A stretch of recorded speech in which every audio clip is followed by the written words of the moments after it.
1. Now. Fear is a useful thing. That was one of the best lessons that a bounty hunter could learn, and Bosk was learning it now. Through the cockpit viewport of the Hound's Tooth, he saw the explosion that ripped the other ship, Boba Fett's slave eye, into flame and shards of blackened durasteel. A burst of wideband comlink static, like an electromagnetic death cry, had simultaneously deafened Bosk. The searing, multi-octave noise had poured through the speakers in the Hound's cockpit for several minutes, until the last of the circuitry aboard Fett's ship had finally been consumed and silenced in the fiery apocalypse. When he could finally hear himself think again, Bosk looked out at the empty space where Slave I had been. Now, against the cold backdrop of stars, a few scraps of heated metal slowly dwindled from white-hot to dull red as their molten heat ebbed away in vacuum. He's dead, thought Bosk with immense satisfaction. At last, whatever atoms had constituted the late Boba Fett, they were also drifting disconnected and harmless in space. Before transferring back here to his own ship, Bosk had wired up enough thermal explosives in Slave I to reduce any living thing aboard it to mere ash and bad memories. So if he still felt afraid, if his gut still nodded when Boba Fett's dark-visored image rose in his thoughts, Bosk knew that was an irrational response. He's dead, he's gone. The silence of the Hound's cockpit was broken by a barely audible pinging signal from the control panel. Bosk glanced down and saw that the Hound's telesponder had picked up the presence of another ship in the immediate vicinity. According to the coordinates that appeared in the readout screen, it was almost on top of the Hound's Tooth. And it was the ship known as Slave Eye. The ID profile was an exact match. That's impossible, thought Bosk, bewildered. His heart shuddered to a halt inside his chest, then staggered on. Before the explosion, he had picked up the same ID profile from the other side of his own ship. He had turned the Hound's Tooth around just in time to see the huge, churning ball of flame fill his view screen. But he realized now he hadn't seen Slave Eye itself, which meant Bosk heard another sound, even softer, coming from somewhere else in his own ship. There was someone else aboard it. His keen Trandoshan senses registered the molecules of another creature's spore in the ship's recycled atmosphere. And Bosk knew who it was. He's here. The cold blood in Bosk's veins chilled to ice. Boba Fett. Somehow, Bosk knew he had been tricked. The explosion hadn't consumed Slave Eye and its occupants at all. He didn't know how Boba Fett had managed it, but it had been done nevertheless. And the deafening electronic noise that had filled the cockpit had also been enough to cover Boba Fett's unauthorized entry of the Hound's Tooth. The shrieking din had gone on long enough for Fett to have penetrated an access hatch and resealed it behind himself. A voice came from the cockpit's overhead speaker, a voice that was neither his own nor Boba Fett's. 20 seconds to detonation. It was the calm, unexcited voice of an autonomic bomb. Only the most powerful ones contained warning circuits like that. Fear thawed the ice in Bosk's veins. He jumped up from the pilot's chair and dived for the hatchway behind himself. In the emergency equipment bay of the Hound's Tooth, his clawed hands tore through the contents of one of the storage lockers. The Hound wasn't going to be a ship much longer. In a few seconds, and counting down, it was going to be glowing bits of shrapnel and rubbish surrounded by a haze of rapidly dissipating atmospheric gases, just like whatever it had been that he had mistakenly identified as Boba Fett's ship Slave Eye. That the Hound would no longer be capable of maintaining its life support systems wasn't Bosk's main concern at this moment, as the reptilian Trandoshan hastily shoved a few more essential items through the self-sealing gasket of a battered, much-used pressure duffel. There wouldn't even be any life for the systems to support. A small portion of the debris floating in the cold vacuum would be blood and bone and scorched scraps of body tissue, the rapidly chilling remains of the ship's captain. "I'm out of here," thought Bosk. He slung the duffel strap across his broad shoulder and dived for the equipment bay's hatch. 15 seconds to detonation. A calm and friendly voice spoke in the Hound's central corridor as Bosk ran for the escape pod. He knew that Boba Fett had toggled the bomb's autonomic vocal circuits just to rattle him. 14. There was nothing like a disembodied announcement of impending doom to get a sentient creature motivated. 13. Have you considered evacuation? Shut up, growled Bosk. There was no point in talking to a pile of thermal explosives and flash circuits, but he couldn't stop himself. Under the death fear that accelerated his pulse was sheer murderous rage and annoyance, the inevitable seeming result of every encounter he'd ever had with Boba Fett. That stinking, underhanded scum.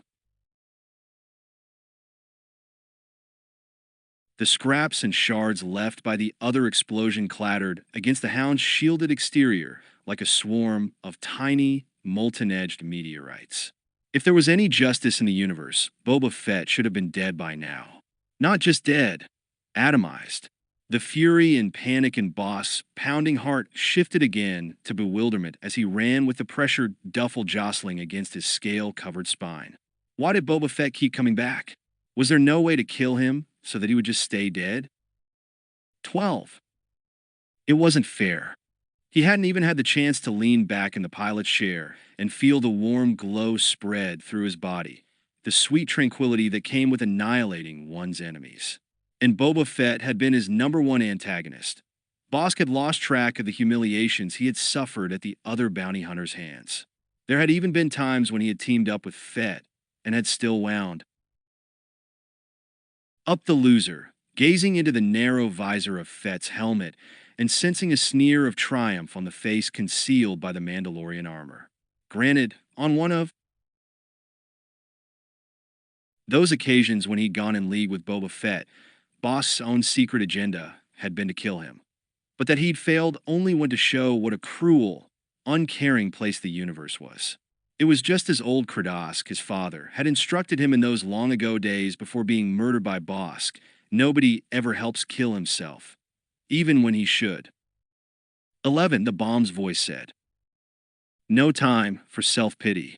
Bosk wiped all thoughts other than self-preservation from his mind. His pulse raced at the welcome sight of the escape pod hatched directly in front of him. With one hand, Bosk pulled the pressured duffel higher up on his back as his other hand reached desperately for the entry controls at the side of the hatch, still a couple of meters away. There were no cross passages in this section of the Hound's Tooth, no angle from which Boba Fett could leap out or take a blaster shot at him. He still had a chance to get away. 10. The point of Bosk's claw hit the big red button for which he had been aiming.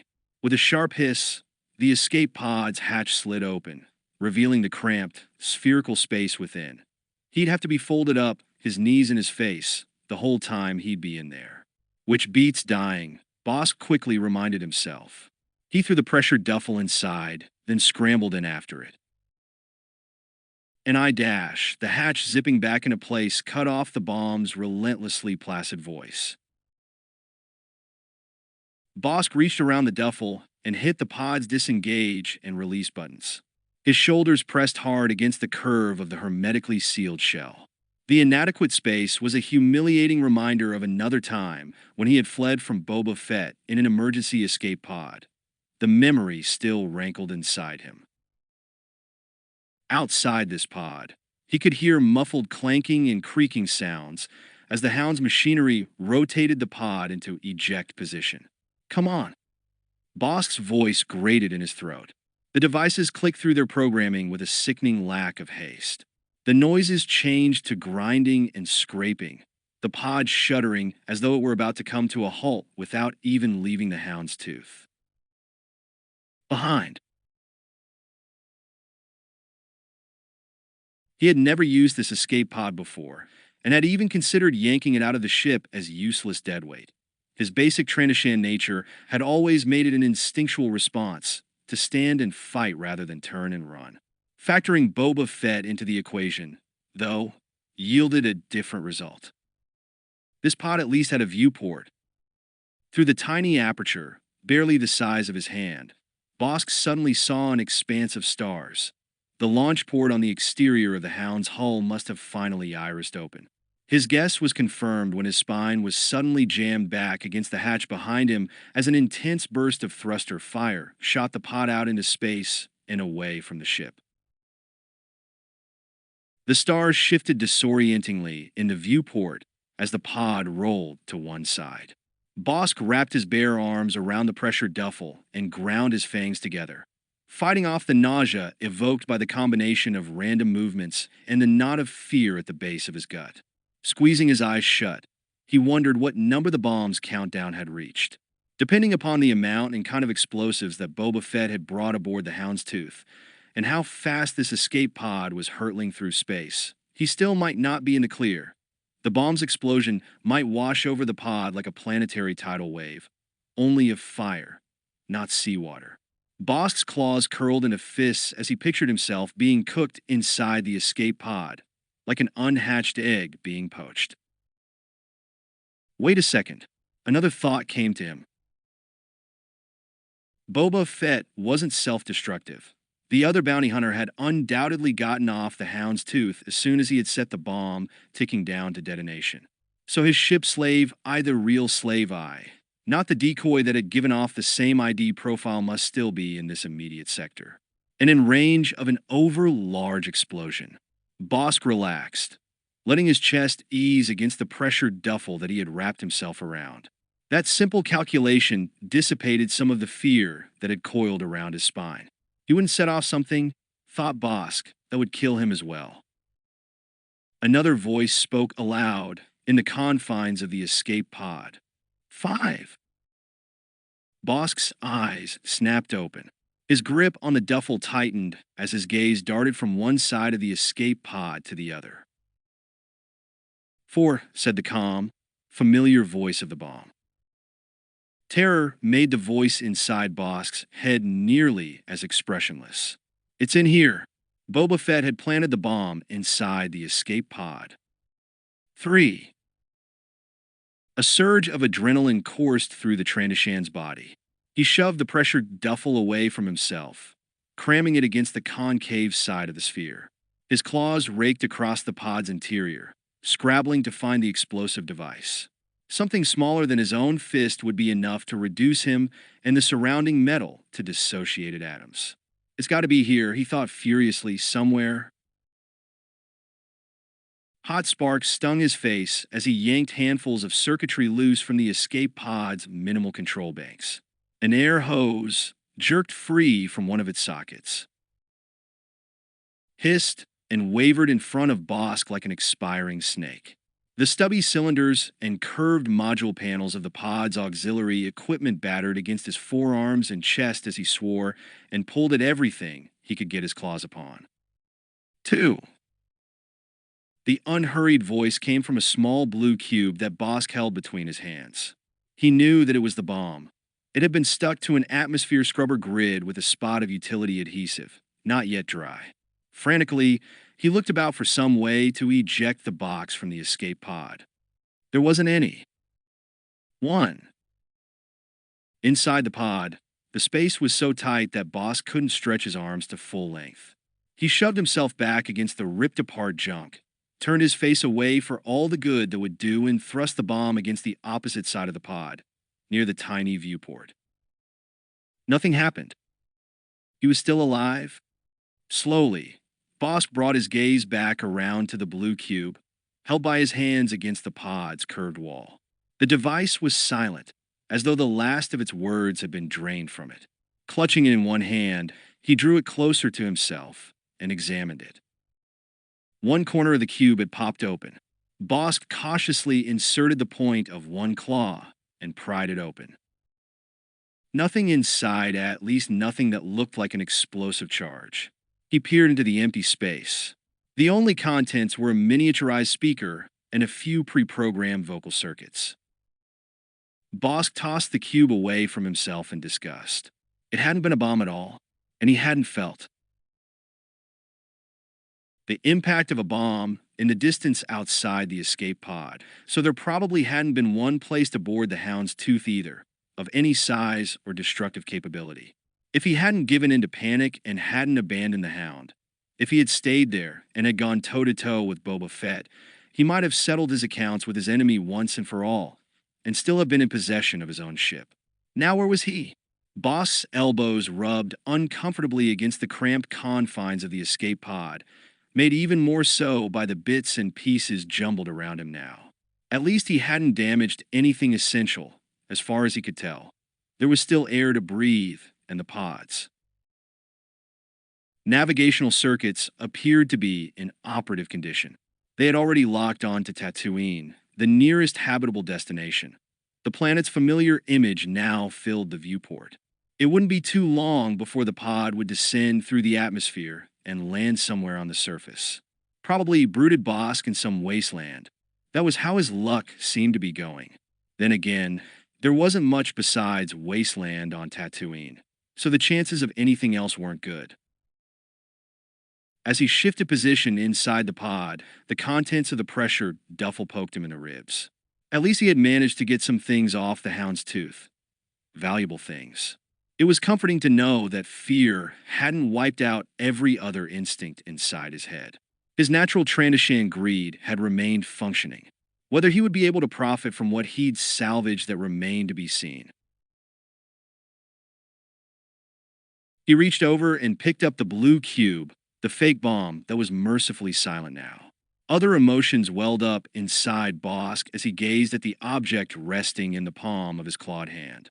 A perpetual anger, which he always felt when he thought about Boba Fett, was once again renewed in the dark reaches of his heart.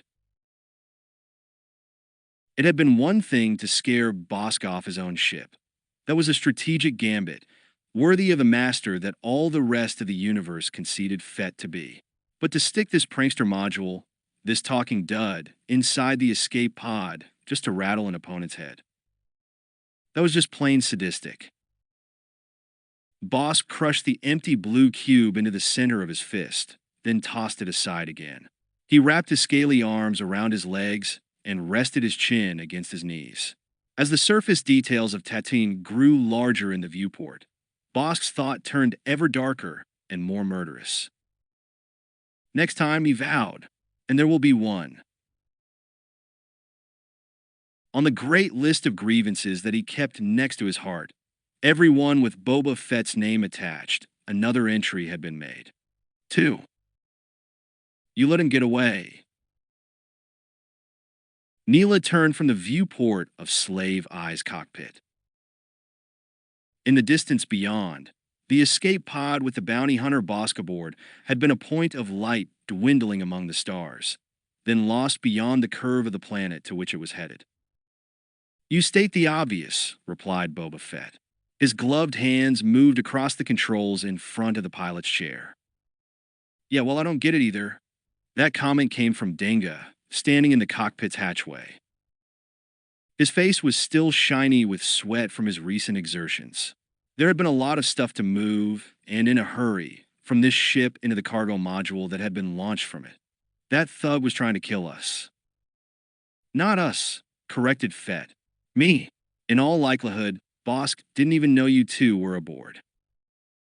That didn't make Neela feel any better. Things had been happening too fast for her taste, even before Boba Fett's personal ship had lifted off from Tatooine's Dune Sea. Slave Eye's swift, functional mass had come flaring down from the night sky like a magnified emblem of potentiated lethality, just in time. To crush beneath its hot rocket nozzles one of the two men who had pinned her, Denga, and Fett down with their blaster rifle fire. Irritatingly, Boba Fett had kept his cool during all the shooting. Easy for him, Neela grumped to herself. He was the one who had transmitted the signal to Slave Eye, up in orbit above their heads. So he had known it was coming. He just hadn't felt like letting his partners know. If that's what we still are, thought Neela. With her arms folded, she studied each of the two bounty hunters in turn. Dingo wasn't too hard to figure out.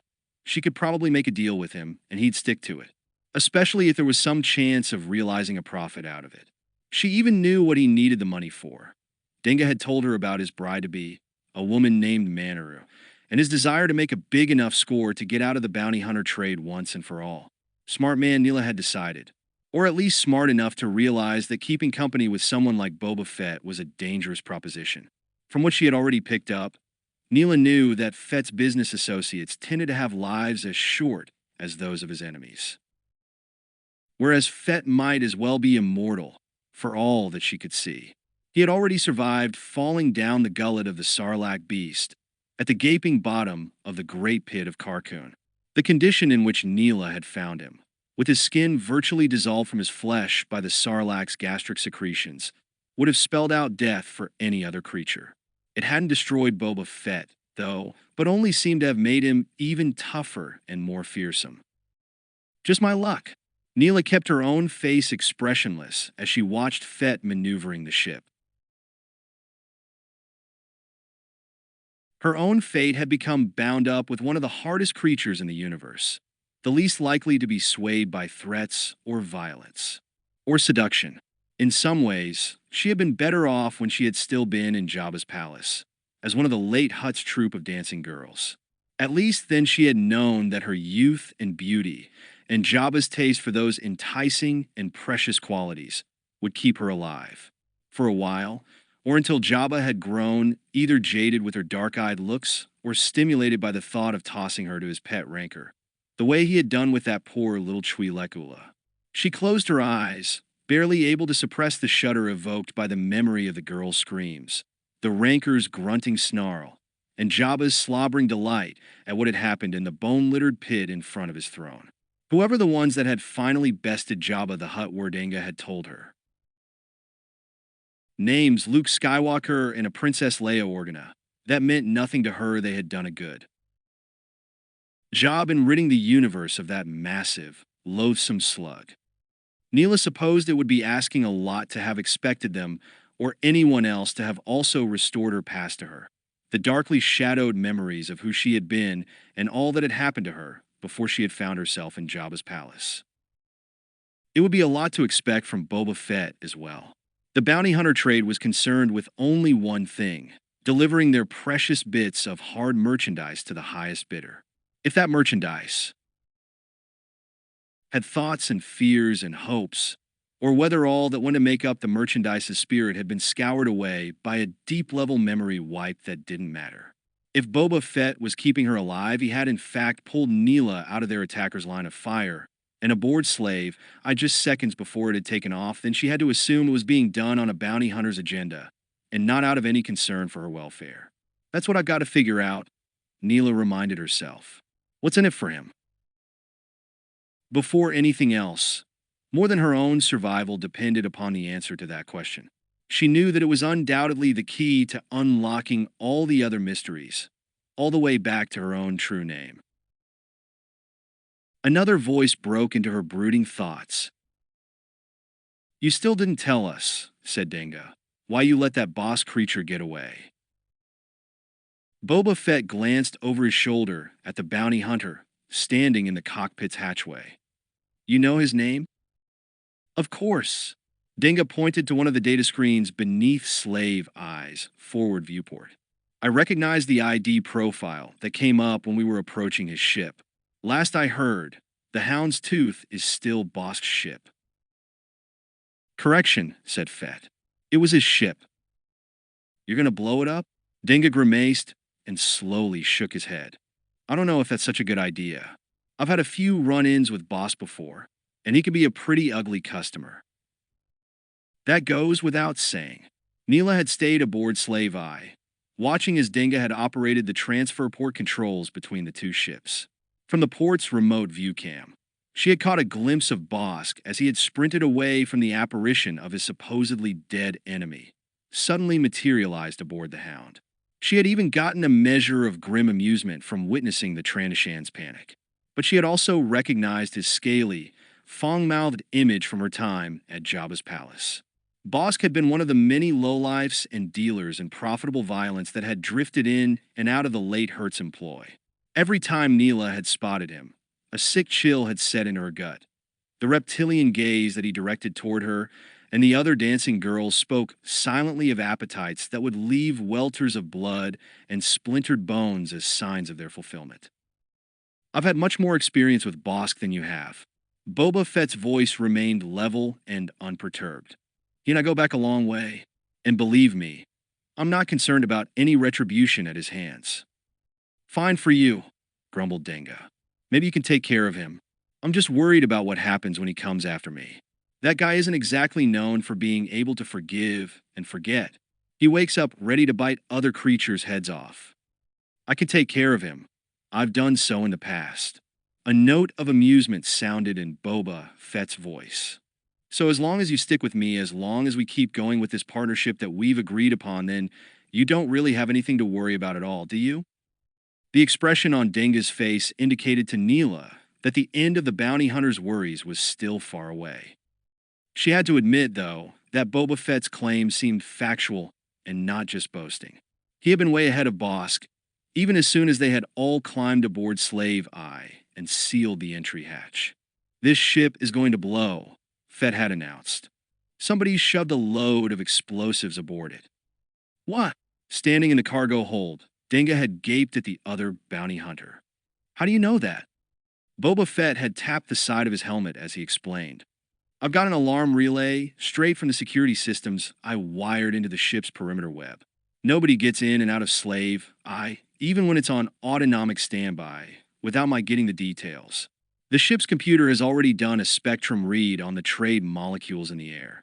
There's some sloppy but effective high thermal explosives somewhere around us, with a remote trigger charge attached. It hadn't taken long to find the explosives. Slave Eye's detector circuits had already done a preliminary search through the entire ship, narrowing the possible site of an unauthorized mass to somewhere behind the main holding cage. Boba Fett had quickly located the explosives, extracted them, and stuffed them aboard a cargo module. Neela held a work light up above her head, directing its beam into the space between the bulkhead's durasteel ribs, as Boba Fett and Denga had unwedged the bulky object and dragged it out to the center of the compartment's floor. Before jettisoning the module, Boba Fett had wired into its power circuits a small device that he had brought down from the cockpit area. What's that? Neela had pointed to the device. An ID overlay transmitter, Fett had replied as he closed the cargo module's hatch and stood up. Programmed with Slave Eye's identification codes. Strictly short range, and without the hard encryption levels that would get it past a real ID inquiry. But it should be enough to fool for just long enough the uninvited guest who left this little package here. The rest had been easy.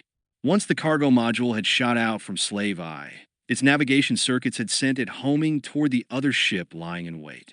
Boba Fett had cut his own ship's thruster engines, holding back and keeping directly behind the cargo module.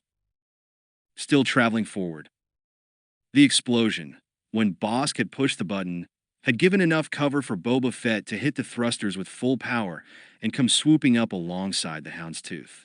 He had been inside the other bounty hunter's ship, with his own surprises ready to go, before Bosk knew what was happening. All of that fast strategizing had been easy enough for Neela to follow. That was then, though. This was now. I still don't understand, she said aloud, why you didn't kill that Bosk or whatever his name is instead of just throwing a scare into him like that. It's simple. Boba Fett didn't look over at her, but continued making adjustments to Slave Eye's navigation coordinates. Right now, the whole universe believes I'm dead, or at least those parts of it that concern themselves with the fate of bounty hunters. That's true, said Denga. When I went into Mos Eisley, the story about you falling down the Sarlacc's throat was all over the spaceport. I anticipated that would be the case. Fett punched in a few more numbers. Sometimes it could be a productive situation to be dead, or at least to have creatures think you are. So you let Bosk get away? After he saw that you're still alive? Neela couldn't fathom what she was hearing. Doesn't that defeat the whole purpose of this little charade? Once he makes his way into Mos Eisley, he'll blab the truth to everyone who'll listen to him. No, he won't. Boba Fett gave a single shake of his helmeted head. You're not experienced with basic Trandoshan psychology. They are an egotistical species. The only creature worse in that regard is a Hutt. But then Hutts have more reason to be. They're considerably smarter than Trandoshans. Bosk is at least intelligent enough to realize that he benefits from a universe-wide belief in my death. With my absence from the scene, many will regard him as being the #1 bounty hunter, still working the trade. Merchandise to be located and secured will come his way, and there are the benefits to the ego as well. Those have always been a bigger motivation to him. If it's not credits in my pocket, I'm not interested in it. Obviously, thought Neela. She decided to keep her mouth shut, at least this time. For Bosk, it is a matter of pride, continued Fett. He enjoys being fawned on and flattered. Much of the animosity he bears me is due to his conviction that I somehow cheated him out of inheriting the leadership of the old Bounty Hunters Guild. That's a hard thing for him to forgive. He may hate my guts, but he's not going to relate any stories about my still being alive that make him look like a fool. When he gets to Mos Eisley, he's going to have a hard enough time telling the Cantina habitués why he no longer has the Hound's Tooth. It's been his ship for a long time. He's not about to tell anyone that he got frightened out of it like a Baituyan Finhair. Okay. Dinga nodded slowly as he mulled it over, leaning his shoulder against the side of the cockpit hatchway. So you don't lose anything by letting Boss go. But what do you gain out of it? That's worth having an enemy like that's still aiming for you. Simple, I gain an effective mouthpiece for the story of my death. There may be isolated sectors of the universe that haven't yet heard of that unfortunate event. Some creatures may be very interested to find out about it. At the same time, some of the things in my immediate plans might inadvertently give rise to speculation that I am still alive. Better that we should have Bosk in a gossip den such as Mos Eisley, with every scoundrel on the inhabited worlds passing through and listening in as he does his best to convince everyone of just how dead I am. Neela was impressed in spite of herself. He thinks of everything, she grudgingly admitted. It was no wonder that he had clawed his way to the top of the bounty hunter trade. The amount of bloodied corpses he had left behind himself must be equally impressive. You forgot about one thing. A smug expression showed on Dinga's face. We're sitting, right now, aboard something that gives the whole game away. Slave Eye is known throughout the galaxy as being Boba Fett's ship. Soon as other creatures spot it cruising into their systems, they're going to suspect or they'll know that you're alive. And up to your old trade again. I'm glad to see that I don't have a fool for a partner. Any trace of sarcasm was filtered out of Boba Fett's voice. So, what are you going to do about it? Neela felt sure that the bounty hunter had already figured out the answer. That is a simple matter as well. Boba Fett raised one of his gloved hands from the cockpit controls and gestured at the bulkhead surrounding them. Dinga is correct in his assessment that this ship reveals me to be still alive, but only if I'm actually in it. An abandoned slave, I reads out a considerably different message. If it's found drifting and empty, then most sentient creatures will make the logical assumption that I am in fact dead. The ship will confirm the stories they've already heard. For something as valuable to me as slave, the only way that it would fall from my grasp would be if I were no longer among the living. Or so most creatures will believe. Neela gave a nod. It made sense to her. But you'll still need a ship, she pointed out. You can hardly walk from here to where you'll want to go. How fortunate, then, that we have another ship available to us. With a simple gesture, Boba Fett indicated the cockpit's forward viewport. In the distance outside, framed by stars and the blackness of space, the Hound's Tooth floated. Granted, it does not have the capabilities of this one no ship does, but it'll suffice. Bosk was not such a failure at the bounty hunter trade that he didn't have the funds available to him to put together a decent enough system. Fett gave a slight shrug. With a few minor modifications, it should serve our own purposes well enough. Once its ID profile is broken out and overridden, with a new ID programmed in, the ship won't even be recognizable as Bosk, so no one will catch the discrepancy that the Hound's original owner is somewhere back on Tatooine, while his ship is light years away from there. That should provide us all the anonymity we require. I suppose that explains why you didn't just blow up Bosk's ship, with him still aboard. One thing still puzzled Neela, in addition to all the other mysteries that still existed. But why such a big need for secrecy? Yeah, chimed in Dinga. Your reputation is the biggest thing you've got going for you. There's a lot of creatures who'll just roll over and give up if they hear you're involved in something close to them. If you give all that up, if you give up your identity, your name, then you're starting from zero. Everything will have to be done the hard way. Every time. Boba Fett swiveled the pilot's chair around from the controls, his helmeted gaze hidden behind the dark, narrow visor, took in each of them in turn. You should consider yourselves unusually privileged, he said slowly, that I've explained as much as I have already. I'm not in the habit of justifying my methods to anyone, but now I have a partner, so that requires a certain forbearance on my part. And as for you, he pointed to Neela, then nodded, as though in deep contemplation dash. I have no objection to your listening in to what passes between Denga and myself. But harbor no illusions. I saved you and brought you along with us for a reason. Neela glared back at him, feeling the anger inside her going up another notch. Which is? You'll find out soon enough. But for right now, you have value to me. Take comfort in that. Sure, she thought to herself, right up until I don't have any value for you. Then what? That time might come at any moment. Neela had already decided she would be ready for it when it did arrive. Boba Fett might be the most dangerous bounty hunter in the galaxy, whether creatures believed he was dead or knew he was still alive, but if he thought she was just going to wait around for him to dispose of her in whatever way suited his plans, then he had made a fatal mistake. Neela kept her face a mask as expressionless as the one into which she gazed. She didn't know how she was going to bring about that little surprise for Boba Fett, but the hidden workings of her brain were already in motion. And as for the need for secrecy, for a moment she thought he had somehow peered into her mind and read out some part of what he had found in there. Then Neela realized that he was still answering the question that Denga had raised. Some things are best accomplished in the dark. Boba Fett's voice had gone low and brooding as he turned back toward the cockpit's controls. In the forward viewport, the silent image of the hound's tooth loomed closer. There are many who wish me dead, and who tried their best to bring that about. That was true. The memory was still fresh in Neela's mind, of how the Dune Sea on Tatooine had been pounded by the bombing raid, the fury of unknown forces unknown to her who sought to destroy Boba Fett, no matter what it took. Those forces were still out there, somewhere amid the stars. Let's see how they like it. Boba Fett's voice was a dark whisper now. When the dead return. 3. The news had come a long way.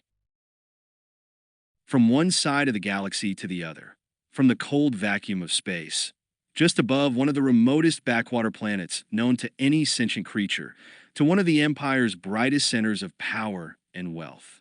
And where power and wealth existed, there was also the irreducible, unavoidable elements of intrigue, conspiracy, and deceit. We live in a universe of lies, said Quat of Quat.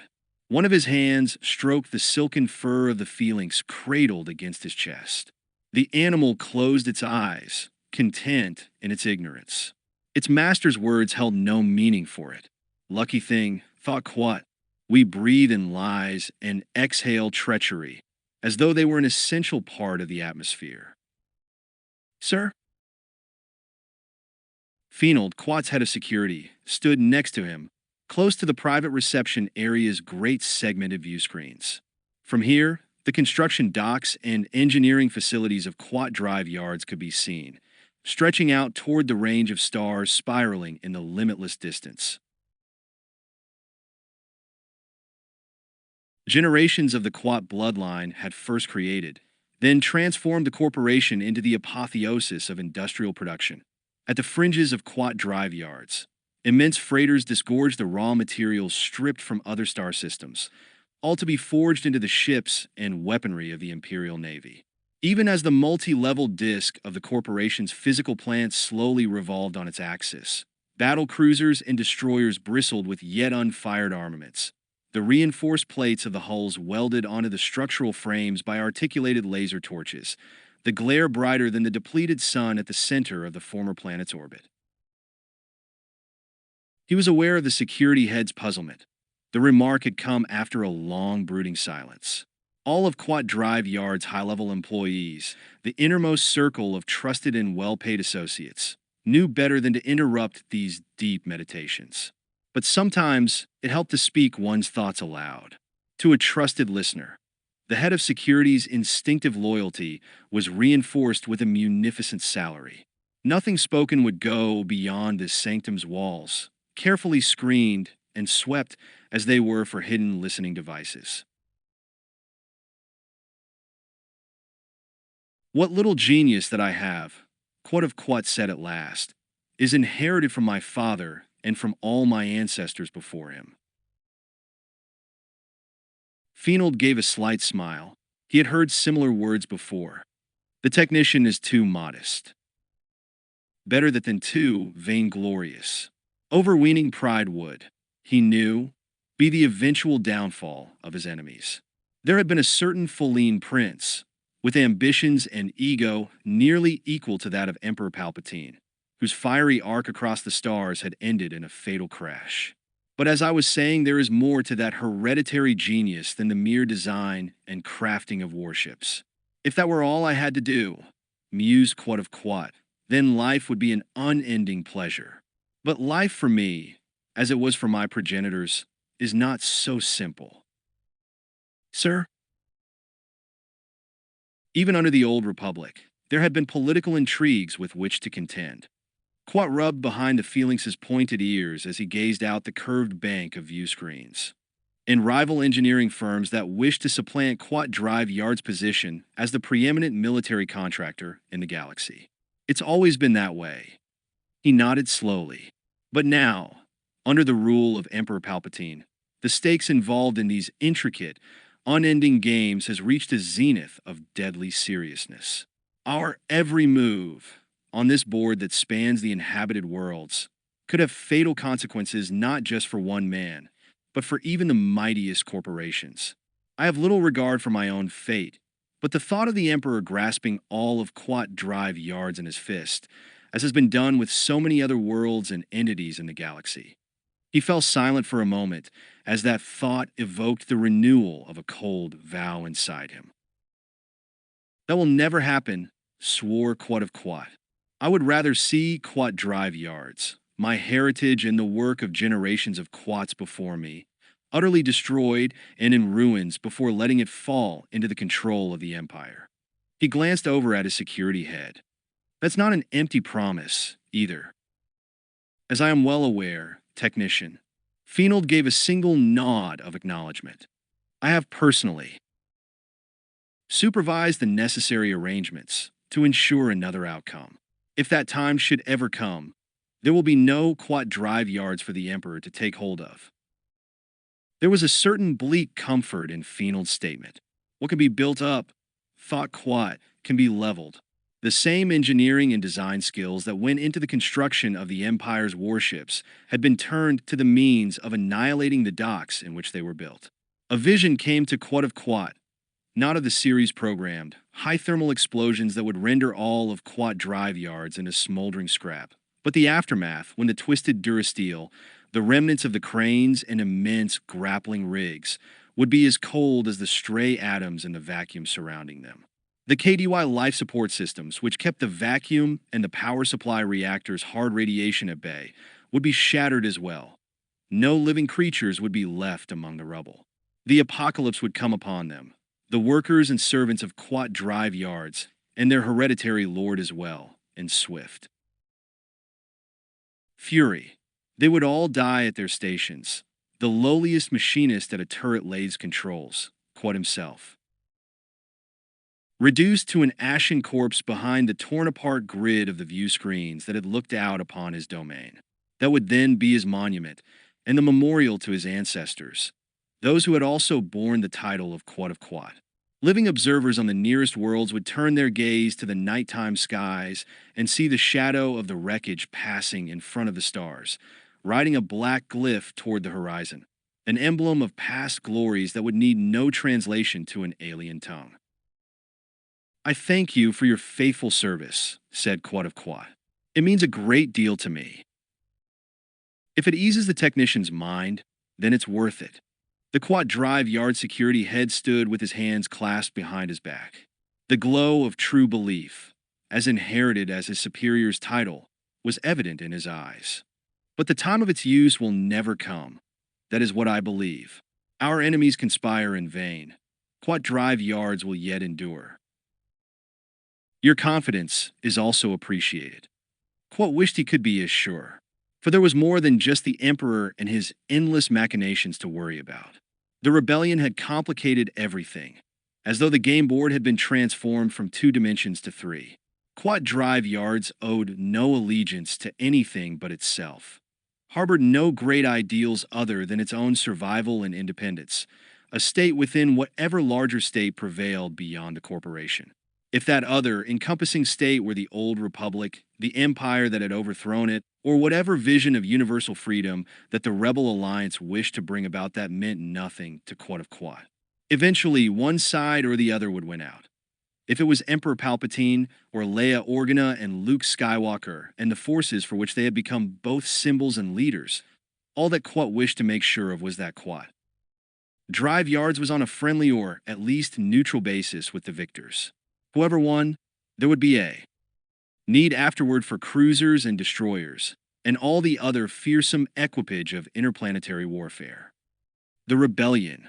Quat of Quat mused aloud once more, voicing the deep currents of his thoughts. Even if the Rebel Alliance is able to establish a new Republic one with greater justice and harmony among the galaxy's sentient creatures than had prevailed before certain aspects of human and non-human, nature still would not change.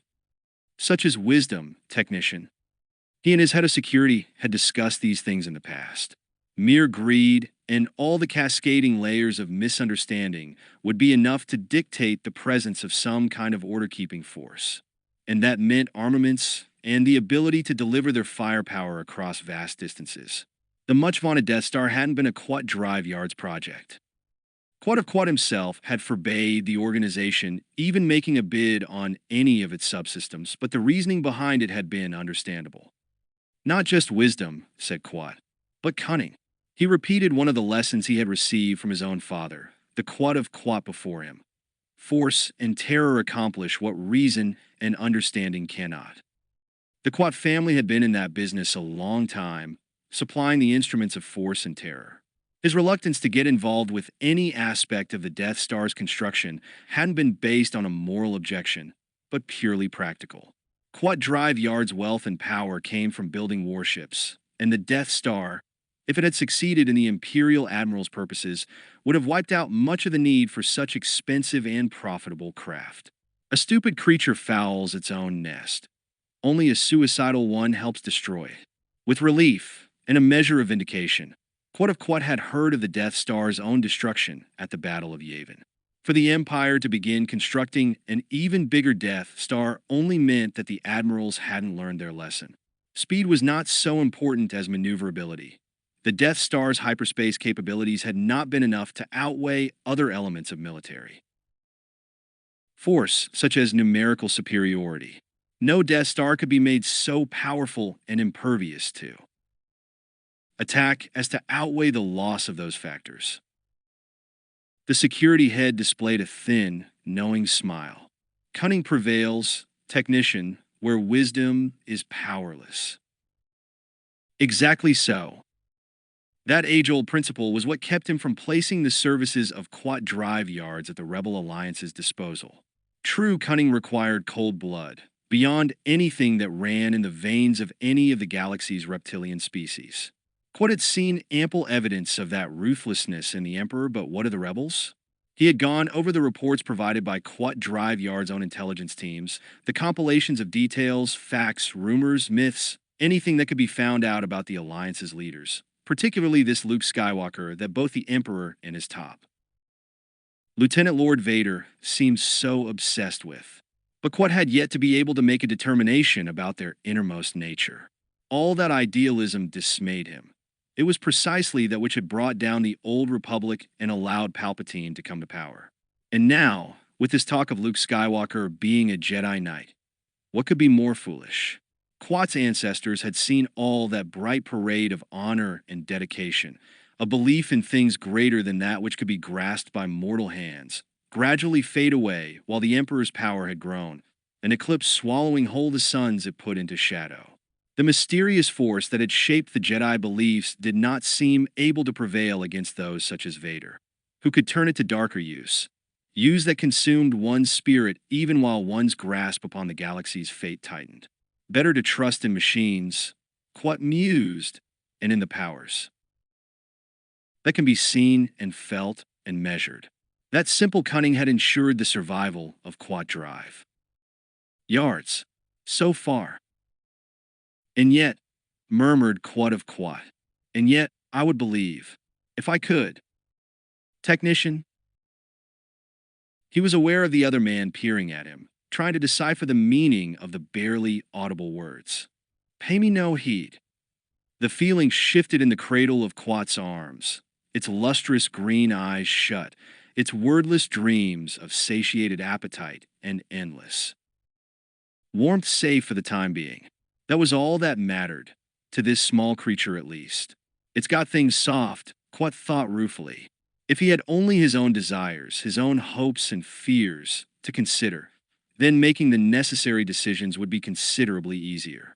But with all of Quat Drive Yards weighing upon his shoulders, with its fate weighing upon his shoulders, the lives of so many depending upon the moves he made in this game, the alliances he forged between himself and unproven allies, the annihilating hatred of enemies whose powers, revealed or in the shadows, spanned the galaxy.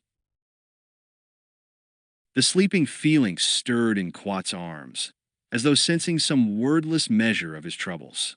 He stroked its head, soothing the creature back into the unworried sector of its slumbers. I'll take care of you, Quat promised it, one way or another, win or lose. Beside him, Fenold turned away for a moment. The security head pressed his fingertips to his ear, listening intently to the buried whisper of his cochlear implant. The report has been decrypted and analyzed, technician. Fenold dropped his hand from the side of his jaw. Perimeter intelligence stations have confirmation from their sources with a reliability factor in the high 90s percentile range. Very good. Quat of Quat had expected as much. He had issued continuing orders that he wasn't to be bothered with rumors and baseless speculation. At this point, only cold, hard facts, the accurate reporting of the moves made by the other players in the game would help him formulate his own strategies and gambits. And the details?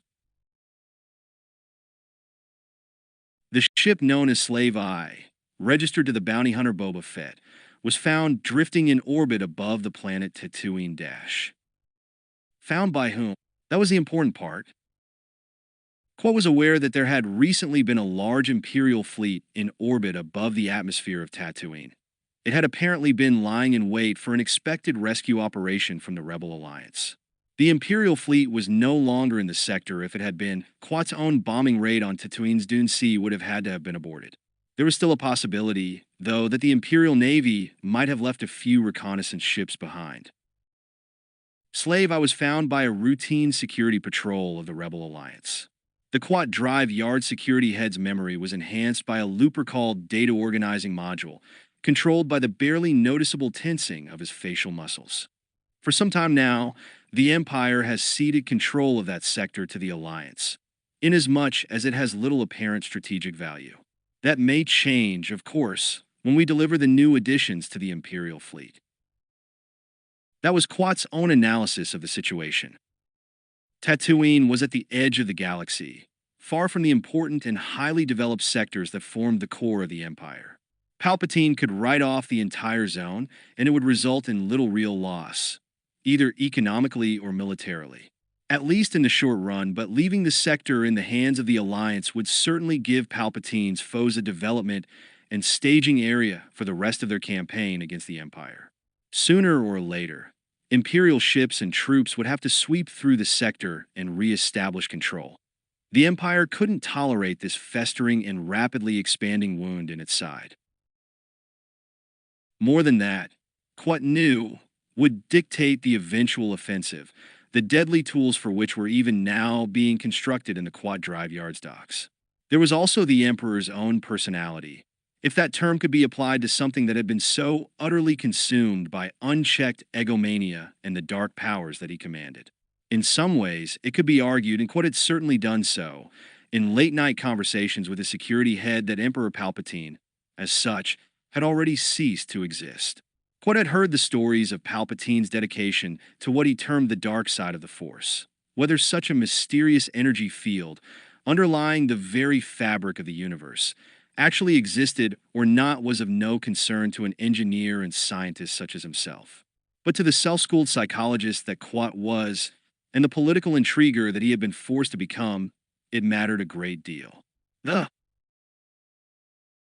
Force might only exist in the minds of the Emperor and a few other die-hard believers in the old religion, such as Darth Vader, that made it real enough to demand Quat's attention.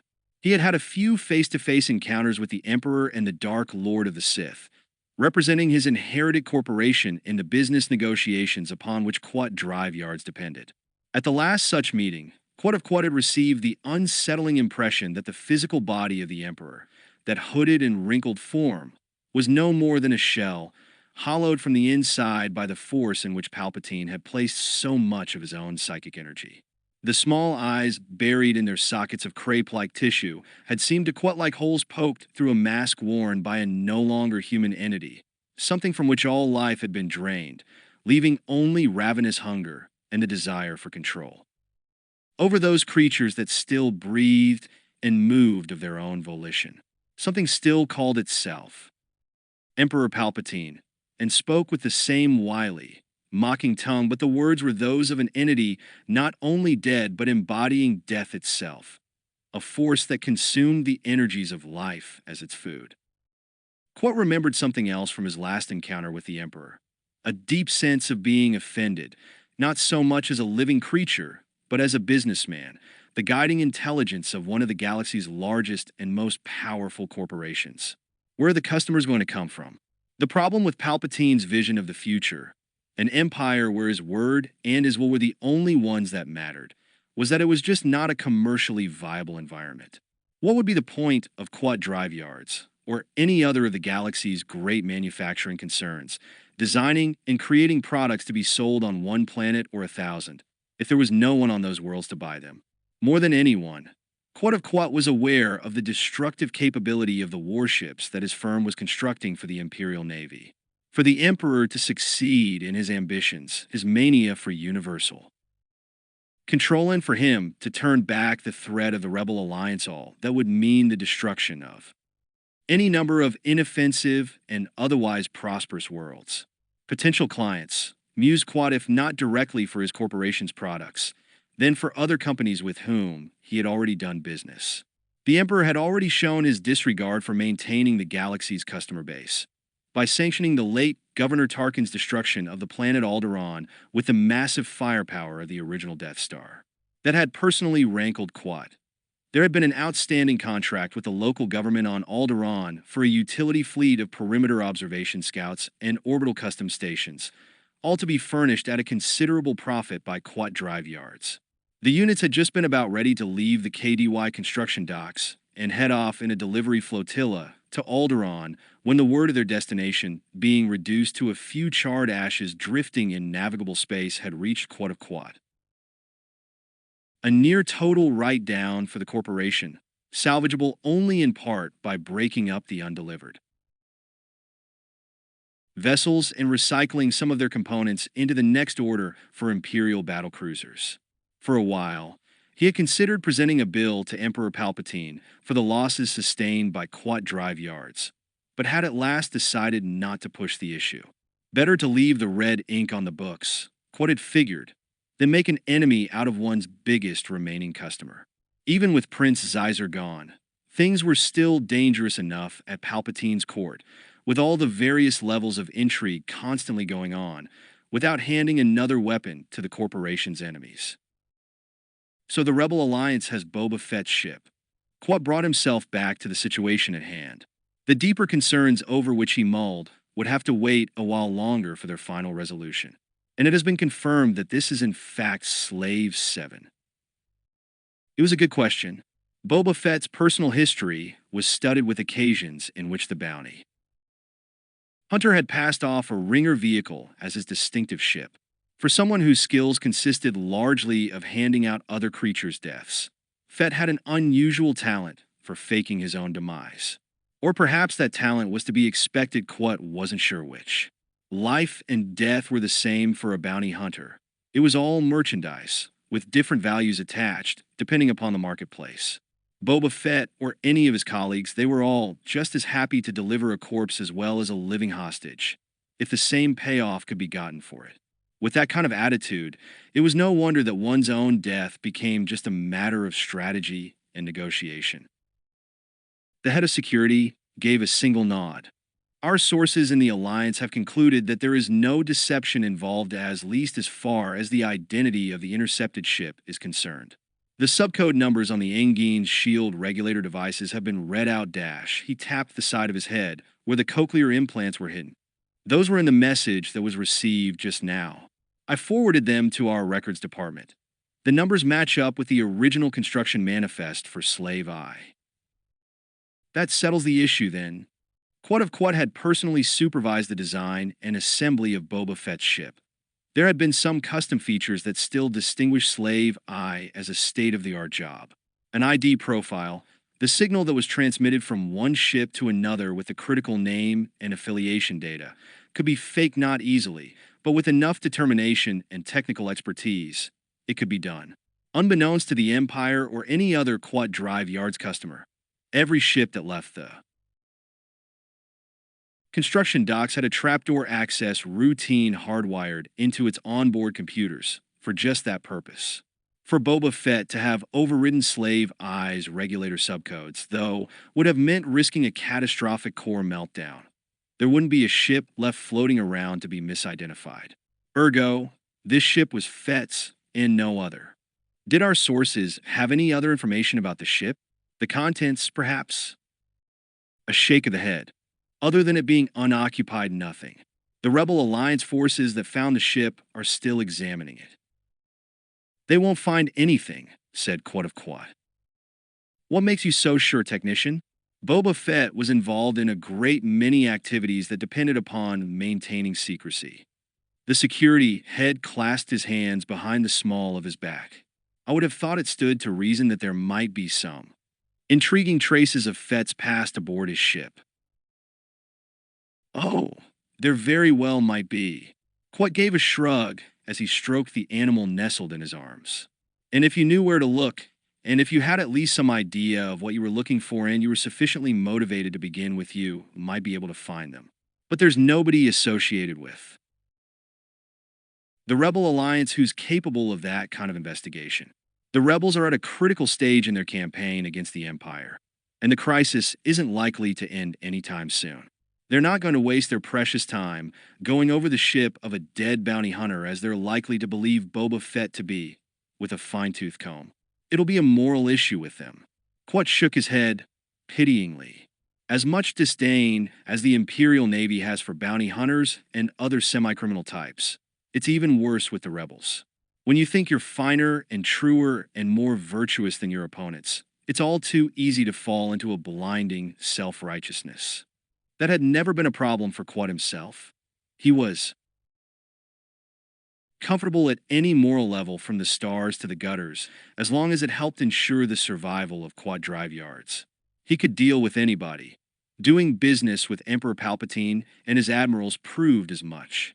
The Rebel Alliance will give Fett's ship a cursory going over, said Quat, and then they'll try to dispose of it as quickly as possible. Of course. The security head nodded slowly, digesting the other's superior wisdom. I imagine they'll be able to get a pretty good price for Slave I. Considering what an expensive piece of goods it was to begin with, salvage value should be high. Any number of other bounty hunters would want it for their own personal vessel. Possibly, agreed Quat. His head of security knew what he was talking about. When Boba Fett had ordered the construction and outfitting of the vessel, the bounty hunter had stipulated some expensive custom details. Quat Drive Yards accountants had demanded full payment upfront even before the ship's basic hull had been welded together. The design parameters that Fett had stipulated took the science and the art of small craft development to a new level. one that Quad himself had been only idly dreaming of, setting out a few concept sketches in his off hours, before the actual job had manifested itself into reality. The advance payment had been for two reasons that had outweighed Quat's innate desire to build such a ship. Given the amount of time and resources that would be required to prototype, test, and finalize some of the unit's engine and maneuverability components, all the way from scratch too. In product, and given the hazardous nature of the customer's line of work, said customer might well have been dead by the time slave I had been ready to leave the docks. That would have been reason enough to demand the payment at the start of the process. The other reason lay in the nature of the ship itself when it was completed. Anything that extreme in design was fully capable of killing the pilot on its first shakedown run. If the overpowered engines got away from him and tore apart the durasteel frame like a collection of wooden twigs. Better to collect the money well before the customer succeeded in annihilating himself. That hadn't happened. The combination of Boba Fett's pilot skills and Quad of Quat's design genius had resulted in Slave I being recognized and feared across the galaxy. A ship didn't have to be as big and overwhelming as an Imperial battlecruiser or a Death Star to have the necessary psychological effect. Standing next to Quat, the head of security raised an eyebrow. I would have thought it a certainty, he said, that the bidding for such a desirable item would be rather fierce. It would be if the prospective purchasers thought there was nothing wrong with the ship. Quat displayed a thin smile. Of course, sentient creatures often get interesting ideas planted into their heads, especially when someone such as Boba Fett is concerned. Perhaps even more so now that he's thought of as the late Boba Fett. Bounty hunters and similar entities have their little superstitions, their fears and suspicions, not all of which are groundless, either. It's well known that Boba Fett had a considerable degree of security systems wired into Slave Eye. Only a fool would assume that those had been deactivated by the original owner's demise. It's one thing to buy a used ship, it's another to buy a death trap. The security head nodded. And if rumors, little hints about the unpleasant surprises that might be encountered by the new owner of Slave Eye, were to begin circulating in the appropriate territories, then the price might go down considerably. The Felix in Quat's arms purred, as if it too were pleased by this notion. And if the price goes down, so does the attention paid to the eventual sale. That's how psychology works for all sentient creatures. If they're no longer interested in a certain item, then they don't much care who is. Which would mean, said Fienold, that when the Rebel Alliance finally puts Slave Eye up for sale, when they've finished their superficial examination of it, then the ship could not only be purchased for a bargain price, but also with a considerable amount of discretion. Exactly. Quad of Quat continued watching the launch preparations at the main construction dock. Have one of our subsidiary corporations look into it, a component supplier, perhaps, but make sure that there isn't an obvious ownership trail back to Quad Drive Yards. Transfer enough funds from one of my personal operating accounts so that they'll be able to make the purchase when it happens. Instruct their chief negotiator to contact the Rebel Alliance as soon as possible and see if they'll accept a preemptory bid. That way, the ship won't even come up on the open market and we won't have to deal with any other interested parties.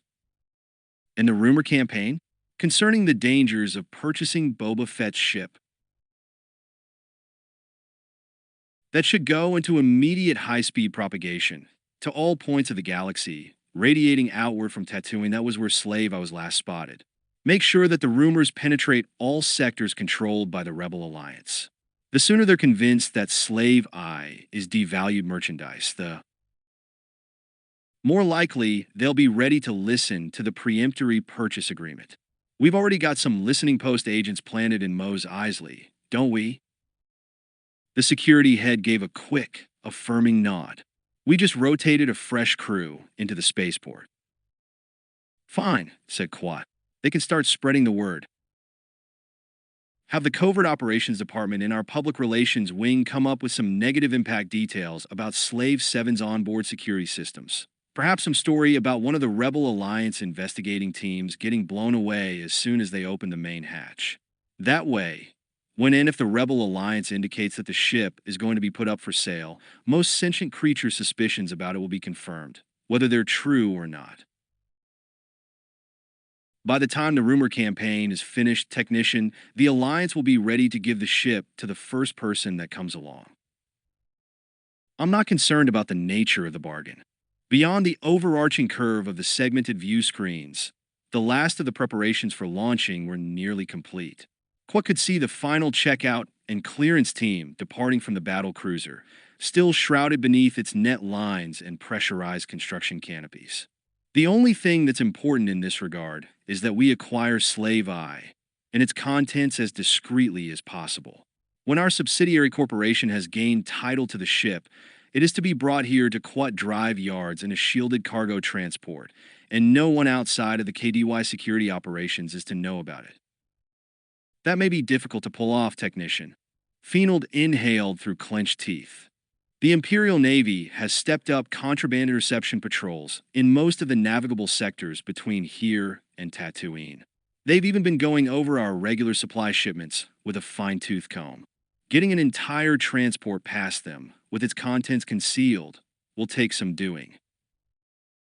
The security head statement didn't come as a surprise to Quat of Quat. He was already aware of slowdowns in the construction docks due to the Imperial Navy's interference with the on-time delivery of necessary materials. Quat Drive yards had to push back the delivery date on a number of the Empire's own orders. Since it was the fault of Palpatine's overzealous admirals, Quat had been able to avoid any penalty rebates for the time being, at least. But there had been no change in the ongoing situation, which indicated that the time-wasting searches must, at some level, have the Emperor's approval. Another psychological ploy. The Emperor was fully aware that Quat Drive yards wasn't doing any business with the Rebel Alliance, but ordering the searches to continue would indicate to Palpatine's underlings, and anyone outside the court on Coruscant, that the corporation was under suspicion. Hard to tell what Emperor Palpatine was trying to achieve with a ploy like that, especially at a cost to himself of delaying these much-needed additions to his navy. With every time unit that passed, the Rebel Alliance was increasing in numbers and strength, was tarnishing Quat Drive Yard's reputation, and impugning its loyalty to the Empire worth such a disadvantage? Quat answered his own question. It is if Palpatine wishes to destroy or take over the corporation. That was entirely consistent with the Emperor's lust for power and control. It wasn't enough to be a faithful ally to a madman like that. Perhaps the time had finally arrived in the Emperor's carefully calculated plans, when he'd find it satisfying to consume those closest to him. The Emperor didn't want allies. He wanted slaves. Perhaps I should go over to the Rebel Alliance and take Quat Drive yards with him. The thought and the temptation had struck Quat before. Was there any other option? Even if Quat Drive yards remained as the Empire's chief military contractor and was instrumental in achieving Palpatine's ambitions, what reward would there be for such service? The same as there would very likely be for all of the Emperor's stormtroopers and admirals. Annihilation, absorption, reduction into a will-less instrument of Palpatine's ego. Death, without the consolation of non-existence. Life, where every atom of one's being was part of the prison into which the universe had been transformed. Only one thing prevented Quat of Quat from following through on that notion, of taking Quat Drive yards over to the Empire's sworn enemies. What stopped him was the suspicion that that was exactly what Emperor Palpatine wanted him to do. All of the Emperor's actions regarding the corporation might be designed to push Quat into the Rebel Alliance's arms. There were still forces in Palpatine's court that sought the destruction of Quat Drive yards as an independent entity.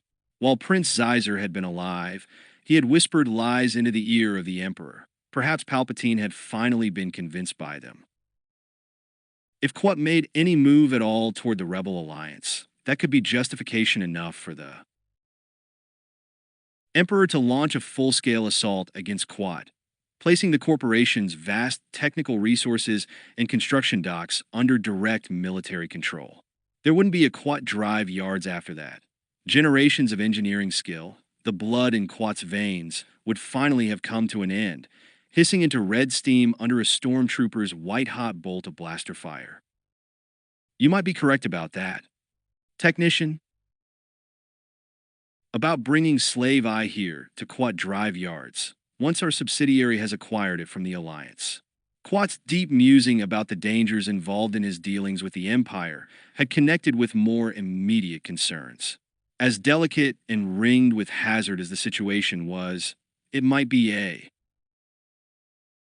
fatal mistake to be caught with such concrete evidence of being in touch with the rebels. The enemies of Quat Drive Yards would be sure to put the worst possible spin on it. Perhaps it would be better if we secured some remote locale to which Slave I could be taken, and an inspection team could go there and examine the ship. We'd have to make sure, though, that they couldn't be identified as Quat Drive Yards employees. The security head nodded. That could be arranged, technician. See to it. Quat stroked beneath the Felix's chin, perceiving in his fingertips the animal's contented murmur. That will be all for now. In the executive offices of Quat Drive Yards, there was no need for the elaborate and obsequious rituals found at Palpatine's court. Fenold turned and strode away, boot steps echoing on the matte-surfaced metal flooring. Quat remained gazing out the segmented view screens. Voicing his thoughts had helped sort them out, like examining a set of blueprints scrolling across a high-resolution CAD screen. Quat Drive Yard's head of security was an unimaginative but thorough personality. Quat had chosen and promoted him for precisely those reasons, plus an unflagging loyalty to the corporation that had nurtured him. There had been no need to remind Fenold of the importance of acquiring Boba Fett's ship, reacquiring it. Actually, since the ship had been built here at KDY. Not because of any intrinsic value to the ship, but because of what it might still contain. It didn't matter whether Boba Fett was alive or not, and Quat had the same gut feeling he'd experienced after the bombing raid on Tatooine's Dune Sea that Fett had eluded every force. That would have brought about a lesser creature's destruction. Even if the unlikeliest event had occurred, and Boba Fett really was dead, there were very likely traces aboard Slave Eye, evidence of some of the deeper and more dangerous conspiracies with which the bounty hunter had become involved. Evidence that led back to Quat Drive Yards. That was the real danger that had to be averted at all costs. If Fett destroyed the cargo droid, brooded Quat, or got rid of it somehow, then we might be safe. For all his cunning, Boba Fett had almost certainly been aware of the value of the material that had fallen into his hands.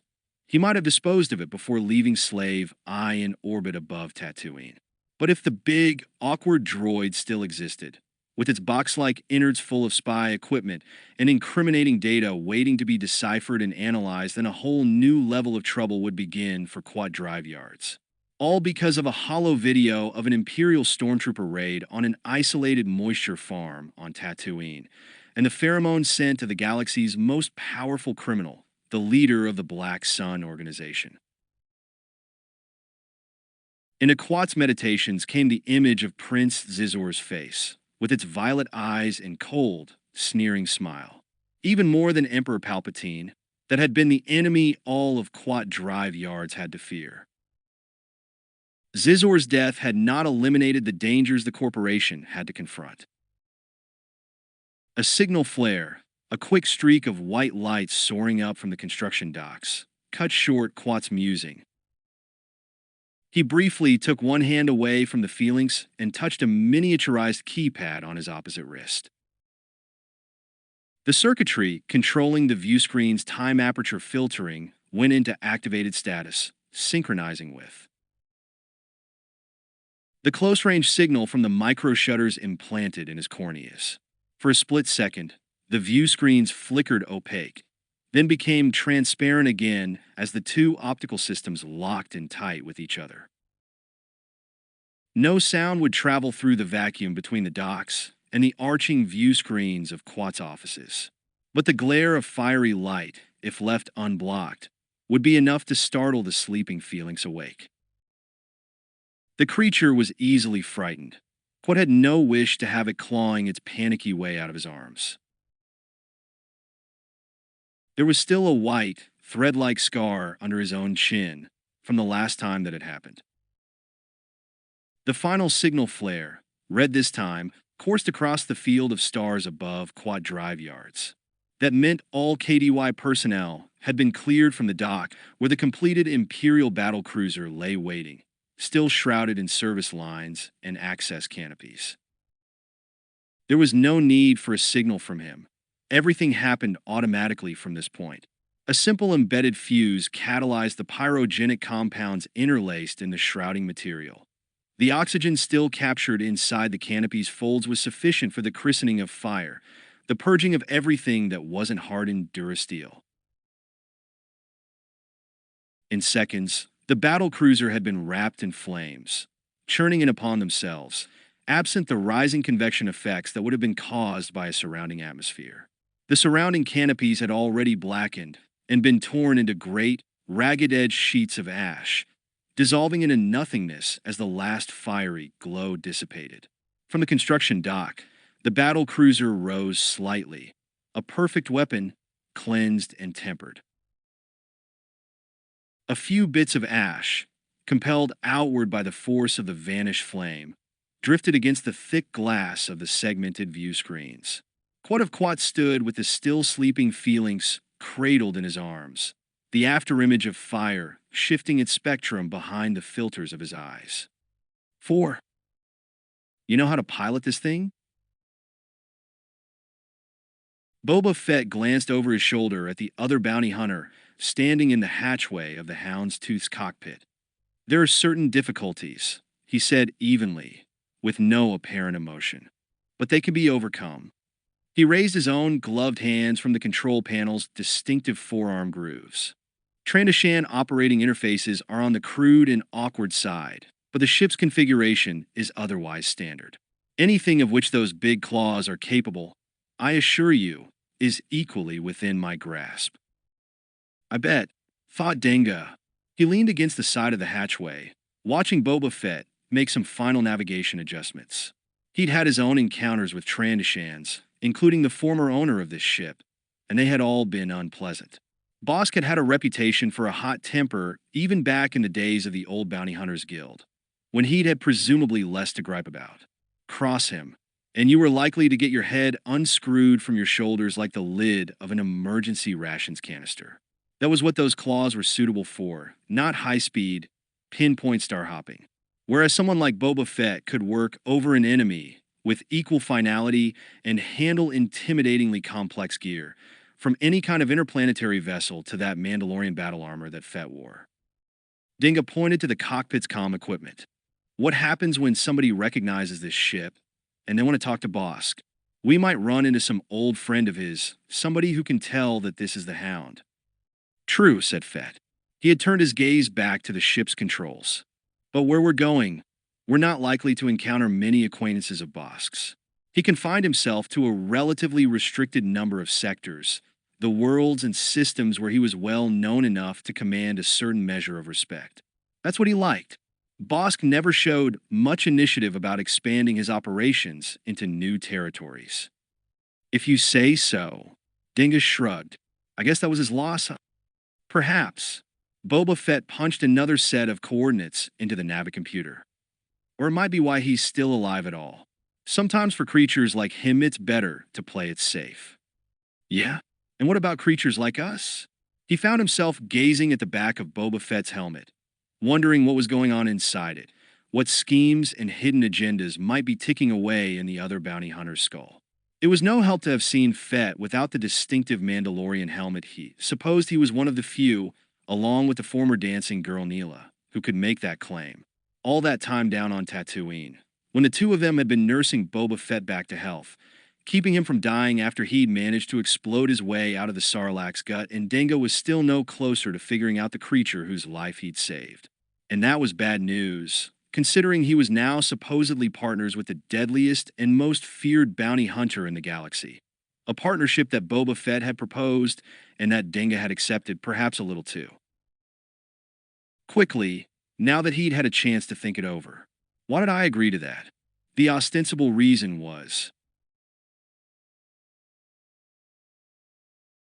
that the arrangement had seemed the quickest way to make a lot of money, pay off the huge debt load he'd been dragging around for years, and marry his beloved Manor if she were still waiting for him. and if he returned to her as something other than a blaster-fried corpse. Being out of touch with her was pure torment for Denga. The depth of his love for Manaru had not been completely apparent to him until just before he had left Tatooine in Boba Fett's slave eye. Denga had contacted Manaru and had instructed her to take his ship, the Punishing One, and go into hiding. She had done that job well. Right now, he had no idea where in this galaxy Manaru was and no way of communicating with her. They had agreed together that as long as Denga was partners with the notorious bounty hunter Boba Fett, it would be too dangerous for them to remain in contact with each other. There were too many creatures with well-nursed grievances against Boba Fett, or who would see some way of profiting by his death. If those creatures discovered that Fett's partner had committed his heart and spirit and fortunes to a female on her own, she would then be seen as the weak point in Fett's armor, the way of getting at him through his business associate. Manaru would become the target of every low-life scum in the galaxy. She was smart and tough enough to evade and fight them off, but not forever, and Denga wouldn't be there to protect her. That factor had tormented his mind and influenced his decision more than anything else. But even that small measure of safety for his beloved had come with a price. Someday they would be together again, but only if they both survived and if they found one another once more. Those were big ifs and getting increasingly bigger in Denga's mind. The more time he spent hooked up with Boba Fett, life as a bounty hunter had been hazardous enough before now, which had been one of the main reasons he'd wanted to get out of this line of work. And now, he thought gloomily, I've gone from the edges of all that danger right to the center. If his luck and his skills had been nothing to boast of before, he had at least managed to keep himself alive. But there hadn't been mysterious, unidentified forces bringing a full-scale bombing raid down on his head, as had happened back on Tatooine. The raid obviously hadn't been meant to kill him. His death wouldn't even have been noticed by whoever was gunning for Boba Fett.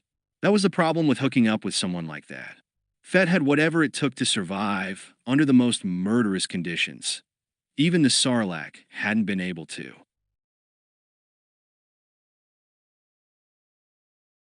Kill him. Too bad, thought Denga. For anybody else, if you weren't at that level, you were dead meat. And for what? So he tried again to get some useful information. If we're not heading anywhere that Bosk used to hang out, where exactly is it we're going? Boba Fett didn't look around at him. I prefer keeping that on a need-to-know basis. And right now, you don't need it. A spark of resentment flared inside Denga. I thought we were supposed to be partners. So we are. Fett's gloved hands moved across the cockpit controls. I consider myself bound by the agreement into which we both entered. Doesn't seem like much of a partnership if you're making all the decisions. Denga's voice tightened inside his throat. I had the impression that somehow we were going to be on an equal footing. I guess I got that wrong, huh? This time, Boba Fett did swivel the pilot's chair around. The cold, blank gaze of his helmet's narrow visor fastened on Denga. The rock that had formed in Denga's throat now turned into a leaden weight, falling past his heart and into the pit of his stomach. You might have had some misapprehension along that line. The flatness of Boba Fett's words was scarier than any show of emotion would have been. But if you continue to believe that we could somehow be equals, then I'm forced to disagree with my partner. There's no way that you and I could be thought of as equals. Not as far as being bounty hunters is concerned. Well, the weight in his gut had gone cold, draining all the warmth from Denga's blood. Boba Fett's hidden gaze seemed to press him downward, like a bug beneath the other's boot. I didn't mean it exactly like that. Good. I'd hate to think I had wrongly estimated my partner's value to me. Boba Fett's voice continued, as mild and threatening as before. We do have some value to each other, Denga, even beyond your having saved my life when you found me back there in the Dune Sea. But don't think that you're here and my partner simply because of gratitude. I assure you I don't feel that kind of emotion. Or any, thought Denga. He could feel himself sweating inside his own gear. Already, he had gone beyond wishing that he had ever broached this subject with the other bounty hunter. We can, said Boba Fett, be very useful to each other. That's the only basis I know for a partnership. Of course, if you consider something else to be the case. Dinga stared back at the helmet's visor, as though hypnotized by the eyes concealed behind it. All words and thoughts had fled from his own skull. Then perhaps we should think about dissolving the partnership. Is that what you want? It took a while for Dinga to force a reply past his tongue. No. He shook his head. That's not what I meant at all. I'd advise you to think about what it is you want then. Boba Fett leaned slightly forward in the pilot's chair, bringing the pressure of his visored gaze closer to Dinga. Because if we're not going to be partners, our business relationship will be a lot different. He's playing with me, thought Dinga. It didn't come as a relief to discover that Boba Fett was capable of emotion, or at least of cruelty. He raised his hands, palm outward, as if in surrender. No, said Dinga hastily. That's okay.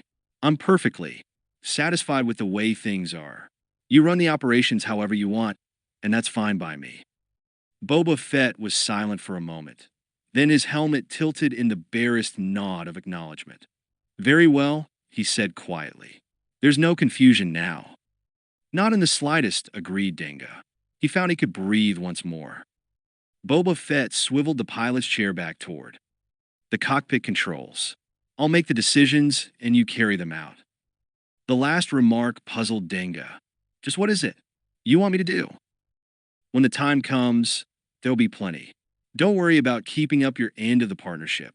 But in the meantime, why don't you just take it easy? Just relax.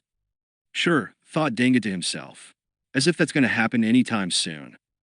Enjoy the peace and quiet, said Boba Fett as he continued his navigational adjustments. While you can, it might be in short supply where we're heading. All right, Dinga stepped back from the cockpit's hatchway. You're the boss. Close enough, said Boba Fett. Go below and tell Neela to strap herself in, you too, for that matter. We'll be making a jump into hyperspace in a few minutes. He knew better than to ask the destination. Whatever coordinates Boba Fett had punched into the navicomputer, they didn't seem to be open for discussion. That's a real partnership. All right, Dinga turned away from the cockpit and grasped the ladder leading down to the minimal passenger space of the Hound's Tooth. It wouldn't be long before the ship would emerge into some sector of the galaxy, so uninviting that a Trandoshan, such as Bosk, had never frequented it. That made him feel about as comfortable as what being partners with Boba Fett had turned into. He turned his head as he started down the metal treads of the ladder, looking back toward the cockpit. The other bounty hunter went about his self-appointed tasks, as though he'd already forgotten Dinga's presence. Right, thought Dinga. If he'd had any doubts before about the exact nature of the partnership between himself and Boba Fett, they were cleared up now, one way or another. His boot soles rang on the metal treads of the ladder all the way down. She could barely believe what she had just heard. Overheard. Actually, Neela had tapped into the Hound's Tooth's internal communication system through an access panel in the main personnel quarters aboard ship. The cramped space was furnished in Trandoshan taste. All dark tapestries over the bulkheads and a jumble of thinly padded sleeping pallets. The tapestries were fastened down at their corners to keep them from drifting and tangling in case the ship's artificial gravity failed. They depicted various great moments in Trandoshan history and legend, all of them violent. Even while she had been fiddling with the comm equipment, with the specific intent of eavesdropping on Dinga and Boba Fett, she had been thanking fate that the Hound's original pilot wasn't still aboard. Her gratitude faded a bit when she finally managed to listen in on the conversation up in the cockpit area. She was dismayed at the manner in which Boba Fett walked all over Dinga, for no more reason than a simple inquiry as to where they were all heading. He's one, Neela thought disgustedly, that's not going to be much use to me. If things came down to a split between herself and Boba Fett, and she could already see how that was becoming increasingly likely, then having the other bounty hunter Dinga on her side wouldn't make much difference. Fett could eliminate them both, without any inconvenience at all. If it hadn't been clear to her before, it was now obvious why Dinga wanted to get out of the bounty hunter trade so badly. He just doesn't have the guts for it, she thought with a rueful shake of her head. The kind of guts and the conspicuous lack of nerves that Boba Fett possessed. Better that Dinga should hang up his weapons and jettison his dwindling reserve of ambition, and settle down on some safe backwater world with his intended bride Manoru before he got himself killed or completely imploded from panic. Neela had her own conviction, reinforced now that she had listened in on Denga and Boba Fett, about how matters would wind up going. I'll have to do everything myself, wherever the hound's tooth was headed, and whatever was waiting for them there. She'd have to do it all, including saving her own and Denga's lives. The cold lack of emotion in Boba Fett's voice assured her that he had no great regard for their survival. Denga might have fallen for that partnership scam, but she hadn't. Neela hadn't agreed to it, either. As far as she was concerned, she was an independent operator, with no one's skin but her own to watch out for. The only problem with that was she still didn't know whose skin that really was. I don't even know my real name, mused Neela bitterly. Her name, and everything that went with it. History, friends, enemies, who she might be able to ask for help and receive, who would cut her throat at a moment's notice if they knew she was alive and off the surface of the planet Tatooine. She had her suspicions, pieced together from logic rather than actual information. Whoever dumped me off at Jabba's palace, whoever it had been, that was the creature for whom she had to watch out. Or creatures in the plural. It might have been a whole conspiracy, any number of the galaxy's sinister forces leagued against her.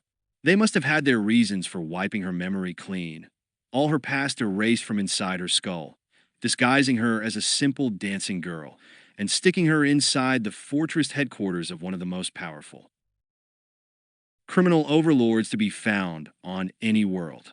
Perhaps Jabba the Hutt had known the whole story behind her being in his palace, but that didn't do her any good now. Jabba was dead, and all the secrets that the loathsome slug had kept to himself were gone as well. Almost the only thing that remained from her past, a scrap of memory that had been left behind by the wipe process, was an image. No voice, no words, no other data, however fragmentary. Whoever had done it to her had been meticulously thorough. Perhaps it would have been better for her, though, if they had eradicated that last little bit as well. The image left in Neela's obliterated memory was that of a face, or rather a non-face, a mask.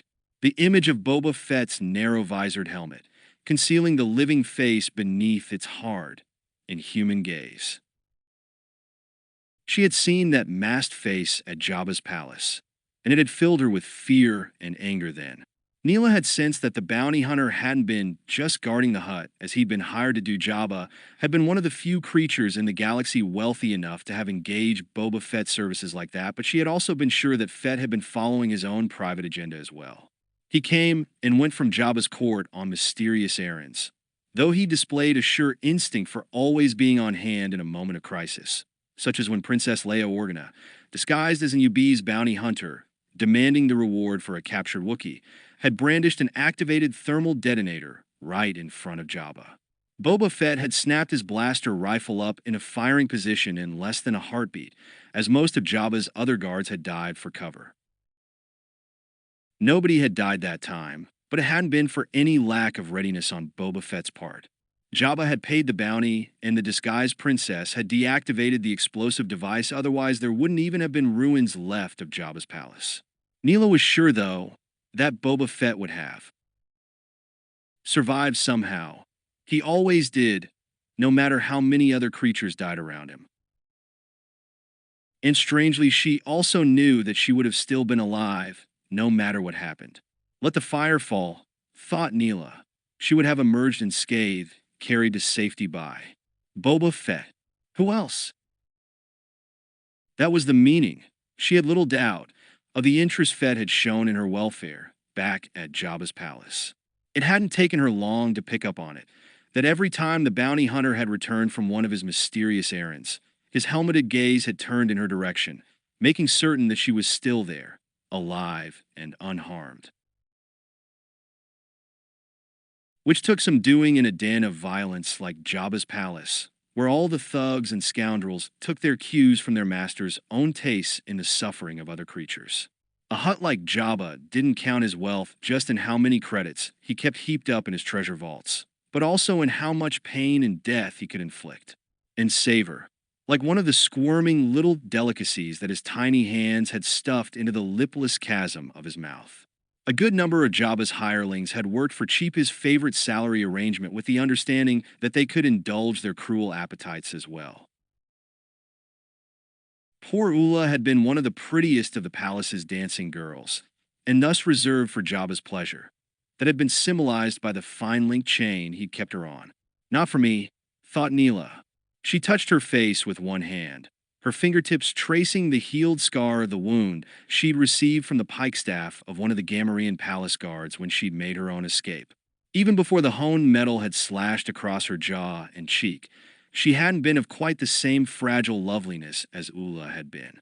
Given Jabba's sadistic tastes, the pleasure he had taken in seeing beauty viciously ripped to bleeding pieces, to be not quite so beautiful was a blessing. During her time in the palace, Neela had seen prettier females than herself tossed to Jabba's pet rancor, and had heard their brief screams from the depths of the pit while Jabba's sniggering thugs had clustered around the edge, enjoying the sight nearly as much as their master had. But there had been another reason for Neela's longer lifespan within the thick stone walls of Jabba's palace. The first glimmerings of her suspicions had grown into absolute certainty. It was him, thought Neela. It was Boba Fett. She glanced up again toward the cockpit area of the Hound's Tooth. An invisible connection stretched between herself and the helmeted bounty hunter piloting the ship. The same mysterious connection that had existed between them back in Jabba's palace. Without a word ever having passed between a mere dancing girl and the galaxy's most feared bounty hunter at least, no word that her ravaged memory could recall, she had known even then that Boba Fett had been keeping watch on her, so that no harm would come to her, that is, none of a fatal kind. Life in the palace had had its numerous and imaginative unpleasantries, most of which had caused Neela and the other dancing girls to wonder if a quick exit via the Rancor pit wouldn't have been preferable. But Neela had realized at some point that choice wasn't open to her. She'd had a guardian, of a sort. Boba Fett's careful and silent observation hadn't been trained just on his Huttese employer. What would have happened, Neela wondered idly, if Abba had gotten around to throwing me to the Rancor? A good question, even if it had been rendered moot by Jabba's death. The answer depended, she supposed, upon the exact nature of her importance to the bounty hunter. Was it great enough that Boba Fett would have interfered with Jabba's pleasures? Enough that, if the need had arisen, Fett would have swung his blaster rifle up and pointed it at Jabba's massive, jowly face, and the deep sepulchral voice from inside the helmet would have ordered the Hutt to let her go? She wasn't sure. Even now, Boba Fett played a complicated game, with the value of the pieces on the board shifting as rapidly as his stratagems. Whatever concern he'd shown for her welfare in Jabba's palace hadn't been based on any great love for her. Fett had already assured her, and I believe it. She thought grimly that concern for other creatures' lives was a notion foreign to his mind. Even when he was ferrying a piece of hard merchandise, as hostages with prices on their heads were called in the bounty hunter trade, the only consideration that kept breath in their lungs was that live prey was usually worth more than dead ones to those who forked over the credits for their capture. And what am I worth? That question still haunted her thoughts. As any kind of merchandise. Her worth, her value to Boba Fett. The reasons why he had been so intent upon her surviving her time in Jabba's palace. Those were things that she still hadn't been able to figure out. If he had an interest in keeping her alive, then he undoubtedly had his reasons for it, and those reasons might not be any that were to her advantage. There was one more question that was even more disturbing. What happens, wondered Neela, when those reasons come to an end? When her life had no more value for Boba Fett, she could hardly expect a creature like him to keep her around out of mere sentiment. She had been no more than a dancing girl to Jabba. She was sure of that, having seen the slit pupils of the Hutt's eyes narrow upon sight of her, with the same malignant, destructive lust that all things of beauty had evoked in his blubber-swaddled heart. Boba Fett wouldn't dispose of her just for the sake of whatever sick pleasure could be found in another creature's suffering, but for cold, hard credits. Neela didn't find that to be any better arrangement. I wind up dead, she mused bitterly, either way. Though there was another outcome possible. A long shot, but better than no chance at all, and much more to her liking. Somebody winds up dead. All right. She nodded slowly to herself. But it won't be me. All she would have to do if, and when that final confrontation came would be to take on the galaxy's #1 bounty hunter, a killing machine that other killers dreaded encountering. Take him on, thought Neela, and take him out. It wouldn't be easy. But oddly, as slim as her chances might be, she found herself almost looking forward to that final encounter. The course of Neela's thoughts was interrupted by the clang of boot soles upon the treads of the ladder that stretched up from the cargo area to the cockpit of the appropriated houndstooth. Neela quickly started to close the access panel to the comm circuits, then relaxed when she saw that it was only Dinga climbing down the ladder. Nice job, said Neela. She folded her arms across her chest and regarded him. You pretty much let him wrap you up into a neat little package, didn't you? Dinga stepped off the bottom of the ladder. What are you talking about? Come on. She didn't care if Dinga knew that she had been listening in on the cockpit conversations. With her thumb, she pointed to the exposed wiring and the small listening device she had found in the ship's spare parts locker and had spliced in. I heard everything you said, and everything Boba Fett said back to you. Neela slowly shook her head. I can't say I was very impressed. At least, not with you. With a sigh of pent-up breath, Dinga lowered himself onto a bare metal bench at the side of the cargo area. He's a tough customer. The bounty hunter's shoulders slumped forward in a full kinetic display of defeat. That hunter might as well be made out of durasteel, from his skin into his heart, if he's got one. What were you expecting? Dinga shrugged, pretty much what I got from him. You idiot, said Neela. I mean, what were you trying to achieve? What were your plans when you started talking to Fett? Plans? A blank look crossed Dinga's face. Right now, I couldn't tell you. Great. Neela's voice soured with disgust. We're both possibly riding to our deaths right at this moment, and the only ally I might have is completely brain dead. Hey Dash, the bounty hunter straightened up from his slump. That's not fair. You think it's so easy getting something out of Boba Fett, then you try it. I'll wait right here for you to come crawling back down that ladder. Take it easy. I'm sorry, okay? As if her problems weren't bad enough. Now she had to be concerned about this stressed-out creature's tender feelings. She'd just been reminding herself that Boba Fett didn't have any fragile sensibilities like that. Why couldn't Dinga be the same? Look, said Neela, you and I are going to have to stick together, Dash. Why? Dinga peered suspiciously at her. What's in it for me? Hooking up with you, that is, I've already got a partnership going with Boba Fett. That's worth a lot more than being partner with someone like you. Really? She couldn't keep an expression of wry amusement from showing on her face. And that's why you were up there in the cockpit right now, talking things over with Fett just like partners. Neela gave another shake of her head. I guess it just goes to show, there are partners and then there are partners. And you're definitely one of the latter sort. Yeah? And what sort's that? The disposable sort, said Neela. Just as disposable as I am, except I don't have any illusions about it. With one hand, she gestured at the various pieces of equipment festooning the bulkheads of the ship's cargo area. See all this stuff? It used to belong to somebody else. That other bounty hunter Dash. Bosk, that's his name. Dinga nodded. And you're right, this was his ship. All of the equipment's controls and handles were sized for a creature with claws rather than humanoid digits. Neela could have wrapped both her hands around some of the pieces that would probably have been swallowed up by a single one of Bosk's fists. And look what happened to him. Neela indicated the cockpit above with a tilt of her head. What Boba Fett did to him. It was easy too, at least for Fett. And this Bosk, from all I've heard about him, was one tough customer as well. The Trandoshan bounty hunter had made a few appearances in Jabba the Hutt's palace during her stint as a dancing girl there, and she had listened in on some of the stories whispered about him. The tales might have indicated that Bosk was no genius, but his sheer viciousness and tenacity made up for any failings in the brain department. And Fett still managed to turn him around and inside out, and send him on his way, minus this ship. That took some doing, all right. Dinga rested the palm of his hand against the cold durasteel of the bulkhead behind him. The hound's tooth was Bosk's pride and joy. More than that, his weapons, his way of making a living. You couldn't have bought this ship from him for any amount of money. Obviously, Boba Fett has another way of doing business. One corner of Nelia's mouth lifted in a humorless smile. Too bad for the creature on the other end of the deal. And too bad for you. What do you mean by that? Come on, said Neela. Don't be any more of a fool than you absolutely have to be. Isn't it plain to see?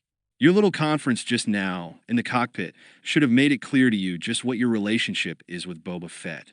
If you've fallen for that partner's nonsense, you're even more of an idiot than you appear to be. A scowl darkened Denga's face. That's hard talk coming from somebody without a friend in the whole galaxy. That remains to be seen, thought Neela. For all she knew, with the ravaged state her memory was in, she might have friends, powerful ones, that would do anything for her numbering in the legions. They could be looking for her right now, if they think I'm still alive. It all depended on just what circumstances had led to her being stuck in an out-of-the-way hole like the planet Tatooine.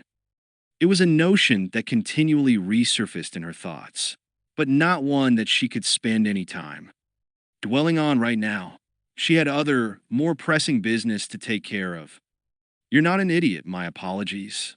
Saying even that much grated against some deeply embedded fiber in Neela's character, a personality trait that had survived the memory wipe that had been performed on her.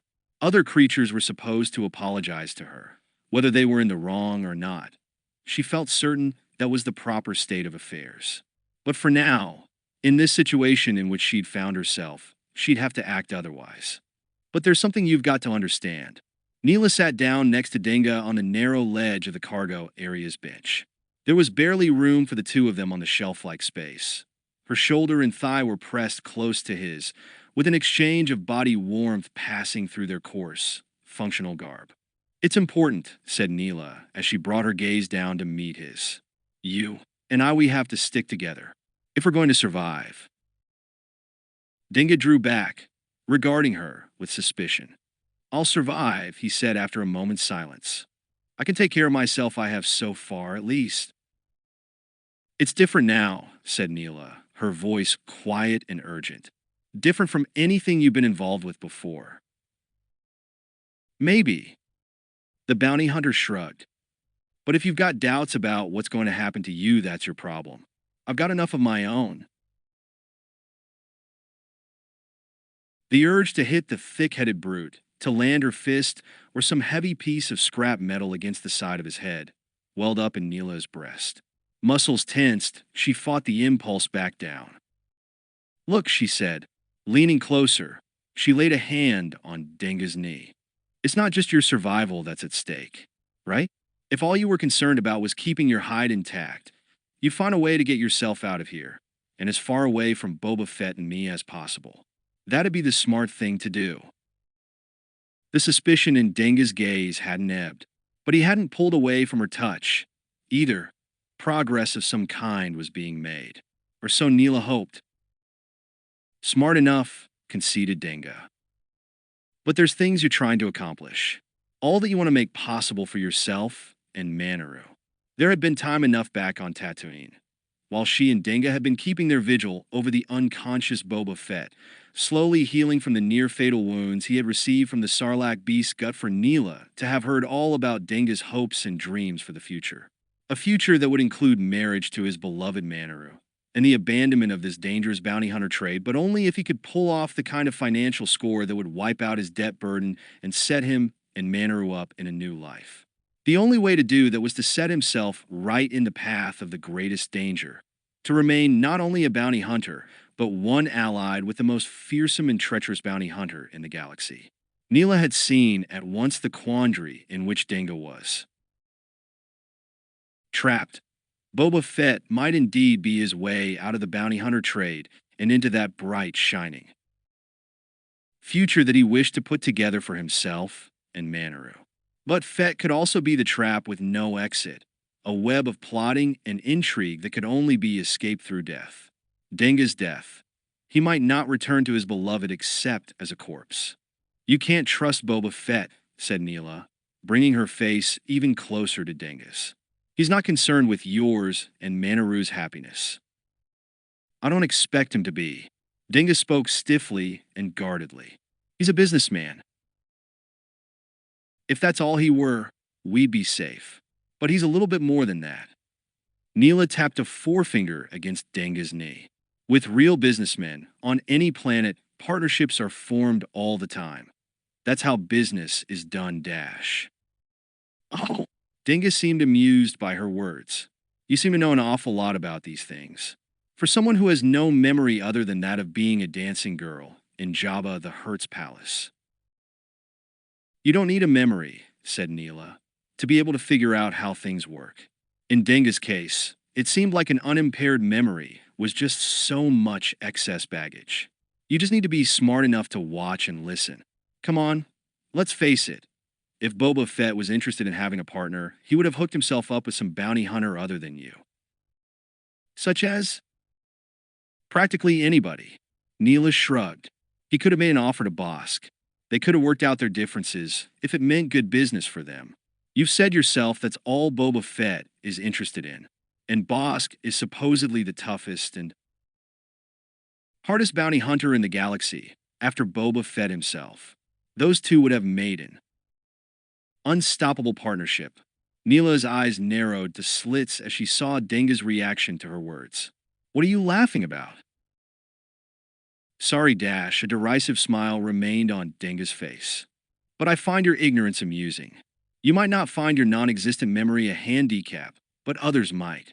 There are plenty of sentient creatures, especially in the bounty hunter trade, who are just a little more knowledgeable about Boba Fett's personal history than you seem to be.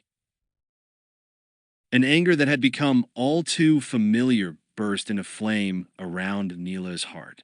As smart as she might be, definitely smarter than this Denga. Possibly. So in regard to Boba Fett, she still found herself at a disadvantage. I have to figure out things that they already know.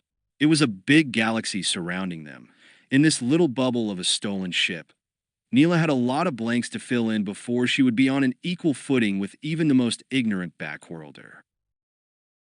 They didn't just steal my memory, Neela mused bitterly. They stole my ability, my chances to survive. That was all the more reason for her to get Denga on her side, at least for the time being. She could use him both as an ally and as a source of information, until she had been able to find and fit enough missing pieces together, like assembling a primitive two-dimensional jigsaw puzzle inside her skull. It would have been easier. She knew something else. You didn't need to be a genius to figure out if Denga hadn't already been involved with his intended bride Manaru. That complicated things, especially any strategy Neela might otherwise have had for getting him on her side.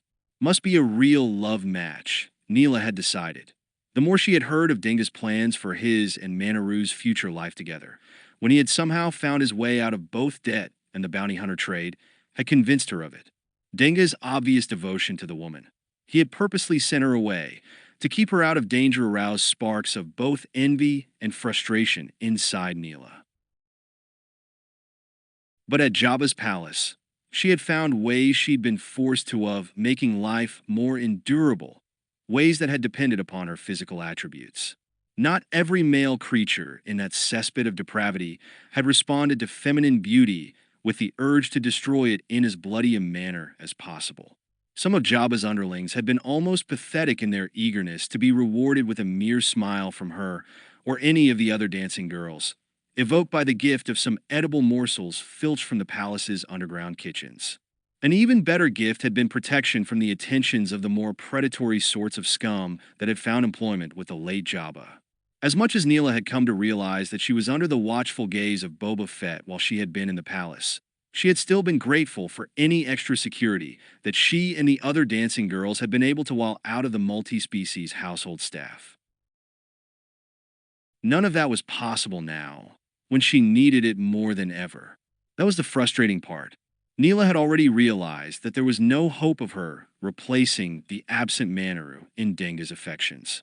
If anything, he was more in love with his betrothed now than when Boba Fett's slave-eye ship had ascended from the surface of Tatooine's Dune Sea, and more dedicated to his mission of putting together a future life for the two of them, in some peaceful corner of the galaxy, far from the criminal dens and watering holes to which he'd previously been accustomed. Manaru had already changed his life, one way or another. Neela could see that. Without even being here aboard the Hound's Tooth, Manaru was a critical element in all of Neela's calculations. Worst of all, despite Denga's vow to quit the bounty hunter trade, he still had just enough of a bounty hunter's mercenary toughness to complicate matters.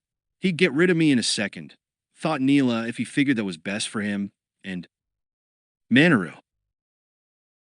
The trick would be to convince Denga that the road to that future life he envisioned with his bride was the one that led through Neela's plans.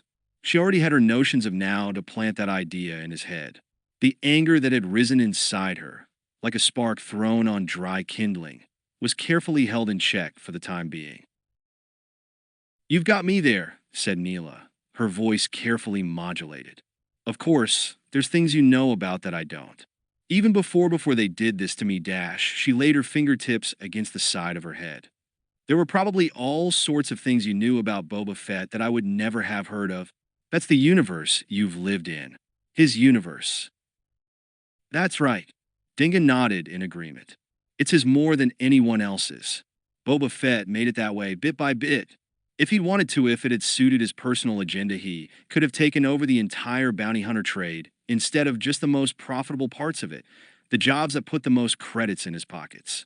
There's still a remnant or two of the old bounty hunters guild out there, but it's nothing compared to what it once was. Before he all but destroyed it, took it apart like a cheap astrogator device. Boba Fett could have set himself up at the top of the guild, if he wanted to bother with it. You told me something before about the Bounty Hunters Guild. Just a little while ago, right after Fett got rid of Bosk, Neela searched her recent memory.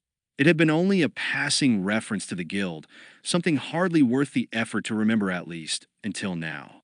You said something about Bosk and the guild, that the trouble between him and Fett went back a long way. "Sure," said Denga, leaning back against the bulkhead. He seemed amused by her efforts at assembling the past. "But it's no big secret. Everybody knows about it, or at least everybody who has any reason to be interested in the welfare of bounty hunters." Denga's smile widened. "Not everybody is, you know. Bounty hunters aren't the most popular creatures in the galaxy.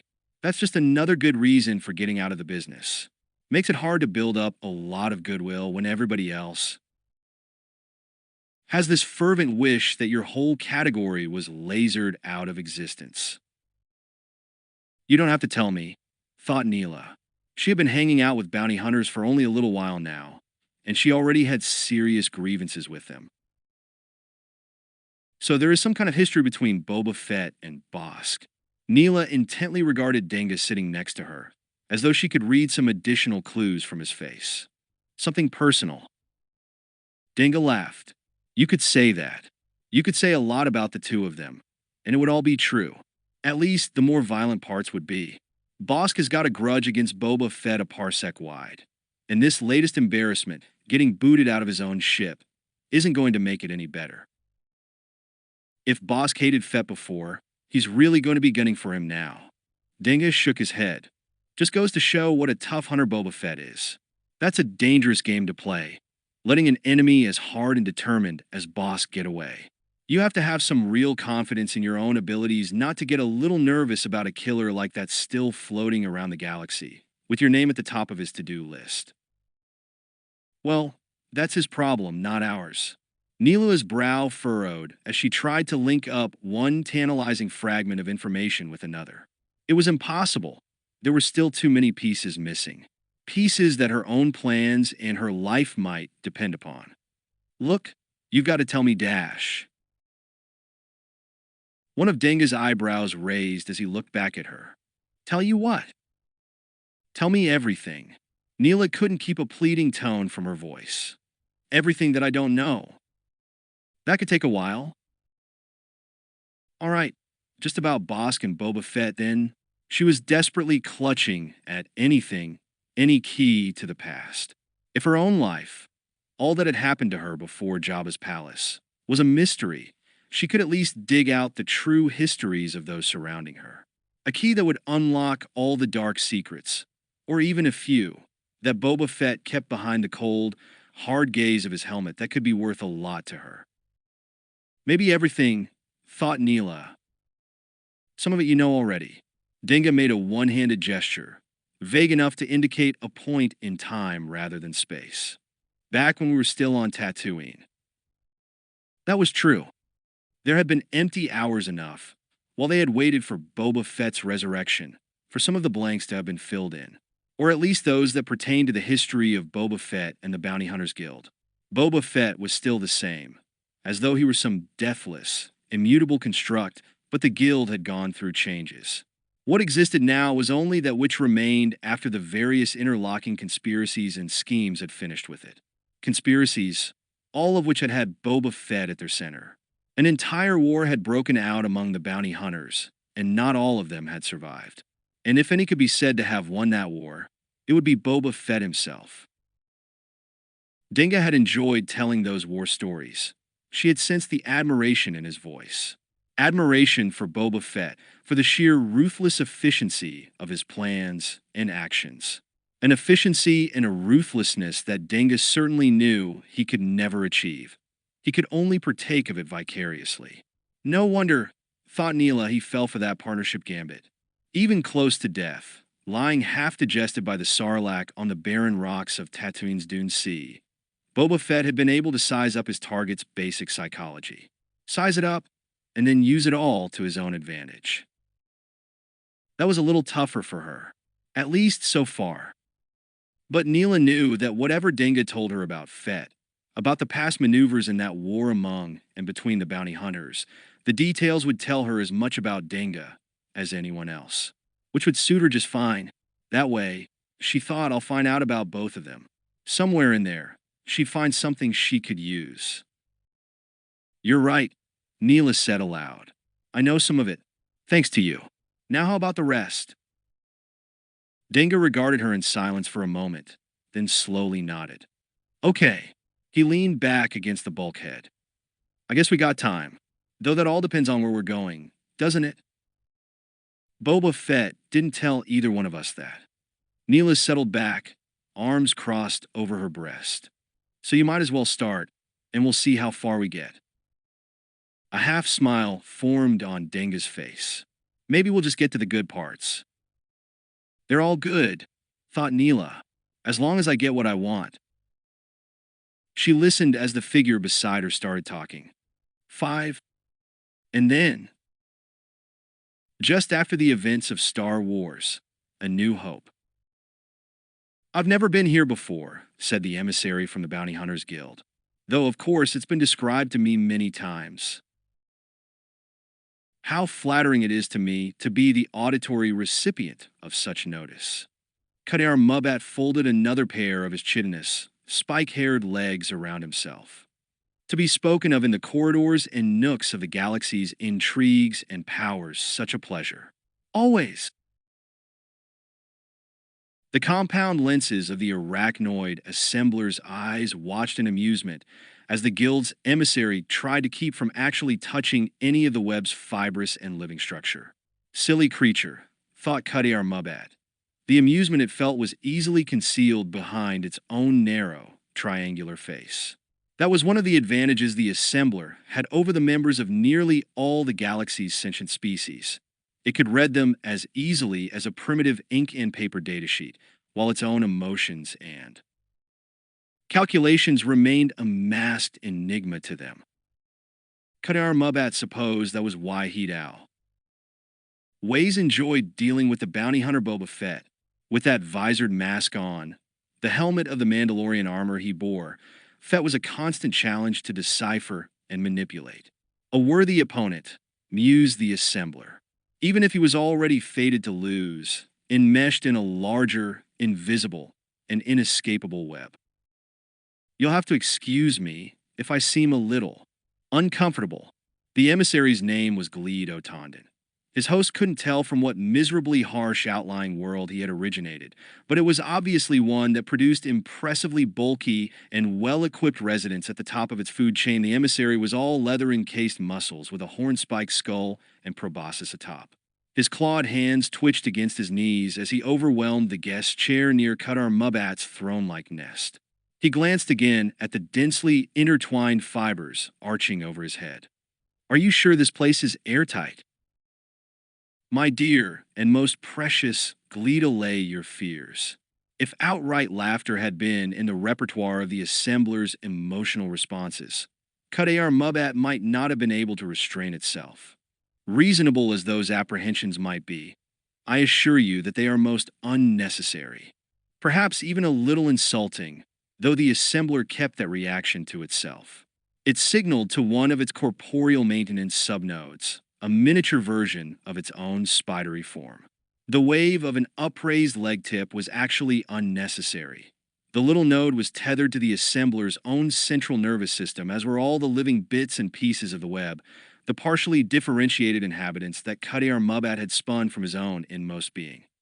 But I'll check, just to be sure, for my most esteemed visitor. Gleed Otondin shrank back, as though trying to hide inside his own body armor, as the summoned node scuttled past his shoulders, trailing a whitely glistening filament of neural connector tissue behind itself. The node perched alertly on the angle of Qadar Mubat's outstretched leg. Yes, yes. The node was all eagerness. It had been one of the assembler's favorite creations, though the bouncy mannerisms were starting to wear thin now. What can I do for you? And the echoing whole-word stutter in its vocal circuits was definitely annoying. Qadar Mubat made a personal mental note in the unshared segment of its own cerebral cortex to eliminate that flaw with the subnode successor, after this one had been rhingist. Anything at all? The curved walls of the web's central chamber seemed to move and shift, all of the gathered subnodes turning the varying levels of their communal consciousness toward the discussion taking place in their midst. A general alert had gone out over the web's neural fibers as to just how important these meetings were. Underneath a few dangling nodes, Gleed Otondin cringed at the sight of the bustling, enveloping activity. A status report, please. Qadar Mubat made a show of giving orders to the subnode clinging to its extended leg. That was all for their visitor's benefit as well. There was no real need for courtesies being extended to things that were as much a part of the assembler as its own segmented abdomen and thorax. Regarding our dear little home's atmospheric pressure is all, as it should be. Pray tell. The subnode was silent for a few seconds as it shifted its minimal nervous system into communication with the rest of the web's bioengineering and homeostasis maintenance nodes. Their wordless back-and-forth conference evoked a tingling sensation inside the tactile processors of Qadar Mubat's central cortex. For a moment, it could feel the interlaced network of the web's outer sheath, as though its soft abdomen body had expanded to the limits of its sensory perceptions. Drifting amid the stars' cold points of light, the web's rope-like strands were studded with functioning scraps of various machines and spacecraft. Those bits and pieces were the only ones that the assembler hadn't spun itself, but had incorporated into its extended being, usually as the final payments due from one extortionate scheme or another. The foreclosed upon debtors were usually expelled through one of the web's annular exit ports to deal with the vacuum as best they could. Qadar Mubat's interest in them ceased at that point. The assembler thought it morbidly uncouth to collect scraps of corpses as trophies, the way those reptilian Trandashans did. Normal pressure loss experience dash at Qadar Mubat's direction. One of the skittering voice box subnodes took over from its exterior maintenance web cousin, still sitting on their parent's spider-jointed leg. The stutterless voice box dangled within inches of Gleed Otondin's head. The emissary regarded it with evident dismay. During reception of visitors and transfer from docking vessels, atmospheric generation stepped up 2 levels over subsequent time period, per standing orders for perimeter breach procedures. The voice box node fell silent for a few seconds as it received more data from the exterior sensors. The voice box nodes were little more than articulating mouths and embedded vocal cords. They didn't possess enough separate memory to hold more than a few sentences at a time. Internal web pressure currently at 95% of optimum volume, 100% optimum within next hour. There, you see, Qadar Mubat gestured with its extended leg. The assembler spoke rapidly, to keep its visitor from thinking about and commenting upon the one-word dash vessels, in the plural that the voice box node had let slip. That's the problem, thought Qadar Mubat, when you don't give your underlings enough brains to think with. Nothing at all to worry about. If you say so. The emissary from the Bounty Hunters Guild looked only slightly reassured. The real worries, as always, belong to Qadar Mubat. Life itself, Muse the Assembler, is a burden. It was a constant temptation to design and create the web subnodes with enough cortical matter to render them capable of independent thought and action, though it would have taken a great deal of the load off the assembler's multiple shoulders. It might also, Qadar Mubat reminded himself, take my head off those shoulders. The web had come to Qadar Mubat as its inheritance, upon the death murder, actually of the arachnoid assembler that had spawned it. That might have been right and proper. Qadar Mubat had never felt any guilt over the matter, but at the same time, it had no intention of making the same mistake itself as its creator had. But I do say so. Qadar Mubat enacted a semblance of a gracious humanoid bow, spreading wide two of its jointed legs and bending forward, eye-studded head lowered. The shifting of the assembler's weight momentarily lifted its pallid, wobbling abdomen from the living nest beneath. The concave subnode sighed and put its minimal intelligence to the task of reinflating its cushion-like bladder parts. I make every effort for the comfort of my so highly esteemed guests, such as yourself. Even if it did not facilitate the flowing conduct of business, I would still feel it incumbent upon me to do so, honored as I am by your presence. Don't bother. The emissary's unease shifted to annoyance. With a visible display of will, Gleed Otondon regained control of himself. I've been informed about all your flattering language. His eyes narrowed into a focus of distrust. It won't work on me. Thought Qadar Mubat to himself, keeping his satisfaction hidden. But it already has, one way or another. I'm sure, soothed Qadar Mubat, that you don't mean that in a hostile way. But of course, if you wanted to, that would be fine with me as well. I try to be accommodating, as I hope you've seen.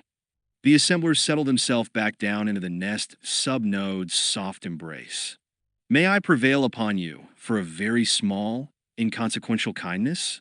If you'll excuse me for a moment, I must confer with a few of my tiny minions. Trifles, mere details. Such an annoyance. None of Qadar Mubat's multiple eyes had lids, but a slight opacity filmed over their bright bead-like surfaces as the assembler relaxed their focus. It tucked its legs around itself as a further indication of having withdrawn its attention. One of its tiniest creations, an optical subnode barely bigger than a humanoid thumb, peered out from behind a tangle of the web's structural fibers. An unsheathed neural strand, white as spider silk, conveyed a sharp image of the guild emissary to the parent assembler's cortex. Gleed Otondon looked grumpy and uncomfortable, obviously irritated by even the slightest delay in taking care of business. Let him stew a while, decided Qadar Mubat. The assembler's full consciousness had already siphoned along the connecting neural fibers to another part of the web, and to another visitor. You look different, said the Tranashan bounty hunter, from the last time I was here at the web. My dear and most esteemed Bosk, the web's owner and creator, the arachnoid assembler Qadar Mubat, traced a gesture with one upraised leg, signifying a galaxy's worth of hard-won wisdom and regret. You are still in the prime of a vigorous youthfulness. Is that not so? Whereas I myself. The points of the tiny claws at the end of the leg tapped against a chitinous segment of exoskeletal carapace, just beneath the assembler's triangular face, and where a heart would have been if its anatomy were closer to humanoid or reptilian. I grow old and tired, just as your beloved father Kratos did. May his memory be enshrined among the stars. Yeah, well, the old lizard isn't going to get any older now. That's for sure. A glow of satisfaction kindled in Bosk's own scale-covered breast. His father's bones, gnawed and picked clean, rested in Bosk's trophy chamber, where he could gloat and meditate over them any time he wished. Serve him right, thought Bosk, grinding his fangs together as though retasting the memories of his predecessor. With Trandashan's, death was the penalty, not just for getting old and tired, but for getting in the way of the next generation Bosk specifically. If his father Kradosk hadn't tried to hold on so tightly to the leadership of the Bounty Hunters Guild, things might not have gone so gruesomely for him. Or perhaps they might have. Recycling the protein and other constituents of one's elders was such a time-honored tradition among their species. It would have seemed a shame not to have carried it on, even if Kradosk had graciously surrendered the guild's leadership to his heir Bosk. He was a tough old lizard, mused Bosk aloud. His tongue traced the broken point of one of his own fangs. In a lot of ways. Deep is the measure of my own reminiscing, said the assembler, when I recall your father Kradosk. Many were the dealings I had with him. Much business did we do together, and most of it was highly and mutually profitable, I assure you. Believe me, I know all about that. Bosk folded his arms across his chest. His elbow nudged one of his holstered blaster pistols. I was in on a lot of that business. The profitable stuff and the unprofitable. What can I say? Two of Qadar Mubat's legs lifted in an approximation of a shrug. It's a dangerous galaxy in which we live. Poor, struggling creatures that we are. Not everything works out as planned, does it? That's the truth, brooded Bosk.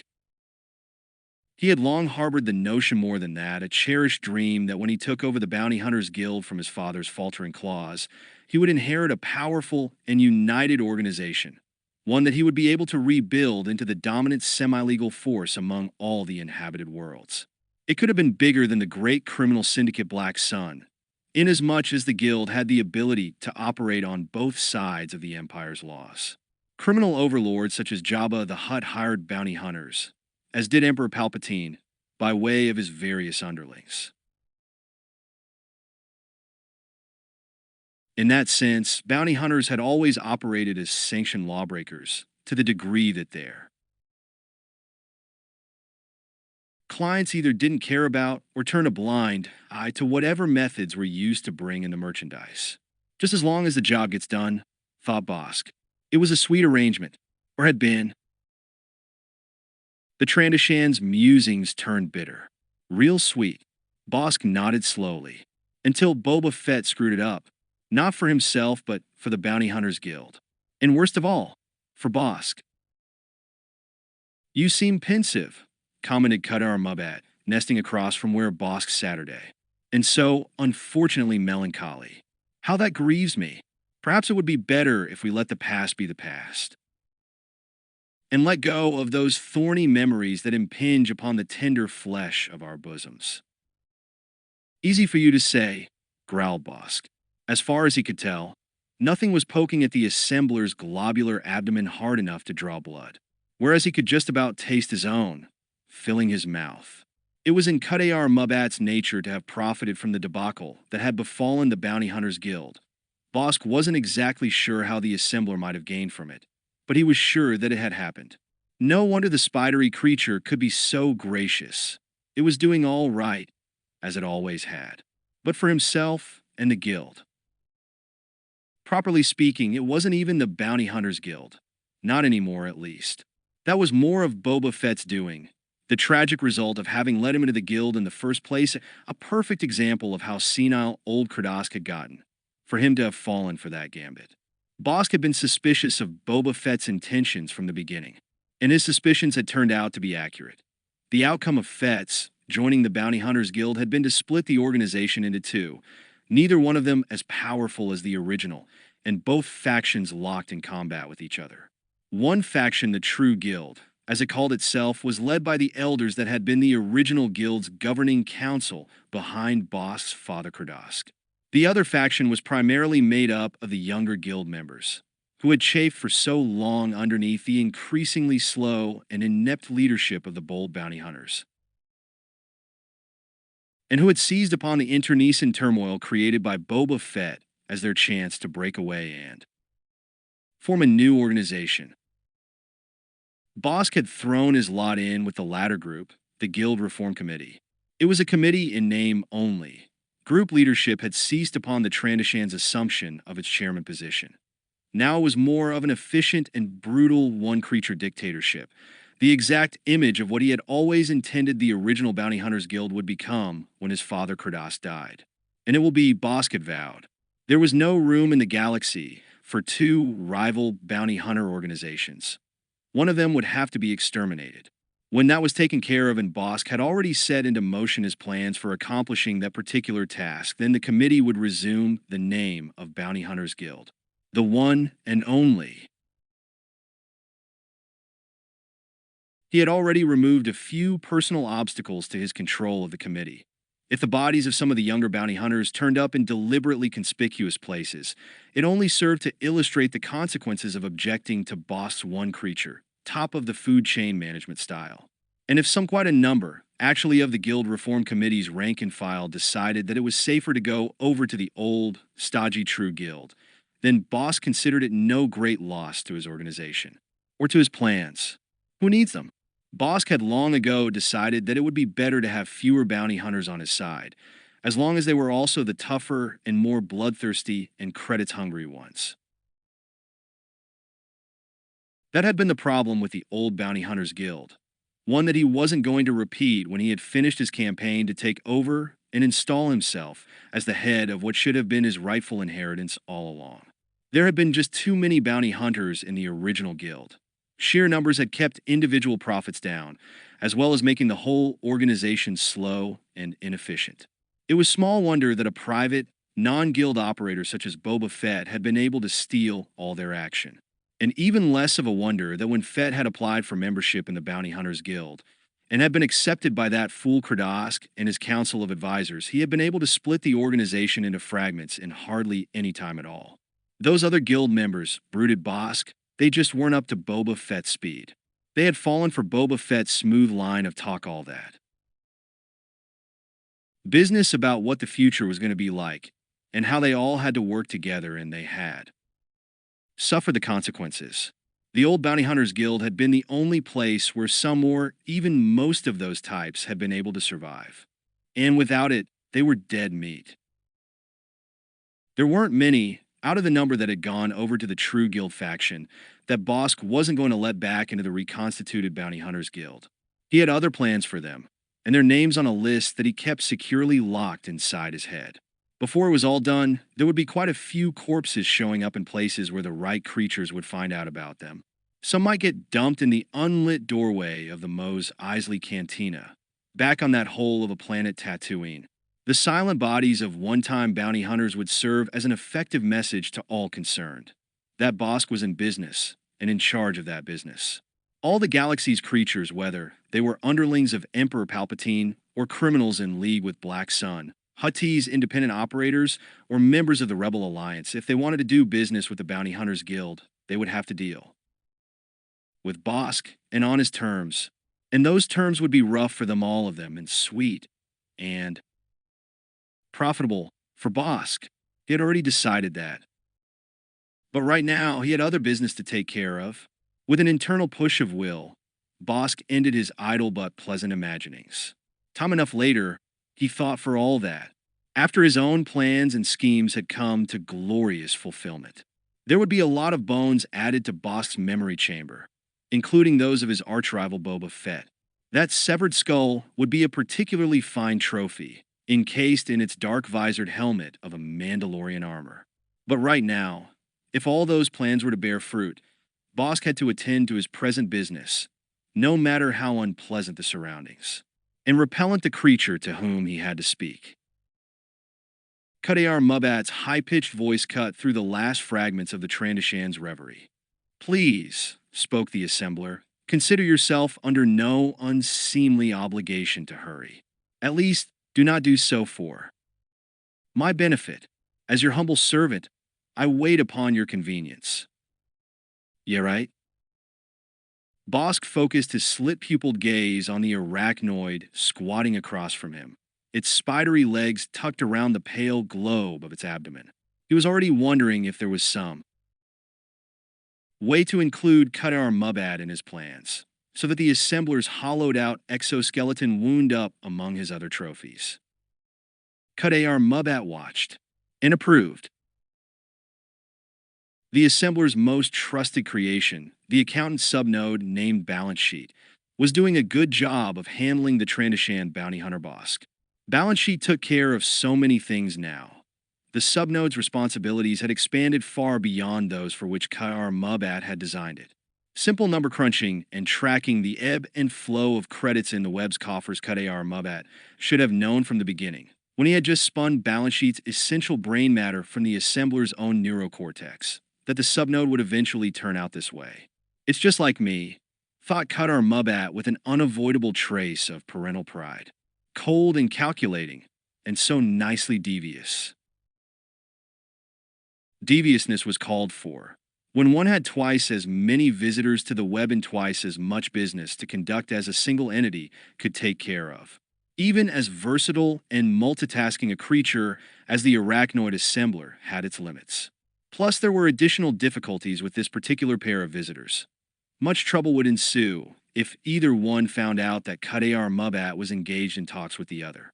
Gledo Tondon was here, representing the interests of the True Guild, the loyalist faction of the now splintered Bounty Hunters Guild, and Bosk.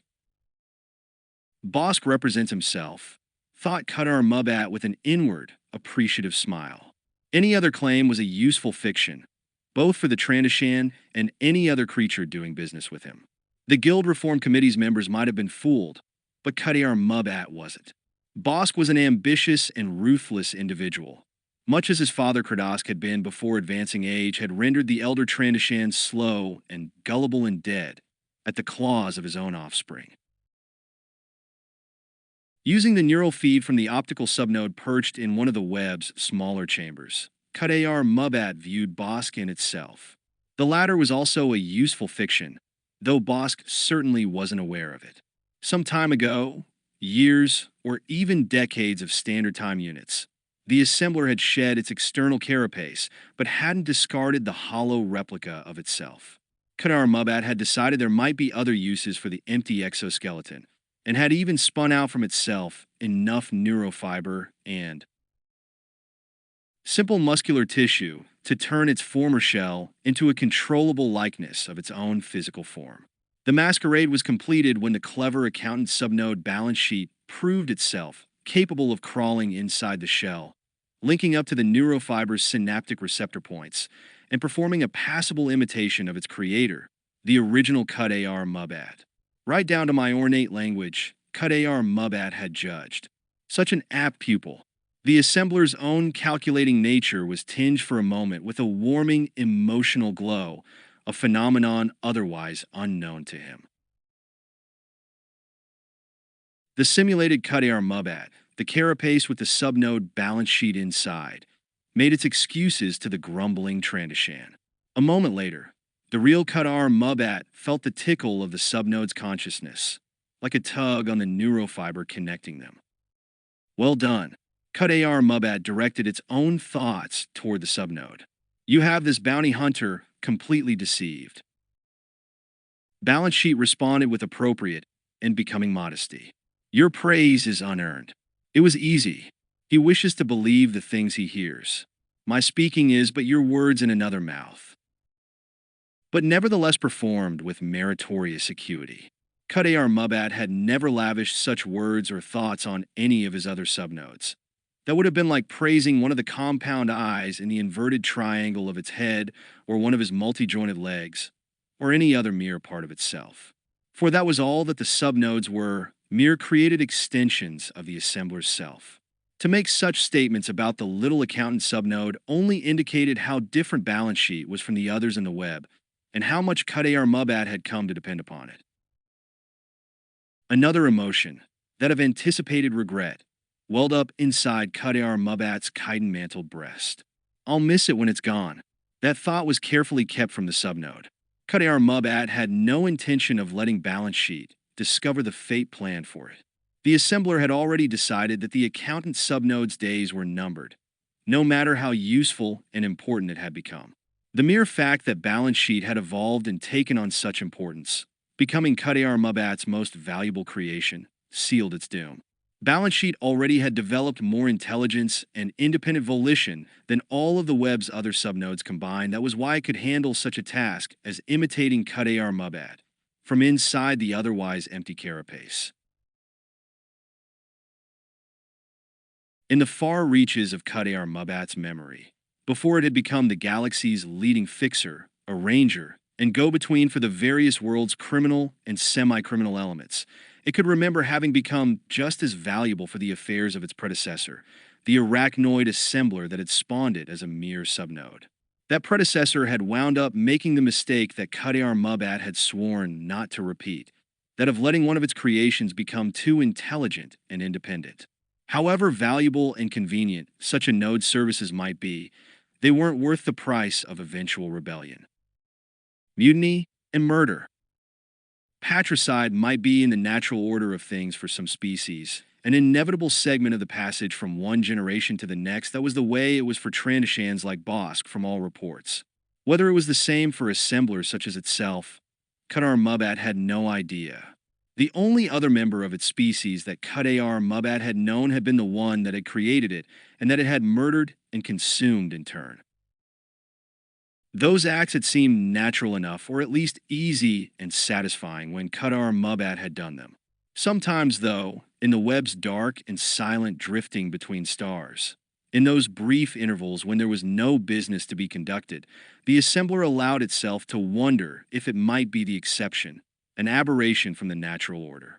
Perhaps its millennia-old predecessor had grown old and tired, and had created and groomed its chosen successor with an innate capacity to rebel, kill, consume, and usurp.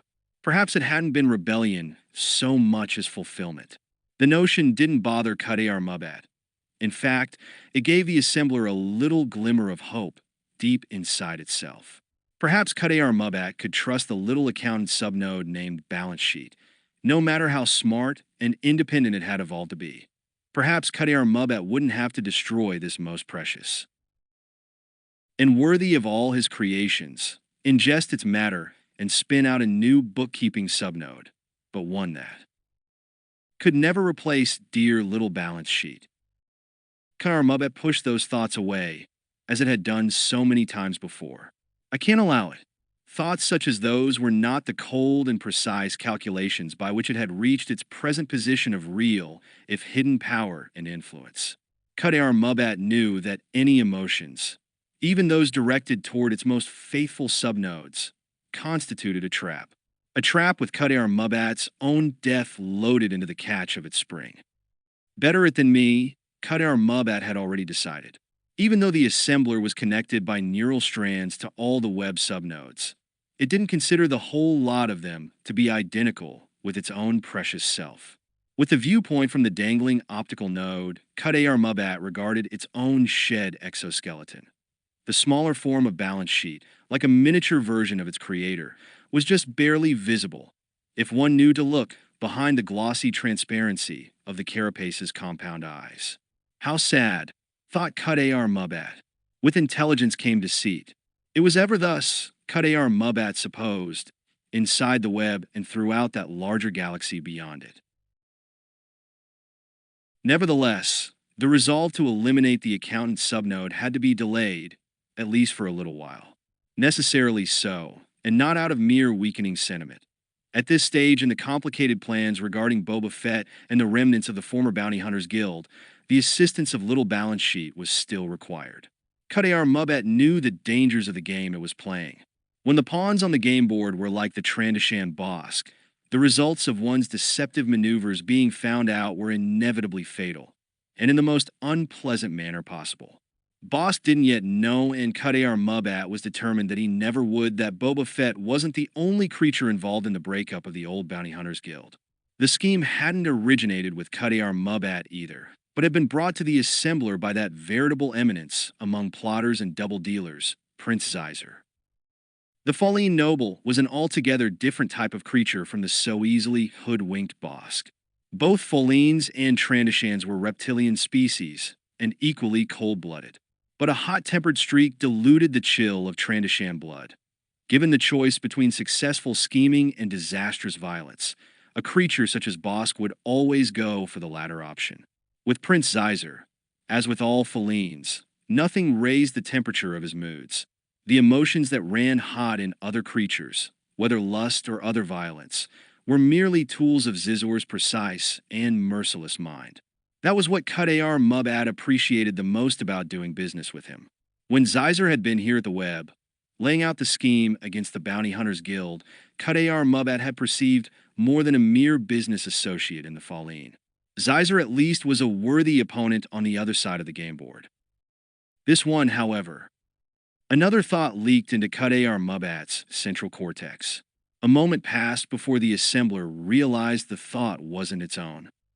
This one, came Balance Sheet's unspoken words, is too easy. Another moment, as Kadar Mubat recovered from its surprise. The accountant subnode's thoughts had broken into Kadar Mubat's own, entirely unbidden. That had never happened before, and it had been in response to Kadar Mubat's interior musing about the differences between Trandashans and Fallines. Those thoughts, the contrast between Bosk and Prince Zeiser, had not been directed out along the web's neural pathways, toward the subnode hidden inside Kadar Mubat's discarded exoskeleton. It was listening, thought Kadar Mubat, to me, and then Kadar Mubat was unable to keep from wondering if the subnode had heard that thought as well. Kadar Mubat stilled all its thoughts, creating a perfect silence inside itself. For a few moments, all it did was wait and watch, letting the image from the optical node fill the momentary vacuum of its consciousness. What would you have me do now? Balance Sheet had spoken again, the words forming inside Kadar Mubat's cortex, as real as the assembler's own thoughts. Across from the sheltering carapace, the bounty hunter Bosk sat in the web chamber, unaware of the silent conversation taking place. Only a few seconds had passed since the accountant subnode, pretending to be Kadar Mubat, had made its excuses to the bounty hunter Bosk. Given the impatient nature of all Trandashans, it was probably not a good idea to make him wait much longer. Kadar Mubat regained enough of his internal composure to address the waiting Balance Sheet. Proceed with the negotiations, spoke Kadar Mubat along the neurofibers connecting him to the subnode. The Trandashan's confidence has obviously been gained due to the excellence of your masquerade performance. Kadar Mubat kept the tone of its thoughts carefully unemotional and controlled, suppressing any sign of anxiety or suspicion on its part. If that is easy for you, so much the better. The subnode's response held the same apparent lack of emotion. As you wish, thought Balance Sheet, and as you so wisely instructed me. For a few seconds longer, Kadar Mubat watched via the optical node in the smaller chamber as the disguised Balance Sheet resumed its cajoling flattery of the Trandashan Bosk. The assembler kept its own thoughts hidden, disconnected from the strands that might have conveyed them to the accountant subnode or any other that Kadar Mubat had created. Its resolve, that it had already made regarding the fate of Balance Sheet, was even stronger now. As soon as this business with the Bounty Hunters Guild is over, Kadar Mubat assured itself. Definitely. The assembler allowed its consciousness to flow back from the extended neural fibers of its web and recondense in its own body. Kadar Mubat was once again aware of the main web chamber surrounding itself, where it had left Gleed Otondon, the true guild's emissary, waiting. Better safe than sorry. It's about time, Gleed Otondon grumbled as the assembler raised its head and blinked its multiple eyes. I don't have endless standard time units to waste on this matter. An infinity of apologies. My most profound regrets. Kadar Mubat rearranged itself into the gently sighing, accommodating nest. The assembler performed another imitation of a humanoid bow, lowering the narrow triangle of its head before the visitor. Farthest from my mind is any wish to seem other than entirely honored by your presence, believe me. Let's just try to wrap this up. The assembler's flowery language produced a sour expression on Otondon's sharply angled muzzle. There's really only one basic issue that needs to be settled, and it's a simple one. Are you with us or not? Pardon? Kadar Mubat spread wide two of its front legs. What is the precise meaning of with? I don't mean to imply that your words are not of pristine clarity, but dash. Stow it.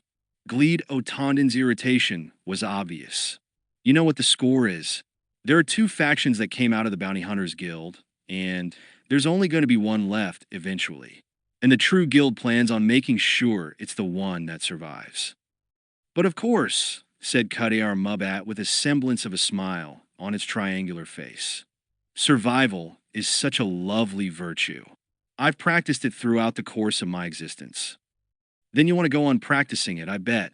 Gleed Otandan leaned forward, his hard glare reflected in the assembler's multiple eyes. And the best way to do that is to make sure you're on our side. The true guild isn't going to feel very friendly toward anyone who didn't help it put the Bounty Hunters Guild back together again. Those renegades in that so-called Guild Reform Committee, they're dead meat. And that's what will happen to anybody else who gets too cozy with them. Otandan turned his head to one side, peering more closely at the assembler across from him. Just how cozy are you with Bosk and that bunch of his? My dear Gleed. With its upraised forelegs, Kadiar Mubat made a fluttering gesture. I understand the appropriate nature of your inquiry, but I am a trifle shocked by it, nevertheless. Suspicion is all very fine in your trade. It's certainly a necessity, but I've never before been suspected of being an idiot. I do know how things work in this galaxy. I thought you might. Otandan's smile was made even uglier with its suggestion of brotherly conspiracy. You really aren't an idiot, are you? But you might very well be. Kadiar Mubat kept his response unspoken. I have not reached the advanced age and influential position that I possess by making poor choices as to friends and alliances. The assembler tapped the claws at the ends of his forelegs together. So you and the others in the true guild. And of course I regret not having the opportunity and the pleasure to address each and every one of them directly may rest in the utmost assurance that I am, as you say, with them in this regard. And while the bonds of friendship and the great admiration I have for such eminent and respected bounty hunters as the members of the true guild would naturally dictate such a response on my part, I would like to ease and reassure your mind even further. It's good business as well, my dear Gleed. The assembler refolded its legs around its cushion-cradled abdomen. Business that I wish to continue carrying out in the future, as mutually profitable as it has been in the past. I don't know about mutual, grumbled the true guild's emissary. It always seemed to put more credits in your coffers than ours. How grievously wounded I am to hear you say such a thing. Kadiar Mubat let himself sink down into the soft embrace of its nest, the better to indicate its mortification. Perhaps at that happy time to come, when the upstarts have been so righteously and inevitably vanquished and the original Bounty Hunters Guild has been restored in all its glory, then we can go over our account books together and come to a financial reconciliation. The assembler's voice became even more soothing. If you yourself were to feel that you had suffered some personal hardship, you and I could talk about it. Privately. Yes. Otandan scratched his elongated chin. Are you talking bribery? Oh, that's such a crude word, don't you think? Kadiar Mubat shook its head. I prefer to regard such practices as merely a matter of making our friendship the one between just you and me even more satisfying than it has been already. And of course, as a matter of friendship, if you were to return to the other members of the true guild, whose interests you so ably represent, and you were to assure them of the avidity with which I wish to maintain business interests with them. Yeah, I understand what you're getting at. Otandan gave a slow nod. But I'm not going to do anything like that if it isn't true. The bit about you wanting to stay hooked up with the true guild, and not having anything to do with Bosk and that guild reform committee bunch. But, my dear Gleed, that is the truth. The assembler lifted one of its forelegs into the air with a dramatic flourish. I swear it, absolutely and unconditionally. Kadiar Mubat tucked the leg back with the others around itself. That's not the sort of thing about which I'd even be capable of prevaricating. It had better be true, said Otandan grimly, because it wouldn't be worth my life to tell the other true guild members that you're with us, and then have them find out that you had handed us a line. Our kind of bounty hunters doesn't reward stupidity. Too bad for you, thought Qadar Mubat Riley. The assembler's visitor would have done well for himself, if that had been the case. Rest assured, my most precious Gleed, that the relationship between myself and the true guild and the Bounty Hunters Guild, when it has once again come into existence, will be one of exclusivity and mutual profitability. You have my word on it. Good. Otondon gave a satisfied nod. You know, I kind of felt all along that we'd be able to do business together. Fool. This was the easiest sort of negotiation, telling someone exactly what they wanted to hear. Part of Qadar Mubat wished that they could all be this easy, and in fact, most of them were. It was only when the arachnoid assembler was matching wits with creatures such as Prince Zyzer or Boba Fett that the game became both dangerous and interesting. That was what the other part of Qadar Mubat appreciated, what made its own existence worthwhile. The assembler had lived for a long time in the drifting web that it had inherited from its murdered predecessor. Qadar Mubat had been putting together complicated deals and intricate, self-serving schemes before any of the creatures it now encountered had been born. When that much time passes, the search for a worthy opponent becomes an obsession. That was why it had been inevitable that Qadar Mubat would have let itself become involved in the scheme to break up the Bounty Hunters Guild. Not so much for the profits that would accrue to the assembler's coffers, though the credits would in fact be substantial, but for the thrill of the game. And the quality of the opponents. Qadar Mubat had been able to see past Prince Zyzer, who had brought the scheme here to the web and laid it out before the assembler's multiple eyes, all the way to Emperor Palpatine, so far away on the planet Coruscant. Strings as delicate and intricately connected as any in the web were being pulled, and not all of them were in Zizor's hands. The Falleen noble enjoyed playing dangerous games as well as Zyzer, hadn't risen to the top of the galaxy-spanning crime, Syndicate Black Sun, without having a taste for risk and the skills to pull off those kinds of gambits.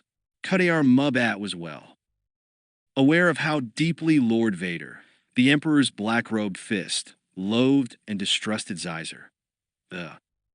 Falleen only had to make one wrong move, and every suspicion that Vader had planted in Palpatine's thoughts would be confirmed fatally so for Zyzer. When you play those kinds of games, muse Qadar Mubat for those kinds of stakes. You can't complain about what happens when you lose. In the minuscule heart inside its carapace, Qadar Mubat felt sorry for the little accountant's subnode balance sheet. It had never played at that level, never developed those kinds of sharp, hard gaming skills.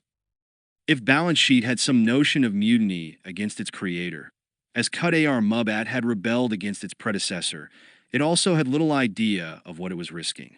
It might never know the game and its existence would be over before it realized. Such thoughts were pleasing, but there was business to be concluded.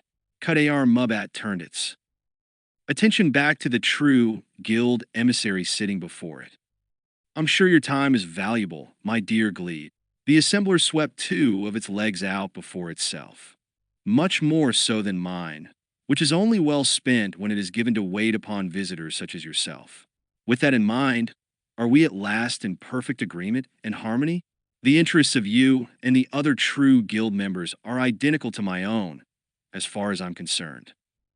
They may not be identical, said Gleed Otondon, but I guess they're close enough. For now. Ah, so wisely put. I trust you'll have no problem with going back to your fellow true guild bounty hunters and assuring them that their friend and business associate Qadar Mubat is indeed, as you say, with them? Maybe. Otondon shrugged. There'd be even less problem if we settled that other business as well. You know, the bit about the bribe. That unpleasant word again. From deep inside the feathery mandibles of its exhalation apertures, Qadar Mubat sighed. But I do know what you're referring to. After all, I brought the matter up, a little more delicately, though. Avarice showed in Gleed Otondon's smile. If we could work it out right now, so that there was some tangible evidence along those lines, then I think we'd really be rolling. Got it? Oh yes, but of course. With one claw tip, Qadar Mubat scratched the lowest point of its triangular face. The emissary's request for a transfer of credits from the web's coffers into his pocket actually raised some difficulties for the assembler. Its accountant subnode balance sheet usually handled all those kinds of financial details, but right now, balance sheet was busy impersonating Cut AR Mubat from inside the assembler's discarded exoskeleton. The Trandoshan bounty hunter Bosk was unaware that the actual Cut AR Mubat had been in simultaneous negotiations all along, with one of Bosk's enemies from the True Guild. And Cut AR Mubat had no intention of ending the masquerade. To do so would send both Bosk and Gleed Otondon into murderous rages, not directed at each other, but first at Cut AR Mubat. Actually, said the assembler after a moment of silence, I'm very embarrassed, inasmuch as I cannot presently fulfill your eminently reasonable request. What? Gleed Otondon barked a harsh, skeptical laugh. You gotta be joking. Everybody knows. You're stuffed with credits out here. After all the business you've done, you must be sitting on piles of them. Sadly, that is not the case. Qadar Mubat gave a slow shake of his head. Around him, the assembler's various sub-nodes gathered closer, like piteous orphans seeking shelter from cold storm winds.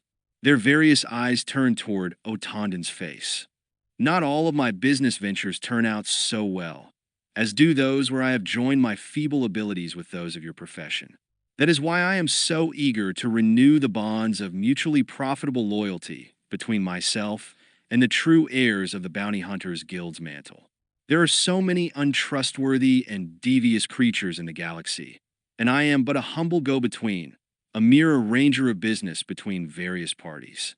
And I am so easily cheated out of what is rightfully due to me. The assembler dabbed at a few of its bead-like eyes with a claw tip, though moist displays of emotion were physiologically impossible for it. And I have so many expenses. The tip of the claw pointed to the clustering subnodes. Really, the upkeep on a place like this, it's practically more a medical than a business expense. Spare me. The true guild emissary gazed at the arachnoid creature with disgust. You want to plead poverty? Take up somebody else's time. Otondon began fastening the brass hooks of his outer cloak.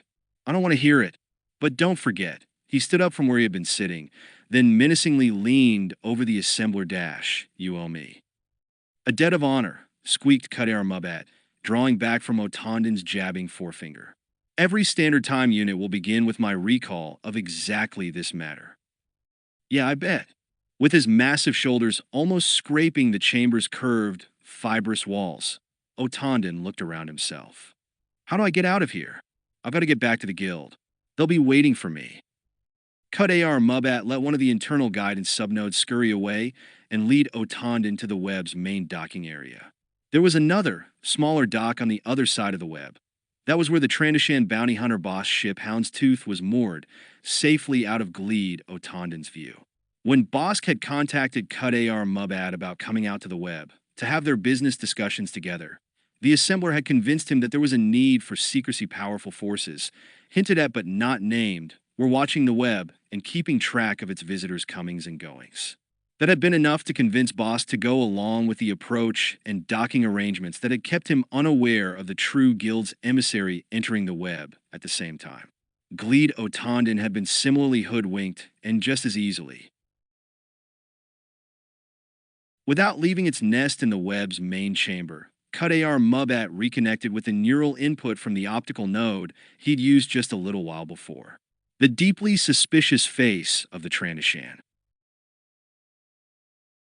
Bosk immediately came into view, just as clear as if the assembler had been in the other chamber with him, instead of the disguised accountant's subnode balance sheet. What's that? Bosk turned his head, listening to some distant sound. Over the elongated strand of silken neurofiber that connected them, Qadar Mubat directed the optical node to refocus, so that the assembler's discarded exoskeleton could be seen as well. Pardon? A voice identical to Qadar Mubat spoke from inside the carapace. The accountant's subnode balance sheet spread two of the exoskeleton's forelegs apart in a gesture of bafflement. To what do you refer? What I heard, just now. The nostrils on Bosk's scale-covered snout flared wider, as though he could breathe in some telltale molecules from the web's recycled atmosphere. Sounded like a ship taking off. In the vacuum of space outside the drifting web, the rush of the low-powered docking engines from Gleed Otandan ship would have been inaudible. But enough vibrations from the disengagement of the docking subnodes had traveled through the structural fibers of the web's exterior for Bosk's sensitive hearing to have picked up.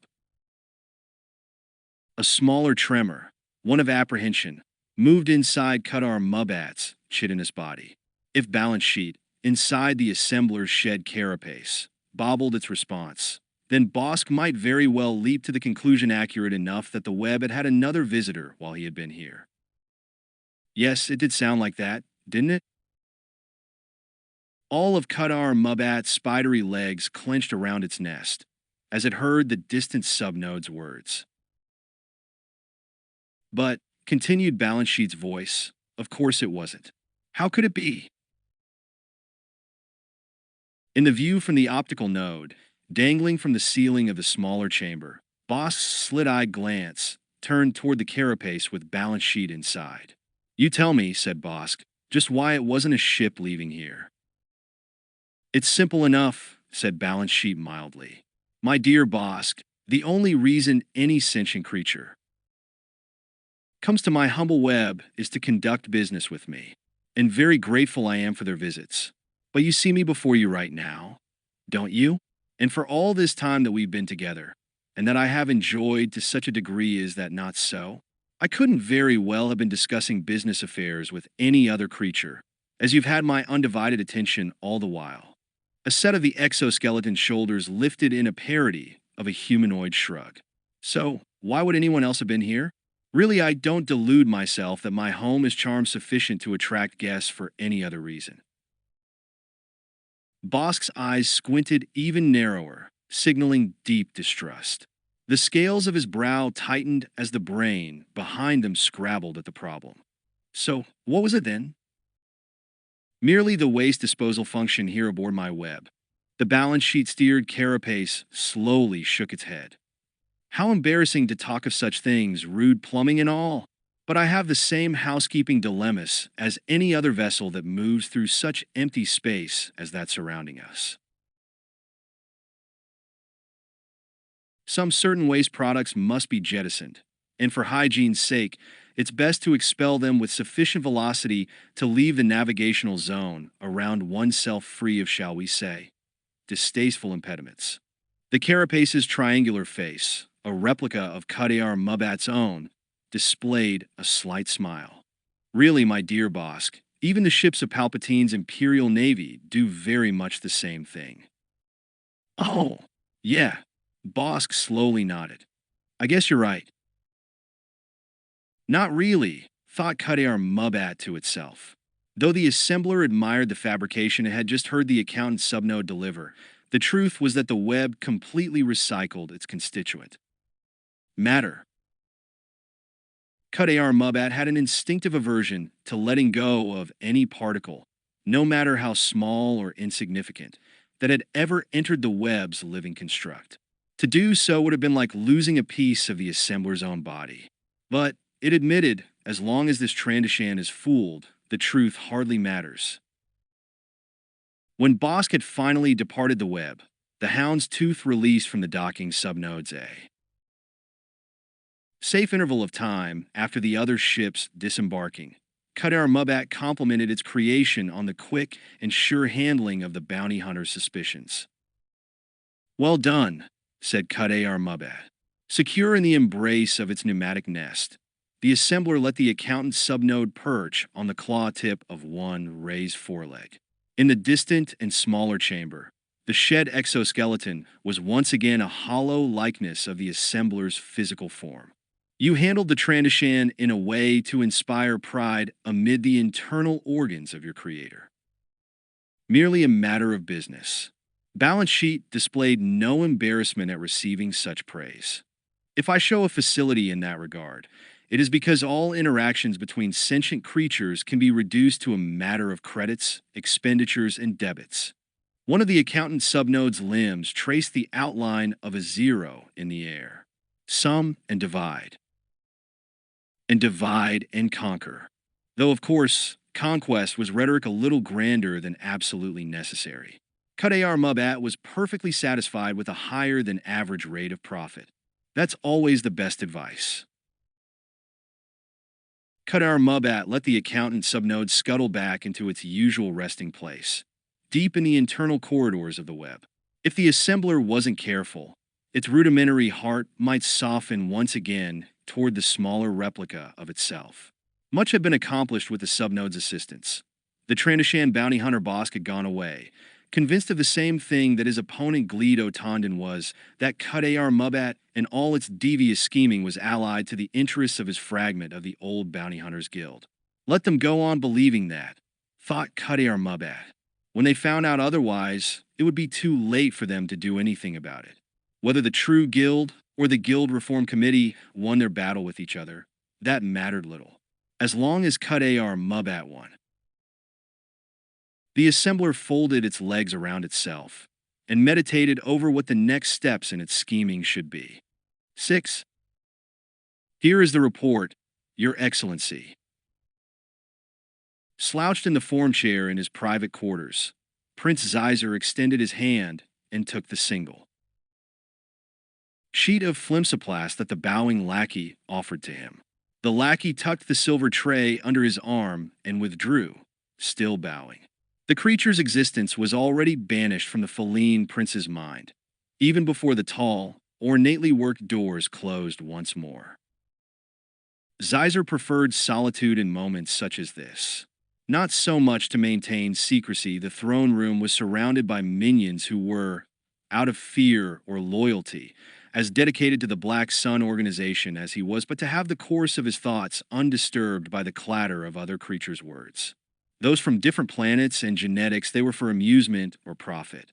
Zeiser had had ample reason to congratulate himself in the past for having found ways of combining those goals. Feline pheromones had a powerful effect on the female members of most of the galaxy's sentient species, and enough of those were sufficiently satisfying to Zizor's taste that he could pleasure himself with these easy conquests. If at the same time, he could advance his own and Black Sun's agenda by overpowering a high-ranking female diplomat or envoy, either from the Old Republic or this new upstart rebel alliance, then so much the better. But when everything he wished had been accomplished, the same cold smile would cross the sharp-edged angles of his face, the deep violet of his reptilian eyes vanishing behind mocking slits, as with a simple gesture of farewell, he would make it clear that the female's desperate obsessions were no longer any concern of his. For a Feline, sexual conquest was best savored in memory, like a trophy installed in the labyrinthian corridors fortressed inside his green-hued skull. As cold-blooded as the reptilian Feline physiology was, there actually was a hot-blooded element to their psyche. In this, the species was similar to the Trandoshans, however grossly ugly those creatures' scaly and large-fanged appearance. By contrast to a Trandoshan, a Feline such as Zeiser exhibited a haughty, fine-boned elegance that was as much a factor in their legendary sexual prowess as the powerful pheromones exuded from their silk-grained skin. What the two species shared, though, was the speed with which their satiated appetites returned, as hungry as ever. For Trandoshans, hunger was centered in their gut. Their brains, what there were of them, were servants to a basically primitive carnivore nature. To best an enemy was to eat him. We Felines, thought Zeiser, are a little more subtle than that. The anticipation of his next pleasures would have to wait. There was more immediate business at hand. Words were already forming on the surface of the flimsoplast, darkening into legibility. While a species characteristic, the exuded pheromones differed enough from one individual Feline to the next that they could function as a coded trigger for security devices. The chemical reaction taking place in the fibers of the flimsi could only have been initiated by physical contact with Prince Zizor's fingertips. He raised the sheet in his hand, holding it at a comfortable distance from his gaze. It was a report from one of his chief lieutenants in the Black Sun organization, the Kiandar named Krita. Vigo Krita, to use the title of honor he had earned through his faithful service. Always loyal, occasionally cunning, and often violent, Krita had some excellent sources of information planted throughout the galaxy. Keantharan family and liege relationships were so intricate their reproductive processes required fertilized ova to be handed down through 3 generations of non-consanguine affiliate. Clans before birth that outsiders had little chance of sorting through all the levels of cousin and sibling status on the Keantharan home planet. At the same time, the entire species had deceptively honest faces, which made it easy for them to work their way into other sentient creatures' trust. As had more than one of Krita's sub-A kin, inside the various widespread financial institutions that service the galaxy's less than savory business enterprises. Those businesses included the arachnoid assembler Kudar Mubat's activities as a go-between for bounty hunters and their clients. Krita's agents reported to him on a regular basis about every significant piece of information that came past their multi-lensed eyes. This particular datum was one for which Prince Zyzer had been waiting. He had specifically ordered the information to be determined by Krita's sources. It pleased him to know what other sentient creatures were up to, especially when the data was stolen right from beneath their noses, if they had them. Both remaining factions of bounty hunters. Guild in communication with KUDR MUBAT. Zyzer appreciated brevity and conciseness in such reports. Otondon of True Guild and Bosk of Guild Reform Committee cited aboard web. How intriguing, thought Prince Zyzer. Not that the news surprised him. More than anything, it confirmed both the excellence of his own plans and his ability to predict just what the other players in this game would do. All that was left was for him to decide his own next move. Only a few seconds had passed from Zizor's examination of Vigo Krita's report to his complete understanding of all that it meant. The subtle pheromones exuded by his body had another effect on the keyed chemicals embedded in the flimsoplast. All the words were suddenly hidden by a burst of flame as the flim-sized fibers self-ignited. In a moment, the report was a rose flower of black ash, curling in Zizor's palm. The momentary heat was a trifle, barely a test of his rigorously maintained self-control. His martial training had inured him to pain much greater than this. Even before the flames had died, he crushed the remnants of the burning flimsi into a smear of dust inside his fist. The message it had contained was now safely extinguished from the universe.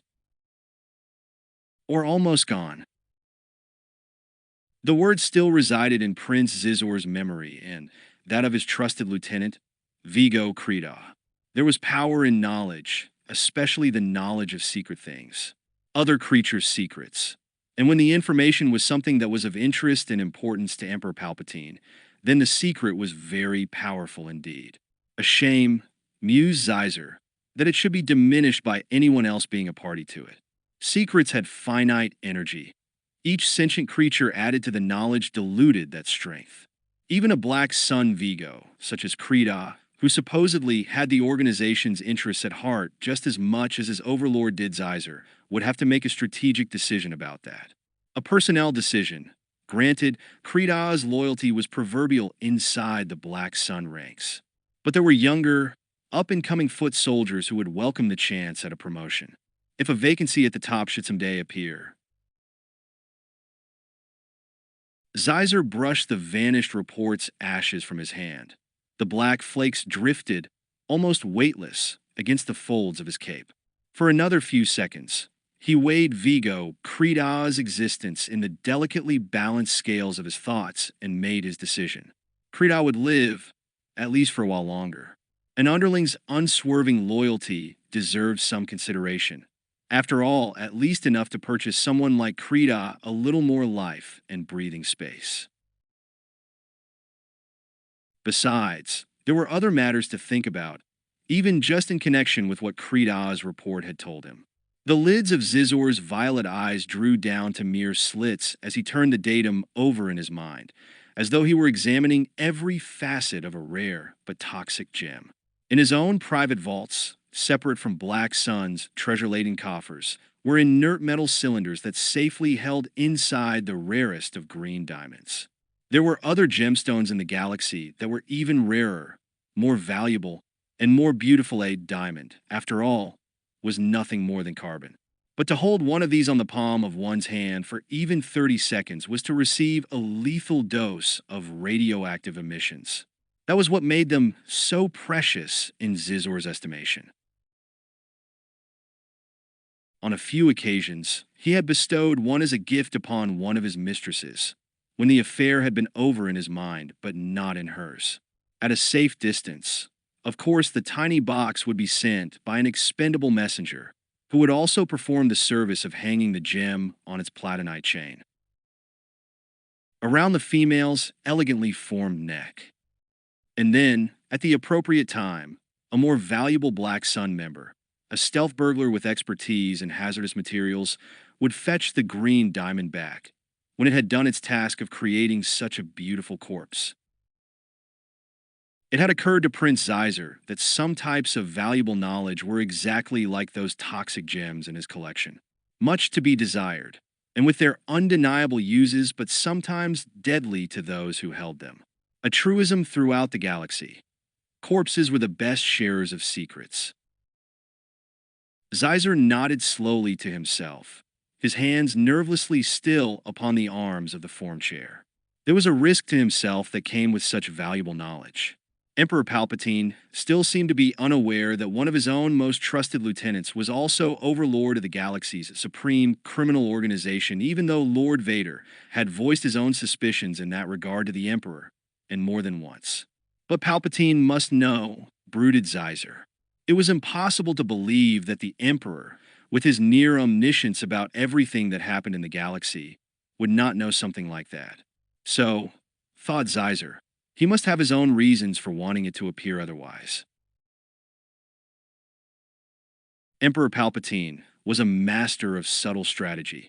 Perhaps it suited his purposes to allow Black Sun a free hand for the time being. If Palpatine were to make a move against the criminal organization at a time like this, he would find himself in that worst of all possible military and political situations, a two-front war. Even the Empire, with all its resources, could find itself grievously stretched by combating the Rebel Alliance and Black Sun simultaneously. And Palpatine could not eliminate Prince Zeiser from his court and at least the appearance of his confidences without triggering hostilities with Black Sun. Obviously, for Emperor Palpatine, it would be better to leave Zeiser untouched for now. But Zeiser was not such a fool as to think himself thereby immune from all danger. Any indiscretions on his part if the galaxy at large were to learn of his being the head of Black Sun and the Emperor's hand would be forced, no matter what the cost. Palpatine's control over his dominions was not yet so strong that he could risk the Empire appearing to have traitors at its very heart. He knows, thought Zeiser, but others don't. That was the important thing. It was not for the sake of deceiving Palpatine, but for maintaining the galaxy's ignorance, that it was crucial no connection could be made between Vigo Creedah's network of spies and the ultimate recipient of their information, Prince Zeiser himself. If the trail of data could be determined from Creedah's sources, then to the Black Sun organization, then it would be very difficult to avoid having the connection made, even without any hard evidence, between Black Sun and Zeiser himself.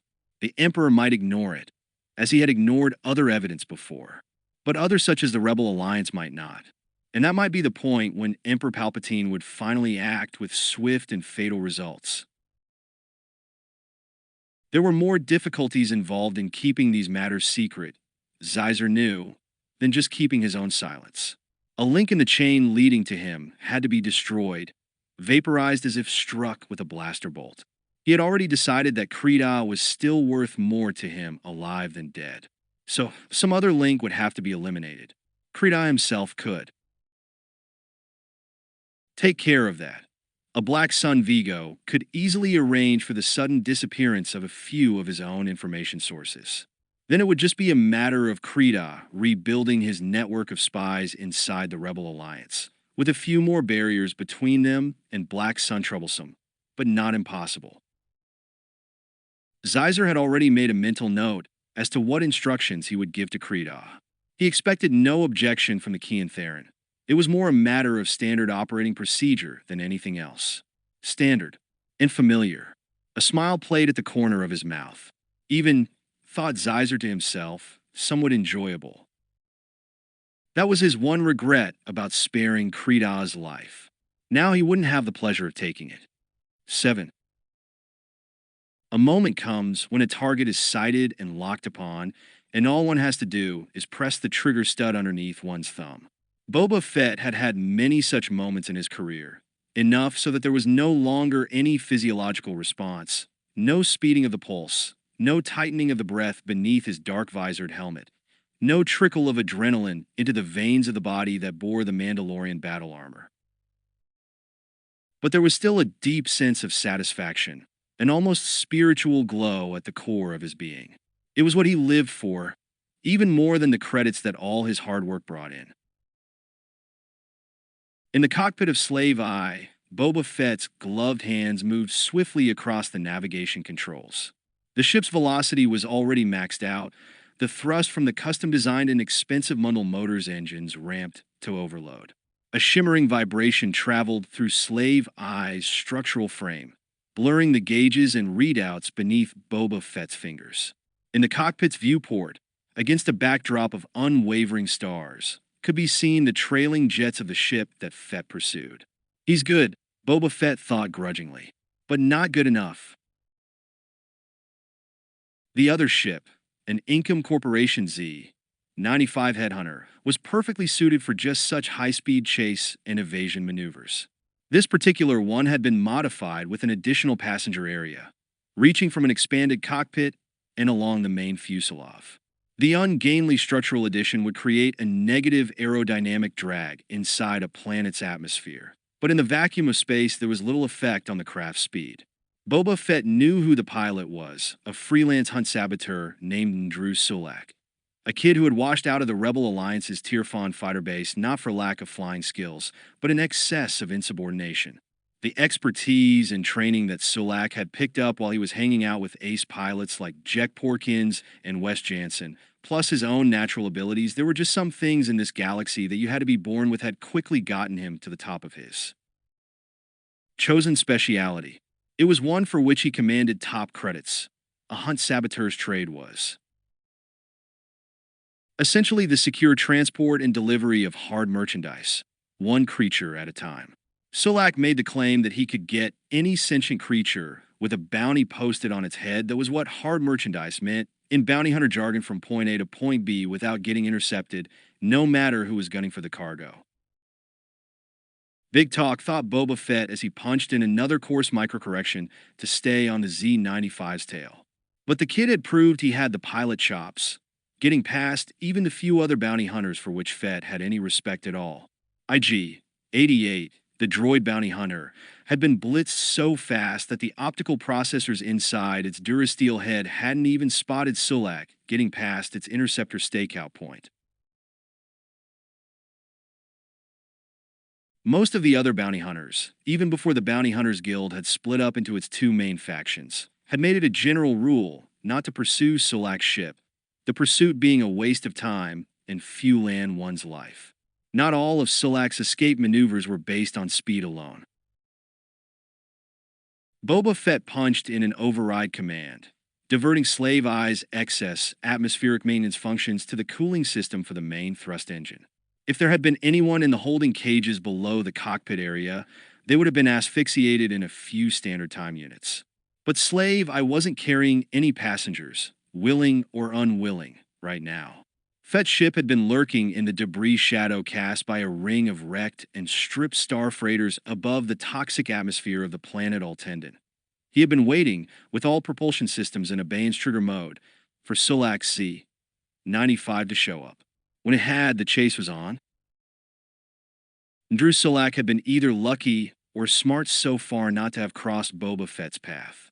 The merchandise that Sulak had ferried had all been below Fett's threshold of interest. Letting the kid get away with it, for as long as there was no impact on Fett's business interests, had been a good way of letting Sulak grow overconfident. Any misestimation of one's skills or one's luck was a fatal error when Boba Fett was involved. "You've made your mistake now," Fett silently told the ship speeding through the vacuum ahead.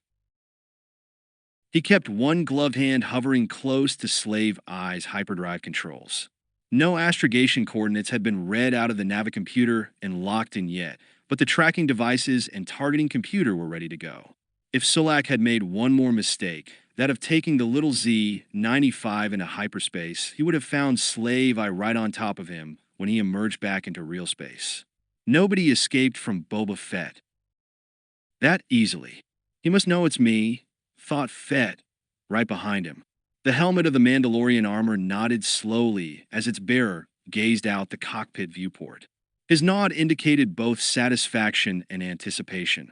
The pursuit and the inevitable capture would be all the better now. The Z-95 suddenly disappeared from sight. Fett's hand darted closer to the hyperdrive controls, stopping a fraction of a centimeter before hitting them. The tracker lock-on signals hadn't flared red yet. He's still here. Boba Fett leaned forward in the pilot's chair, bringing his visored sight closer to the cockpit's forward viewport. His appreciation for Sulak's skills had gone up a notch. It had been a smooth maneuver, and one that Fett hadn't encountered before. If he'd been fooled into jumping into hyperspace, even for a moment, by the time he'd gotten Slave Eye back out to this navigational sector, Sulak could easily have gotten an insurmountable lead. Or if not insurmountable, Fett didn't admit that possibility. It hadn't happened yet. Then one that would have taken a lot more work and time to overcome. That cut into his profits, a notion that was the only one that could evoke his anger. He quickly scanned the bank of tracking indicators, while pushing forward the linear aperture control from near vicinity to far. The thermal and radiation trackers showed no sudden bump in the emission profile of Sulak's Z-95. If he had taken some sharp vector away from his previous course, those trackers would have picked up the additional thrust necessary, even if Sulak had been able to conceal the visual flare from his ship's engines. The puzzle of Ndru Sulak's sudden disappearance, along with the hard merchandise he was carrying aboard his ship, intrigued Boba Fett on a coldly rational basis. He wasn't concerned at whether he'd figure out the answer in time to catch the fleeing Hunt saboteur. If he's here and Sulak had to be, then I'll find him. It wouldn't do to overshoot whatever hiding place the Z-95 had found.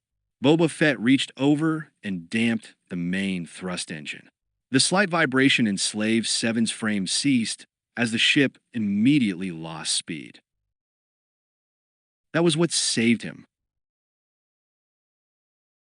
At the upper edge of the viewport, Boba Fett saw one of the visible stars shimmer momentarily vanish, and then reappear in the same location. Without conscious thought, but only pure reaction, his hand flew from the engine controls to the reverse thrusters. His palm hammered flat the thruster controls, giving them maximum power. A split second later, Slave Eye hit the invisible object whose presence Fett had barely managed to detect. The impact tore him from the pilot's chair, sending him tumbling across the curved bank of the cockpit controls.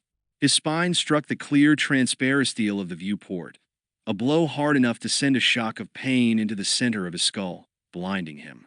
If he had still been carrying the back-mounted weapons he wore when outside the ship, their sharper edges would have crushed his cervical vertebrae and left him paralyzed, helpless against whatever happened next. The pain ebbed a fraction, enough for Boba Fett's blood-reddened vision to clear. At the limits of his consciousness, he could hear Slave Eye's perimeter breach alarms sounding with high-pitched, ululating cries.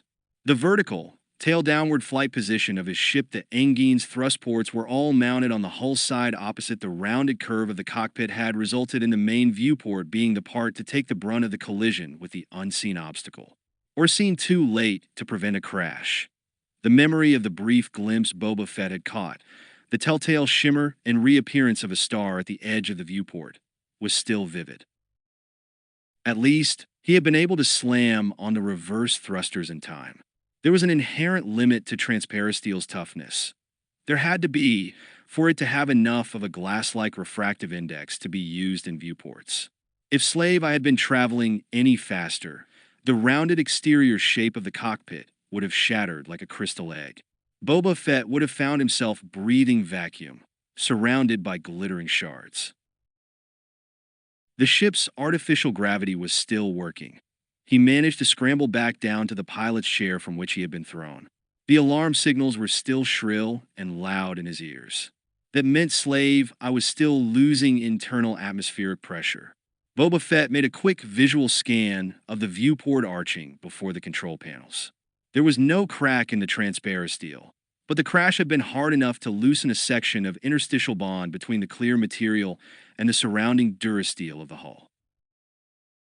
Activate emergency weld sequence. The procedure was one of the few key to a voice command for the onboard computer.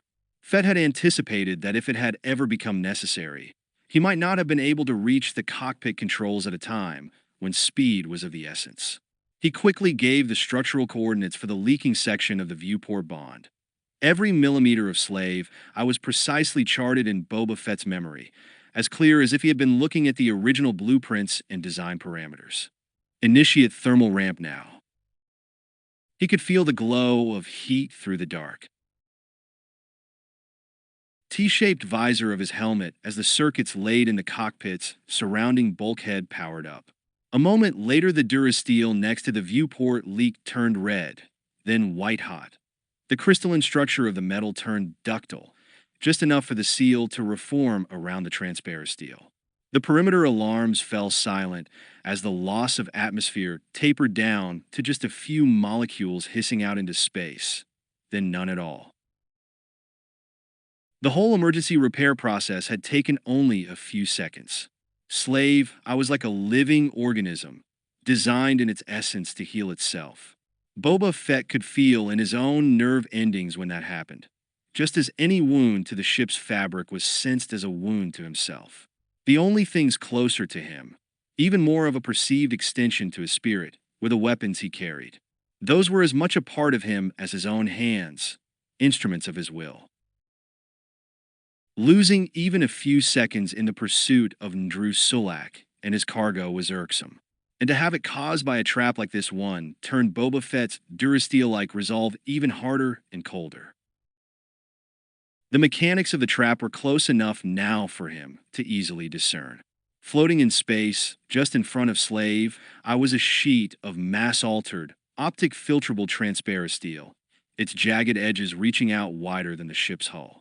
Sulak must have gotten it from the ring of transport wreckage in orbit around Altendon. Boba Fett recalled that some of the wrecked freighters had been hijacked supply ships bound for the construction docks of Quad Drive yards. Chances were good that they might have been carrying advanced armaments technology supplies, and that Sulak had put them to use for his own escape route scheme. Optic filterable transparent steel hadn't been developed for observation purposes, but for armor plating of heavy destroyers and cruisers in the Imperial Navy, as well as tactical camouflage.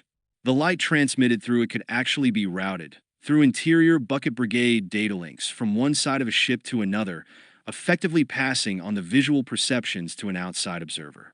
A crude form of simulated invisibility, but with one important strategic advantage. The nanotech data links could also be programmed to filter out any specific visual data, such as the presence of other Navy ships, or the trail of a speeding Z-95 headhunter. The optical image sent through the filterable transparent steel would show the distant stars on the other side of the barrier, and nothing else. Boba Fett realized that had been how Ndru Sulak had managed to disappear from view, while the thermal and radioactive profiles from his small ship had continued to register on Slave's tracking systems. A perfect trap, or almost. The only thing that had saved Boba Fett from a fatal crash into the floating barrier had been his lightning-fast reactions and the quick response of Slave Eye's reverse thrusters. That still left the small matter of catching Sulak's Z-95, which had an even bigger lead now than it had before. Or did it? Boba Fett's preeminence in the bounty hunter trade was based on more than mere weaponry skills. Psychology played a significant part as well. Without ever having met him face to face, he had a good notion of how Sulak's brain worked. Cocky, thought Fett as he reached out toward the cockpit's control panel, and not quite smart enough to play it safe, and just run when he's got the chance. With a few quick adjustments, Boba Fett extended slave eyes, docking claw. The sharpened points of the pincer-like extension dug hold of the huge piece of optic filterable transparent steel. Fett slammed the joystick control hard to one side, simultaneously releasing the claw's grip. Through the forward viewport, he saw the distant stars shimmer and then become clear and focused once more, as the jagged-edged sheet of armor-thick, glass-clear material tumbled to one side of the ship. There he is. Straight ahead through the cockpit's forward viewport, Boba Fett saw Sulak's Z-95. Closer than it had been when he had been chasing the smaller craft, and with its powerful thruster engines damped down to standby level. Sulak had turned his ship around, angling it back toward the vector it had previously traveled, so that he could get a clear view of Slave Eye crashing into the barrier trap he had set in place. And a perfect shot of Boba Fett dying in that crash. Only thought Fett it didn't work out quite like that.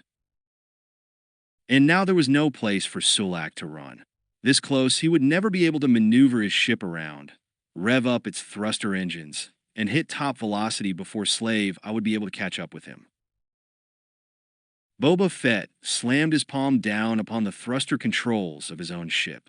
In its viewport, the Z-95 loomed closer and larger, like a bullseye target under high magnification. The first crash had been satisfying enough to watch. Drew Sulak had smiled to himself, imagining the famous bounty hunter tumbling head over heels inside the cockpit of his ship, caught by an invisible trap. The second crash was glorious. You see, Sulak turned away from the headhunter's viewport and displayed his self-satisfied smile.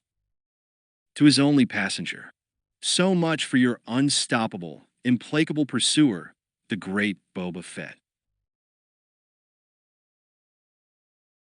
Beside him, the Twi'lek Ob Fortuna, former majordomo at the headquarters of the Bounty Hunters Guild, leaned closer toward the transparent curve of the viewport. The Twi'lek's eyes, like those of all the males of his species, were usually half concealed behind their lids, perfectly suiting his darting, sneaking gaze. But now those eyes were opened wide in amazement. I never would have thought such a thing possible. One of Ob Fortuna's pale, long-fingered hands reached out, coming within a fraction of an inch of touching the viewport's concave surface. He's gone. Absolutely. Sulak's smile split open, emitting a harsh laugh. You can say that again. He turned his own gaze back toward the viewport.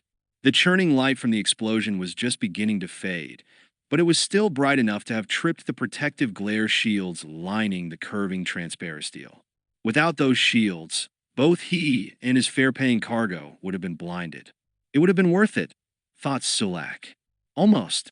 The glare from what had been Boba Fett's ship-slave eye, now being consumed by the unleashed fusion of its impact-shattered engines, was almost tangible, a warm thermal glow across the intervening vacuum and onto Sulak's smiling face. How did you do it? Wonderment had filtered into Ob Fortuna's voice as well. It's impossible. Nothing's impossible, said Ndru Sulak. He let his smile curdle into a sneer. Unless you start believing your own mythology, then everything starts to get a little difficult, at least if I'm around. He nodded toward the viewport. I had this Boba Fett character figured out from the beginning. Somebody like that always figures he's the only one with brains. Real brains, that is. So if he falls into a trap and gets out of it, he figures that's the only trick you had up your sleeve. But Ob Fortuna's brow creased as he labored to comprehend. The heavy, fleshy masses of a male Twi'lek's double head tails rolled across his shoulder as he tilted his head. He hit that optic filterable transparent steel you set up, and he managed to hit his reverse thrusters in time, so his ship wasn't damaged. Exactly. Sulak shook his own head in disgust. These Twi'leks had a knack for simple-minded skullduggery and flattering more powerful sentient creatures, but anything else was a stretch for them. You just don't get it, do you? That wasn't the only piece of armor-grade transparent steel I set out there for him to run into. Look, Boba Fett's dead now, but that doesn't mean I underestimated him. I knew he had the kind of smarts and reflexes that would keep him from a fatal crash the first time, That is, so I put out a second piece of transparent steel, only I didn't set up any optical filtering on it. That way, Fett would see us just sitting here, waiting for him to come and get us. He wouldn't be able to resist gunning his engines and coming right for us, and he didn't. At that kind of speed, the mass of the second piece of transparent steel was more than enough to crumple that ship of his into scrap metal and blow his thruster. Cores into fusion overload. There probably aren't two atoms of the great Boba Fett left connected to each other by now. That's very clever. Ob Fortuna gazed wide-eyed at him. I would never have come up with something so final. Yeah, right. The last thing Sulak wanted was to hear any oily Twi'lek flattery turned his way. You. Just keep remembering that. Then you won't mind paying me.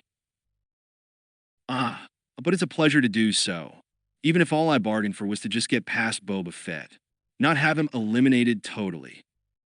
Whatever works. Sulak shrugged. Sometimes speed does the job. And sometimes you gotta do a little extra. Besides, knocking off somebody like Boba Fett is good advertising for a person in my trade. It never hurts for creatures to know that you're the best. In the viewport, the fiery, roiling glow from the crash was almost gone. Nothing was visible of the wreckage of the late Boba Fett's ship. The explosion had vaporized every fragment. Enough of this, said Sulak, reaching for the Z-95's controls. Let's get out of here. I've got other business to take care of. Times like this, he wished his craft were as big as Boba Fett's ship had been, something with enough space aboard that he could have stowed his fare-paying merchandise somewhere else. Most bounty hunters had cages in the cargo areas of their ships, where they kept their hard merchandise safely out of the way until delivery. To outrun a bounty hunter's ship, though, required something much lighter and faster. The old Z-95s weren't so tightly designed as the T-65 X-Wing starfighters that had replaced them, and thus had more modification possibilities. For his hunt sabotage purposes, he had stripped out all the heavy armament and weapon systems, and had bubbled out the passenger space. Not all hard merchandise was as compact as humanoid life forms. Even with the extra space gained from those modifications, the net result was that passengers or merchandise. Sulak was beginning to use the same language as bounty hunters still wound up right in the already cramped cockpit area of the Z-95. And this Twi'lek thought Sulak is really getting on my nerves. All those oily, unctuous mannerisms, plus Ob Fortuna's rat-like smile and weaseling words, were right in his face. Sulak felt the impulse to take the Twi'lek's floppy headtails and pressure tape them to the far bulkhead, just to keep from seeing them all the time he was trying to navigate. Well, he won't be on my hands much longer. Sulak readied the Z-95's main thruster engine, then reached for the vector-aligned controls. Once the headhunter was safely away from this sector, with all its drifting transport debris, he'd be able to make a clean jump into hyperspace. His hand froze above the controls as he looked up to the viewport. Inside Sulak's throat, his breath was stilled as well. What's that? From behind him, Ob Fortuna's voice was a terrified squeak. The Twi'lek's pale hand reached past the side of Sulak's face, pointing to what was now revealed, floating in space before the Z-95. It's Boba Fett's ship. Sulak spoke the words, a simple statement of fact, but one that sent his heart plummeting down toward his boot soles, at the same time his spine contracted in apprehension. He's not dead. There was more proof of that as the image of Slave Eye, the ship that was as much the emblem of Boba Fett as the dark-visored Mandalorian helmet he wore, turned slightly in the viewport. It seemed to loom upright in the vacuum, the large curve of its cockpit centered in the elongated oval of its hull. And between its two main laser cannons, their dark, menacing apertures swung directly toward the Z-95 and locked onto their target. Two bolts of coruscating energy struck the headhunter. The viewport filled with the white glare of their impact. Their force sent the smaller craft tumbling. Blinded, Drew Sulak felt himself tumbling backward, out of the pilot's chair and landing heavily against the insufficient cushioning of his passenger. Don't do anything stupid. Another voice spoke, from the comm unit mounted on the cockpit's control panel. Boba Fett's voice, unmistakably so, even on a tight beam relay from his ship. "You've got something I want. I'm coming over to get it." The voice's lack of perceptible emotion made it all the more intimidating. Right now, dazed, but with his vision slowly coming back, Sulak placed a hand against Ob Fortuna's muscleless chest and pushed himself upright. He grabbed hold of the back of the pilot's chair and dragged himself toward the Z-95's controls. "What? What are you going to do?" The Twi'lek sounded close to panic. Like the man said, Sulak damped the main thruster engine and prepared for a visitor. Nothing stupid. The Hunt saboteur looked just as Boba Fett had expected, on the dark and lean side, wearing Tirfon fighter base fatigues with all identifying insignia stripped off. Sulak's sharp-angled face was both avaricious and at the moment sullen. "I make it a rule," said Boba Fett, "not to interfere with other creatures' business." Except he stood in the opening of the transfer hatchway extending from his own slave eye, not wanting to step into the already crowded quarters of Sulak C-95 when they interfere with mine. "Really?" Drew Sulak gave an ostentatiously weary sigh.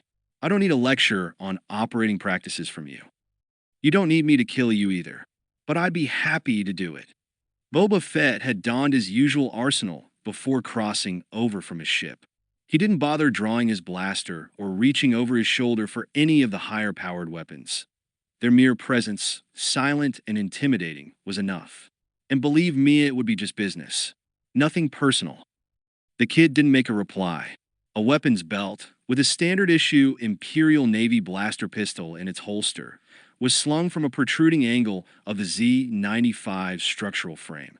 It was within easy reach of Sulak, but he continued to stand with his arms folded across his chest, chin lowered, and eyes glaring. Good thought, Boba Fett. That shows he's not completely stupid. And as long as we were talking business. The bounty hunter turned toward the other sentient creature in the Z-95's cockpit. The Twi'lek Ob Fortuna cowered back against the bulkhead, his hands raised toward his face in cringing supplication. "You and I have some unfinished matters to take care of." I don't know what you mean." Ob Fortuna's hands crawled over each other like blind, hairless animals. "I am but dirt beneath your boot soles, Boba Fett. Nothing but a poor-in, currently unemployed servant to those with real power.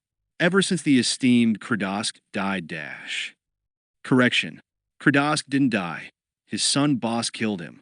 And then he took care of the remains the way Trandashans do those things." A visible shudder ran through the Twi'lek. Even the scowling Sulak appeared a little sick at the man. Time of Trandashan dynastic practices. By now, the late Kradosk's bones, complete with gnawed tooth marks, were treasured items in Boss' personal trophy chamber. Well then, what was meant to be an ingratiating smile appeared on Ob Fortuna's face. He lifted his empty hands, palms upward. His shrug raised the pendulous weights of his head-tails. "You can hardly blame me for wanting to seek other employment. I have been Kradosk's major domo for a long time. It would have been too traumatic for me to have undertaken those same services for his son Bosk. Seems reasonable to me." Drew Sulak's shrug wasn't as encumbered. "Give the guy a break. Why don't you?" The gaze from the helmet's T-shaped visor was as cold and hard as the half-forgotten legends described the Mandalorian warriors, long vanquished by the Jedi Knights, as being. Boba Fett was well aware of the effect that dark gaze had on other creatures. It was as much a weapon as any other slung behind his back. "I've already given you a break," he said quietly to the Hunt saboteur. "You're not dead. Yet." Sulak leaned back against the pilot's chair. He glanced over at Ob Fortuna, then slowly shook his head. "That was my best shot." But panic obliterated every other emotion in the Twi'lek's eyes as he looked back toward Boba Fett. "You have to understand." "I understand a great deal," said Boba Fett. "That's not the problem. And neither is your not wanting to work for Bosk. I don't even care to work with a creature like that. The problem is who else you were working for when you were in Kradosk's employ." The skin of Ob Fortuna's head-tails took on a sweating translucency as any remaining color drained from his face. "But that, That's insane. It's a lie. His desperate gaze swept in the hunt saboteur, as though an ally could be found there. I was completely loyal to Kradosk. I swear it. Loyal in your way. As loyal as any Twi'lek is. Boba Fett didn't need to step forward from the transfer hatchway to keep Ob Fortuna pushed against the Z-95's bulkhead. And that's just about as much loyalty as credits can buy. Anybody's credits. He turned his visored gaze towards Sulak. How much were you getting paid for safe delivery of this merchandise? He used the bounty hunter terminology, even though it was technically incorrect in this case. No bounty had been posted for Ob Fortuna. Sulak looked back coolly at him. Enough. This time, Boba Fett did step forward. He dug into a small, belt-mounted pouch and extracted a few credits, then slapped them into Sulak's palm. There, he said. Consider it delivered. The hunt saboteur inspected the credits. Looks a little short. He glanced up. Know what I mean? A few seconds passed before Boba Fett answered. You've got an excessive nerve, he said slowly. That's not a bad thing, given how you're trying to make a living. I can even admire that. But let me give you some advice. Fett had returned to the transfer hatchway that led back to the waiting slave eye. Don't try it on me, Dash. No! A shrill cry cut across Boba Fett's words. The few scraps of control remaining to Ob Fortuna had suddenly evaporated. His face distorted and mottled by fear, he flung himself across the cramped space of the Z-95's cockpit area. The weight of the Twi'lek's headtails lifted clear of his robed shoulders. His clawing hands reached out, not for Boba Fett's throat, but for the holstered blaster hanging near the pilot's chair. Ob Fortuna's rushing flight propelled him into Sulak's chest, sending them both sprawling across the cockpit's metal-grated floor. The bounty hunter kicked himself free of Ob Fortuna, then scrambled as far away as possible, shielding his face with an upraised arm. Ob Fortuna got to his knees, fumbling with the unfamiliar blaster. Both his long-fingered hands wrapped around its grip. The barrel wavered, pointing wildly in all directions. Before he could find the weapon's trigger stud, a sharp hissing sound hit against the bulkheads, followed by the Twi'lek's gasp of pain as the blaster was torn from his grasp. The blaster was snared in the thin line of monolinked filament running from the wrist of Boba Fett's battle armor to the small, non-explosive projectile he had fired. He drew back his outstretched arm, at the same time retracting the line to its source reel. The blaster flew as rapidly as Ob Fortuna's panicked rush. Boba Fett deftly grabbed hold of the weapon. Not a smart move, said Fett. Though from the way the Twi'lek had been sweating and twitching, it was exactly what he had expected.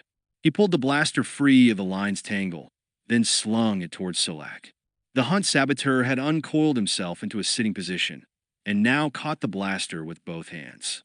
Hold on to that, instructed Boba Fett. He knew that Sulak was at least smart enough to sit tight and not provoke any further demonstration of his skills. Crouched into a whimpering ball, Ob Fortuna cowered back against the cockpit's farthest bulkhead. His pallid face was luminous with sweat, the headtails drawing damp, slug-like trails across the front of his robe.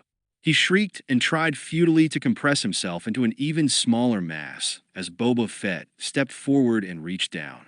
Grabbing hold of the robe's collar, he pulled the unresisting Twi'lek upright. Let's go, said Boba Fett.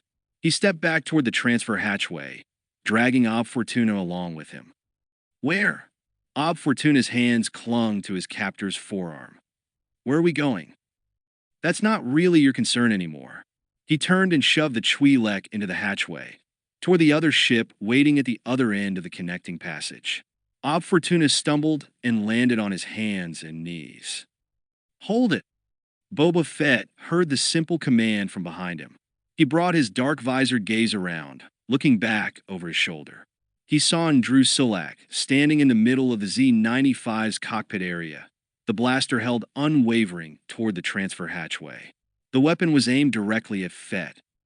Now what? Boba Fett held himself motionless.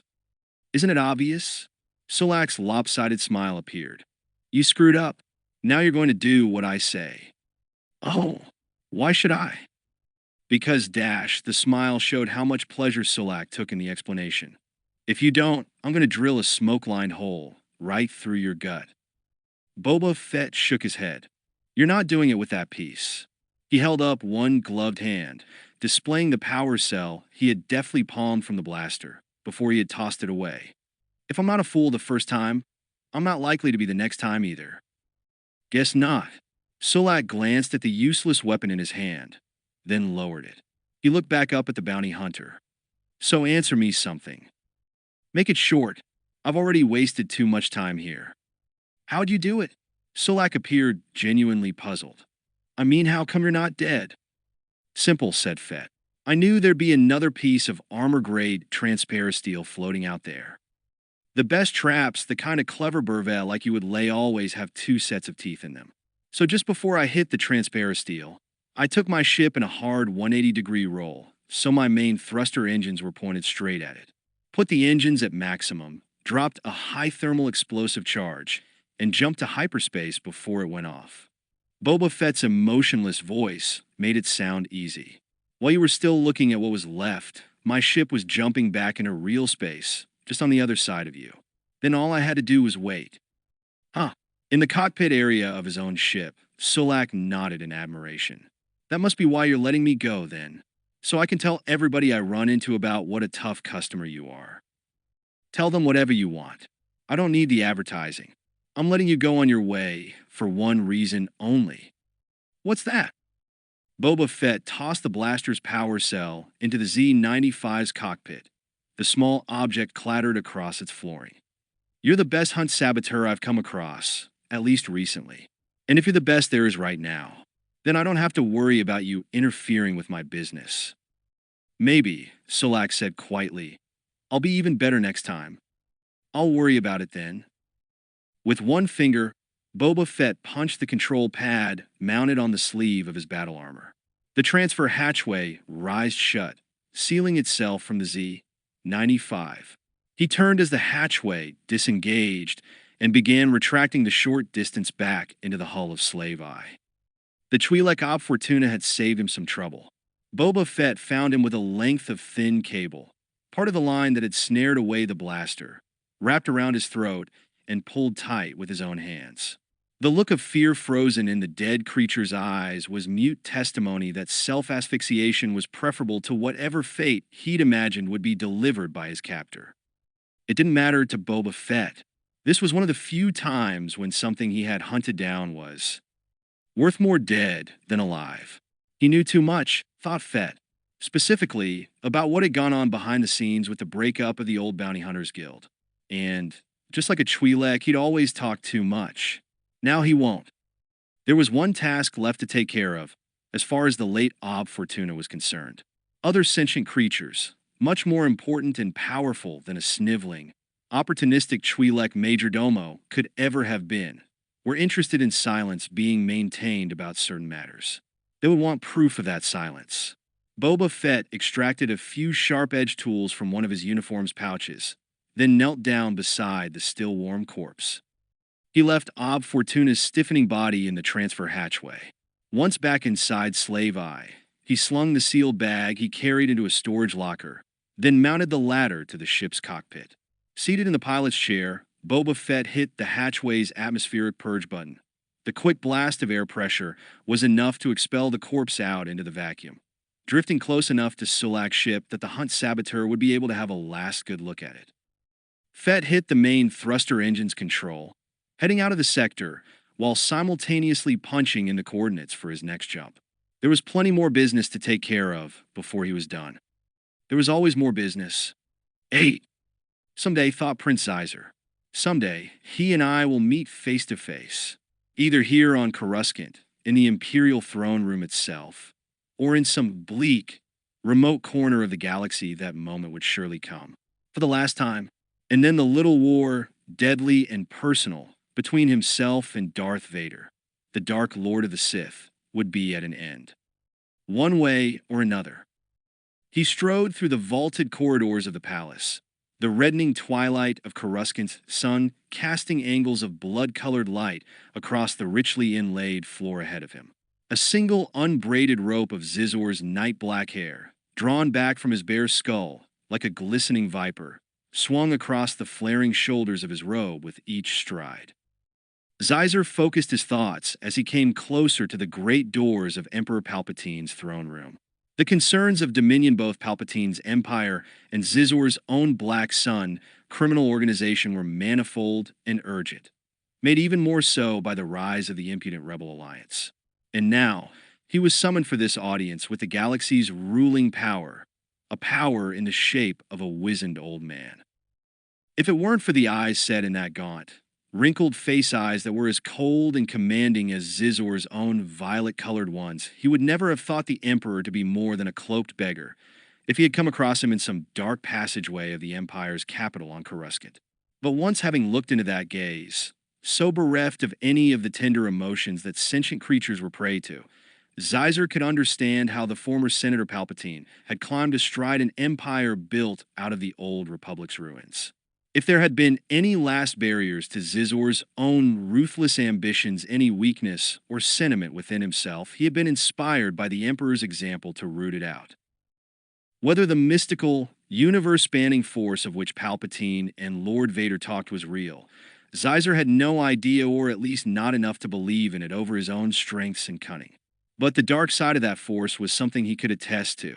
He had seen it beneath the hood of the Emperor's cloak, like twin gravitational wells that could absorb and crush a weaker creature's spirit. The high, intricately patterned door swung open before Xizor. Once more, he found himself in the presence of that dark strength. Xizor, the Emperor's simple throne turned, bringing his hooded gaze and his thin, humorless smile toward the center of the cold, empty space. The ancient-appearing figure sat deep in the throne, as though the weight of his thoughts and schemes were crushing him toward the planet's core.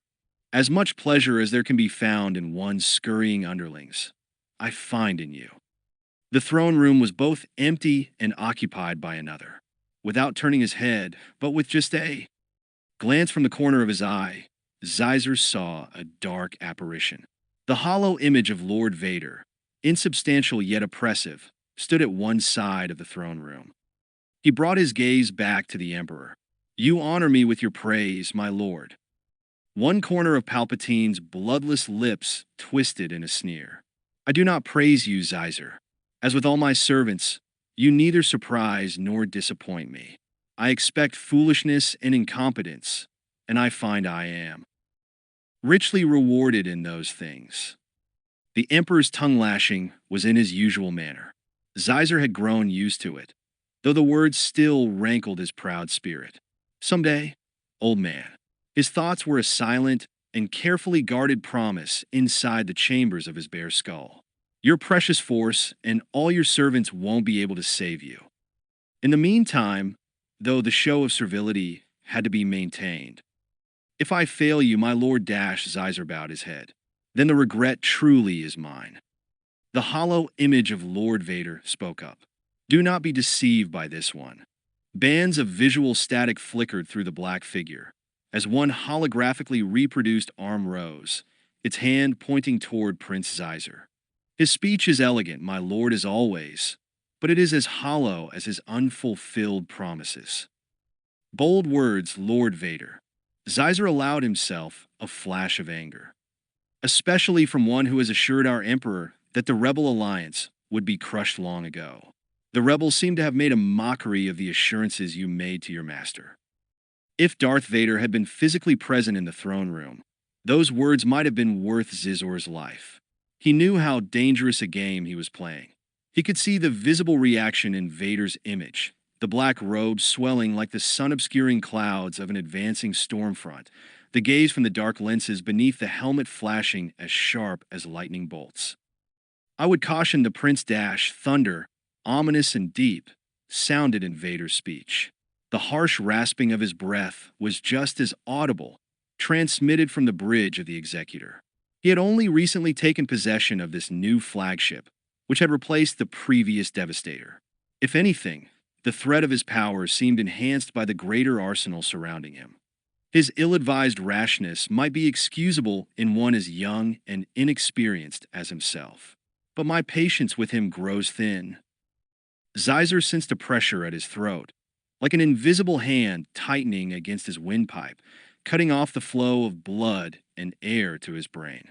He didn't know if he was imagining it, if some weakness not yet rooted out from the core of his being had allowed a trace of unreasoning, wordless fear into his thoughts, or whether Vader's powers could reach this far. He had had previous encounters with the Dark Lords. Undeniable strength, the ability to reach out and crush the life from those creatures Vader considered lesser to himself.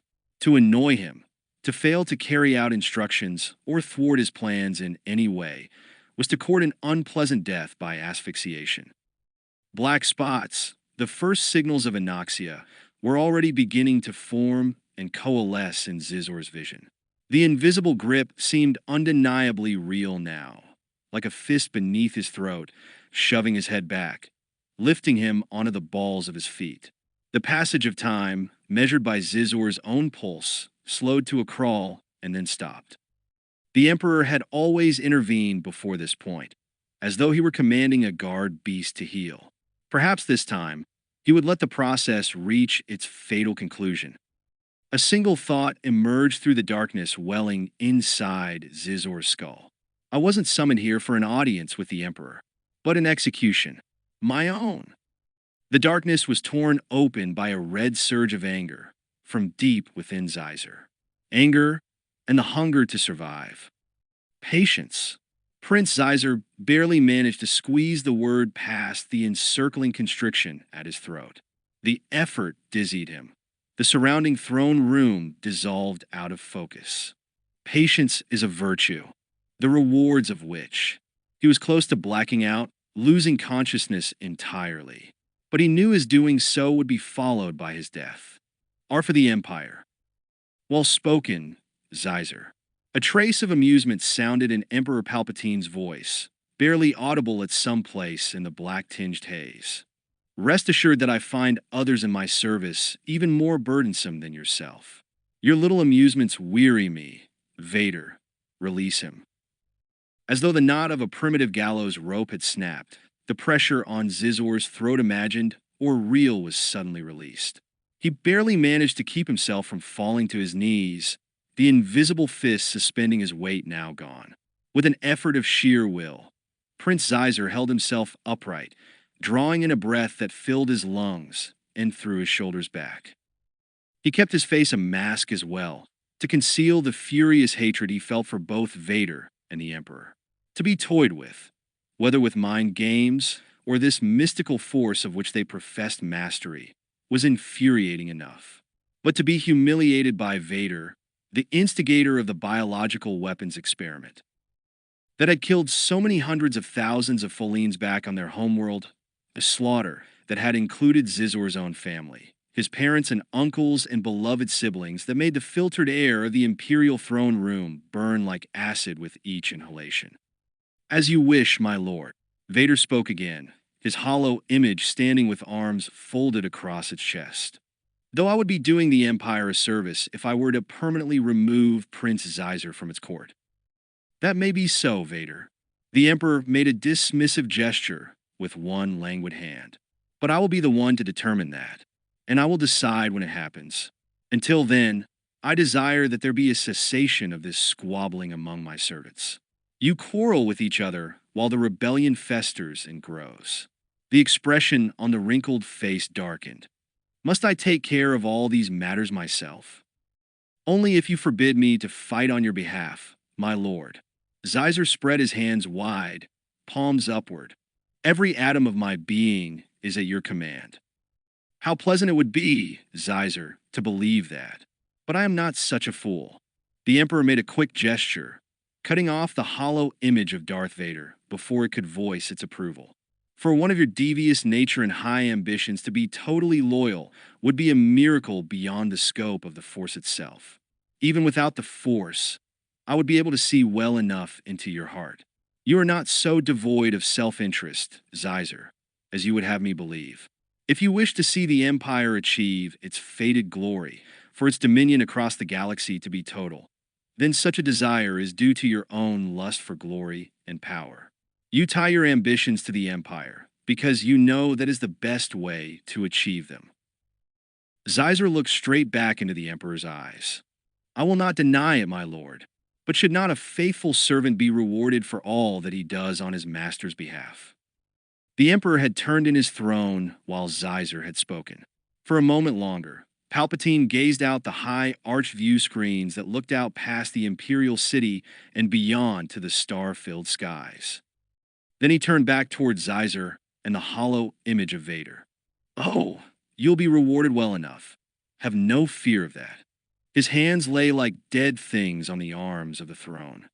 When the rebellion is crushed and all that resist my will are annihilated, those who have served me will have the greatest reward of all, the opportunity to continue serving me and the Empire, until you are broken by age and the rigors of that service, and I will have no further use for you.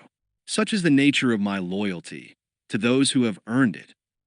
Once again, Xizar bowed his head. I desire nothing more than that, my lord.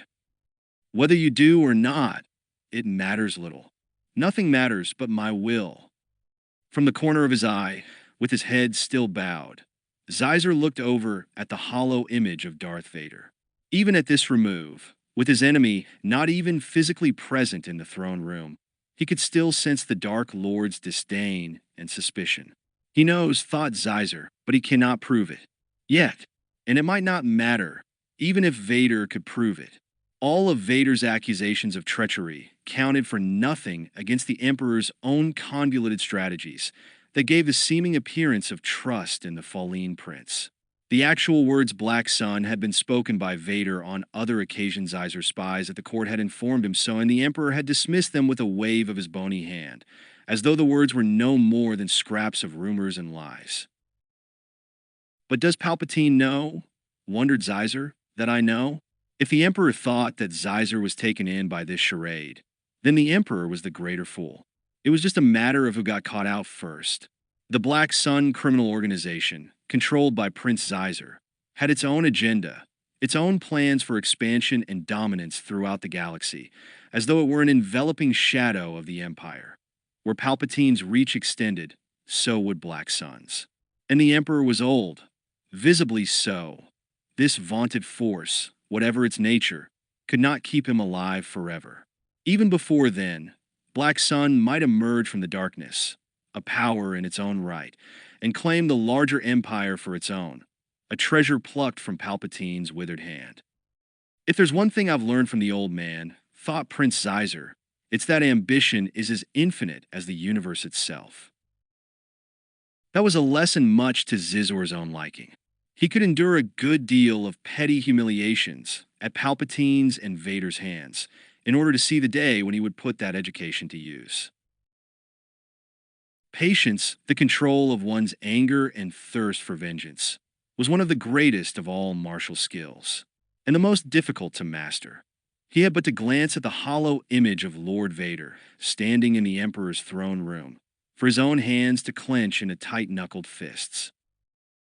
Someday, Xizar told himself again.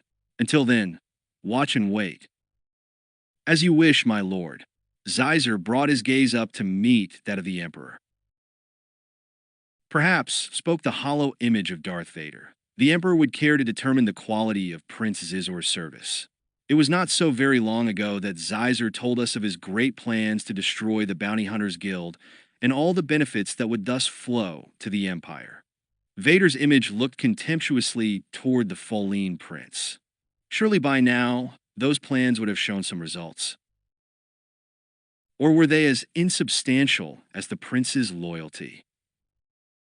Excellent, father. The Emperor nodded in approval.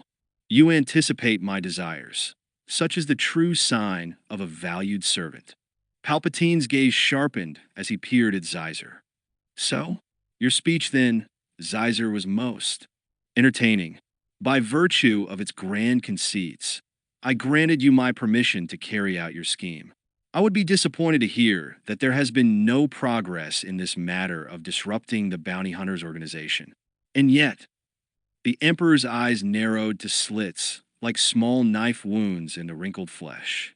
I have already received contradictory reports concerning what has come from all your plans. He turned toward the other figure in the throne room. Is that not so, Lord Vader? That is exactly the case, my lord. A note of triumph sounded in Vader's rasping voice. I previously advised against investing any of your time and energy in these vain, pointless pursuits. The rebellion must be our first priority. It grows in strength while Prince Zyzer squanders our resources on a quest that, even if it were successful, would give us nothing. Control your anger, Vader. You come perilously close to questioning my wisdom when you continue to attack the merits of Zizor's scheme.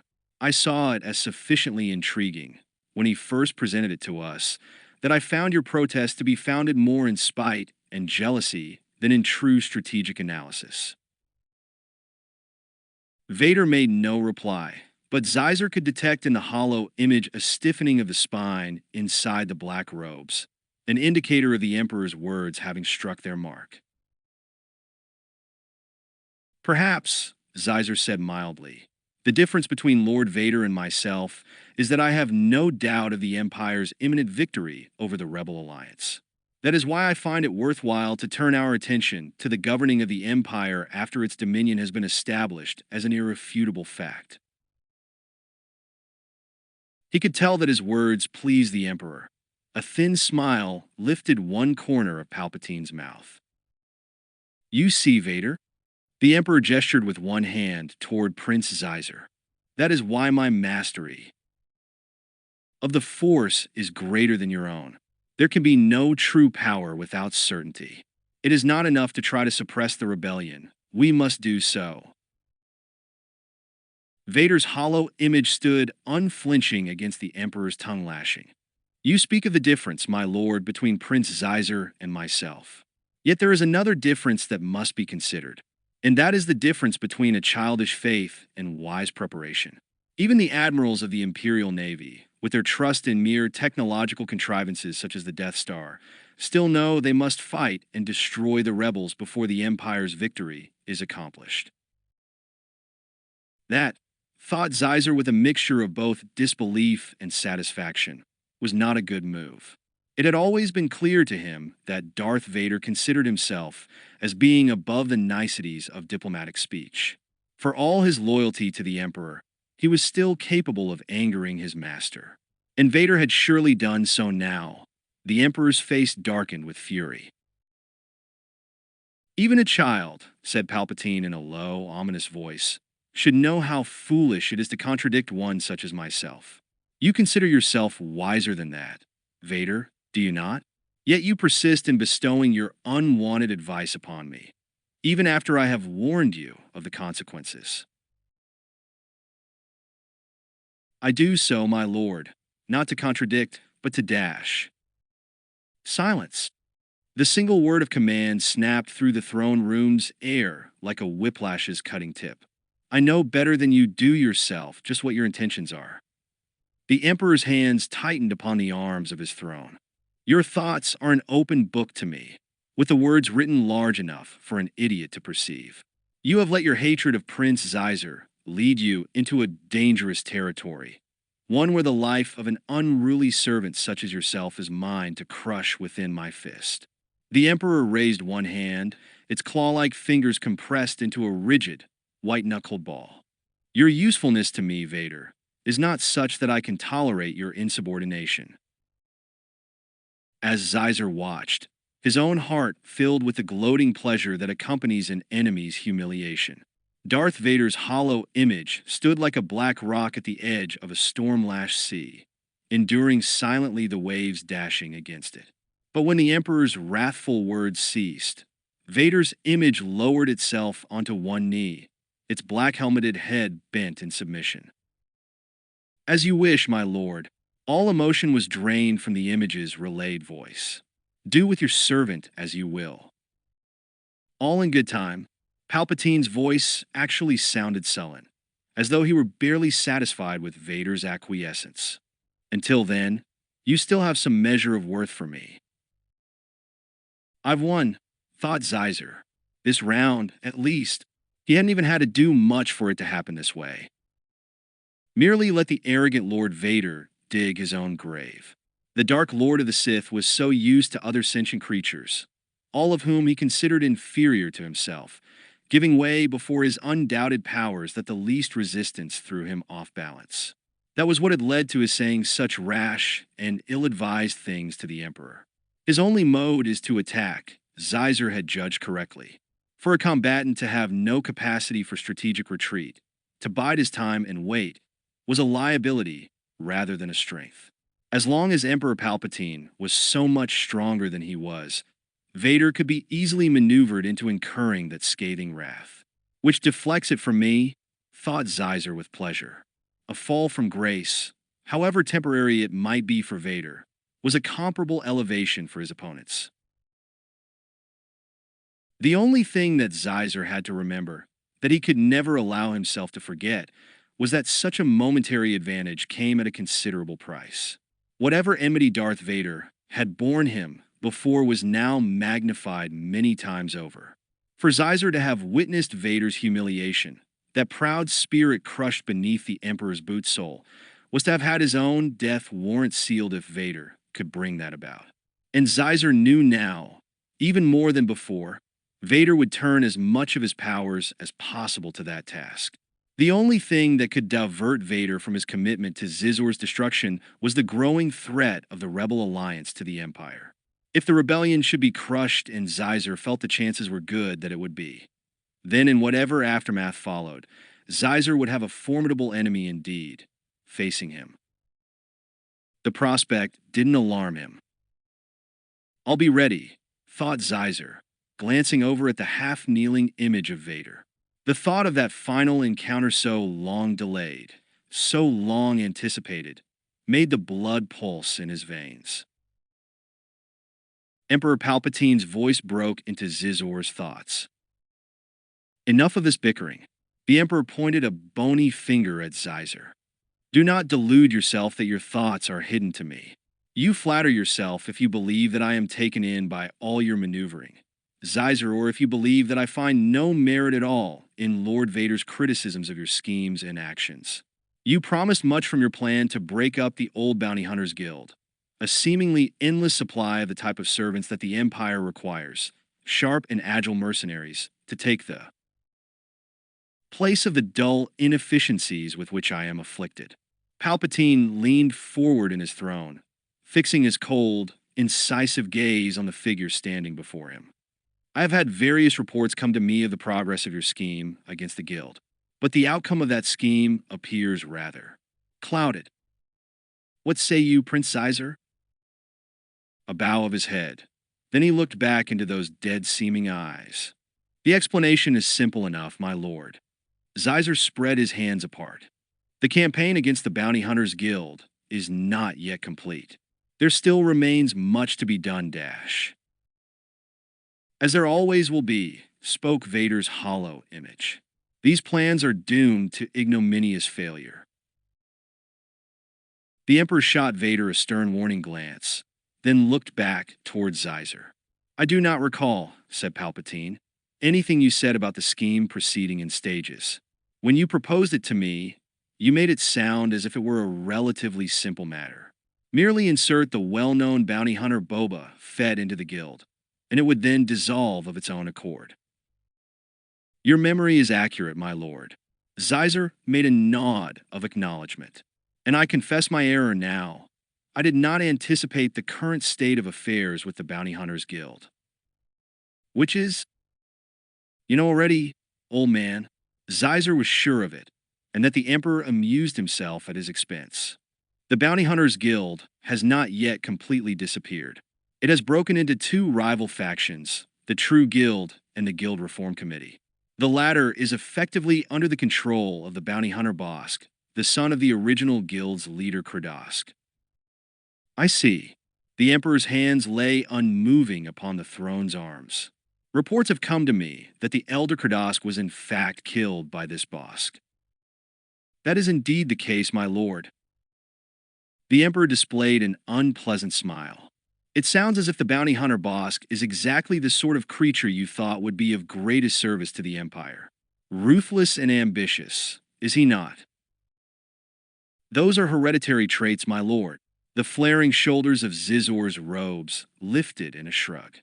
but it requires cunning as well to be a perfect instrument of your will. Cunning such as yours, I suppose. Zeiser returned the smile.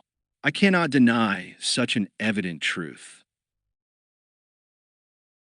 Just as, said the Emperor, you cannot deny that the old Bounty Hunters Guild has not dissolved into a myriad of independent agents, from which we could pick and choose as served our purposes best. You show yourself capable of admitting your errors. Why not confess as well that your scheme has been a failure? I see no great advantage in there being two guilds where there was only one before. If anything, it merely compounds our difficulties in dealing with these creatures. There is no failure, my lord. Zeiser allowed his reply to become heated. Unforeseen difficulties arise. They are to be dealt with. He came close to saying that the Emperor himself had not anticipated the rebellion, but checked himself in time. Why risk angering someone who possessed the power of life and death? As I intend to deal with these. So we are to hear yet another grand scheme. The hollow image of Darth Vader spoke with contempt. Schemes on top of excuses, covering failures. There's no end to such things with you. Measure your own failures, Lord Vader. There was nothing to lose in firing a retort back at the Dark Lord. It was impossible for Vader's malice to become any greater. I at least have the means for changing a temporary failure to lasting victory. Do you? Vader's hollow image stood with its arms folded across its chest. Mindful of the short leash, even shorter now that the Emperor kept him on, Vader made no reply to the taunt. And just what do those means, Zeiser? He looked back toward the Emperor. They are simple enough, my lord. The Bounty Hunters Guild is not what it was. With one blow, we have cleaved it into two opposed segments, factions filled with murderous hatred for each other. Whatever pretense to brotherhood the bounty hunters may have once maintained, that sham at least has been ripped away. Now we must complete the process of fragmentation. Each individual bounty hunter must be turned against all others, in whichever faction they currently reside. They must have no interests in common, but only enmity for each other. That may be the goal, said the Emperor, but it is not the method. You have not answered my question, and I grow impatient. Tell me now just how you propose to shatter these two factions into their constituent atoms. Unflinching, Zeiser returned the Emperor's hard, cold gaze.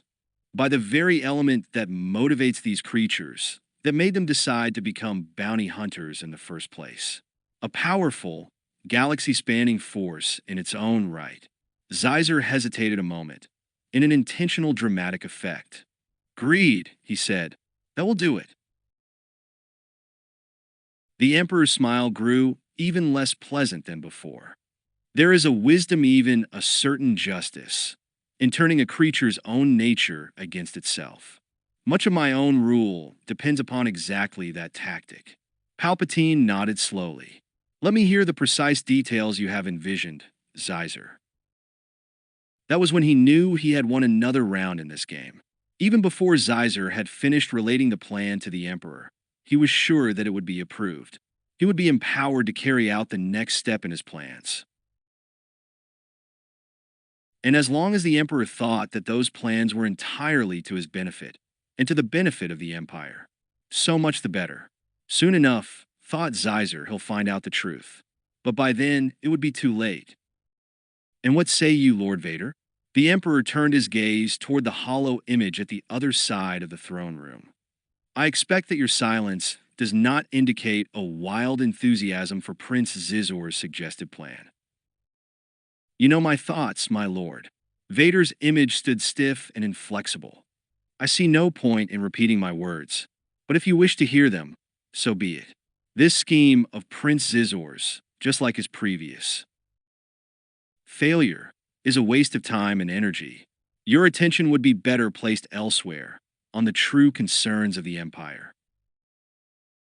Just as I expected, said Palpatine wearily. You confirm my estimate of the jealousy you bear toward any other servant of mine.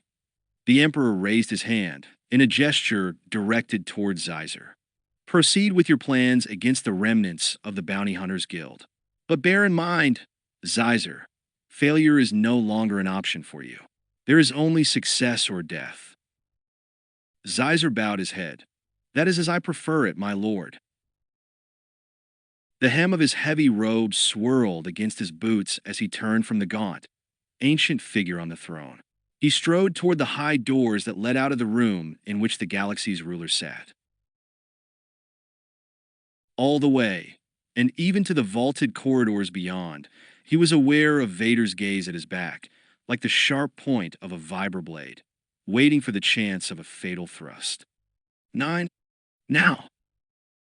You make it sound as if you had been there.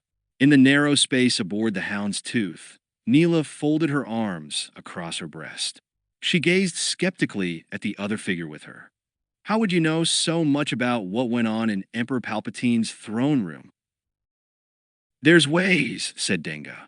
He sat on the floor's metal grate, his back against the bulkhead. How do you know I wasn't there with the Emperor and Darth Vader and Prince Iser? They wouldn't have let you in. Neela leaned against the structural beam behind her. I know that much, at least. There had been plenty of other things she hadn't known, which Denga had had to explain to her. The story he had been relating to her, about all the bad blood in the past between the Trandoshan bounty hunter Bosk and Boba Fett, wouldn't have made sense otherwise. Who Emperor Palpatine was, and even Darth Vader, the entity known as the Dark Lord of the Sith, those things she had a rough idea of before Denga had started with the story. Neela had kept her ears open while she had been one of the dancing girls in Jabba the Hutt's palace. In a place like that, with its unrelenting atmosphere of ennui and malice, gossip about the galaxy's politics and dominant personalities had been just as endless. Most of the sentient creatures in the palace, from the lowliest scullery hands to the top-level mercenaries, had been constantly on the lookout for some way to scrabble up the chains of credits and power that seemed to link the stars together like an invisible web. Loyalty to any one employer was strictly a mercantile commodity, to be bought and sold like all the other temporary services. So topic A of conversation in all the barracks and corridors and slop pits had always been about who was up and who was down, who had managed to wangle a way closer to the center of the Imperial Court, who had gone over to the Rebel Alliance, who was for sale to the highest bidder and who was dead, all the scheming and maneuvering having reached an end with a blaster bolt to the head. Disloyalty might be more profitable in this universe, but it also had its price. All right, said Denga. I wasn't there, but other creatures were. The Imperial Court is full of eavesdroppers and snoops, just like Jabba's palace. Neela had told him about how much she had learned in that viewless fortress back on Tatooine. If you're not listening, you're not surviving. That's how those places are set up.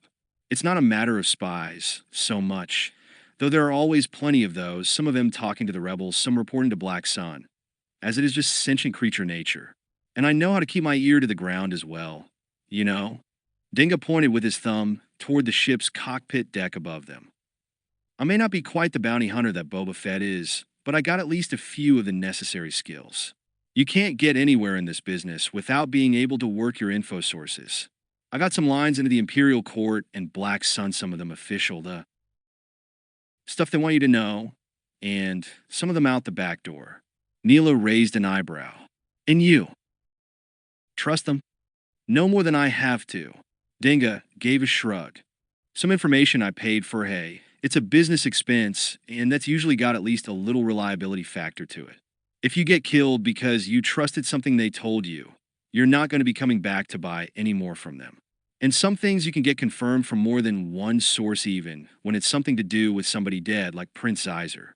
The problem with running a criminal organization is that you've always got a lot of less than honorable creatures working for you and knowing all about your business dealings. So when you're gone, they'll always talk for a credit or two. A half smile showed on Denga's face. Why do you think creatures like me spend so much time in dumps like that cantina back in Mos Eisley? It ain't the food, and it sure isn't the gnarly music they got going there. No, what creatures go to? A place like that to hear is information, pure and simple. Keep your ears open, and you can find out all. sorts of things. If you say so. Neela was less than impressed. As far as she could tell, Denga was entirely too trusting. Probably just as well, she thought, that he's getting out of the business. Still, she had the odd conviction that the story, or at least as much of it as he'd told her so far, was true. A sudden, disturbing notion came to her. Maybe I already knew some of these things. From before, from that life that had been stolen from her, that had been hers before her memory had been wiped clean and she had been enslaved in Jabba, the Hutt's palace. If that was true, it meant that she had been something quite different from a simple dancing girl and potential rancor fodder.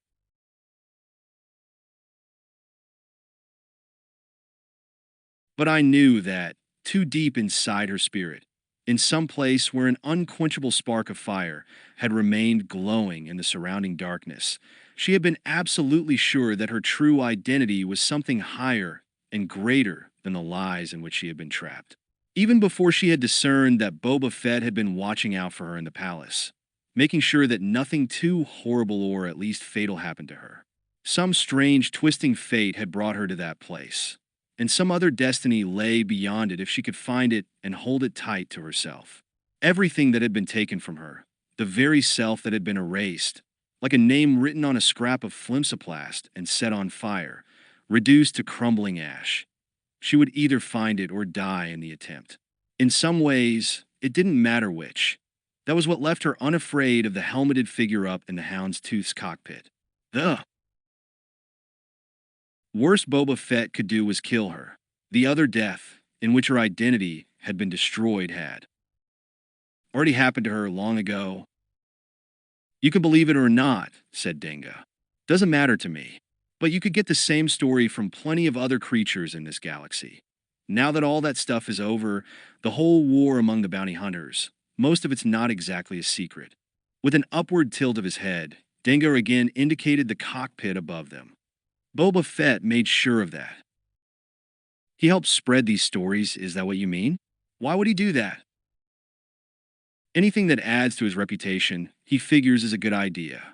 He won big out of that whole bounty hunters war, and against some pretty fierce opponents. Hey, Dinga laid a hand on his own chest dash. I'm pretty impressed. It's the kind of thing that when a lot of other creatures, bounty hunters or not, meet up with Boba Fett, they just roll over and play dead from the start. No sense in actually winding up dead, so it saves them a lot of time and effort, being preceded by that kind of well-known history. Neela supposed that made sense, though it raised some other questions as well. If Boba Fett saw some advantage to grooming his reputation, using the myths and legends about him as a weapon against other creatures, then where did the process stop? A convenient lie or exaggeration would serve his purposes just as well as the truth. And once that possibility was admitted, then nothing about him could be trusted. Nothing that he couldn't back up with his own actions. There's the problem, admitted Neela. You guessed wrong, and it would cost you your life.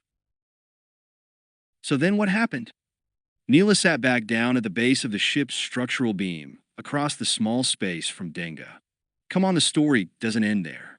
All the while that the Hound's Tooth had been traveling through space, toward its unrevealed destination, she had been listening to him. She had lost track of time, of how many standard hours had gone by. What went on next with Boba Fett and all the other bounty hunters? I don't know if I should bother telling you. Denga had rooted around in the Hound's storage area and had found an empty cargo duffel. He wadded it up into a makeshift pillow. Not if you're going to be so skeptical about everything. What's the point? Spare me, thought Neela. She rolled her eyes upward in exasperation. Someday, if he lived that long, this supposedly sentient creature would be on the hands of some other female, his bride-to-be Manaru. Neela didn't envy her. All right. She barely managed to control her anger. You have my apologies. Neela would have liked to have given him more than that, and hard enough to hurt. I don't doubt a single thing you tell me. For the time being, she promised herself. But before the Hound's Tooth reached wherever Boba Fett was taking them, she needed to have more hard information. She wasn't sure she'd find out what she needed from this complicated history of the war among the bounty hunters, but right now, it was her only lead. So why don't you go ahead and tell me the rest of what happened? Maybe later. Dinga stretched out on the floor, tucking the wadded-up duffel behind his head. I'm exhausted. His eyes closed. Besides, I don't feel like wearing my throat out, telling old stories to unappreciative brats, especially sarcastic ones. The urge to violence nearly overwhelmed her. Her eyes narrowed as she gazed at Dinga, either already asleep or pretending to be. A swift kick to the head would either wake him up or put him out for good. It's tempting, thought Neela. With the last vestige of self-control, she decided on another course of action. With a final withering glance at the recumbent figure of Dinga, Neela turned and started up the ladder to the ship's cockpit. He heard someone coming up from the ship's main hold below. There was no need for Boba Fett to turn away from the navigation controls of the Hound's Tooth. The mere sound of the steps upon the ladder's treads, lighter than they would have been for the other bounty hunter Dinga, indicated which of the ship's passengers it was. So where are we? Just as he had figured, the female Neela's voice spoke from behind him. Still out in the middle of nowhere? Or are we getting close to this mysterious destination we're supposed to be heading toward? There was an obvious level of irritation in her voice. Boba Fett turned his visored gaze away from the cockpit's viewport and glanced over his shoulder at her. It's a good thing, he said with deliberate mildness, that you're not planning on going into the bounty hunter trade anytime soon. For us, patience isn't just a virtue, it's a necessity. If you rush your shot, you can wind up in a galaxy of trouble. I'll try to remember that. Neela stood in the cockpit's hatchway. A simmering anger, barely controlled, showed in her dark eyes. I'll tuck it away with all the other free advice everyone's been giving me, since that seems to be all that I get around here. Her expression darkened. Or anywhere else, for that matter. The female's bad mood reminded Boba Fett that there were definite advantages to transporting hard merchandise, the kind of sentient creatures that bounties had been posted on. Those, thought Fett, you can always throw into a holding cage. There was never any question of who was in charge, not just in the big things, but right down to the smallest details. The situation was a little more confused with Neela. At some point, he was likely to need her cooperation. Even when she had been a dancing girl in Jabba the Hutt's palace, she had still retained some of the haughty personality traits that had been part of her former highborn social position. Those ran so deep that not even the most thorough memory wipe could root them out. So now, if she were to develop a grudge against him, getting her back on his side might take some considerable doing. Rules out the cage, decided Fett. There were other considerations as well that he had to take into account. Neela was already starting to piece together the tantalizing, infuriating fragments of memory that had been left to her. Dinga had told him all that she had talked about, back in the cavern hiding place on Tatooine. Things that Dinga himself did not know the significance of, but Fett did. Nil Pasandum, thought Boba Fett. She had remembered that name. Fett wasn't surprised. That former accountant, who had then become hard merchandise and slave eyes holding cage, was the key to all that had happened to Neela. If she were to connect that memory fragment with the enigmatic message that Pasandum had scratched into the metal floor of the holding cage, a great many mysteries would be resolved for her. Boba Fett wasn't ready for that to happen. Not yet, at least. The scratch message no longer existed, except as an image that had been inside slave eyes onboard databanks that had now been transferred here on the Hound's Tooth. The image and the information in the scratch message was still safely locked up, and that was how it was going to remain. In the meantime, though, he had one seriously annoyed female standing in front of him. It's too bad, said Boba Fett, that you've had your fill of good advice, because I was just about to give you some more. Yeah. Leaning against the side of the hatchway, Neela raised a skeptical eyebrow. What is it? Simple. Take it easy. We got a long way to go yet, and there's a lot that can happen at the other end, so you should relax while you can. Oh, Neela gave a slow nod, as though thinking it over. Really? That's what you do? Relax? The next sound she made was a short, scornful laugh. The only time I ever saw you relax was when you were unconscious, right after you got vomited up by that Sarlacc beast.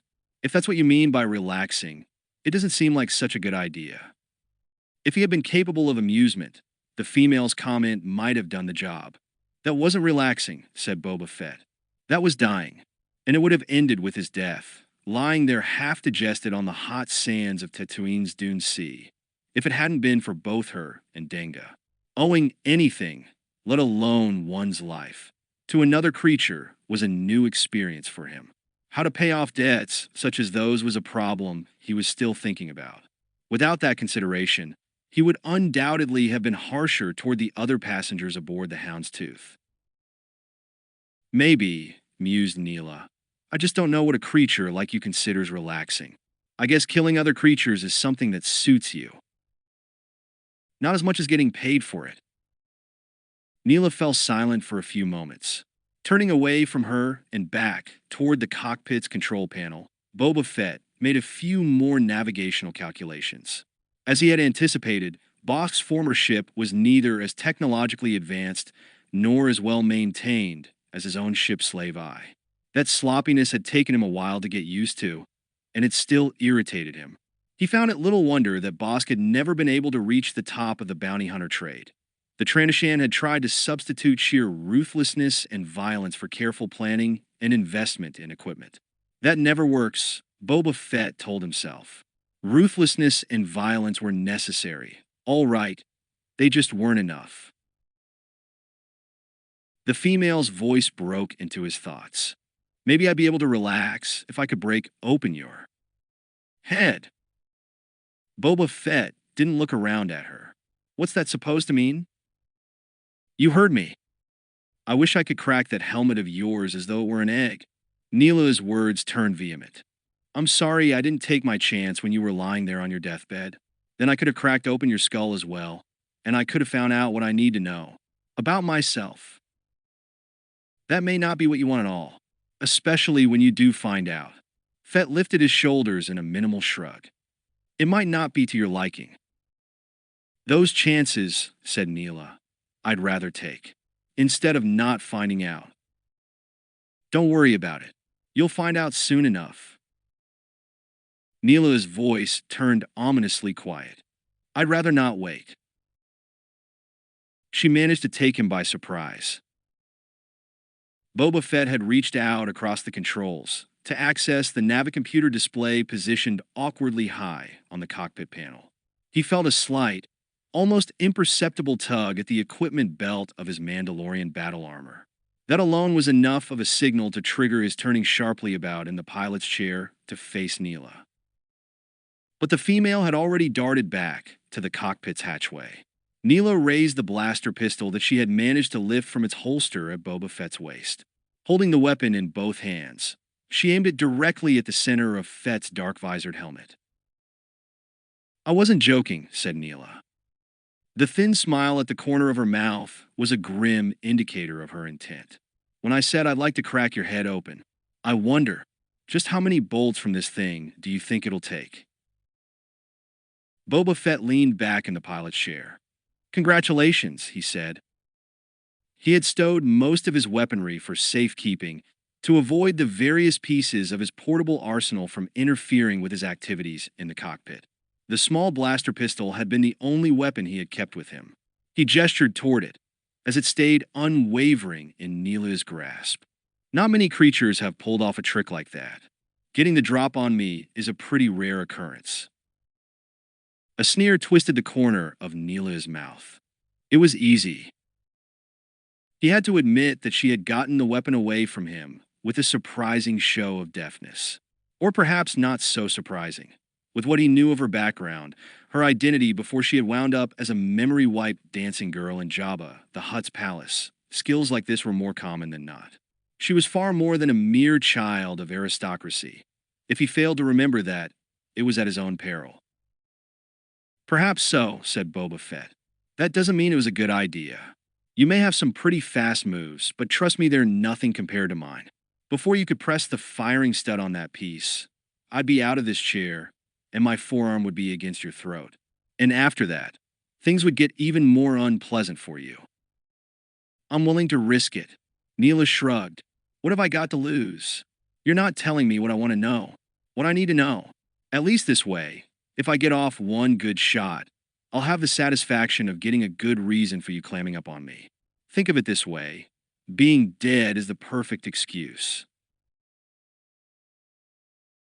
Boba Fett had already calculated the precise distance between himself and the female, the exact angle, speed, and direction of the moves necessary to get the weapon away from her. He could do it without even getting winged by the one blaster bolt she would be able to fire in that microsecond interval. Better, he told himself, if I don't have to do that. For one simple reason: a wild shot inside the confines of the ship's cockpit could have some serious consequences. Even now, the Hound's tooth wasn't in the operational shape he would have preferred. Its previous owner's sloppiness had seen to that. He would be able to repair any structural damage the bolt would cause. The weapon didn't have enough power to pierce the hull. But if it took out any of the control panel, tracing and patching the unfamiliar circuits would take time. And time was a commodity that was in short supply at the moment. There was business to take care of a long way from here. "I've been close enough to dead," said Boba Fett, "that I'm not eager to repeat the experience." Neela raised the blaster a little higher, sighting over its barrel at her target. "Then you better start talking." "No dash," Boba Fett gave a single shake of his head. "I don't think so." "What?" The female's brow creased. "What do you mean?" "It's simple." Boba Fett gestured toward her. "You've got as much to lose as I have. Kill me, and you'll never find out what you want to know." Tilting her head to one side, she peered closer at him. "Maybe with you out of the way, I'll be able to find out the truth from someone else." "Maybe." Boba Fett gave another shrug. "But if you guess wrong about that, if I'm the only one that knows the score about who you really are, then you'll have knocked off the only person with the answers." "Sure, that's a risk you want to take?" For a few seconds more, Neela seemed to be considering her options. Then she lowered the blaster. "I suppose not." Her angry expression hadn't faded. "Looks like you talked your way out of this one." "You'll thank me for it later." He held out his hand. "I'll take the piece back, if you don't mind." Neela shook her head. "I've still got a use for it." He watched her as she turned in the hatchway. With the weapon at her side, she started back down the ladder to the ship's main hold. At least, thought Fett, she knows what she wants. Getting it was the only problem. He swung the pilot's chair back toward the controls. He had his own concerns to take care of. A boot in his ribs woke Dengar up. He blinked, then came swiftly to full, startled consciousness as he found himself looking into the business end of a blaster pistol. "Time to start talking," said Neela. She had the weapon aimed straight at his forehead. "I want to hear the rest of the story." 10. Then, "You gotta admit," said Bosk, "it's a nice place for a meeting." He enjoyed his own grim humor. Keeping the claws of one hand resting on the grip of his holstered blaster, Bosk watched as Boba Fett looked around the moldering crevices and dry cliff faces of the ancient sea trench. The oceans of Galandrain B had been sucked down to the last molecule of saline liquid, then transported by a fleet of massive Imperial freighters to an orbital catalysis plant near Coruscant.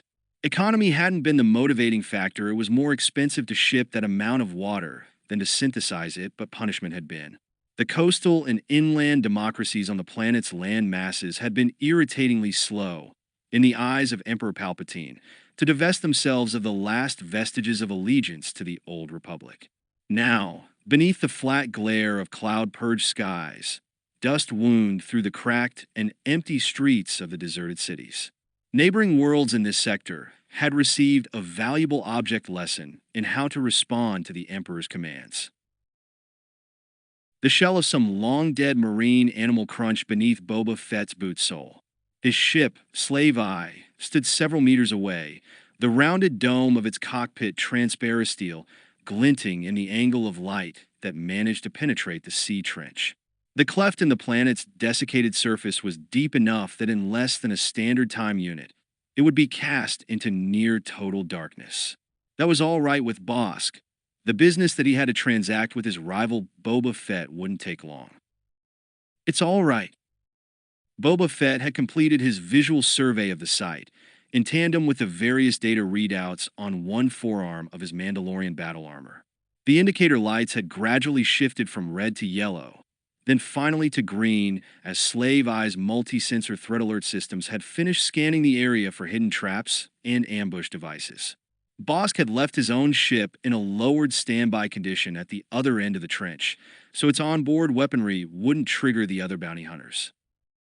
Suspicions. Though it's not quite as private as you might think, said Fett. One gloved hand pointed toward the surrounding cliffs, their crumbling faces towering above the humanoid figures below.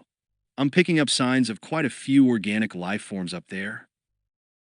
Bosk emitted a short, harsh laugh. I don't think we have to worry about them. He slung his blaster rifle from behind his back. Bracing the weapon against his hip, he fired a maximum power bolt into the cliff directly above where he and Boba Fett stood.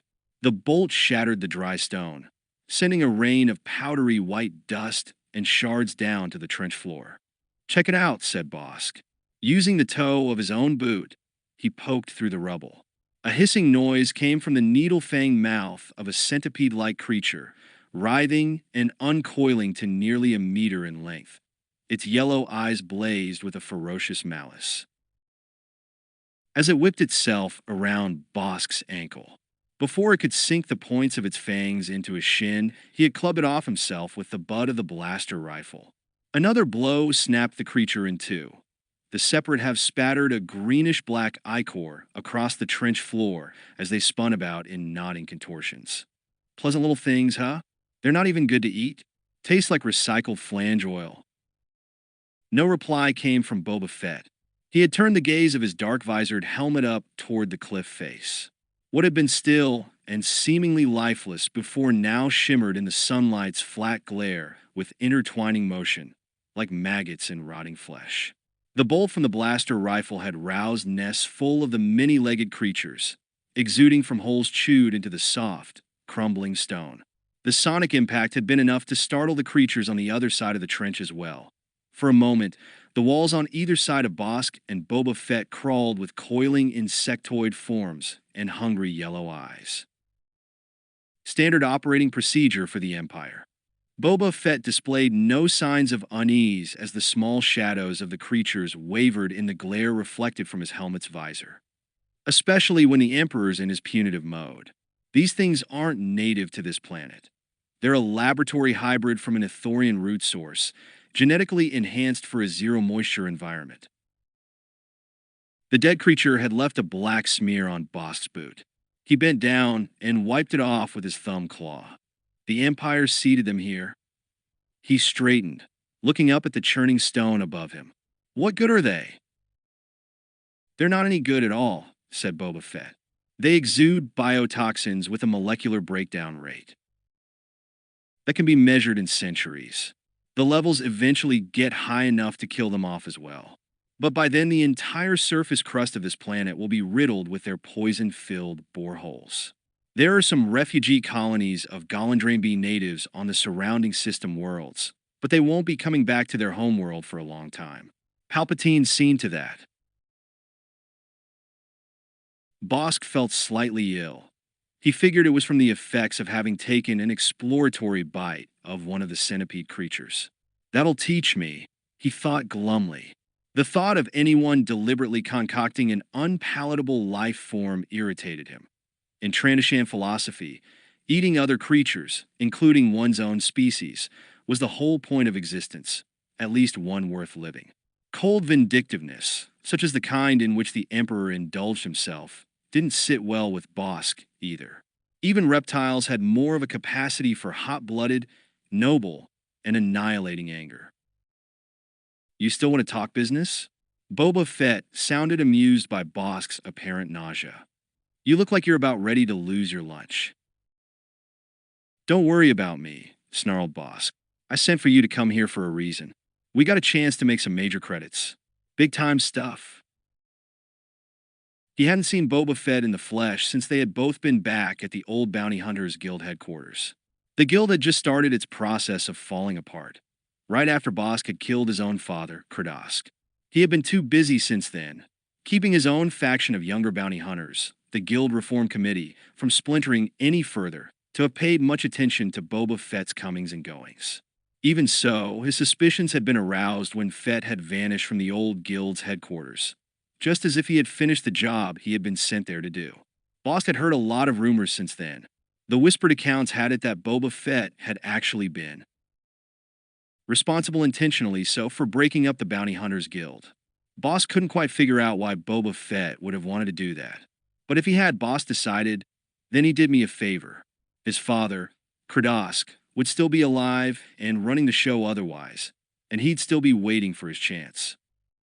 What were you talking about? Boba Fett folded his arms across his chest. I've already worked with you once. That's more than I'm in the habit of doing.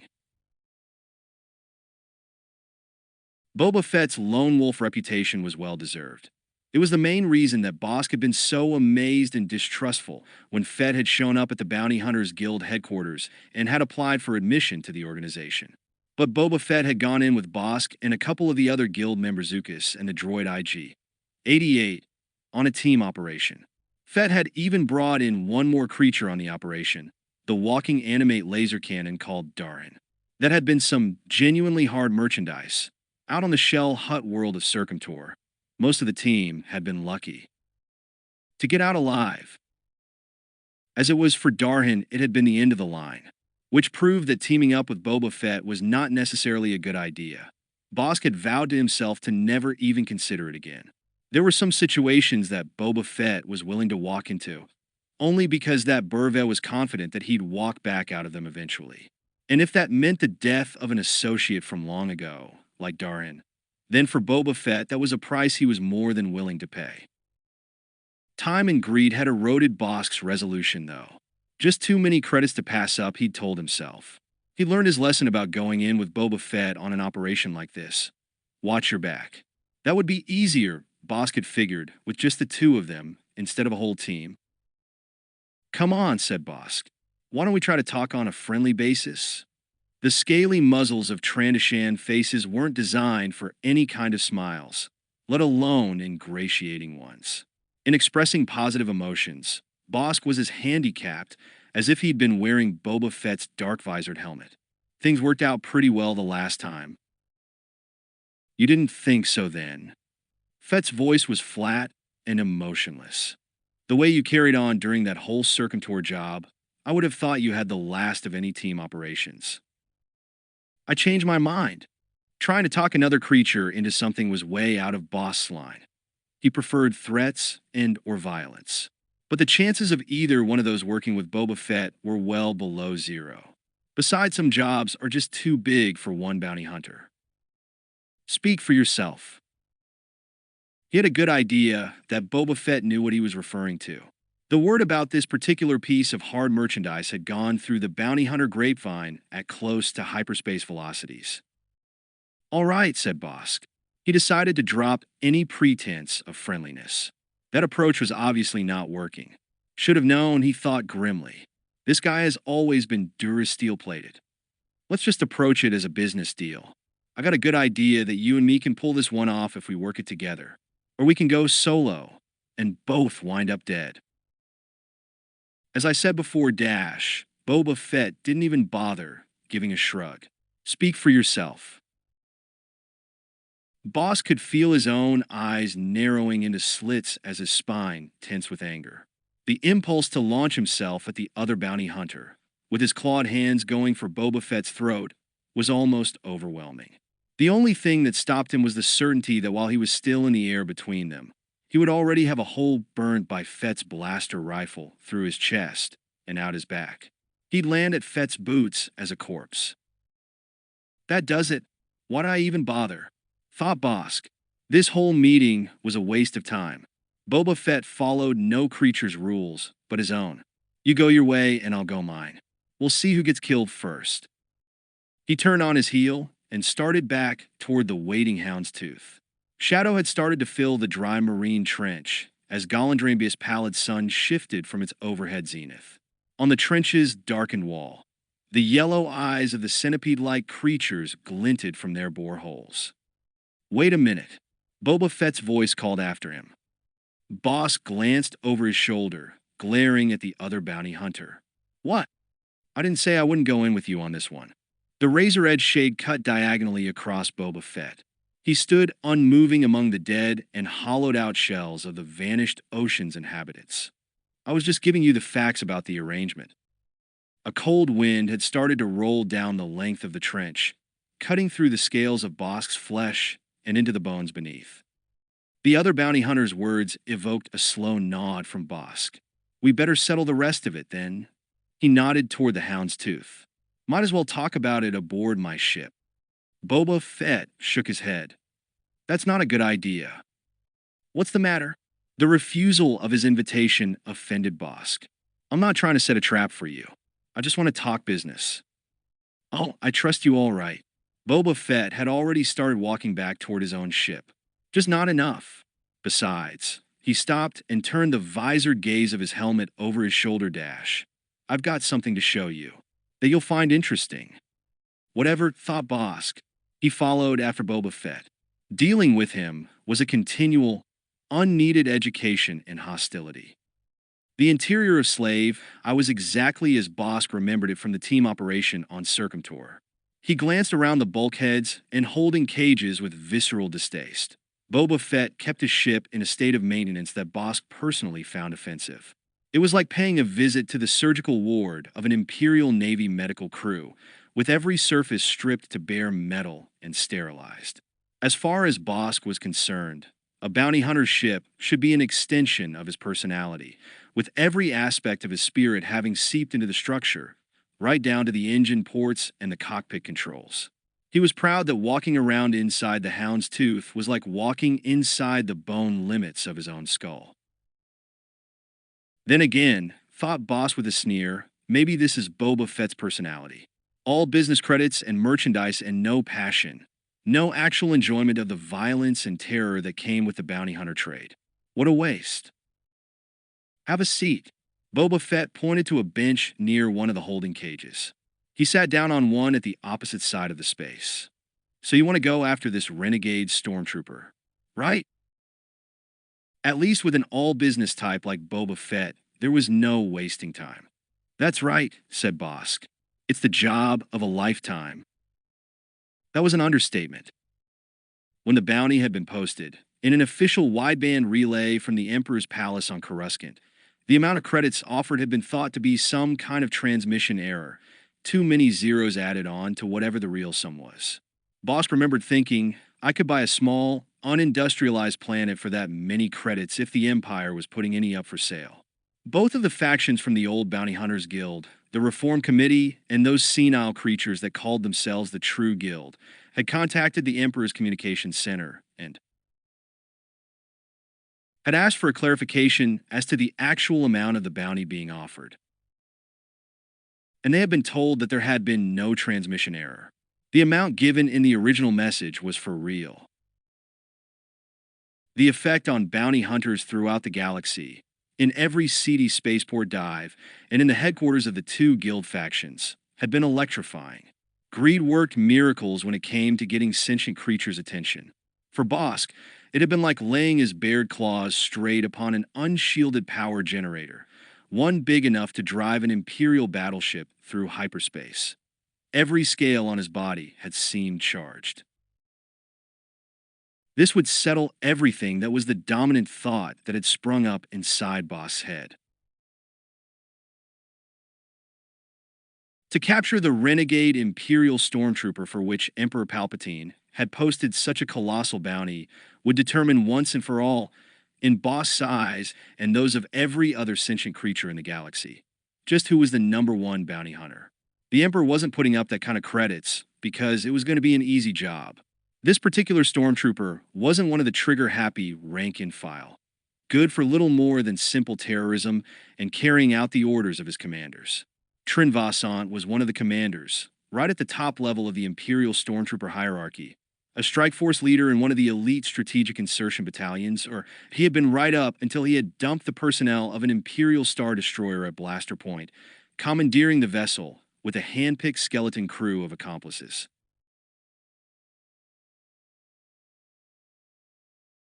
Initial speculation about what the motives of Vosant might have been centered around the possibility of his having defected to the Rebel Alliance, taking the destroyer and its complement of weapons, code databases, and crypto-secured Imperial technology as an addition to the Alliance's growing arsenal.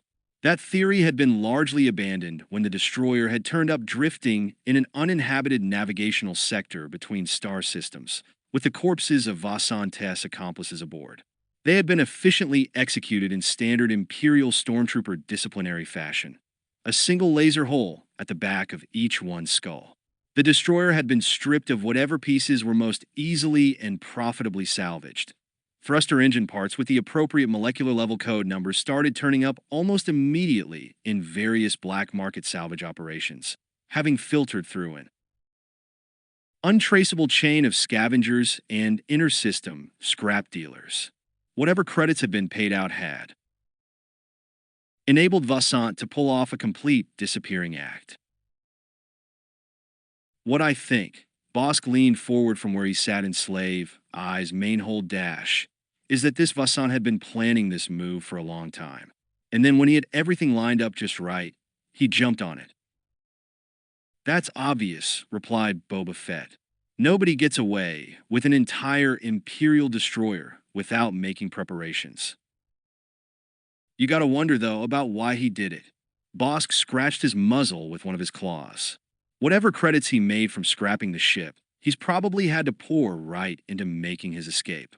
There's a lot of bribes to be paid out, and a lot of creatures you gotta arrange to get killed before you can just vanish like that. And Vasan had to get rid of the destroyer at a rate of 10 credits to the credit.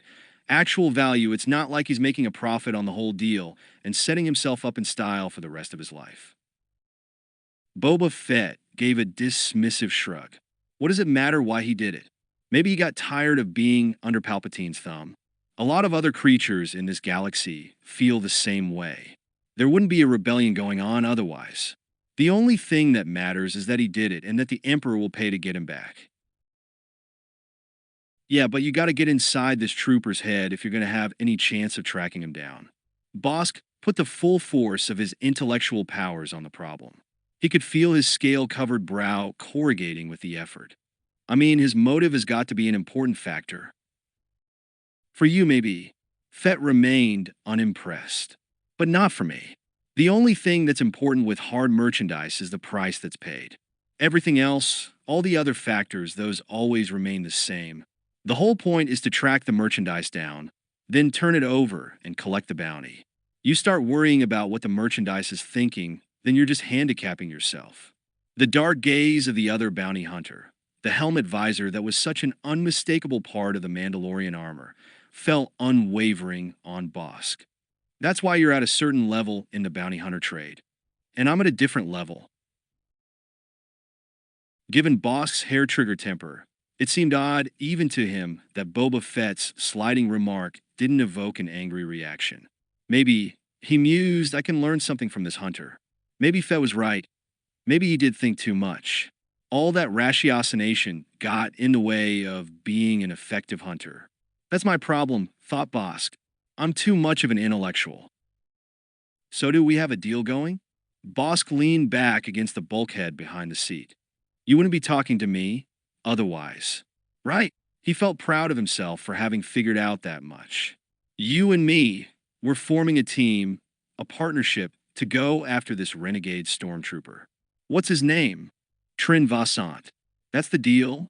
Bosk looked hopefully toward the other bounty hunter. Boba Fett gave a single nod. Strictly a one-time operation. Don't anticipate anything permanent. I've had enough of hooking up with other creatures. That's why it didn't break my heart when the old bounty hunters guild fell apart. That was another whole issue. Boss figured it would only blow the working relationship if he brought it up now.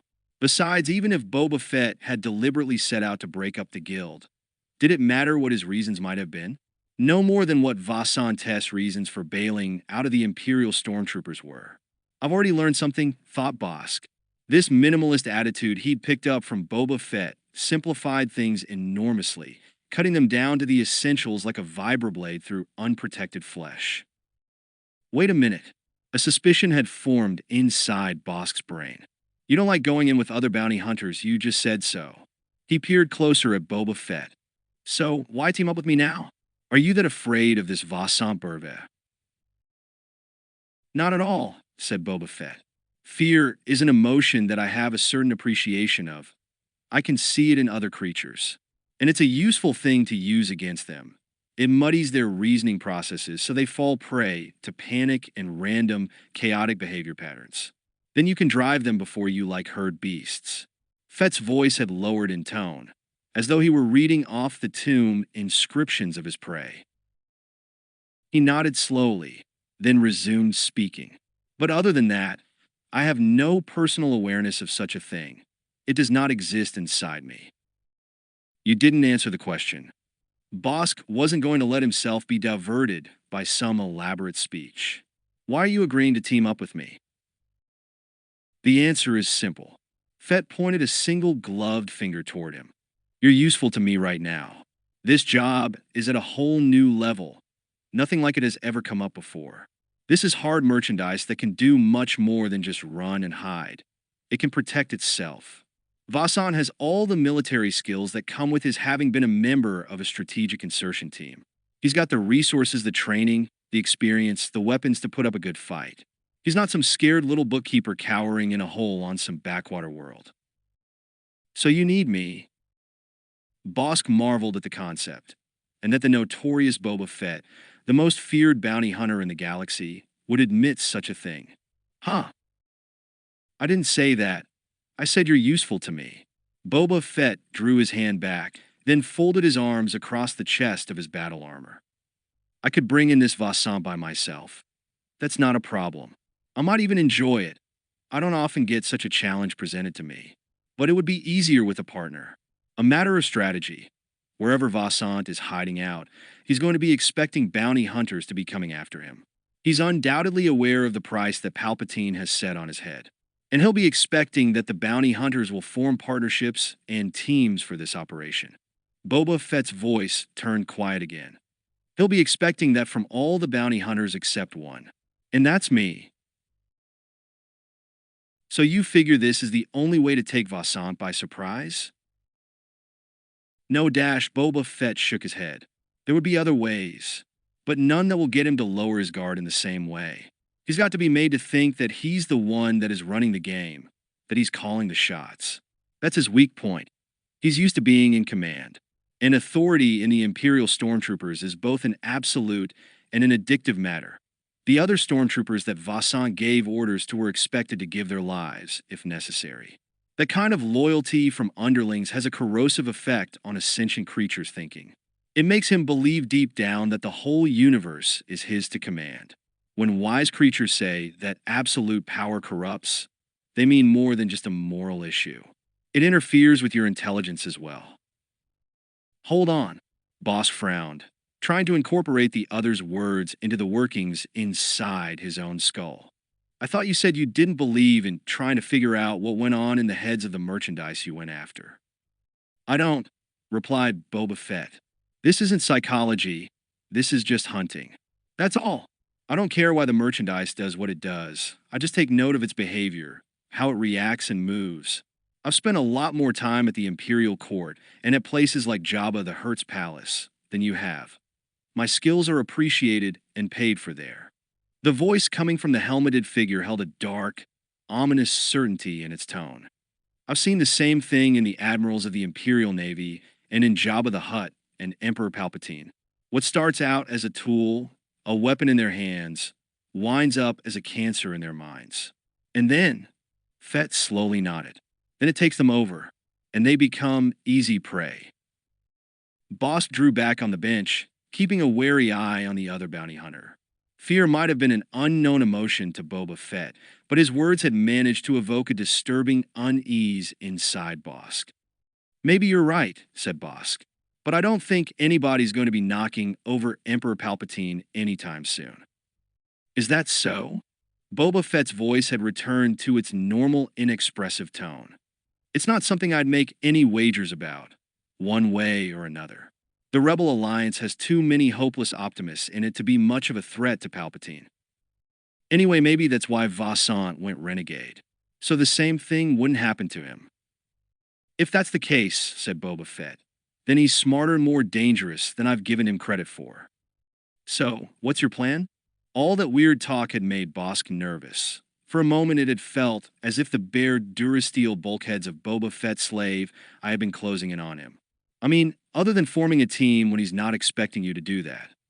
Simple as all the best plans are. We don't form a team. I don't get it. Now Bosk was genuinely confused. What have we been talking about then?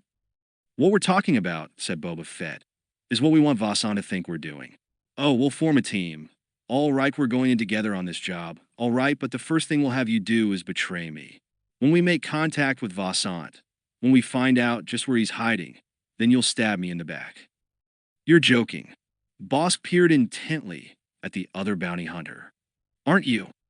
I don't mean literally stab me in the back. I mean you'll communicate with Vasant on the sly, and you'll offer to go over to his side, to work for him. It's an old trick among criminal types. The best way to get past your target's defenses is to make him think you're betraying someone else. Bosk shook his head. I can see some problems with this scheme right from the start.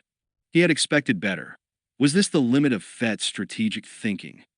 First, how am I going to convince him that I'd even want to work on his side? The last bunch that went along with him all wound up dead. Unless I'm feeling suicidal, I'd have to be an idiot to go in with somebody with a track record like that. I'm not saying that you'll tell Vasant that you trust him. Of course you don't trust him. Why should you? Boba Fett's voice remained level and patient to the degree that was possible. He'll know that you'll be watching your back the whole time you're dealing with him. Just as he'll know that you should be able to take care of yourself. You're an experienced bounty hunter, and you've been in dangerous situations before. Whereas the crew that helped Vasant steal the Imperial destroyer obviously did trust him. That's why he was able to get the drop on them, and they paid the price with their lives. So you and Vasant will know where you stand with each other. You'll be able to make deals like actual business creatures. Then that's the other problem, said Bosk. I can see what he'd want from me mainly. That I'd set you up somehow, so you wind up dead, and he doesn't wind up as hard merchandise in one of your holding cages. Bosk pointed with his thumb claw toward the metal-barred structures on the other side of the hold. Vasant doesn't want to wind up on his way back to the Emperor. But what's in it for me? What does Vasant have that makes it worthwhile for me to deal with him?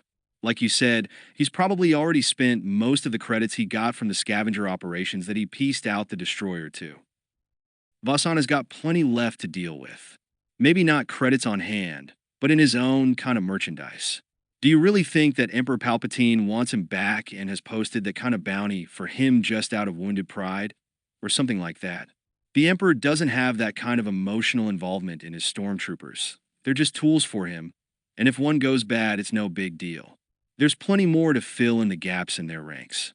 If Palpatine wants Vasant caught and brought back to Coruscant so badly, there's a good reason for it. Vasant stole more than an Imperial Star Destroyer. He stole the code databases for all of the Imperial Stormtroopers' strategic insertion teams. That's what the Emperor wants to get back into his possession. Codes? Bosk gazed back at Boba Fett in disbelief and disappointment. That's the big deal? What's so important about operational codes? That's the sort of thing that can be changed almost instantaneously if they fall into the other side's hands. Security breaches happen all the time in the Empire. Bosk shook his head. For that level of code, all the Empire has to do is send out a cancel and nullify signal to its military units, then send out a secured and encrypted relay with the replacement codes. It may be a complicated procedure, but it's cheaper than the bounty Palpatine has set up for Vasant's return. That's the procedure. All right. Boba Fett leaned forward slightly. For all of the Empire's military units except the strategic insertion teams. Those units, like the one Vasant was part of, are not in constant communication with the Empire's communication centers. The strategic insertion teams are in deep cover. That's what they were designed for. When they're on a mission, especially in some remote sector of the galaxy, they can go for a long time without being in touch with any part of the chain of command above them. They're virtually independent operatives. That's why there's so few of them in the Empire. So they can't receive a cancel and nullify signal from their superiors, at least not in time to do any good. They have to stay with the original codes that they were sent out with, and those were the ones that Trin Vassant took with him. And that's what the Empire needs to get back. Enough for Palpatine to have set up that kind of bounty. I got it now. The situation had started to become clearer for Bosk. Scrapping the destroyer was just to get the credits that Vassant needed to go into hiding. The real credits are in the code databases. Exactly, said Boba Fett. Vassant will try to cash in on those codes. He can either sell them back to the Empire, or he can see if the Rebel Alliance will pay him what he wants for them. He's under some pretty severe time pressure. The longer he goes without making a deal for the code databases, the less valuable they are.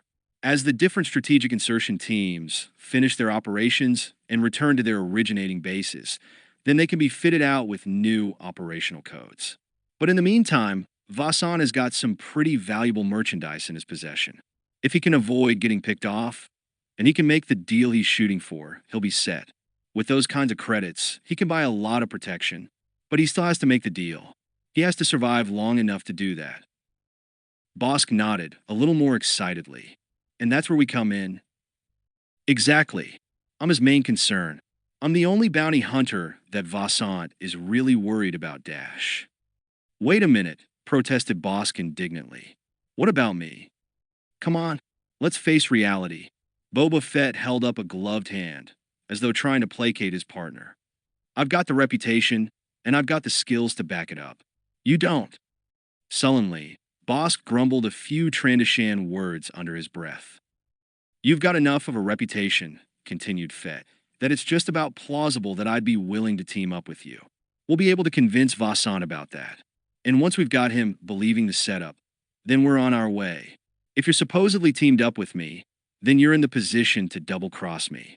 All these Imperial military types have a low opinion of bounty hunters. Vassant will fall for this story in a fraction of a standard time part, for a cut of his eventual profits from selling the code databases. You can make sure that I won't be able to interfere with his plans. Or at least that's what you'll tell him. And that's what he'll believe. Nodding slowly and thoughtfully, Bosk mulled over the details of the plan. How am I going to convince him that I can do that? That I can stop you from catching him? That's the simplest part of all. Boba Fett spread his gloved hands apart. You'll kill me. What? Bosk stared at the bounty hunter sitting across from him. Is that some kind of a joke? I don't tell jokes, said Boba Fett, even when I'm not working. That's the plan. You're going to take care of Trin Vassant's #1 problem for him. You're going to eliminate me, or at least that's what he's going to believe. And that's when he'll relax. That's when his guard will go down. And then he's vulnerable. He'll be an easy pick-off then. Bosk drew back from the helmeted figure, as though in an instinctive reaction to have wandered too close to a gaping precipice. His spine pressed against the cold durasteel of the bulkhead behind him, as deep and ominous suspicions formed inside his mind. What does he know? The brain inside the Mandalorian armor's helmet, and all of its cunning, intricate workings, was as hidden from him as though it had been concealed on the other side of this barren planet. Yet at the same time, he could feel Boba Fett's gaze penetrating him, inspecting each of his secrets, one by one. With a force of will, he shook off the feeling. You're being paranoid, Bosk told himself. There's no way that Boba Fett would have been able to determine what Bosk's own agenda was. He's an ordinary, mortal creature like yourself. Like turning the key in a hidden lock, Bosk reached down into the core of his being and let his innate Trandoshan anger emerge. His father, Kradosk, if he were still alive, would have been embarrassed to see his own spawn being intimidated by any other living thing, including the notorious Boba Fett. The slitted pupils of Bosk's eyes narrowed even farther as the hormones of his anger seeped through his veins, tightening the heavy muscles they surrounded. It didn't matter, decided Bosk, whether Boba Fett knew anything about his real plans, about his intentions after the matter of pulling in Trin Vassant was taken care of. When that time came, he would have a few surprises for Boba Fett. The other bounty hunter might think he was smart, but this time, Bosk was sure that he had finally gotten ahead of him. So, how do we start? The surge of anger brought along an equal amount of impatience. Bosk was tired of talk. He wanted action. How are we going to prove all this stuff to Vasant? First, said Boba Fett, we'll need some concrete proof that you're willing to kill your partners. Some kind of proof that Vasant will regard as impressive. You'll never be able to get into his confidences unless we have that. Why anybody would doubt the murderousness of a Trandoshan was beyond Bosk. His species had conclusively demonstrated its violent tendencies all through the galaxy. And proud of it, he thought. Who wouldn't be? What did you have in mind? Unless dash one corner of Bosk's fong-lined mouth lifted in an ugly version of a smile dash. You were planning on having me kill you right now. He nodded, as though pleased with the idea. That would probably work. I told you I don't joke around. A laser-like glare seemed to emerge from behind the helmet's dark visor. I'd appreciate it if you took this seriously as well. Okay, sorry. Bosk held out both his palms, as though fending off a blow. So, what are we going to do? We need real hard proof that you're serious about betraying your partners. So we need one more partner, just for the purpose of giving us that proof. Another partner? Bosk scowled. I don't feel like cutting in anyone else on this deal. We won't be cutting anyone else in. That's already been taken care of. Boba Fett rose from the bench on which he'd been sitting. Come over here. I told you outside that I had something to show you. Something that you'd find interesting. Bosk followed the other bounty hunter over to the storage lockers at the hold's other side. He watched silently as Boba Fett punched a key sequence into the pad beside one of the square locker doors. A red light flashed, and the drawer slid open. Take a look at this. Boba Fett grasped the edge of a cloth sheet covering some large, uneven object. This is all the proof you'll need. He pulled the cloth aside, revealing what was underneath. What the dash, startled, Bosk gaped at the figure lying face upward in the drawer.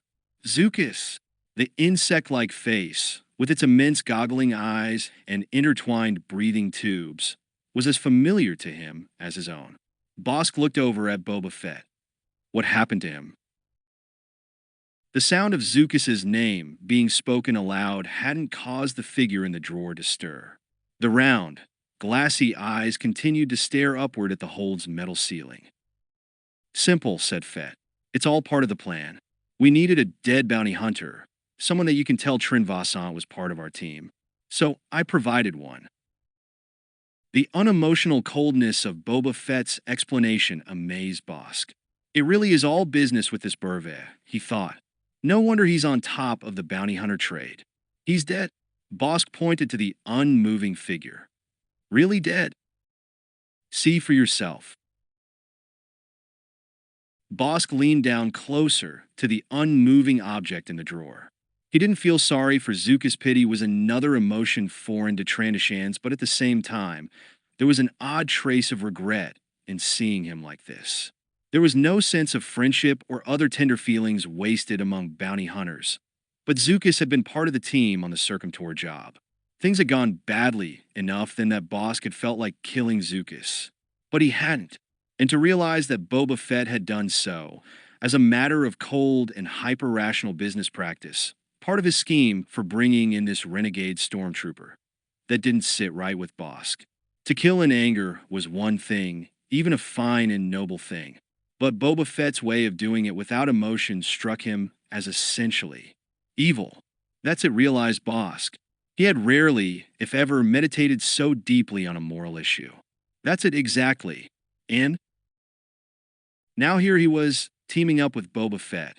The implications of that were something he didn't want to think about, now or ever.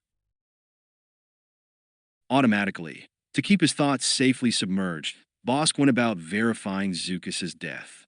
Checking the body's neck, where the most visible blood vessels were located, he found no pulse.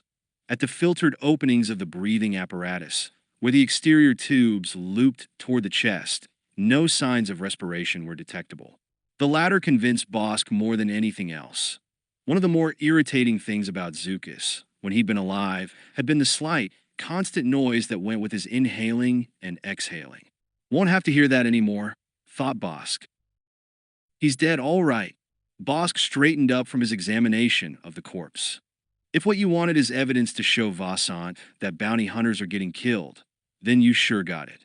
The only problem was that the cover story that went with the corpse had it that Bosk himself had killed Zukas. He preferred taking the credit only for his own violence. That raised another question in his mind. How am I supposed to have killed him? He looks in pretty good shape. I mean, considering everything. Usually if one of us Trandashans knocks somebody off, they really show it. Tell Vassant you suffocated him. Boba Fett pointed down to the corpse's face. With those exterior breathing tubes, it's a relatively easy thing to do. Bosk glanced over at Boba Fett. That must be, thought Bosk, how he did it. Just like that, cold and effective. And why did I do it? What's the line going to be on that? Just as you said before, you didn't feel like splitting up the credits with any more partners than necessary. I've already started the story in circulation about Zukas teaming up with you and me. It's probably already reaching Vassant's ears by now. So when we track him down and you talk to him, you can feed him the rest of the line. Which is that you don't feel like splitting the credits with me, either. Boba Fett punched the bulkhead-mounted control pad again, and the drawer slid back, taking Zukas's lifeless body with it. And that you figured out that you'll do better financially if you sell me out to Vassant rather than sticking with me as a partner. After all, Fett turned back toward Bosk Dash. I'm not as famous for being trustworthy as I am for other things. Am I? It took Bosk a while to figure out whether or not Boba Fett was breaking his ban on joking around while doing business. If it was a joke, it made him as uneasy as seeing Zukas laid out dead. I'm in deep here, thought Bosk as he gazed into the dark visor of Boba Fett's helmet. He was beginning to wonder exactly how deep. No, said Bosk slowly. I guess you're not. Then it's settled. Boba Fett punched a control sequence into the pad on the forearm sleeve of his Mandalorian battle armor. On the other side of the ship's hold, the hatchway irised open. We're partners. Outside, night had filled the dry marine trench of what had once been Golandring's planet-girdling ocean.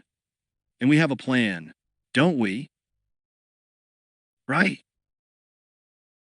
Bosk's nod was just as slow. We sure do. All the way back to his own ship, the Hounds.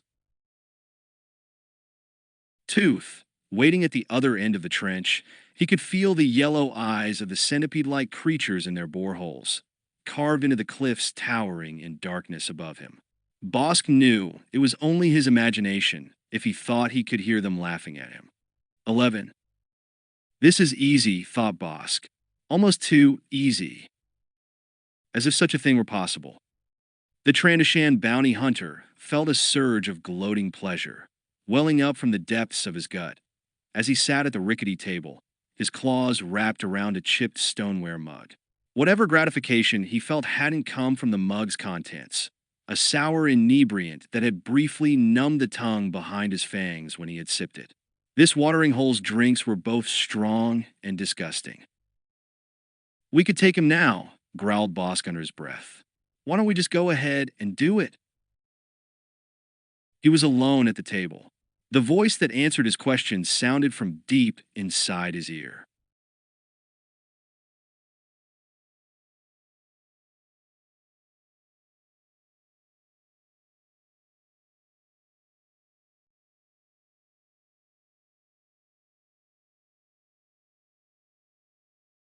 He was alone at the table.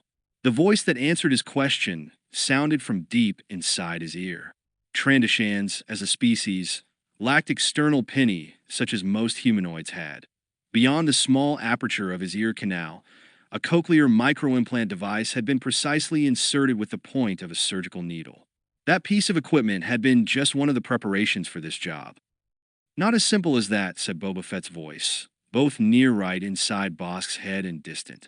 The other bounty hunter was currently located somewhere far from this ratty watering hole. Fett might still be aboard Slave Eye, out past this backwater world's atmosphere, for all Bosk knew. Do you really think our target doesn't have some kind of defenses in place? He's not a complete fool, you know. A snarl of glowering impatience settled on Bosk's face. He resisted the urge to scratch with his heavy claws at the implanted device itching inside his head like some kind of burrowing parasite above the hinge of his jaw. He didn't want to do anything that might give him away, even though this dump was so poorly lit as to seem like some underground cavern. The slit pupils of Bosk's eyes were dilated as wide as possible, and there were still shadowy figures, hunched over their drinks at other wobbly tables, whose features his normally sharp eyesight couldn't make out at all. Trin Vassant, though, he'd been able to spot right off, as soon as he descended the worn stone steps into the watering hole.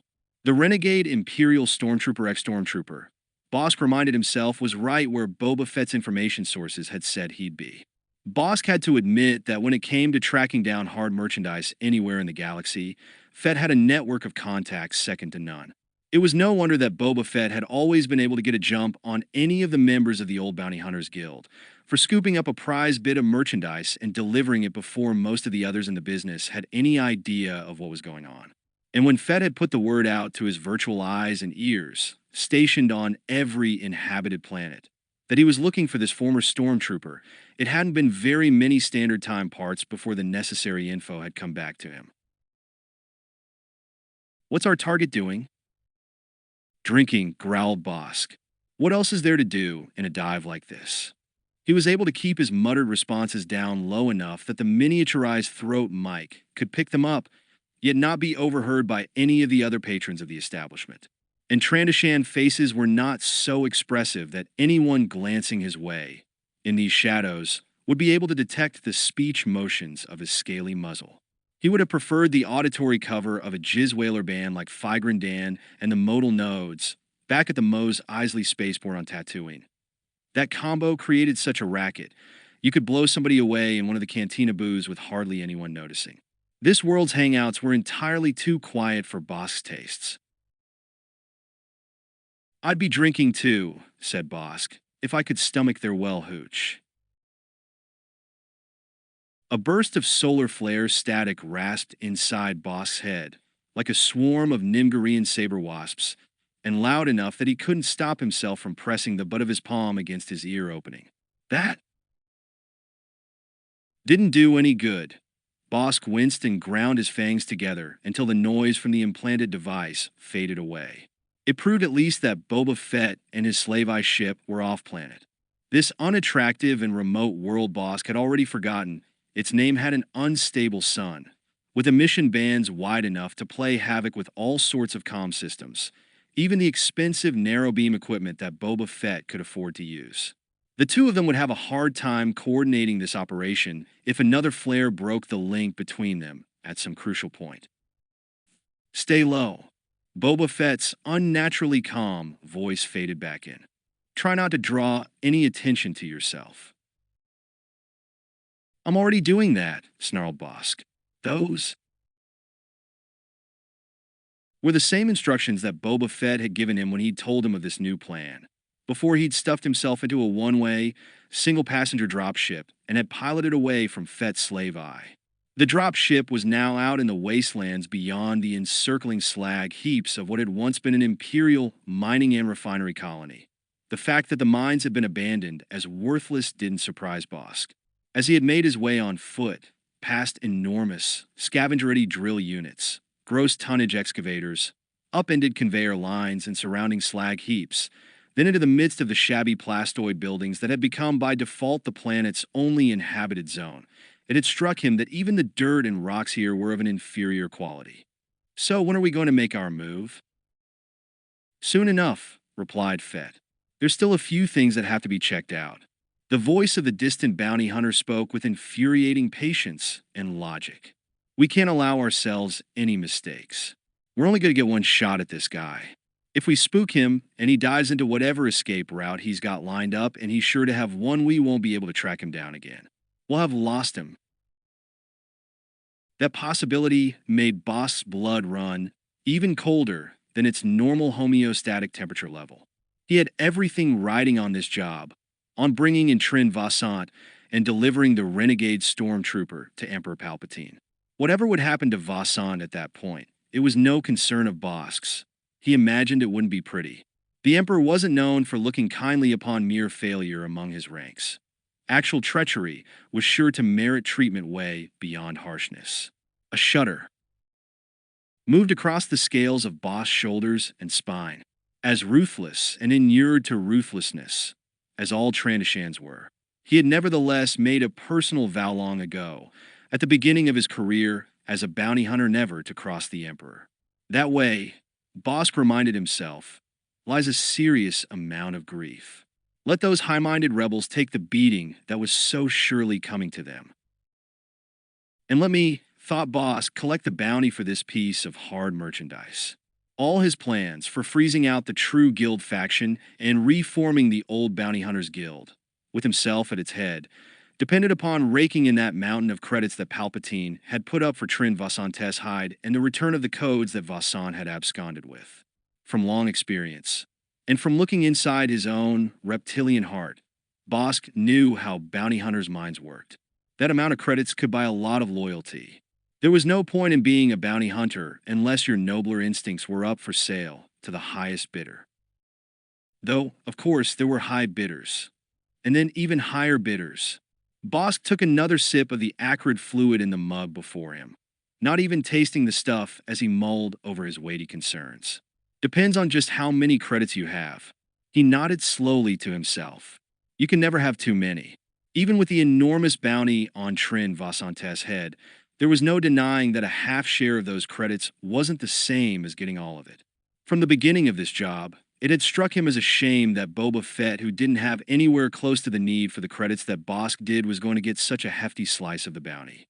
A real shame, thought Bosque, especially considering that he was down here doing all the work and taking all the risks, within spitting distance of a dangerous ex-stormtrooper, while Boba Fett wasn't even on the planet's surface, but out beyond its atmosphere somewhere. The contents of the mug had ignited a wet, smoldering fire in his gut. He ignored it. He had a lot to think about. Bosque let those interwoven thoughts stew at the back of his mind, while he kept a surreptitious eye on Trin Vasant. Whatever else could be said about Boba Fett, the man was right about one thing. The renegade stormtrooper must have some kind of defenses in place. It would be suicidal otherwise for Vasant to be sitting out here in the open like this.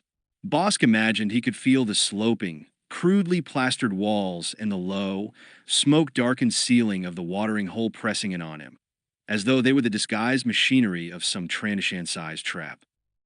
The close confines of the place and its stale, sweat-smelling air didn't seem to bother Vasant. With his elbows planted on the small table at which he sat, the ex-stormtrooper nursed along a mug filled with the same near-lethal concoction that Bosque had tasted. Boba Fett's intelligence reports had described Vasant as spending the bulk of his time here. From what Bosque could tell, it didn't seem to be for the purpose of getting drunk. Vasant carefully paced his intake so that the drink had no apparent impact on him. Either that, or he'd had his liver biochemically enhanced to neutralize the intoxicants in the thick, heavy liquid. His sharply angled face, as hard and expressionless as the mask-like full helmet he'd worn when he'd been in the Emperor's service, contained eyes narrowed into a permanent squint, surrounded by skin wrinkled and creased as old, flayed leather. White scars showed through the graying buzzcut that clung to Vasantes' skull. Some of them undoubtedly dated all the way back to his basic training. Days. Becoming an Imperial stormtrooper was no easy process. Few had a chance of enduring the violent hammering in of the military skills that went with the deathly white armor. Those who didn't make it all the way to the end, whose bodies or minds broke under their drill sergeants' sadistic regimens, washed out of the program as corpses. An unquestioning loyalty and obedience to superior officers went with the training. Any resistance to commands, however destructive or fatal they might be, was rooted out like diseased nerve tissue. For someone like Vasant, who had gone through all that and had then served with distinction in one of the stormtroopers' elite units, to have kept hidden deep inside himself a vestige of another nature, one that could even contemplate treason that spoke of a dark core that was harder and more determined than all the ranks of the other stormtroopers combined. Vasant might have been waiting for years, not divulging his plans to anyone around him, as he watched for the perfect opportunity. And then, when it had come at last, he had swung into action without hesitation or remorse, applying all his hard-won stormtrooper skills to the task. And if others had to die in the process, for him to make his escape with the codes that would buy his safety, he wouldn't be likely to even give a second thought about it. Not bad. Bosk gave a tiny nod of appreciation as he contemplated the narrow-eyed figure sitting at the distant table in the watering hole's gloom.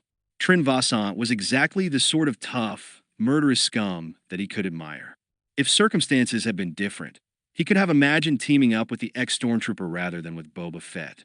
Vassant would have made a worthwhile addition to the ranks of the Bounty Hunters Guild, once Bosk had succeeded in putting the organization back together again. He supposed it was just one of the ironies of life in this galaxy that the price of reforming the guild was going to be paid out of Vassant's hide. Once Emperor Palpatine got through with him, after the renegade had been captured and cashed in, there wouldn't be enough left to even make a decent trophy out of him. By all reports, the Emperor wasn't given to the same sentiments about keepsakes as Trandashans were. Boba Fett had broken the comm connection.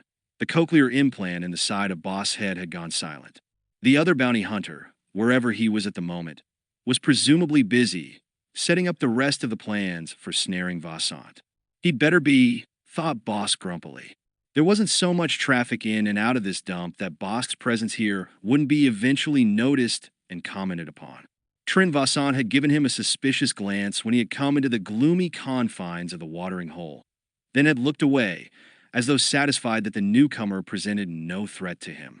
Vassant might change his mind about that assessment if Bosk hung around much longer, without some other creature joining up with him. The only credible reason for hanging out in a place like this was for the purposes of conducting business, usually far enough on the shady side of the law that any illumination at all would be unwelcome. There wasn't a species in the galaxy so depraved or devolved as to come here for the atmosphere or the quality of the drinks. Bosk was beginning to regret having drank as little of the foul-tasting fluid as he had. He also figured that it would be a dead giveaway if he spent too much time keeping watch on Trin Vassant. Creatures in a place like this demanded some measure of privacy, even when they were sitting at a table right out in the open. Minding anyone's business other than your own was a sure route to a blaster bolt through one's gut. And somebody on the run from Emperor Palpatine would likely be even jumpier about being snooped around. Vassant wasn't even facing in Bosk's direction, but the preternatural awareness he was likely to possess would be the equivalent of having eyes in the back of his head. There were plenty of species in the galaxy like that, with a 360-degree field of view around themselves, but it took a deep level of suspicion for a humanoid to achieve the same effect. Holding the stone mug in both his clawed hands, Bosk shifted his gaze over to the other patrons of the watering hole. Most of them seemed to be personnel left over from the planet's brief period as an imperial mining colony. Stupid Burvez, thought Bosk dismissively. They had gotten what they deserved, for being either stupid or unlucky enough to have been conscripted for a tour of duty like this. When the colony's mines had been abandoned as unprofitable, they had been left behind like so much discarded machinery, not worth the cost of freighting to any other location. Now they sat hunched over their brain-numbing potions, slowly trickling out the last of their wages for a few moments of thought-dead oblivion. Even if any of them could afford to get off-planet, there was no place for them to go, no world with a need for their marginal skills. Most of the former miners had let themselves be surgically altered, just for the privilege of rooting beneath the planet's rocky crust for whatever the Empire had once deemed valuable. Their skulls were thickened with massive layers of hormonally induced bone growth, as a form of subdermal safety, helmets suitable for mining work, extending nearly to the width of their shoulders.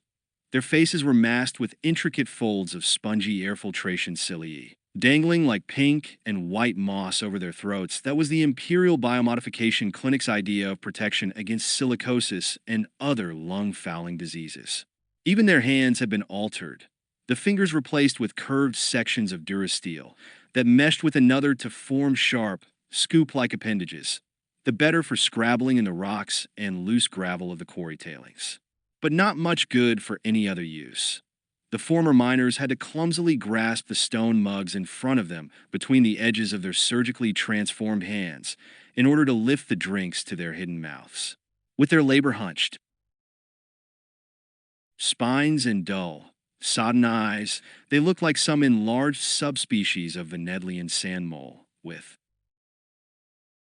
just enough brains buried in the recesses of their gargantuan crania to be aware of their own degradation. Even as he gazed at the poor creatures, Bosk dismissed them as being of no more importance than the daubs of faded decorative paint on the watering hole's walls. The Empire left victims wherever its reach extended. These were just more of them. You looking for someone? A harsh, flat voice broke into Bosk's thoughts. He turned and looked up, and found himself gazing straight into the face of Trin Vassant. The former Imperial stormtrooper stood at the edge of the table bearing Bosk's drink. Vassant placed both his hands against the table's surface and brought his face down close to the Trandashans. Bosk could see even more clearly the old scars that straggled through the close-cropped hair on Vassant's skull. "Did you hear me, pal? I asked you a question." Bosk's initial impulse was to drop one of his own hands down to the side of his belt, pull out his blaster pistol, and bring its cold muzzle up against the bridge of the ex-stormtrooper's nose. He was stopped from doing so by the sure feeling that it would be a bad idea.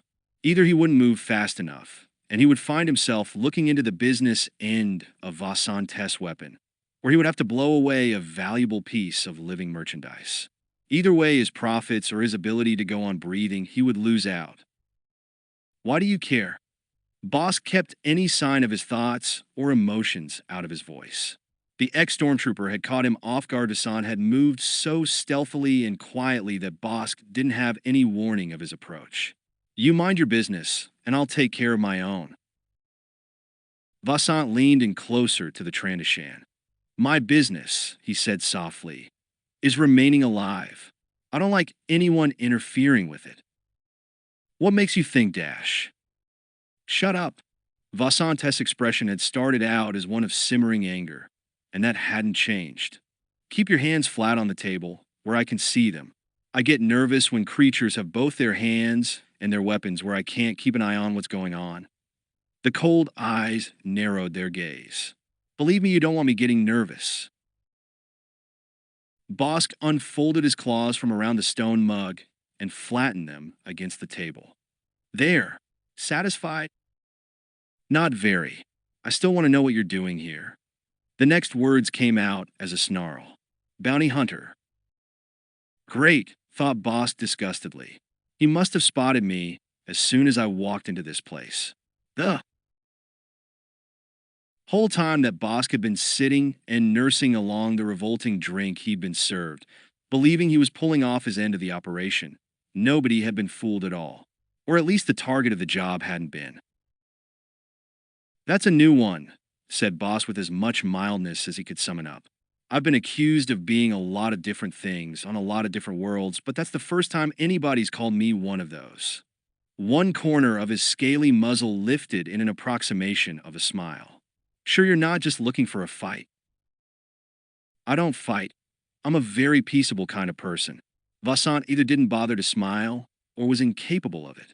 "I just kill people, especially creatures who mess around with me."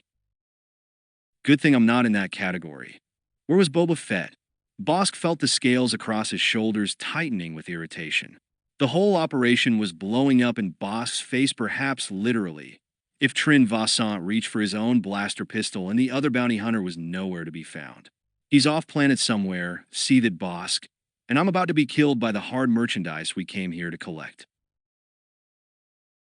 "You can be in the category of dead, if I don't like your answers."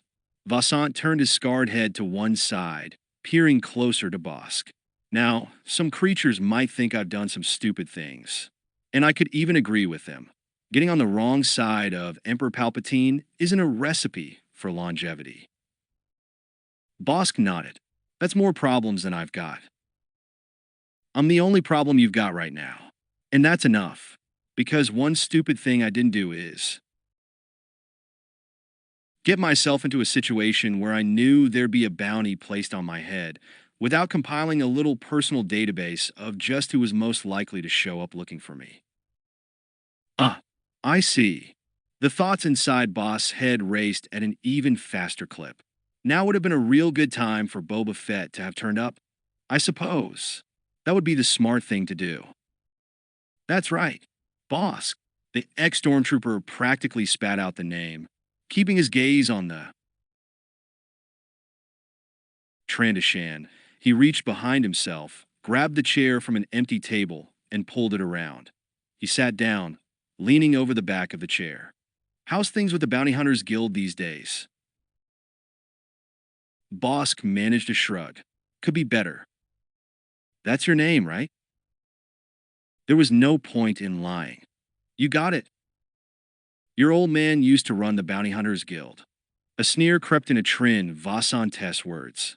Guess you're not quite up to that, huh? Bosk's cold reptilian blood went up a couple of degrees. Look, Dash, he was close to not caring about the consequences of reaching for his blaster. Let's just leave guild politics out of the conversation, okay? That doesn't have anything to do with you. It might, said Vassant with a trace of amusement, especially if it gave somebody like you the desire to score a huge bounty. A bounty like the one Palpatine's got riding on me. You could do a lot with that kind of credits, couldn't you? What if I could? Bosk eyed the man with deepening suspicion. Anybody could. That's probably why the Emperor is willing to spend the credits. You know? To motivate creatures.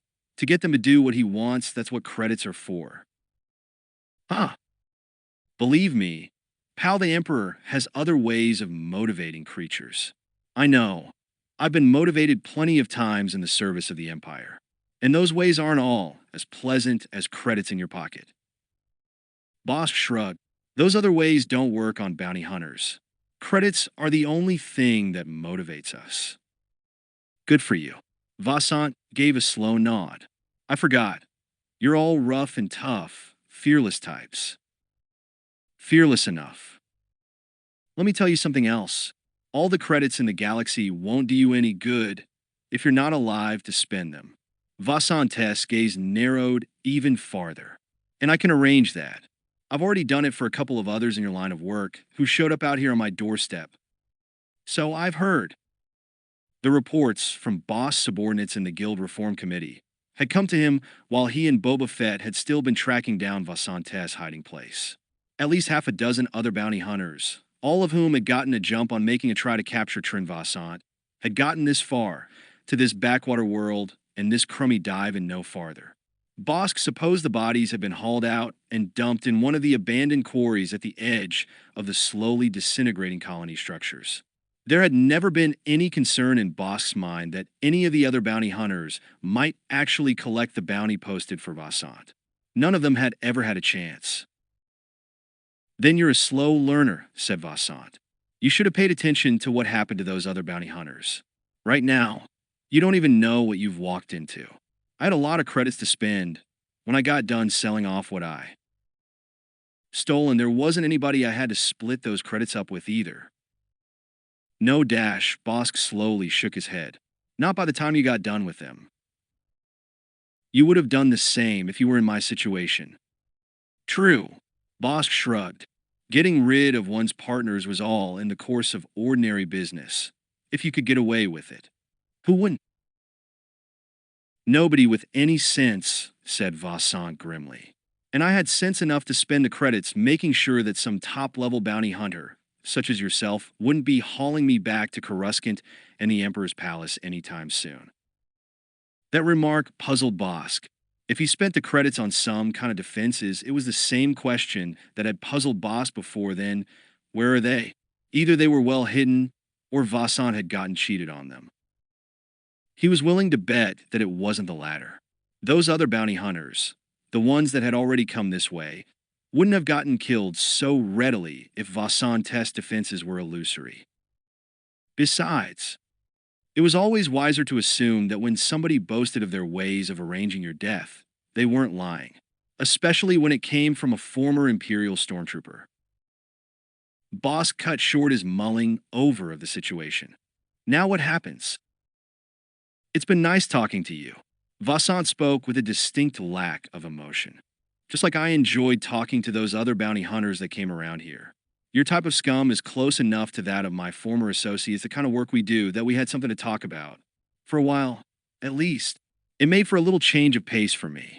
He tilted his head in the direction of the hunchbacked, mole-like miners at the watering hole's far tables, with their shovel hands folded around their drinks.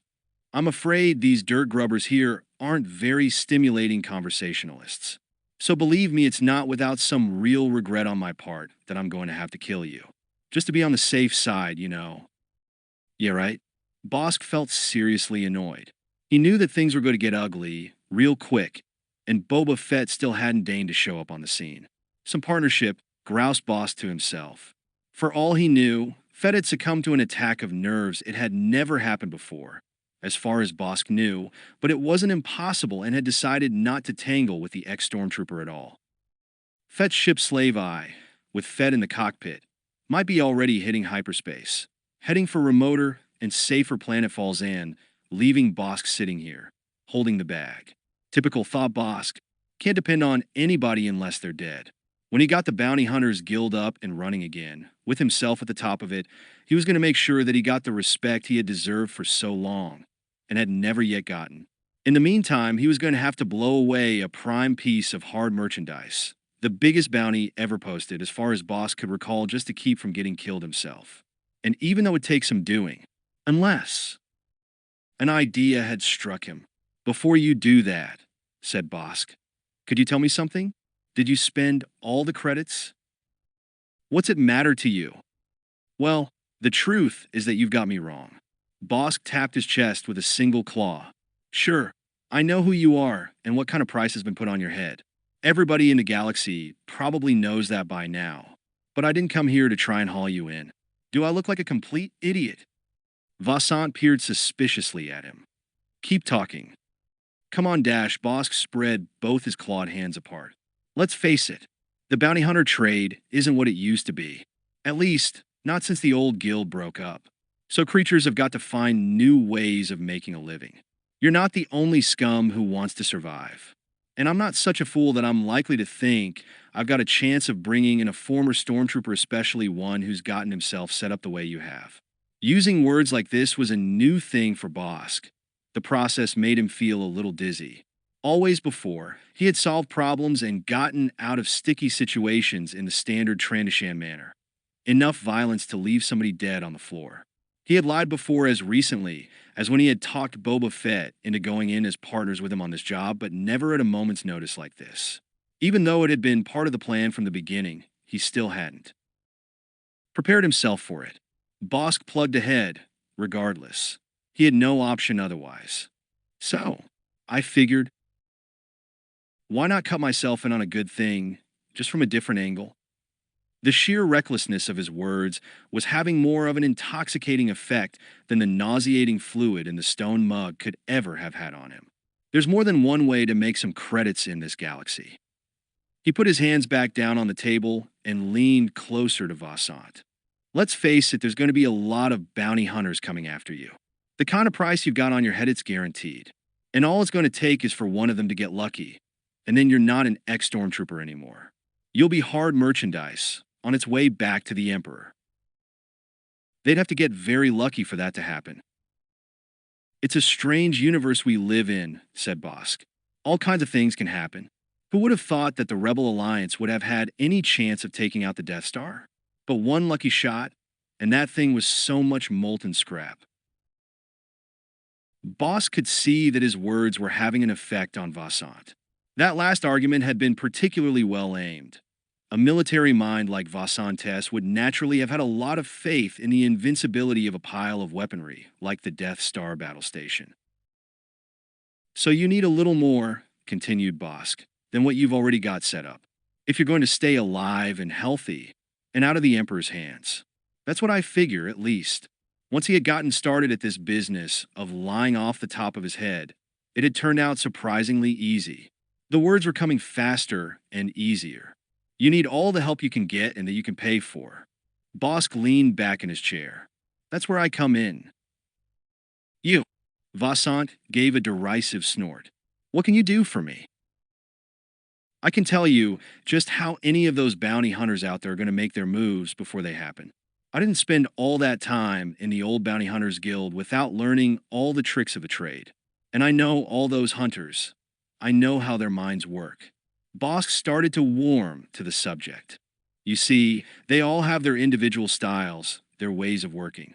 Now, somebody like IG-88, that one's a droid he's got sort of a cold, logical, precise way of setting out his strategies for.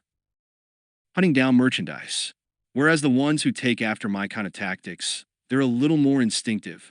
You know? They kind of sniff out their prey. Whatever works, that's all. If one kind of bounty hunter can't catch you, then another kind will. Unless... Bosk nodded slowly, with his own personal version of a wise smile. Unless you know what to anticipate from them. Ah, I see. Vassant looked at him with distaste. And that's what you're planning on selling to me, I take it. Your expertise on bounty hunters. You got it. Actually, now that Bosk had had a few more seconds to mull over what he had just said, it didn't seem like such a bad idea. Maybe he thought I should look into this. There were a few sentient creatures out in the galaxy who specialized in getting merchandise past whatever bounty hunters were looking for it. But that was basically a matter of running and dodging, making a delivery from one point to another. To actually go into business, though, as a sort of counter-bounty hunter, matching one's capacity for violence and intrigue against bounty hunters that held a certain appeal for Bosk. For one thing, it struck him, there would undoubtedly be enough bloodshed to suit his tastes.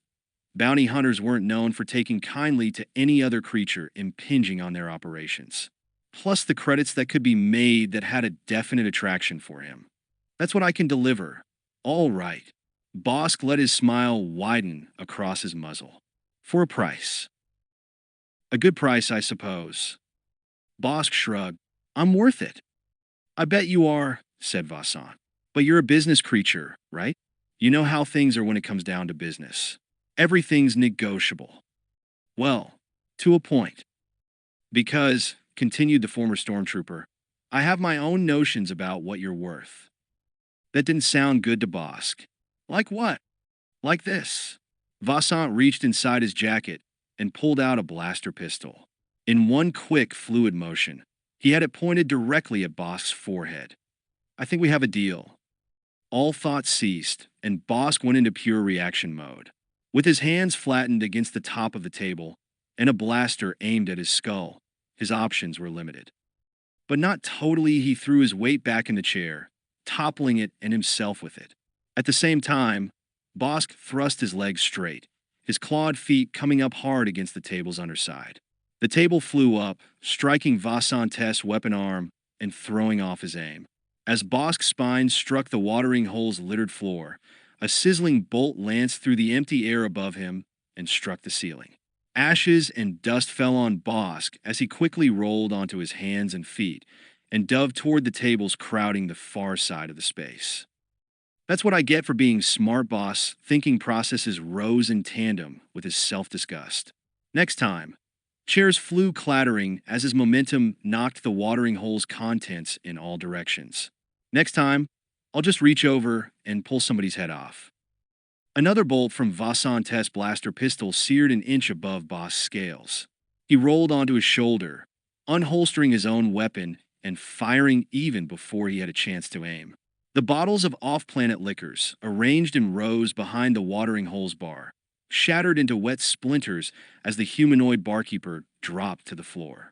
Most of the other patrons, the mole-like former employees of the mining colony, had already scattered out of the way of the blaster fire, covering their heads with their shovel hands and hurriedly lumbering with an awkward, hunchback gait toward the worn steps leading up to the surface level, or crouching down behind overturned tables.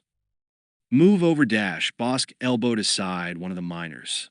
From across the chaotic, vacated space of the watering hole, Vassant's next shot hit the vertical tabletop, shielding the pair of kneeling figures. Don't worry, he's not trying to get you. Bosk leaned around the edge of the table and laid down a quick barrage from his blaster. aimed well enough this time to force Vassant toward the arched opening of the watering hole's rear exit. Between his fire and the ex-stormtroopers, most of the establishment's chairs and other contents had been reduced to singed and smoking rubble. Bounty Hunter, Vassant, hidden in the shadows at the edge of the watering hole, called out, "If you think this is how you're going to get out of here alive, you're mistaken." My mistake, thought Bosk bitterly, was coming here at all, especially by himself. Why he had ever agreed to Boba Fett's notion of splitting up was now beyond him. If they had double-teamed Vassant, as the original plan had been, they might have had a chance of taking him. Zukas's death now seemed needless. That should have aroused his suspicions right there. The only point to the present arrangement that he could see in, it was a realization not without irony, was that if Fett had been trying to eliminate him, so there would be a clear shot at taking Vassant solo and not having to split the bounty. That much at least had been accomplished.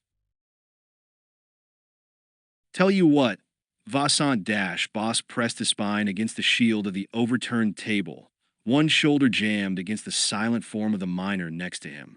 His shouted words bounced off the watering hole's ceiling. "We could both walk out of here alive if that's the way you want it. That'd be an easy deal to make." Boss kept the barrel of his blaster pistol pointed upward, the weapon's warmed metal almost touching the side of his head. "But if I'm not leaving in one piece, then neither are you." "Big talk, Bounty Hunter." The voice from the hidden Vassant drifted back, mockingly. "It's easy to see that you never served in the Imperial forces. Bragging without being able to back it up is grounds for disciplinary action. You don't even know what you're facing, pal." "As far as I can see," Boss called back, "you've got a blaster and I've got a blaster. And there's one of you and one of me here." He turned past the edge of the table and left off a bolt in the direction of the other's voice, then quickly scrambled back before Vassant could return fire. Considering how the Imperial stormtroopers usually make up in numbers what they lack in marksmanship, I'd say I've got the advantage. A quick pair of bolts charred the rim of the table above Boss's head, sending hot splinters across his shoulders. "You're forgetting something, Bounty Hunter." The same sneering tinge as before sounded in Vassant's words. "I may not have spent all the credits, but I spent enough of them. Enough to make sure there's plenty of surprises in store for someone like you." "Yeah." Boss glanced at the weapon in his upraised hand to be sure of its charge level. The indicator gauge showed that it held more than enough to disintegrate the entire structure of the watering hole, shot by shot, if necessary. "Like what?" "Like this." Those words confused Boss for a moment. They seemed to be from Trin Vassant's mouth, but much closer, as if the ex-stormtrooper had managed to sneak up right next to him. He turned away from the edge of the table and toward the unemployed colonial miner. His glance was just in time to see one of the huge, shovel-like hands come swinging down toward his skull. Bosk's blaster went spinning across the floor of the watering hole as his shoulder knocked the table upside down. Stunned nearly unconscious, Bosk barely felt his arms flop loosely across the wreckage of the shattered chairs, their sharp-ended pieces caught underneath his spine. His vision was just clear enough, even though tinged with swirling red at its limits, to see both Trin Vassant and the anonymous miner looming over him. "You see?" Vassant smiled down cruelly at him. One hand held a blaster pointed down at Bosk. With the other hand, the ex-stormtrooper reached over and lifted a miniaturized comm device that dangled on a cord beneath the wrinkled, fungoid breathing filter that masked the miner's face. The eyes obscured by the heavy goggles, two round lenses beneath the heavy brow ridge of the helmet-like skull, gazed dully ahead as Vassant triggered a matching device in his own free hand. "I spent the credits where they would do the most good." This time, Vassant's voice was picked up by a throat microphone, almost identical to the one Bosk had on, which then sounded from the tiny speaker of the device tethered to the hulking miner. "There isn't a single creature in this colony that isn't on my payroll. They're all looking out for me. I like it that way." He switched off the throat mic, and his voice came, unamplified from his own mouth once again. "They're smart enough to work for me, but not to operate. any kind of sophisticated communications gear. So I had to rig up a system that I could do a live transmit of my own voice. That way I could give them their orders personally. Plus, it's great for little jokes like this one. Upper-level stormtroopers had a reputation for gratuitous sadism. Boss could see why now. He raised himself onto his elbows and gazed up sullenly at Vassant. So what are you going to do with me? Same thing I did with the others that came around here. Vassant let the blaster dangle loosely in his hand. And that I'll do with all the others that think they're going to get rich from my hide. He motioned with the blaster to the miner standing across from him. Stand this fool up. The two big shovel-like hands slipped under Boss's arms and brought him unsteadily to his feet. The effects of the earlier head blow hadn't completely faded away. Bosk managed to remain standing as the miner let go of him and stepped back a pace. Now Bosk found himself looking directly into the muzzle of Vassant's upraised blaster. All right, bounty hunter. Vassant's ugly smile showed behind the weapon's barrel sight. Don't think I didn't give your little business proposition some serious thought. I did, but I'd already heard it from the last two bounty hunters that came through here. His thumb settled on the weapon's trigger stud, and I'd already decided that I didn't need their services either. Wait a minute, Dash. With his vision still blurred, Bosk spread his hands apart. We could still work something out, Dash. We could, said Vassant. But since you're leaving us right now for good, who exactly am I supposed to be dealing with? His hand tightened on the blaster's grip, thumb beginning its pressure on the trigger. How about dealing with me? Bosk figured that the blow from the miner must have knocked something loose inside his head. Those last words hadn't come from either himself or from Vassant. And he recognized the voice that had spoken them. It was Boba Fett. Squinting, Bosk managed to bring his sight into focus, well enough to see Trin Vassant holding up his throat mic unit and looking at its tiny speaker in puzzlement. Fett's voice had come from there. But that can't be, murmured Vassant. That would mean Dash. Exactly. One word, cold and emotionless, but not from Vassant's throat mic unit. Boba Fett's voice, unamplified and real, came from behind Bosk. He saw Vassant look past him in surprise, just as one of the miner's broad shovel hands pushed him aside. Stumbling, almost falling to the watering hole's floor, Bosk saw the miner's other hand separate into its tapering durasteel fingers, like a bouquet of ancient military sabers. The fingers, each of them nearly a half-meter in length, seized upon Vassant's hand and forearm. A single bolt from the blaster trapped inside the miner's massive fist lit up the open seams of the metal. Then Vassant's scarred face distorted with pain and rage as the miner's hand turned, twisting and nearly pulling Vassant's arm from its socket. Vassant crumpled on top of the broken chair debris that lay scattered across the floor. Here, Fett's voice spoke again as the miner's durasteel hand opened flat and held out the ex-stormtrooper's captured blaster. Don't let him move. Bosk grabbed the blaster and kept it aimed at Vassant, sprawled out before him. From the corner of his slit-pupiled eye, he watched as the miner disguise was shed in pieces, revealing Boba Fett beneath it. The first to go were the shovel-like hand attachments. They fell to the floor with a doubled clang. Boba Fett's own hands, in the gloves of his distinctive Mandalorian battle armor, next unfastened and discarded the large, hunchback mask that had covered his shoulders, that allowed him to stand up straight, with his usual traveling arsenal visible at his back. His helmet, with its T-shaped visor mask, became visible as Fett peeled off the wrinkled, mossy breathing filters and oversized protective goggles that had concealed his identity. The bony mass of the miner's overdeveloped cranial shell followed the rest of the disguise, the hollowed-out bits and pieces strewn across each other as the side-mounted antenna on Boba Fett's helmet swiveled back into its usual position. So what was all that about? Bosk's normal Trandoshan disposition had reasserted itself.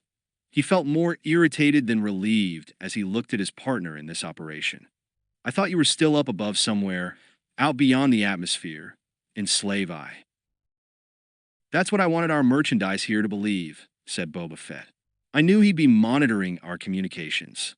With the equipment he was able to outfit himself with, there would have been no chance of masking or encrypting our relay.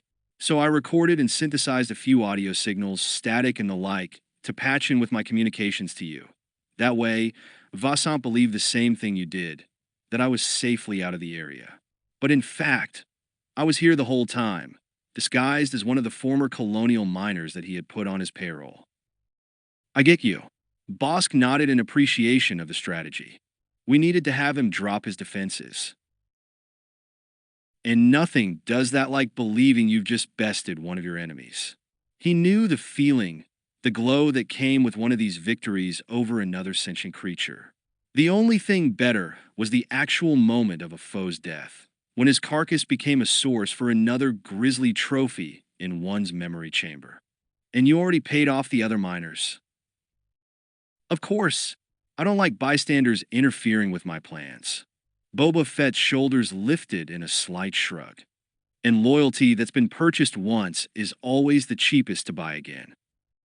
Nice plan. A surge of resentment suddenly mounted inside Bosk. Except for one little thing, partner. You just about got me killed. Every plan has its risks. No apology was apparent in Boba Fett's voice. You knew that from the beginning. Sure, but how come I'm the one that winds up taking them all? You have nothing to complain about, said Fett. He had unholstered his own blaster pistol and now used it to point down toward the former Imperial stormtrooper. We got what we came here for. Think so. Another voice had spoken. Bosk glanced quickly down at Vassant. The ex-stormtrooper's face was streaked with blood, his brow slashed open by the shovel-like hand that had knocked him sprawling. Through the trailing red web, his gaze was both furious and somehow triumphant. Before the Trandoshan or Boba Fett could stop him, Vassant had torn aside the sleeve of his jacket, revealing a small control pad strapped by two bands to his forearm. There was only a single button on the pad, which Vassant jabbed his index finger down upon. The watering hole bar, what was left of the tables and chairs, the walls and ceilings came apart like so much cheap plastoid. Bosk found himself tumbling backward in air, clawed hands scrabbling to catch hold of anything in this suddenly erupting world. The planet's sulfurious daylight poured through the crumbling pieces of the structure whose close spaces had been encircled around him only a fraction of a second ago. His spine slammed hard into a sheet of durasteel. The vibrations of immense, heavy machinery were as tangible as a seismic catastrophe, rumbling through his flesh and setting his bones jangling against each other. Before Bosk could tell where he was, what machinery he had landed upon, the durasteel tilted out from under him. He barely managed to catch hold of a row of bolt heads, his claws digging into a seam in the metal. More debris from what was left of the bar rained across his shoulders as he held on. A glimpse toward the revealed horizon showed more and more of the terrain at the foot of the craggy mountains, and Bosk realized that the machinery to which he clung was surging upward. A voice sounded inside his head from the cochlear implant. Don't try to jump, came Boba Fett's voice. These things will crush you like an insect.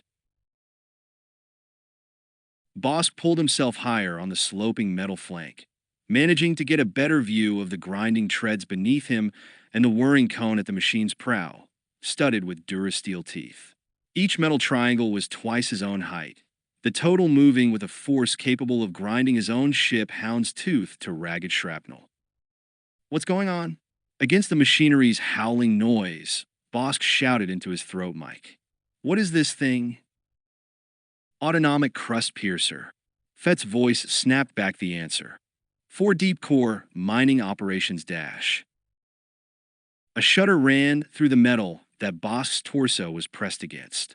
He clung with even more determination to the bolt heads and seam, aware that if he were to be shaken loose, he would slide straight into the massive, gear-driven treads only a few meters below him. Vasant must have wired it up, continued Boba Fett's voice, for one more defense system, with a doomsday button in case anybody did manage to get the drop on him. Where are you? Boss scanned across the landscape far below. The buildings of the abandoned Imperial mining colony looked like mere rounded bumps set into the barren, rocky ground. He could see a few figures of miners running on foot, trying to get out from beneath the shadow of the uprearing machine. Don't worry about me, Dash. I'm not Dash. If Boba Fett's voice hadn't been implanted right inside his head, Bosk wouldn't have been able to hear him past the roar and howl of the crust piercer. I managed to hit the ground, came Fett's voice. Vasan has to be around here somewhere. Bosk lifted his head from the durasteel and strained to look past the treads clanking beneath him. A churning cloud of dust obscured the ground below. Boba Fett was still hidden from view, but he caught a glimpse of another figure, one that he could recognize even at this elevated distance. Vasant! Bosk shouted again into the mic at his throat. I see him. The crust piercer's shadow gave a rough indicator of direction. He's to the north. North of me, Dash. Bosk had no idea of where Boba Fett might be in the dust cloud mounting below, toward the foothills and the colony gate. For a moment, he lost sight of the tiny figure below, then spotted him again. Now he's moving west, Dash. There was something else that Bosk could see, a glint of dark metal in Trin Vasant's hand. At some point in the chaos that had followed the mining equipment bursting up from beneath the watering hole, the ex-stormtrooper had managed to scoop up a blaster pistol.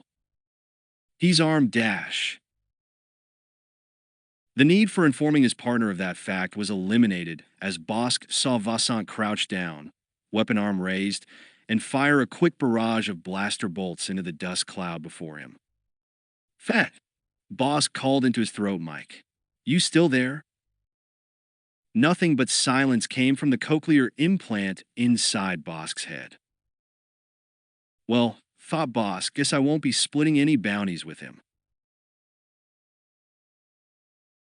The mining equipment to which Bosk clung, the enormous, clattering, and howling bulk of the crust piercer, had reared up far enough from the planet's surface that it had become hard to see exactly what was going on down below him.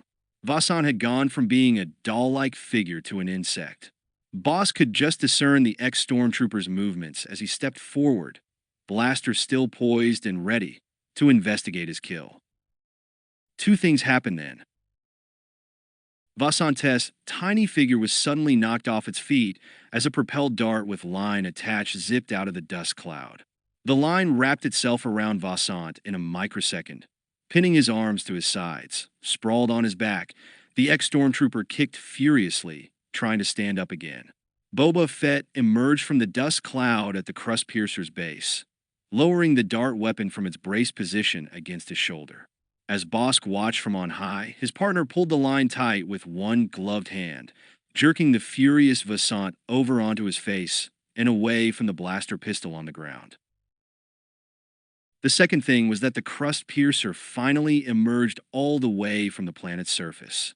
Enough momentum had been built up in the machine's enormous mass, from the speed of the treads grinding up through the rocky substrata, that for a moment it separated from its shadow spilling across the ruins of the abandoned mining colony. The crust piercer hung, suspended a dozen meters or more above the ground, its gouging prow and propulsive gears spinning free of contact with any substance other than the air itself.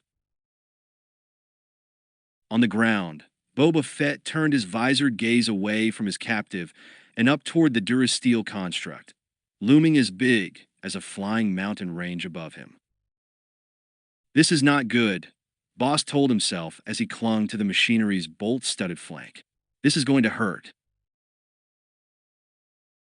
He felt himself going from a near-vertical position to lying prone, pinned by gravity, on the metal surface against his chest, as the crust piercer lost the force of its momentum and tilted forward in the air. The machine's metal-toothed, conical snout was now parallel to the ground, with the treads directly beneath its mass, equivalent to that of a small Imperial fighting ship, but without the means to keep itself aloft.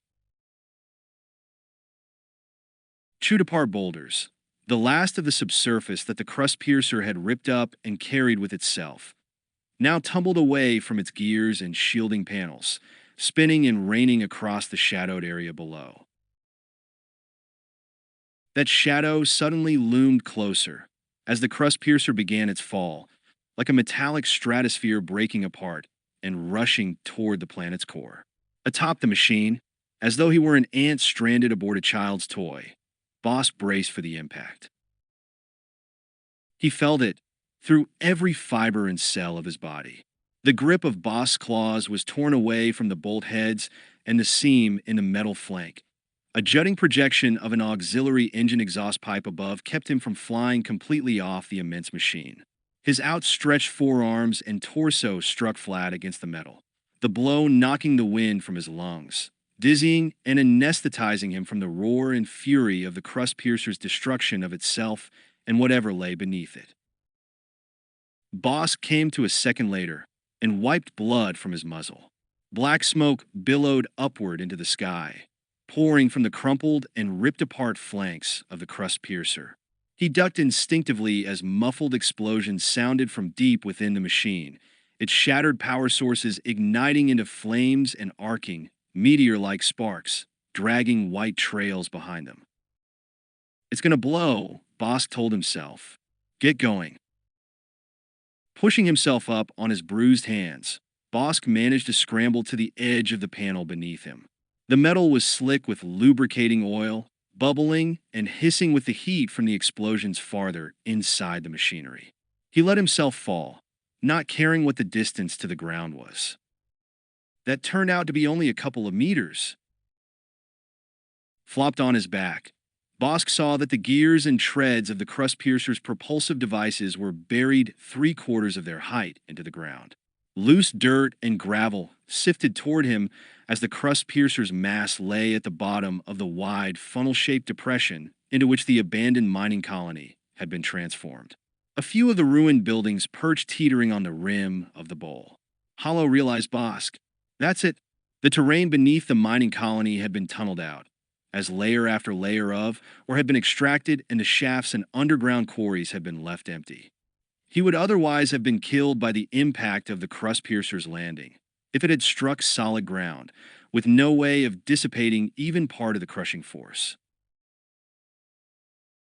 Boss got to his feet and staggered toward the front of the machine, away from the fires and continuing small explosions in the power units toward its tail section.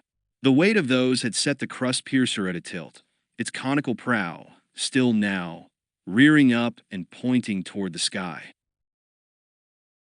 He stood still, his breath and pulse gradually slowing as he brushed away the bits of rock that had embedded themselves in his scales. The acrid odors of flame and burning oil stung his flared nostrils. He was alone in what was left of the mining colony. Whatever inhabitants had been left were probably still fleeing through the surrounding hills. And nothing could have survived being buried under that many tons of durasteel falling out of the skies. Something moved underneath the prow of the crust piercer, halfway between the rectangular plates of its treads. Rocks and dust shifted, sliding into a dark space below.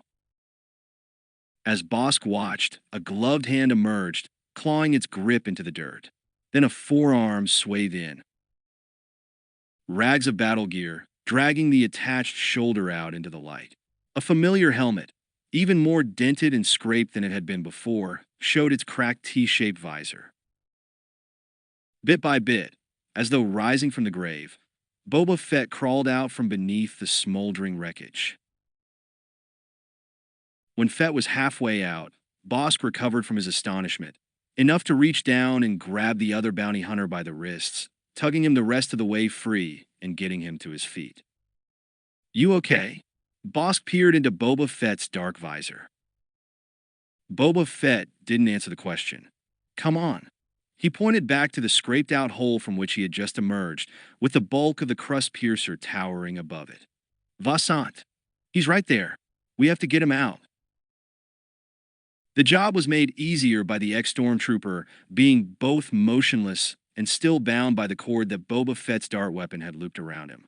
Bosk backed up from the hole beneath the machinery, dragging Vassant with him. He stretched him out on the ground, a few meters away from the crust piercer. Fett knelt down and did a quick check of vital signs, then stood back up. He's still alive. Fett glanced over at Bosk. We got our merchandise. Exhausted, Bosk squatted onto his haunches. Beside him, Boba Fett managed to activate his comlink and signal his ship slave I to descend and pick them up. I don't know. Bosk slowly shook his head. Every breath hurt, and he was sure there were at least a few bones broken inside him. I don't think I want to work with you anymore. 12. When news comes from far away, it sometimes accumulates power on its journey, like a tidal wave on the surface of an aquatic planet that rolls uninterrupted and gathers greater and greater force in doing so, until it can wrench that world off its spinning axis or sweep up on its curving face and then crush any leviathan creature smaller than itself. Such dark, brooding meditations came easily to those of the Falleen species. Prince Zyzer stood at the small viewport, gazing out at the stars and the emptiness in which they were held. The thumb and forefinger of one hand stroked the sharp angles of his chin as his thoughts progressed through their courses. He had already heard the news, the fulfillment of the next step in his intricately woven plans, before he had made the return journey to this place. Indeed, he had been expecting the news at any moment, as he had waited in the private quarters of his ship Virago. Some things, he mused, are as certain as the galaxy's own slow rotation. Many of his own actions and schemes were based upon a cold assessment of calculated risks. The most dangerous of those added a blood-stirring excitement to his life. To stake all upon the turn of a card, to use the most ancient gambler's metaphor.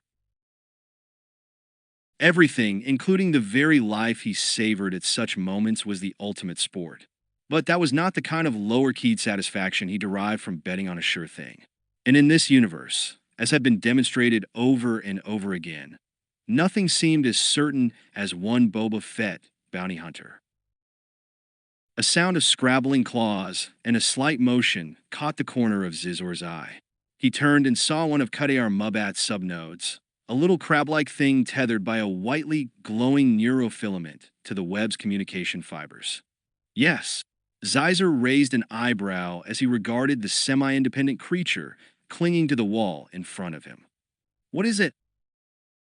The subnode's mouth, nearly humanoid in size, opened and emitted words. Your presence is desired, my lord. Its voice was a squeaky approximation of its own master's. In the main throne room and conference area. Very well. He gave a single nod of acknowledgement. Tell Kadear Mubat that I will be with him shortly. Zyzer let the subnode lead the way through the cramped angles and turns of the web's internal corridors. The rough-textured walls, with their structural fibers of varying thicknesses compressed to a solid mass, were faintly illuminated by the phosphorescence of other subnodes dangling at intervals above, idiot creations of their assembler parent. They had no more intelligence than was sufficient to monitor the slow catalysis and decay of the light-producing compounds in the globular bodies, each barely larger than the span of Zizor's palm. When their glow had dwindled sufficiently, the instincts with which they had been designed and extruded would send them creeping back to Kadear Mubat to be wranged by their creator. Zyzer felt no pity for them. He shared the attitude that lesser creatures were for the service of their masters. He ducked his head to make his way through one of the lower-ceilinged areas in the web. His broad, heavily muscled shoulders scraped against the matted walls on either side. Aboard the Virago, even the narrowest passageways were wider than he could have reached with his hands fully outstretched. His own personal quarters on the ship were as luxuriously appointed as the reception hall of many a planet-bound ruler's palace. It was a test of his will to voluntarily return to Kadear Mubat's space-drifting web and enter its dank, claustrophobic spaces. Only the prospect of successfully concluding some long-standing business schemes was enough to entice him anywhere near the arachnoid assembler and its scuttling, scurrying brood of subnodes. Ah, my most precious Zyzer, sunlight of my drab existence. Cuddar Mubat perched on the pneumatic cushion of the subnode that served as its throne. The assembler's spike-haired forelimbs lifted and waved in a grotesque parody of a welcoming gesture. How deeply embarrassed am I to have kept one of your exquisite eminence waiting. Please accept my most humbly prostrated apologies, Dash. No need for that. Zeiser could already feel his own patience draining away inside himself. The assembler's flowery language always irritated him, suspecting as he did that every word that came from Cuddar Mubat's mouth was tinged with venomous sarcasm. He stood before the assembler, arms folded. Across his chest, I was told upon my arrival here at your web that important news had just been received, and that was the reason for delaying our meeting. His vibroblade-sharp gaze took in Cuddar Mubat and the various subnodes clustered around it or perching on various limbs. If the news had that kind of urgency for you, then I wonder if it could possibly have some bearing on our mutual interests.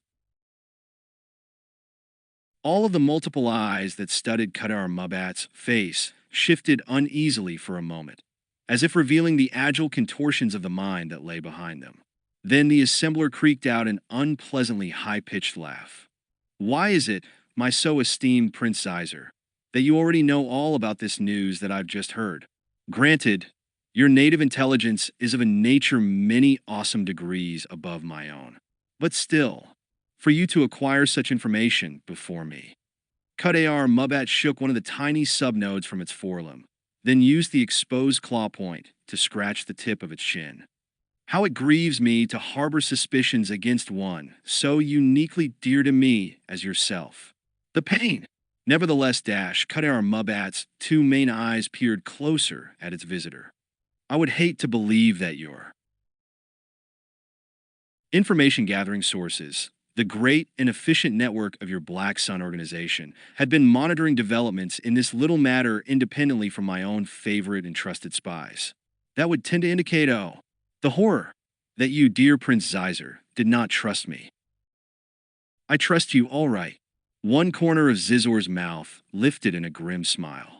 There are some things that I can absolutely depend on to happen when I'm dealing with you. Given any opportunity, you will lie, cheat, embezzle, and in other ways seek to gain an advantage over a business partner. Withholding or changing a few important details about some matter in which we both have an interest, that would be one of the lesser offenses you would commit.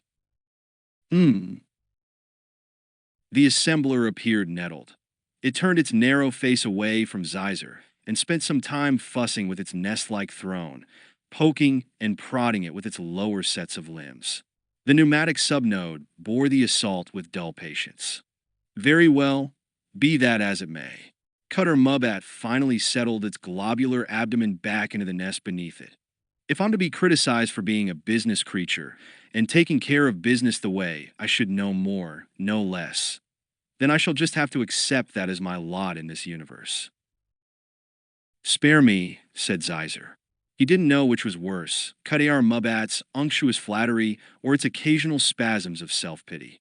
You've done all right by yourself.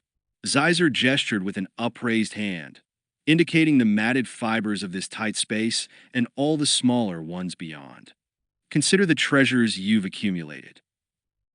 True. Cuddar Mubat's bead-like eyes glittered as their gaze darted around the area. Here, just as throughout the web, the structure's fibers were intertwined with various bits and pieces of machinery and high-level comm gear, all of it filched and salvaged from various spacecraft that had been unfortunate enough to have fallen into the assembler's control, usually to pay off the owner's debts, the invariable cost of doing business with such a clever and avaricious creature. I have so many pretty things, pretty and rare and expensive as well. Idiot.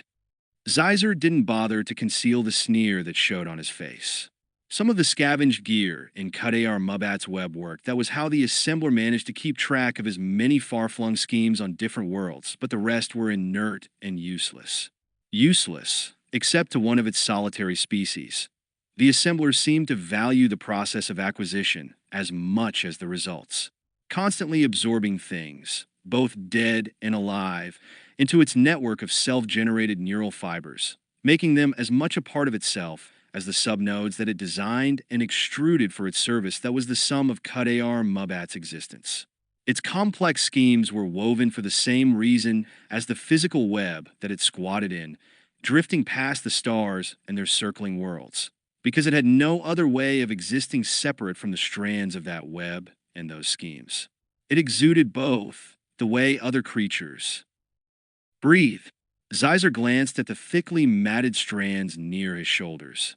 It struck him again that he was standing, almost literally, inside another creature's head, its thoughts having taken on an animated, tangible form.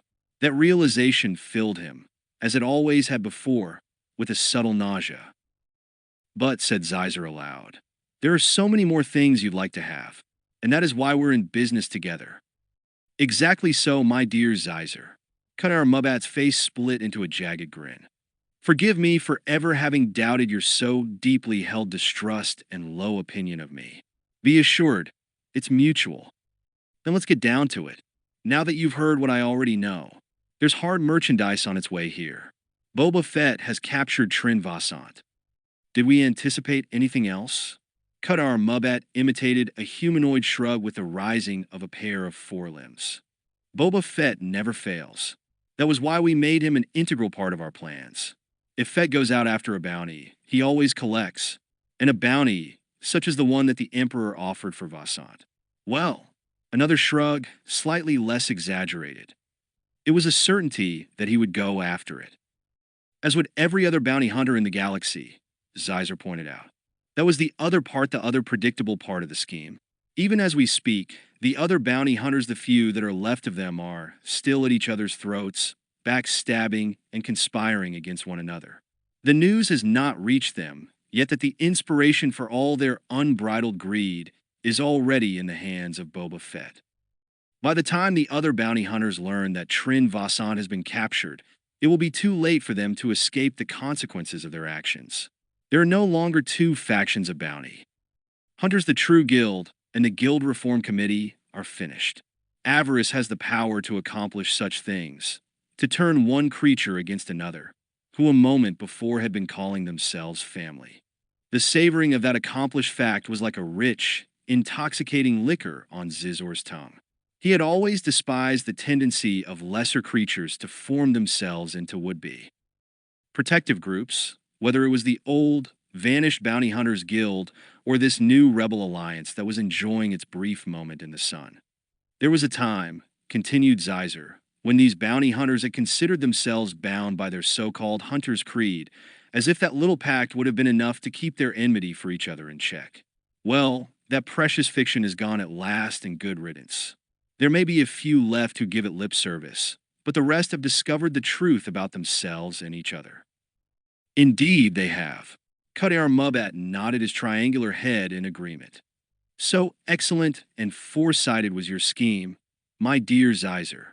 I congratulate you on its success, not that it was ever in doubt, of course. Between you and Boba Fett, how could it have turned out otherwise? Zeiser ignored the assembler's flattery. It was superfluous, at any rate. He had set out to destroy the old bounty hunters guild, and had done so. Boba Fett had been no more than the tool in his hand, as sharply efficient as a sculptor's honed chisel. The first blow had been enough to divide the guild into two rival factions. This final one had smashed those into their constituent atoms. There wouldn't be very many of those left alive by the time the process had reached its end. Bounty hunting was a ruthlessly competitive trade, one in which the best way to assure one's survival was to eliminate as many of the others in it before they had a chance to eliminate you. However stodgy and inefficient the old guild had been, it had at least managed to hold down the level of mayhem among the individual bounty hunters. Now, without even the two remnant splinter organizations around, it was open season in the trade. The corpses were already starting to pile up. Of course, that was also to Prince Zizor's liking. Only the toughest and most capable bounty hunters would survive such a winnowing out of their numbers, and the skills of those would be even sharper and more enhanced by it. Perhaps there would never be another bounty hunter the equal of Boba Fett. So be it. But now there would be others, harder and more murderous in their quick, bright, lethal grace. They would be perfect, not just for the uses of Palpatine's empire, but also for that of the darker empire that lay in its shadows, which was so fittingly known as the Black Sun. Yes, said Zeiser, nodding slowly. It could have been no other way, even if we had not made sure of the outcome ourselves. The assembler emitted a harsh, cackling laugh that was taken up and echoed by the piping voices of the subnodes clustered around it. Poor Boba Fett, overcome by its hideous glee, Kadar Mubat waved its forelimbs. Think of how much trouble he might have saved for himself if he had known that Trin Vasant, the supposedly renegade stormtrooper, was acting on Palpatine's direct orders the whole time. As much as he admired Boba Fett, Zeiser couldn't help feeling a certain pleasure at having hoodwinked the famous bounty hunter, and it had been accomplished just as Kadar Mubat had said. The whole thing had been a setup, and all the bounty hunters had fallen for it. Zeiser knew that that had been a major part of the attraction for Emperor Palpatine and why he had agreed to the subterfuge, as long as Zeiser had put up the bounty stake from his own personal fortune. Far from being a renegade and a traitor, Trin Vasant was actually one of the Emperor's most loyal soldiers. Loyal enough and obedient enough that he had been willing to follow orders that resulted at least temporarily in the blackening of his reputation among the ranks of his fellow Imperial stormtroopers. And more than that, to fully establish his cover story of being a renegade, ruthlessly following his own personal agenda, the others involved in the hijacking of the Imperial ship had to be killed, and by Vasant's own hand. Those orders he had carried out with no hesitation as well. The stolen codes had been a minor issue compared to that. Before the plan had even gotten underway, measures to eliminate the damage caused by the sale of the obsolete data had already been in place.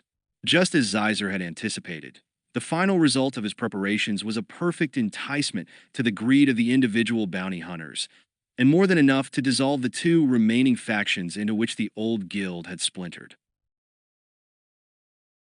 That final collapse into every creature for itself anarchy, the remnants of the old bounty hunters guild disintegrating into nothing but memories, had been a result that Emperor Palpatine had been glad to hear of. Before coming here to Kadar Mubat's drifting web, Zeiser had had another meeting with the Emperor in his throne room on the planet Coruscant, and had received the Emperor's congratulations on a job well done. All the while, the holographic image of Lord Darth Vader had fumed in silence, unable to make any protest without risking either the Emperor's mockery or his wrath or both. Zeiser had savored the moment of triumph, even while aware that whatever enmity Vader had previously borne him, it was now multiplied many times over. The only thing worse than failing in a contest of wills between oneself and the Dark Lord of the Sith was to win out over him. Vader did not take the humiliation of defeat lightly. There will be consequences, Zeiser assured himself. The day of reckoning between himself and Vader had only been postponed. When it came, only one of them would be alive afterward. He would be prepared for that confrontation. Zeiser knew that he was in an even stronger position than he had been before. Now, Zeiser mused, Palpatine thinks he's gotten what he wanted. A tougher, harder breed of mercenary bounty hunters, all of them ready to do the Empire's dirty work for a price. And without the old guild keeping them non-competitive and fat and lazy. That's good for the Empire. Zeiser nodded slowly to himself. It's even better for Black Sun. You've done well for yourself, my dear Zeiser. Nestled before him, Kadar Mubat had discerned the course of Zizor's silent thoughts. You've more than proved your value to Palpatine. That will stand you in good stead in the future, with all the rest of your plans and schemes. The Emperor's favor will shine down upon you, like the warming sunlight of a tropical world.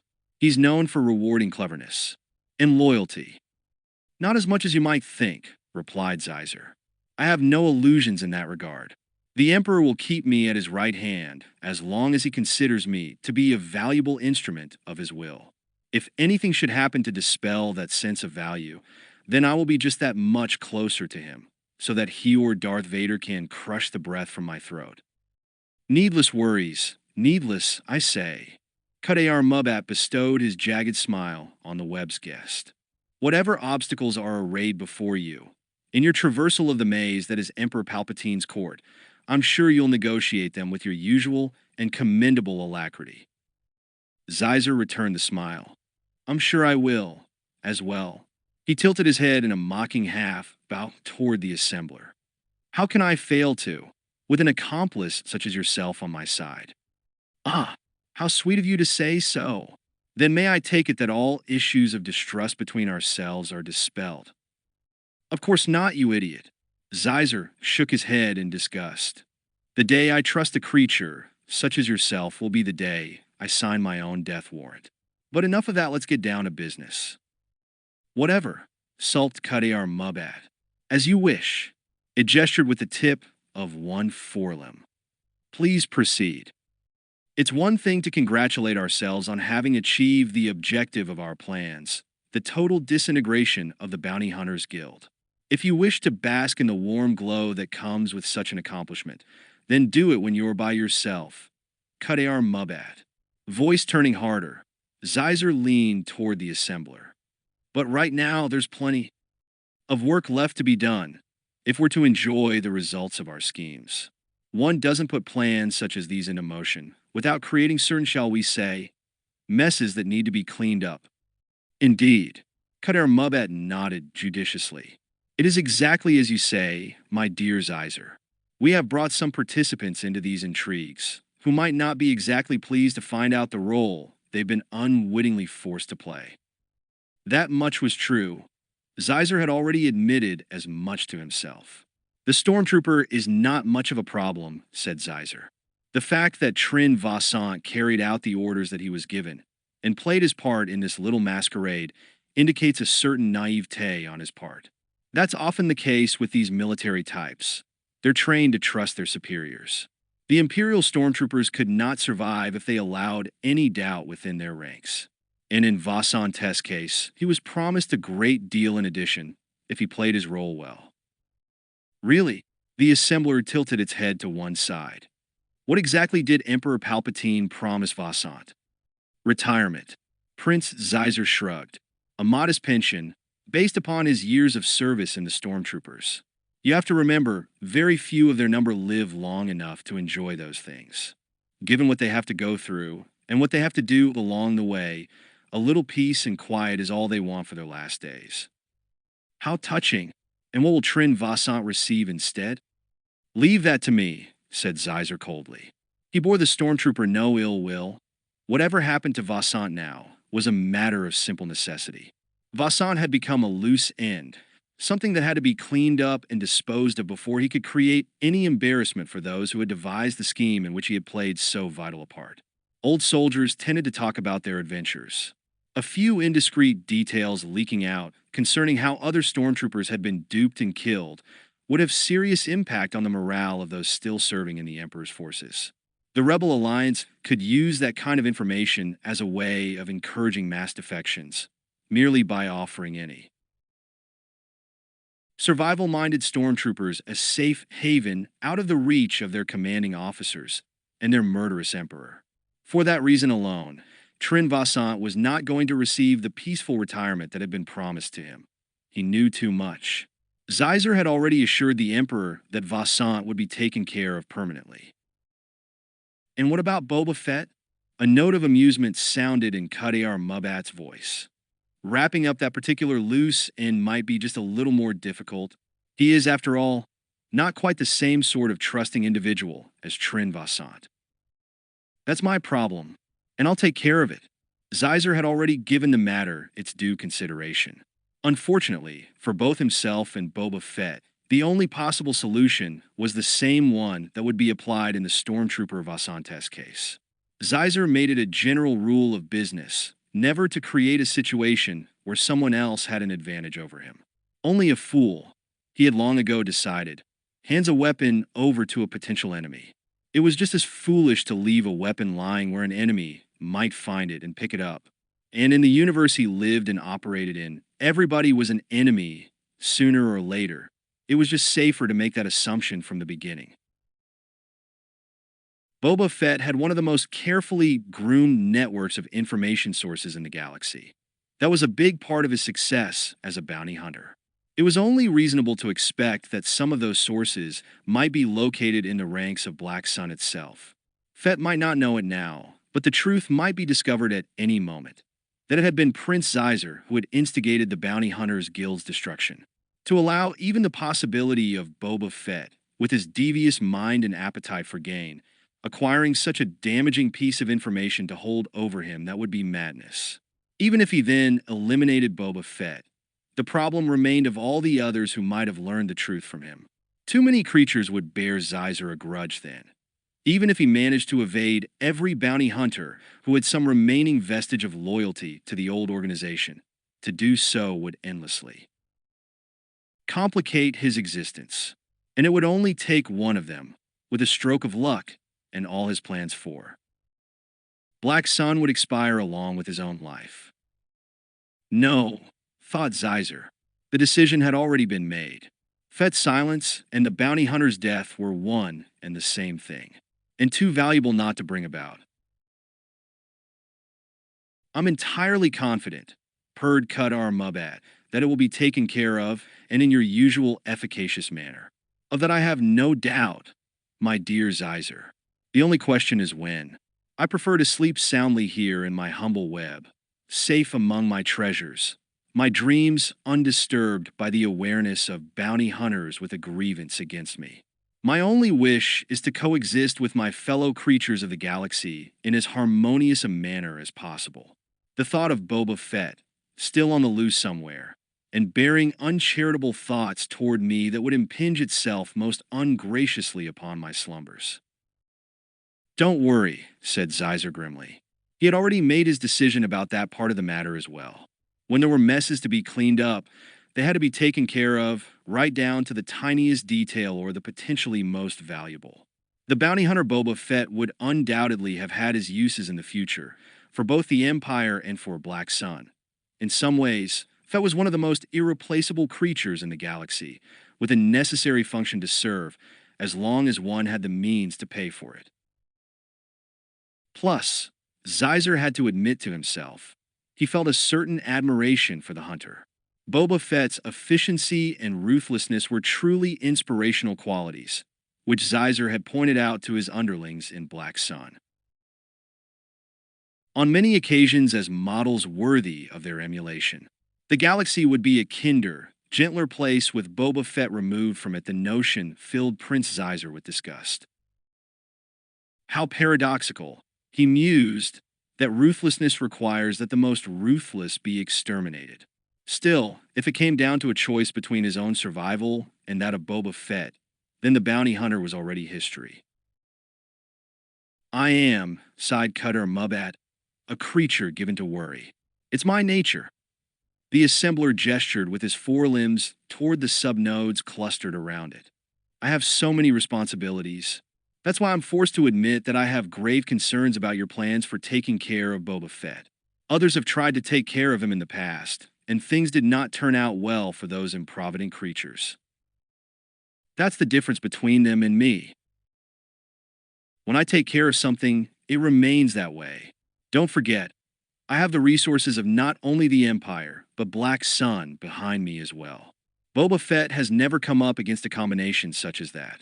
To prevail against a lot of slobbering Hutts and similar creatures, with their shabby, insignificant networks and spheres of influence, is one thing. To survive against the forces I command is quite another.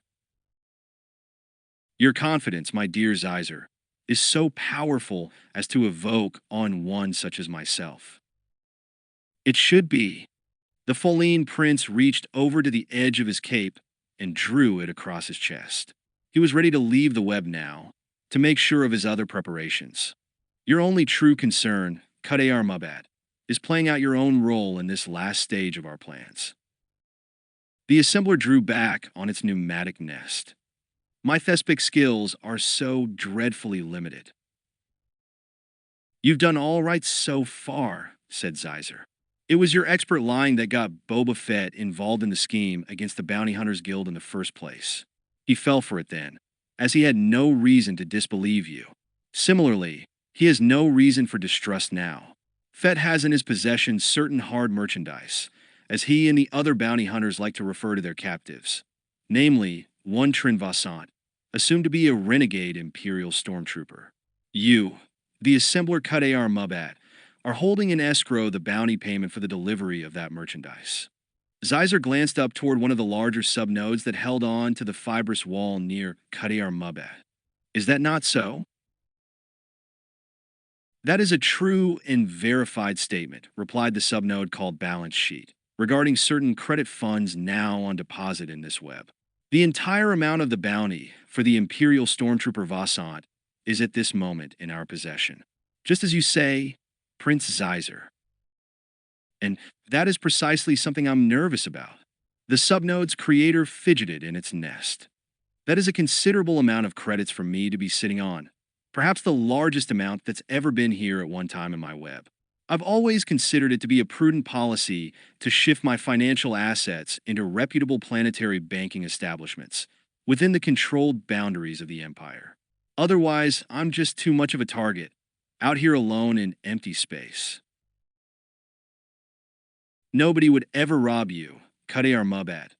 Your go-between and escrow services are too valuable for too many creatures. Besides, I've stationed my own Virago close at hand, along with several other craft from Black Sun's operational fleet. Their firepower should be more than enough protection for you, until the bounty is safely out of your hands. That may be. Kadayar Mubat didn't appear entirely satisfied with the answer. But is it enough to protect me from Boba Fett? Leave the bounty hunter to me, said Zeiser. All you have to do is play your part. For someone to whom lying comes so easily, it should not be a task to strain your capabilities. He turned away, having had more than his fill of the assembler's protests. As he headed down the shoulder-cramping space of the web's central corridor, Zeiser could hear the assembler sputtering and fussing behind him.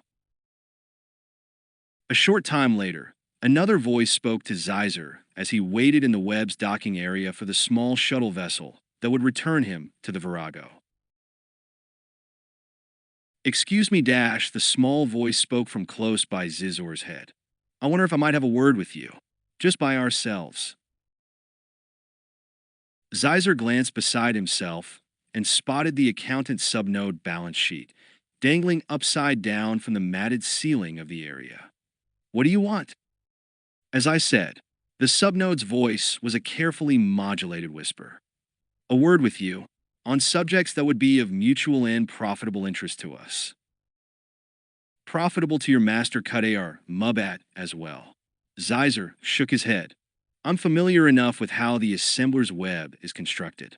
Everything here is spun directly from Kadayar Mubat's own neural tissue. Looking into balance sheet's bright bead-like eyes, Zeiser knew that he might as well be looking straight into the assembler's sharp, avid gaze. Why Kadayar Mubat was going through this pretense, sending one of his semi-independent nodes after him like this, was beyond comprehension. Does he think I'm so easily fooled? I've already said to him all that I care to for the moment. I think you have misapprehended the situation, said Balance Sheet evenly, as well as exactly whom you're talking to. Upside down, the subnode crept a little closer to Zeiser. One of its tiny claws held up a glistening white strand of neurofiber. The strand was broken, connected only to Balance Sheet but not to the structure of the web. You see, I'm an independent agent now. When you talk to me, Kadayar Mubat knows nothing of it, unless I want Kadayar Mubat to know. Zeiser regarded the subnode with suspicion. You've managed to unplug yourself from the web? That's very ingenious of you, but how is it that? Kadayar Mubat is not aware of one of his valuable subnodes having separated itself from the larger organism. Simple. Balance Sheet reached over and picked up another, larger strand of fiber that led directly into the intricately knotted structure surrounding them. At this fiber's tip was another subnode, smaller and with claws almost too delicate to be seen. Kadayar Mubat is not the only one here who can create subnodes. I have mastered the art as well. This is one of mine. Balance Sheet held the tiny, tethered organism out for Zizor's inspection. Its only function is to masquerade as me, to send neurosignals into the web that falsely indicate that I'm still attached and subservient to Qadar Mubad. Trust me, the old assembler has not the slightest clue as to any of this. Indeed, Zeiser was impressed, both with the subnode's ingenuity and the possibilities it presented. Qadar Mubad had been getting on his nerves for a long time now. Perhaps the assembler's usefulness was already coming to an end. You're right about one thing. And what is that? Balance sheet's bright. Round eyes peered into Zizor's gaze. We do have a lot to talk about. 13. Now. He couldn't stop thinking about the bounty hunter. Quat knew that he was wasting time. The past was the past, and couldn't be altered. There are messes that must be cleaned up, he told himself as he gazed out at the Quat Drive Yard's construction docks. That cleaning up process had to happen now, in real time. The longer it was delayed, the more grievous the consequences would be. Everything that he had worked to achieve, that the Quat bloodline had built this corporation into, might yet be wiped away by the forces that conspired against him. He knew all these things. They weighed upon his spirit with the grinding mass of planets. Yet he still found his thought returning, as though pulled by some even greater gravitational force, to the bounty hunter Boba Fett and all that had happened in the past. Fett was the key to it all, the key to what had happened then, and what must happen now if Quat Drive Yards was to be saved. There were things that all the galaxy knew about that past, the story that had grown to almost legendary proportions, about the breakup of the old Bounty Hunters Guild, and the things that had come about after that. The capture of the renegade Imperial Stormtrooper Trin Vasant, and what had happened when Boba Fett had gone to collect the bounty for him. Those matters were public knowledge, or at least some of them were. And other ones were secrets, locked inside the skull of Quat. He had to make sure they remained secret. If doing so demanded the death of other creatures, specifically Boba Fett, then that was a regrettable necessity. Business was business. He would agree with me about that, thought Quat as his gaze lifted to the cold stars above the docks. Boba Fett would hardly be able to blame him for taking care of business in as efficient and deadly a manner as was needed. Quat turned away from the high, segmented view screens. It irked him that there was so much that had to be dealt with as soon as possible, and yet he still had to bother with distractions such as a summons to a convocation of the planet Quat's ruling households.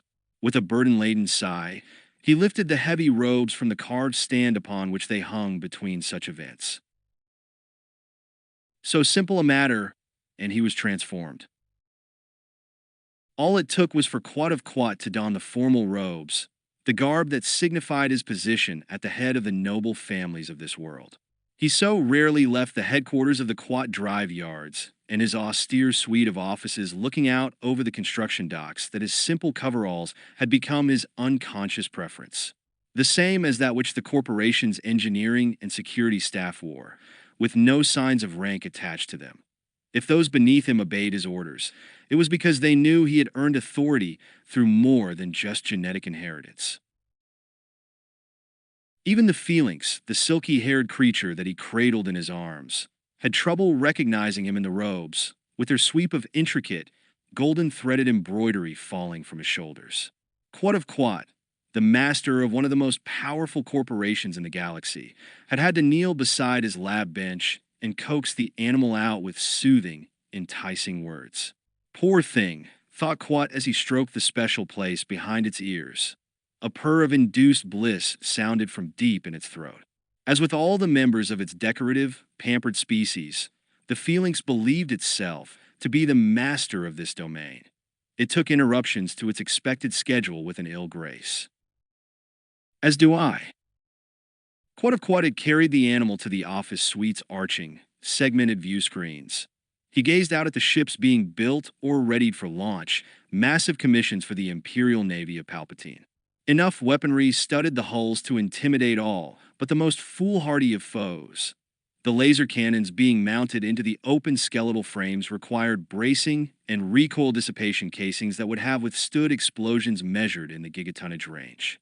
Anything less, and a single shot fired in battle would rip a destroyer or battle cruiser in two, a victim of its own lethal strength.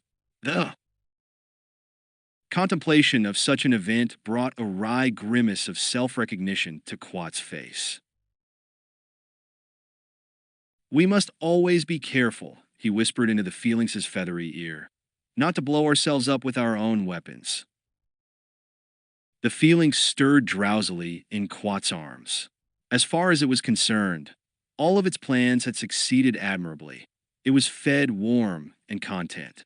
Quat wished that he could feel the same about all his schemes and machinations. Even now, forces that he had set into motion were circling about him and the Quat drive yards, like the iron teeth of some invisible trap, greater than the worlds and corporations it seized upon. He heard the tall doors of the office swede open. Without disturbing the Felix, Quat glanced over his shoulder. Yes. The head of security for Quat Drive Yard stood in the angle of light from the corridor outside.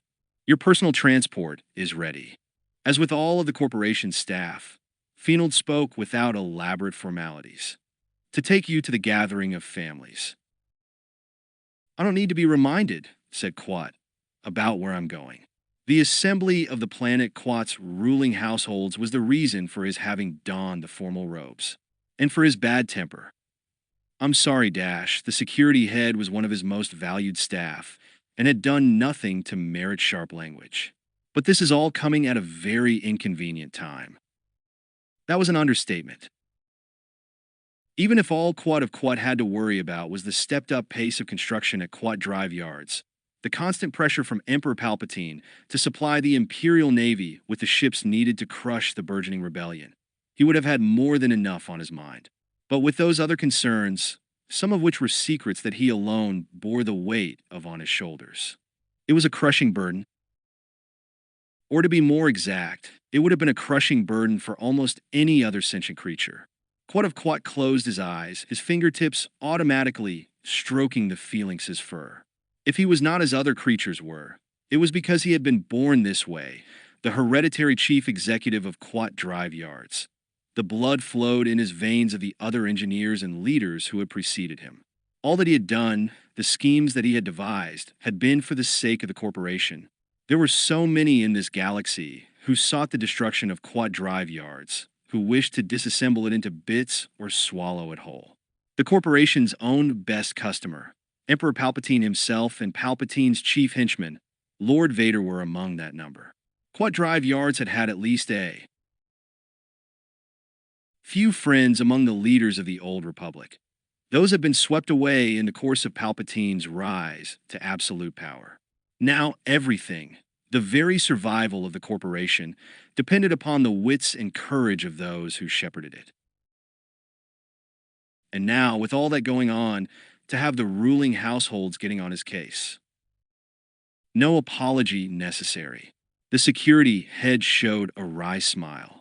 When, if ever, would there have been a convenient time to deal with them? "You got a point there," admitted Quat. The Felix protested as he peeled it away from his chest and deposited it in a fleece-lined basket near the workbench. With its tail huffily erect, the animal jumped from its bed and went stalking for its food dish. Quat brushed away the silken hairs it had left on the front of his robes. "All right," he said wearily. "Let's get this over with." Fienold closed the office suite's door behind them, then followed Quat toward the docking area. "I've gotten as much advance information on the meeting as I could." Among his other duties, Fienold was in charge of surveillance, or in blunter terms, spying upon the planet's ruling households. From all indications, it appears that the Nylan Elder will be there, in person. That old fool. Quat shook his head as he walked. The Elder had always been his chief opponent in the household's deliberative council.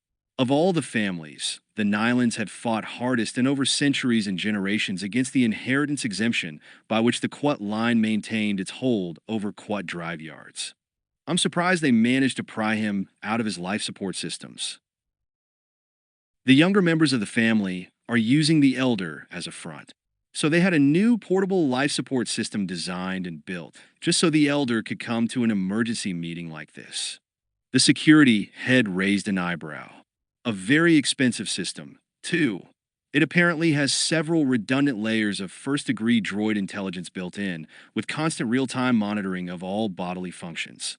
And get this, it even has cryo storage of all important organs with total immune reaction suppression at the cellular level, ready to go at any sign of cardiopulmonary or renal hepatitic failure.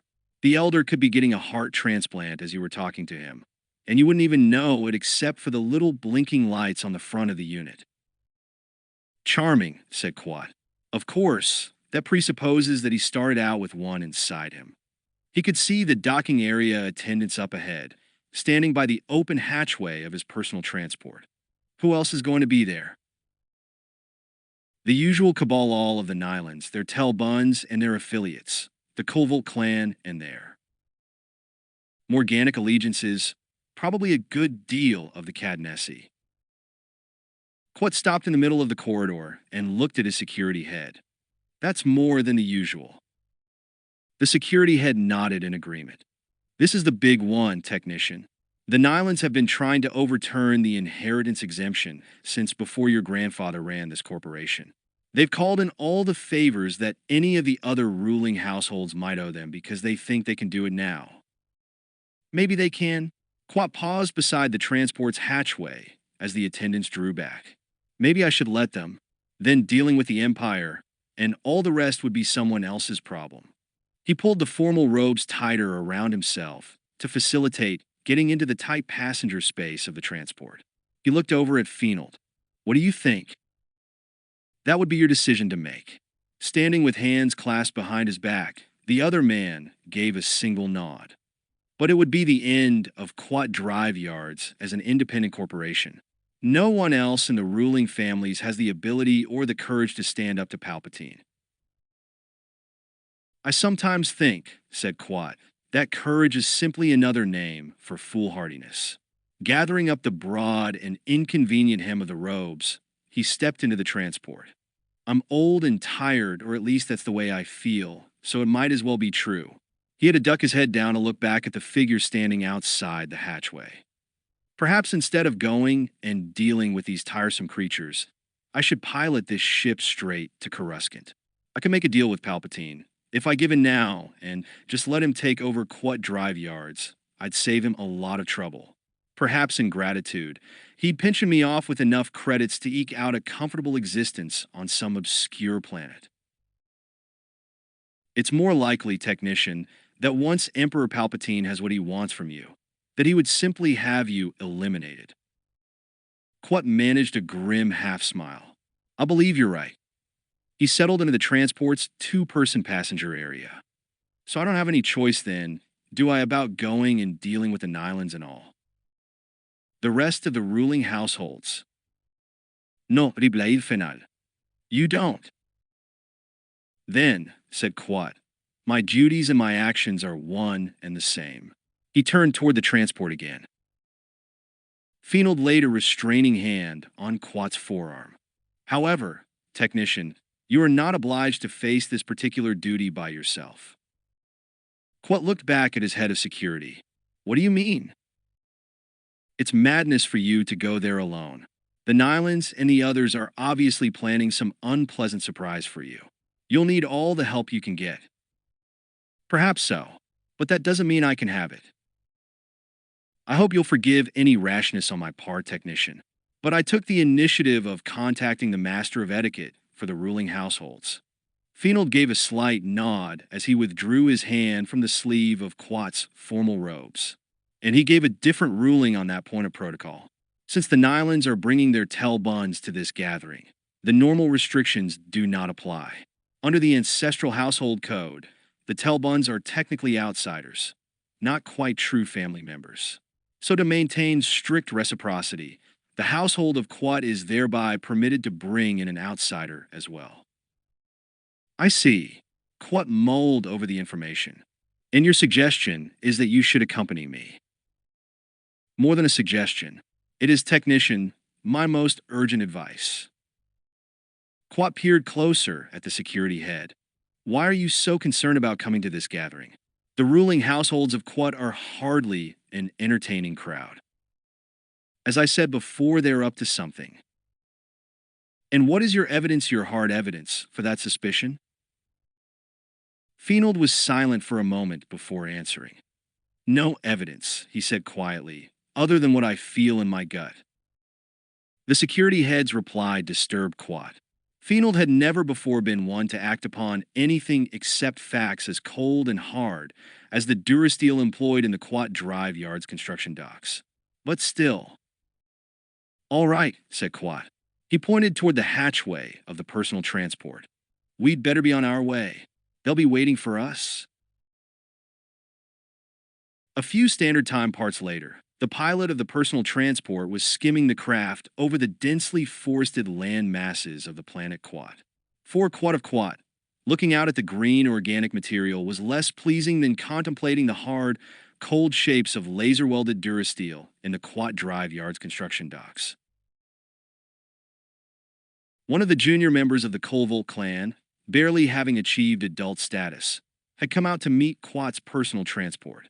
There are those among us, said Coder of Colvolt, who will be glad to see you. Her movements in the formal robes, as she led the way to the ruling household's gathering hall, were more graceful than Quat's could ever have been. Not everyone is happy with the Nyland's agenda for this meeting. Really? As he walked beside her, Quat searched the young woman's face for some clue as to her intent. And why would that be? Coder's smile was more sly than friendly. We know how the Quat household runs Quat Drive Yards. Your family has kept this world one of the richest in the galaxy for generations. It did so under the old Republic, and it continues to do so under Emperor Palpatine. Such skill deserves its own reward. That was why the inheritance exemption was passed by the other households so long ago. She tilted her head, eyes lowered in respect. And that is why some of US would wish to keep it that way. In silence, Quat walked on beside the young woman. His head of security trailed a few steps behind. The exemption, mused Quat. That's what it all comes down to. It had for a long time. The wise among the ruling households, as Coder of Colvolt had indicated, wished to keep the inheritance exemption. The ambitious, such as the Nylands, wished to eliminate it. The exemption was what kept them from achieving supremacy among all the ruling households, and from taking control of Quat Drive Yards, this world's preeminent source of wealth. Alone among the planet Quat's ruling households, the lineage of the Quat family was the only one that was passed down from parent to child by direct genetic inheritance. That was the sole intent and effect of the exemption. For all the other households, a strict disruption in the genetic chain prevailed. The heirs of the ruling households were not the children of the current adult members, but rather of the Telbuns that were chosen to perpetuate the line. Unfortunately, such an arrangement had begun to show its faults when Telbuns, chosen more for their physical beauty rather than the high intelligence and other favorable genetic factors that would produce the engineering and corporate leadership skills needed to run Quat Drive Yards, had threatened to take the corporation into bankruptcy through their incompetence. Thus, the inheritance exemption that effectively kept the Quat bloodline, with its innate tendencies necessary for the success of the business in charge. The inheritance exemption, as Quat of Quat well knew, had the additional benefit of checking the viciously squabbling ambitions of the ruling households and keeping any of the world's nobles from conspiring and murdering to place an actual son or daughter at the head of Quat Drive Yards. If only thought Quat of Quat, that was the end of the matter, and the end of ambition and conspiracy. It hadn't been. The Nylands had long chafed under the limit that had been placed on their household's ability to rise to the absolute top of their world's power structure. The Nylands had been the most aggressive about circumventing the restrictions by choosing their Telbuns from a limited pool of candidates. Rumors abounded in the other households that some of the Nyland Telbuns were in fact the children of the already existing Nyland adults, born in secret off-world locations and smuggled back to the planet Quat, infant princes in disguise.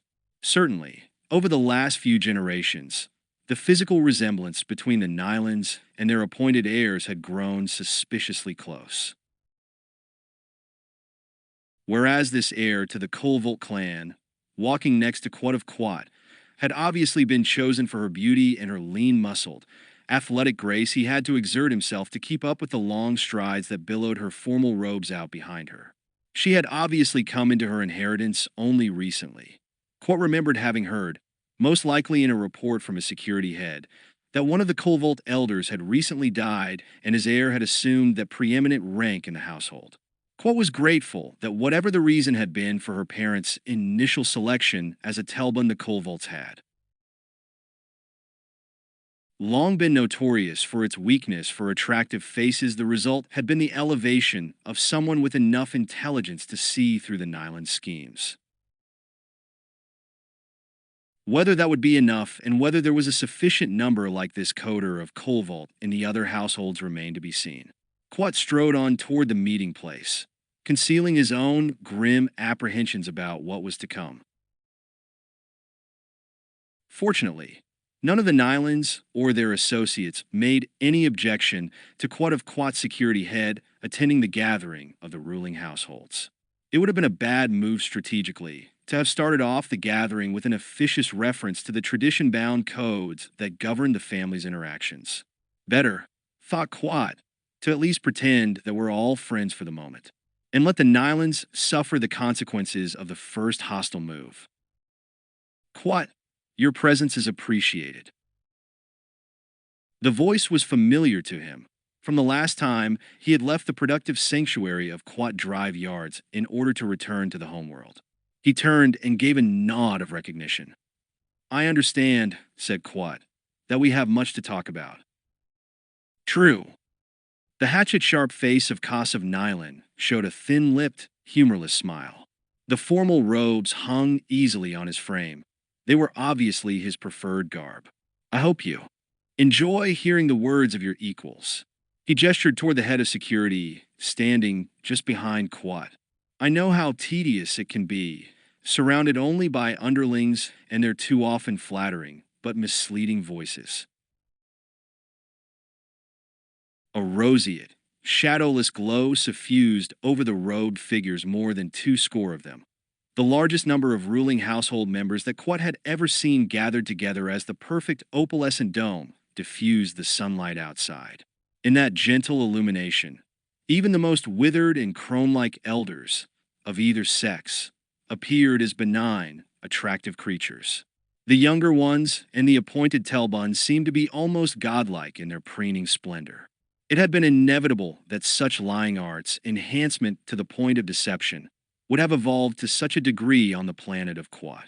The revenues from the shipbuilding industry of Quat Drive Yards, preeminent supplier of military vessels to the Empire, enabled the ruling households to concentrate on all that they considered most important: the gloss of surfaces, the mechanics of deceit.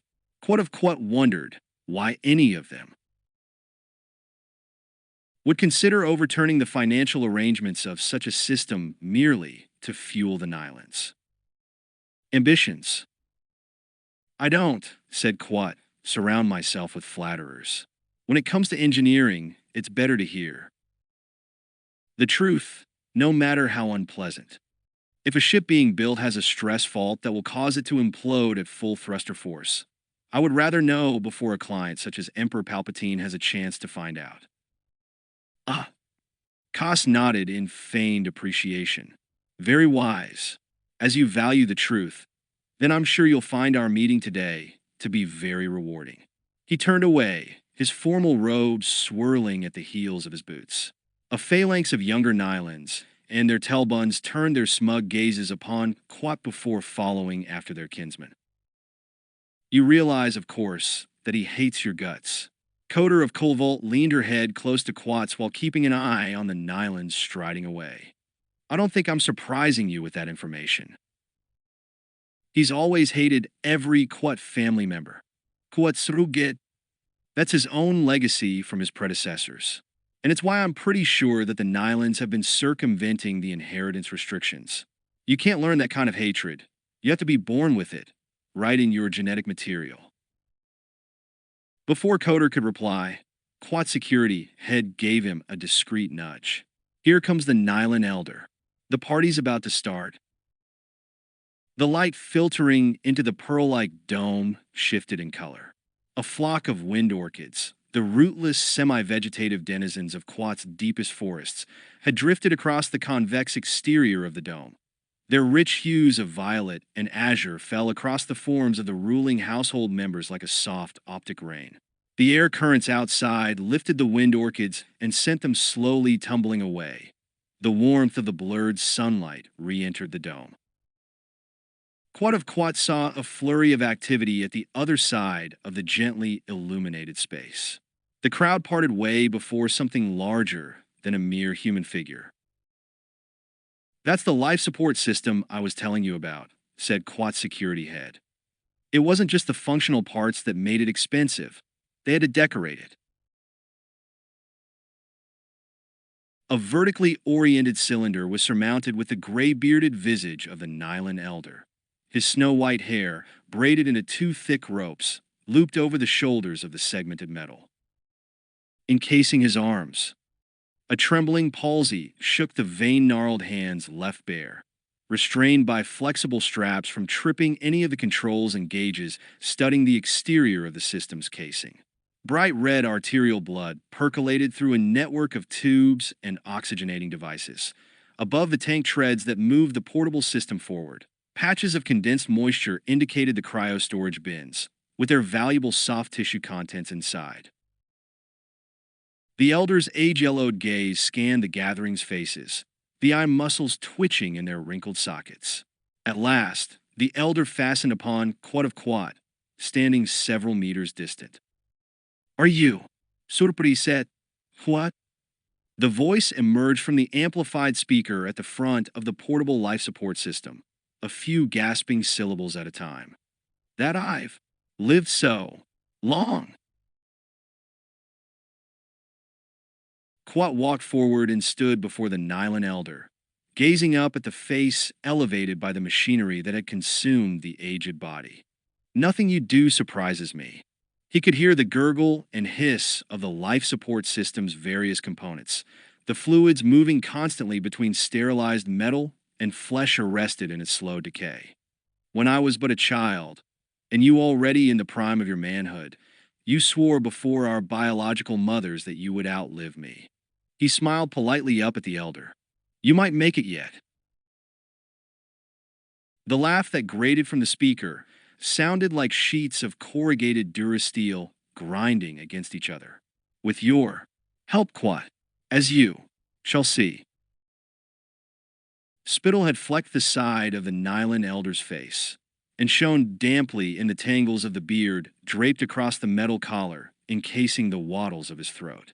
The younger Koss of Nylan mounted a built-in step at the side of the life support system and reached up with a silken cloth, dabbing away the wetness as tenderly as if the old kinsman were made of crumpled paper. From his perch on the gurgling machinery, Koss looked down at Quad of Quad. A spark of simmering contempt showed in Koss's eyes.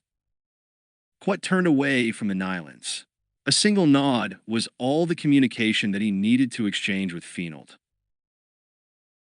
"Nobles of this world, my fellow kinsmen," Koss had not dismounted from the side of the Nylan Elder's life support system, but instead had climbed onto the flat area just behind the upright cylinder.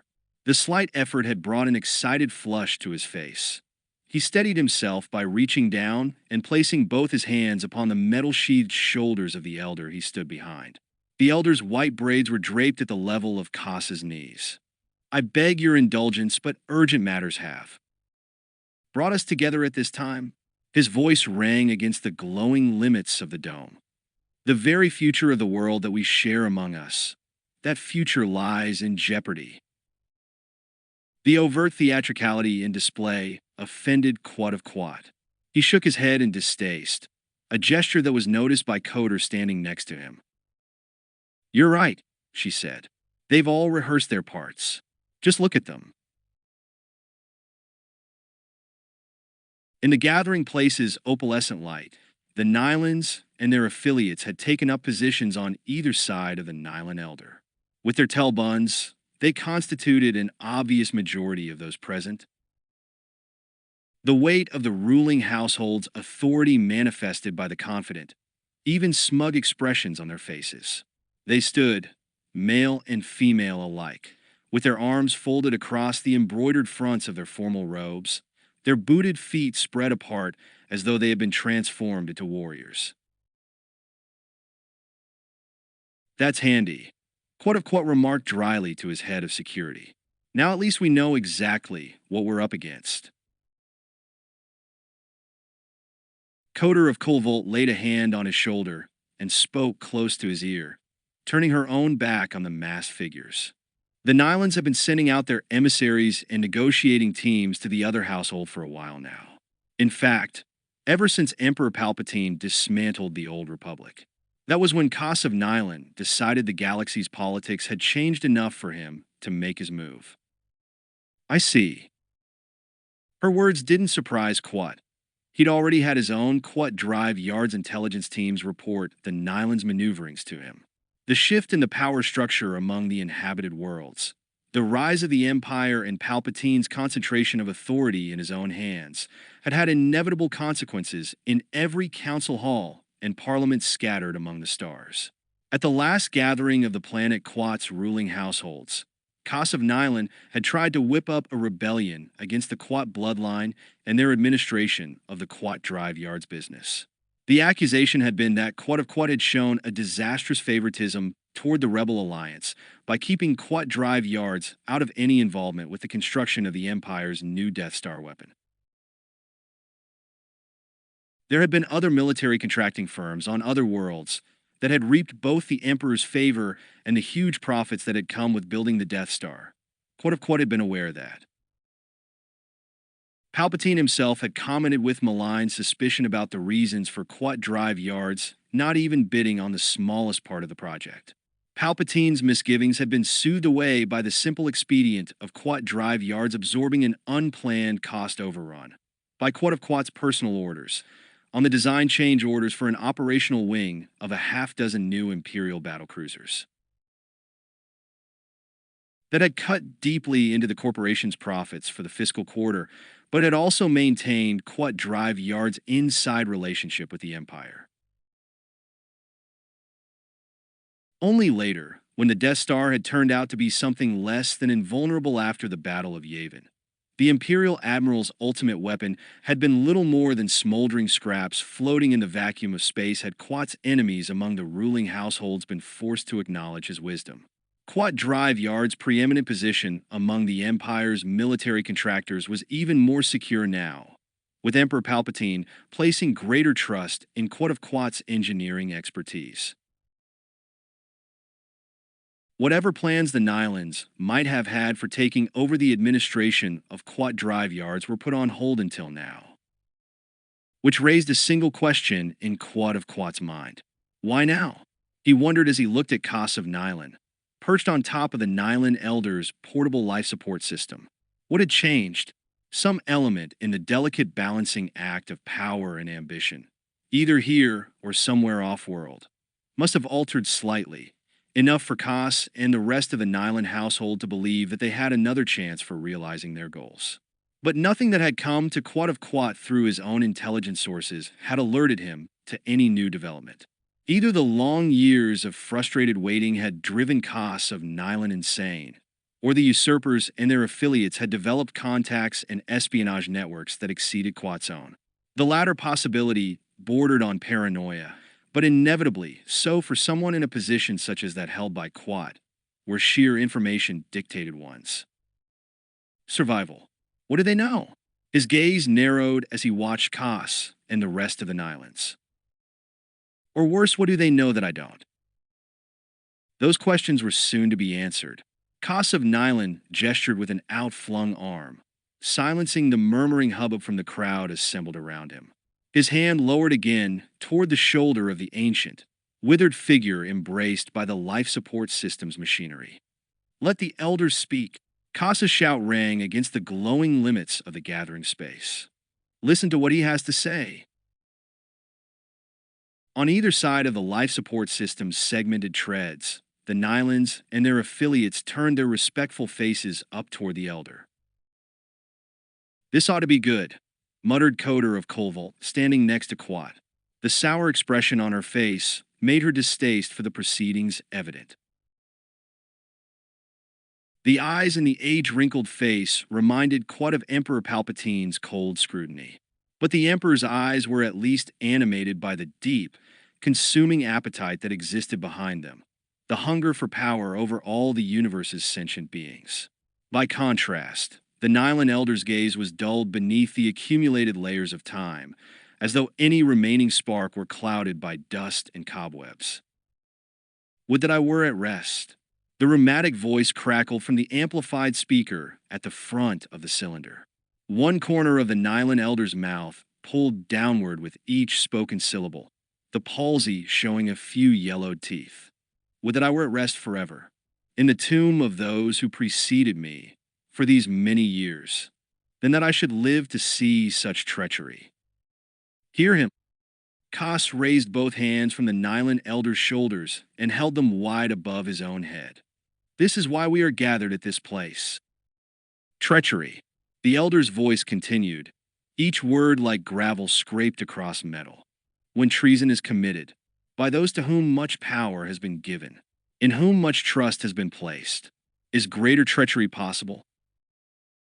Another murmur sounded from the Nylans and their affiliates, rising into quick, angry shouts. The last of Quat's patience had been exhausted. Before either the Nylan Elder or Koss, standing behind him, could speak again, he strode forward. "Don't waste my time with your cheap theatrics." Quat stood in front of the life support system's massive durasteel prow, looking up at the faces of both the Nylan Elder and Koss of Nylan. "If you're referring to me, then say so. And if you have charges to make, then state them. Or am I expected to defend myself against nothing more than the hatred you've always shown toward my bloodline?" "Very well, Koss of Nylan glared down at him. No one here is surprised that you merit accusation. Yourself, least of all. The head of the Quat household should know better than anyone else just what iniquities he is capable of. Iniquities such as fomenting distrust and rebellion toward one who has done no more than serve and enrich this world's heirs." Quat of Quat shook his head in disgust. "Whatever evils I know of are the ones I've observed in you." He gazed round at the Nylans and their affiliates, ranked on either side of the hissing machinery. They're easy to see when they're reflected in so many other black hearts. Envy is a mirror that reveals its bearer's face more than anything else. The Nylans' murmurs and shouts had been stilled for a moment as Quat's words had stung home. But now they broke once again into uproar, with threats and imprecations directed at the target who stood before them, unflinching. "You speak bravely, Koss's impassioned voice rose above the others. "For one whose deeds have put him in opposition to all the rest of this world's ruling households. Speak for yourself." Coder of Colvolt stepped up beside Quat. "And speak for those you've fooled and cajoled onto your side." One of her hands gestured toward the sagging scowl of the Nylan Elder. "And for those too senile to realize the folly of the words you've placed in their mouths. But you don't speak for me or for any of the Colvolt household when you attack one whose bloodline has brought nothing but wealth and honor to the planet of Quat." Quat looked over at the young female. "This may not be your best move," he said quietly. "They've got the numbers." "So?" Coder gave a shrug with her reply. "What does that matter if they're wrong?" Atop the portable life support system, Koss of Nylan ordered his followers to silence. "You wished for an accusation?" He directed a sneering smile at Quat. "Your own knowledge of your deeds is not enough. That is as we expected. It's not likely or even possible that one so mired in treachery would voluntarily confess and repent. But that is not necessary for us to have sufficient and convincing evidence of the crimes committed by the bloodline of Quat, the dagger thrust into the hearts of all the ruling households." Koss turned where he stood and gestured toward the back of the gathering place. "Bring it forth." That accusations would be made, Quat of Quat had fully expected. But the exact nature of whatever supporting evidence might have been fabricated, that was something of which he could still be surprised. He watched as a three-dimensional hollow projector was wheeled by a pair of nylon affiliates into the middle of the domed area. "What's this?" Quat pointed to the device. "Do you seek to enlighten or entertain us?" "I'm sure you'll find it amusing." Koss reached down and was handed a remote control keypad by one of the affiliates. "It may not show you at your best, but it captures your likeness well enough." With a single press of the controls, the hollow projector was activated. In the cleared space before the machinery of the life support system, light shimmered and coalesced into perceptible forms. A segment of the past came into view, as though summoned from a realm of ghost-like spirits. But the past shown was one that Quat recognized. He found himself standing less than a meter away from a reproduced hologram of himself. The image wasn't dressed in the formal robes that he himself wore now, but in the simple coveralls of all those who labored for Quat drive yards. Enough details of the space surrounding the hologram were visible that Quat could see it had been recorded in his private working area. The hologram image was bent over some object on the lab bench, intently prying it open with delicate tools. Even before the object yielded to the holographic Quat's probe, the real Quat could see what it was as he stood in the gathering place of the ruling households and watched his image from the past. The gleaming metal object on the lab bench was a hyperspace messenger unit, which contained in turn another miniaturized hollow projector. The real Quat watched his past image activate the projector, and another recreated scene appeared, held inside the larger one. That scene, which the image of Quat intently regarded, was from inside the palace of the late Jabba the Hutt. With a twist of the probe and the hyperspace messenger unit's controls, the Quat image froze the hollow scene. The real Quat continued to watch as his past image responded to the events in the recreation of Jabba's throne room. "You're dead, aren't you?" The holographic image of Quat spoke to the frozen hologram within hologram image of Jabba the Hutt. "That's such a shame. I hate to lose a good customer." The real Quat remembered saying those words, just as he remembered everything else he had done back then, when the hyperspace messenger unit had arrived from the distant planet of Tatooine and he had opened it up to hear the secrets it had brought to him. The holographic recreation of the scene in front of him, of himself in the past watching another hologram, was like walking around inside his own head, in that space where his memories were kept. The rest of the scene played out, showing the image of Quat carefully inspecting the other figures besides Jabba the Hutt that could be seen in the hologram within a hologram. The scene that had been recorded in Jabba's palace ended with Princess Leia Organa, disguised as an UB's bounty hunter, facing down the hut with an activated thermal detonator. That had been amusing to witness. Before that, though, there had been less pleasant things to watch, such as the grisly death of one of the Hertz dancing girls, by being dropped into the rancor pit before the throne. To recreate Jabba the Hutt's court was to summon from the past a particularly nasty piece of the galaxy. In the hologram that had contained the other one, the image of Quat extracted the probe tool from the hyperspace messenger unit on the lab bench, and the silvery ovoid self-destructed, its casing and innards melting down into smoldering scrap. "You're right," said the real Quat, the one who now stood in the gathering place of the ruling households. "That is interesting." Not for what the holographic playback had shown him. His memory was clear enough about having opened up the messenger and watching what it had to show him, but for what was implied by the mere existence of the hologram, and it being in the hands of the Nylons.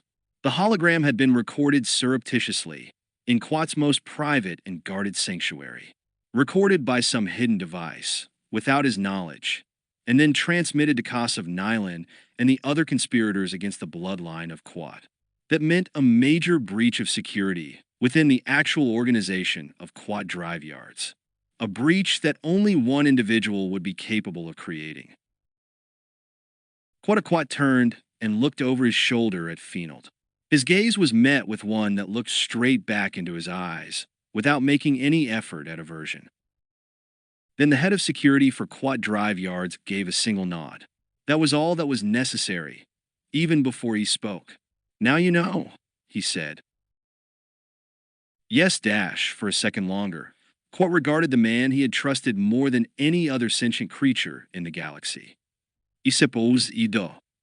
Many things were clear now, including why Fenold had been so insistent upon accompanying him to the gathering of Quat's ruling households.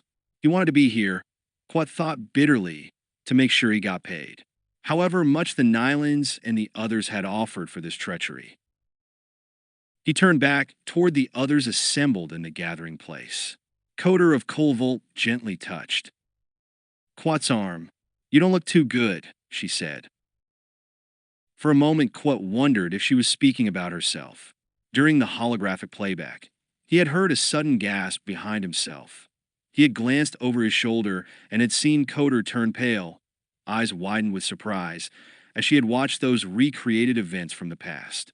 He didn't know what had struck her so forcefully, and right now there wasn't time to find out.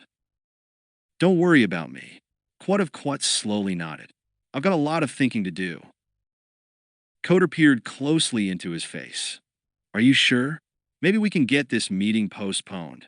There might be enough members of the other households who aren't completely tied in with the Nylans who'd let you off for reasons of health. You really do look like you've just had a heart attack. No, Dash. Quat brushed her hand away from the sleeve of his robe. It's better if I get it over with now. Besides, he managed to smile at her. I've got a few surprises of my own that Koss and his bunch know nothing about. Quat lifted his gaze toward the leader of the Nylans, perched aboard the portable life support system.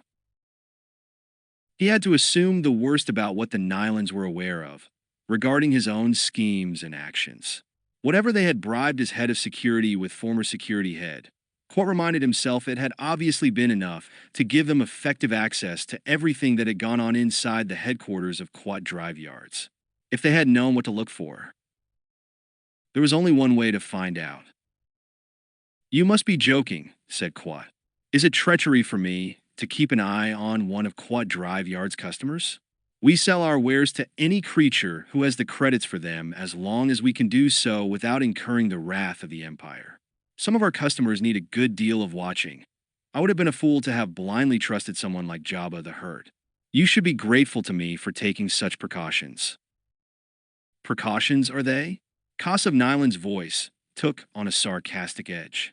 And what cautious nature of yours led to the saturation bombing of a sector of the planet Tatooine surface known as the Dune Sea? Don't try to deny that it happened. We know all about it, and that the bombing raid was personally directed by you from aboard your Quat Drive Yard's flagship.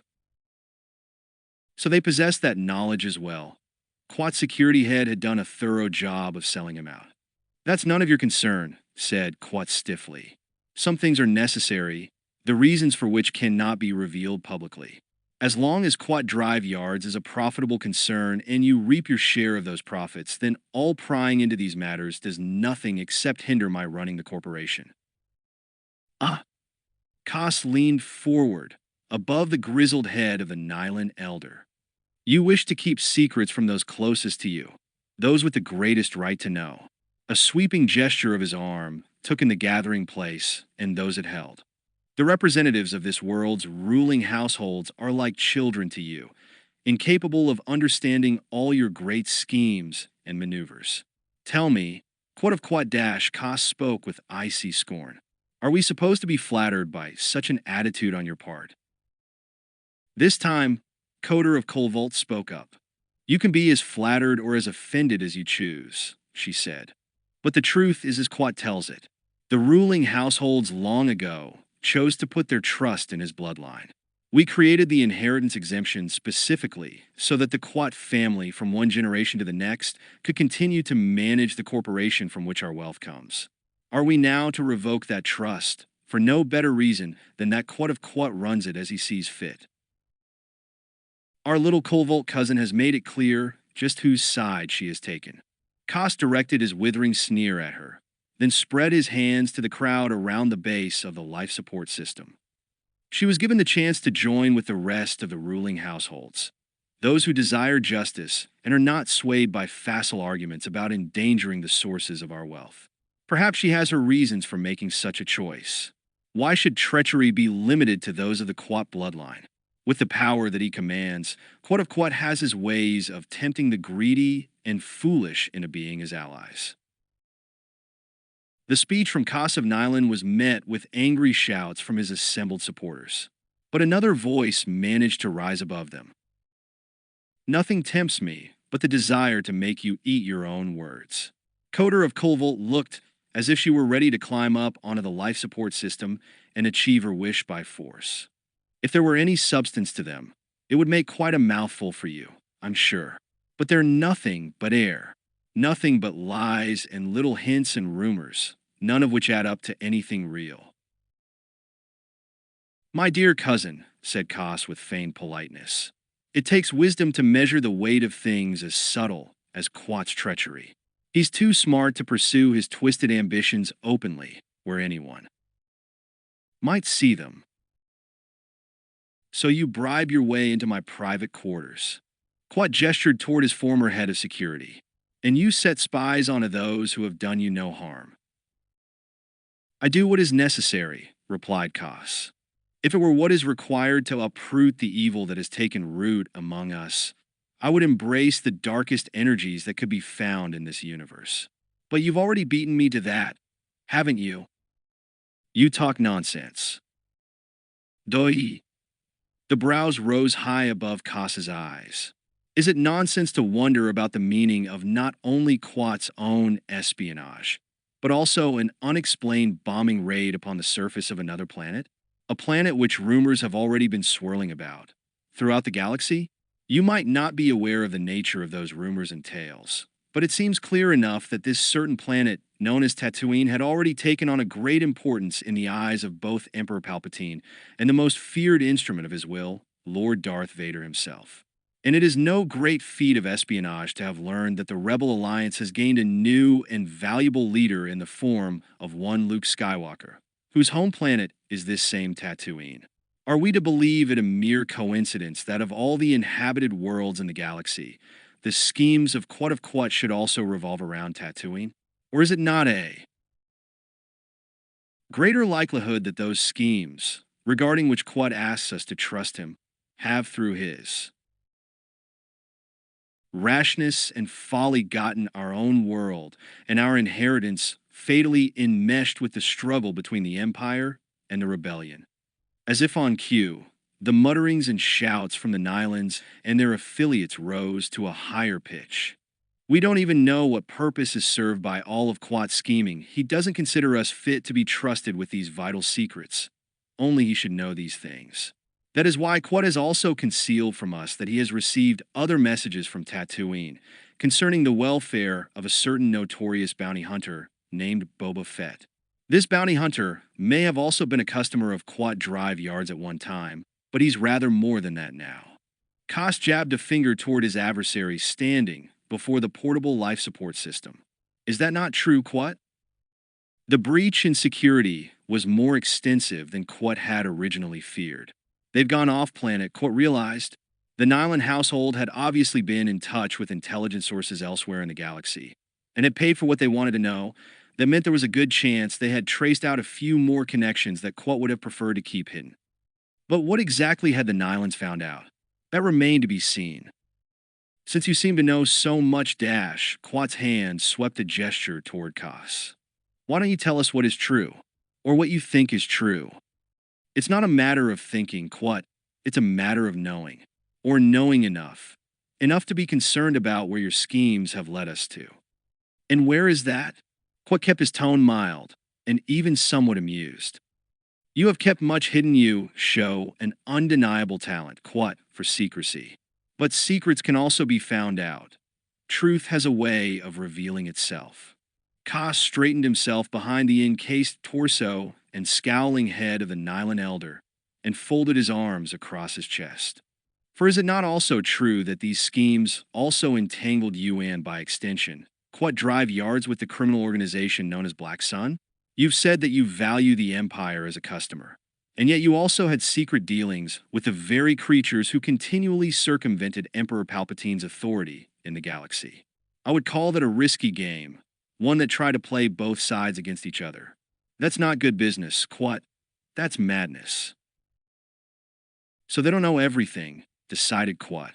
Whatever intelligence sources the Nylons had used, whatever information they had paid for, it hadn't been enough to reveal all of his schemes and maneuvers.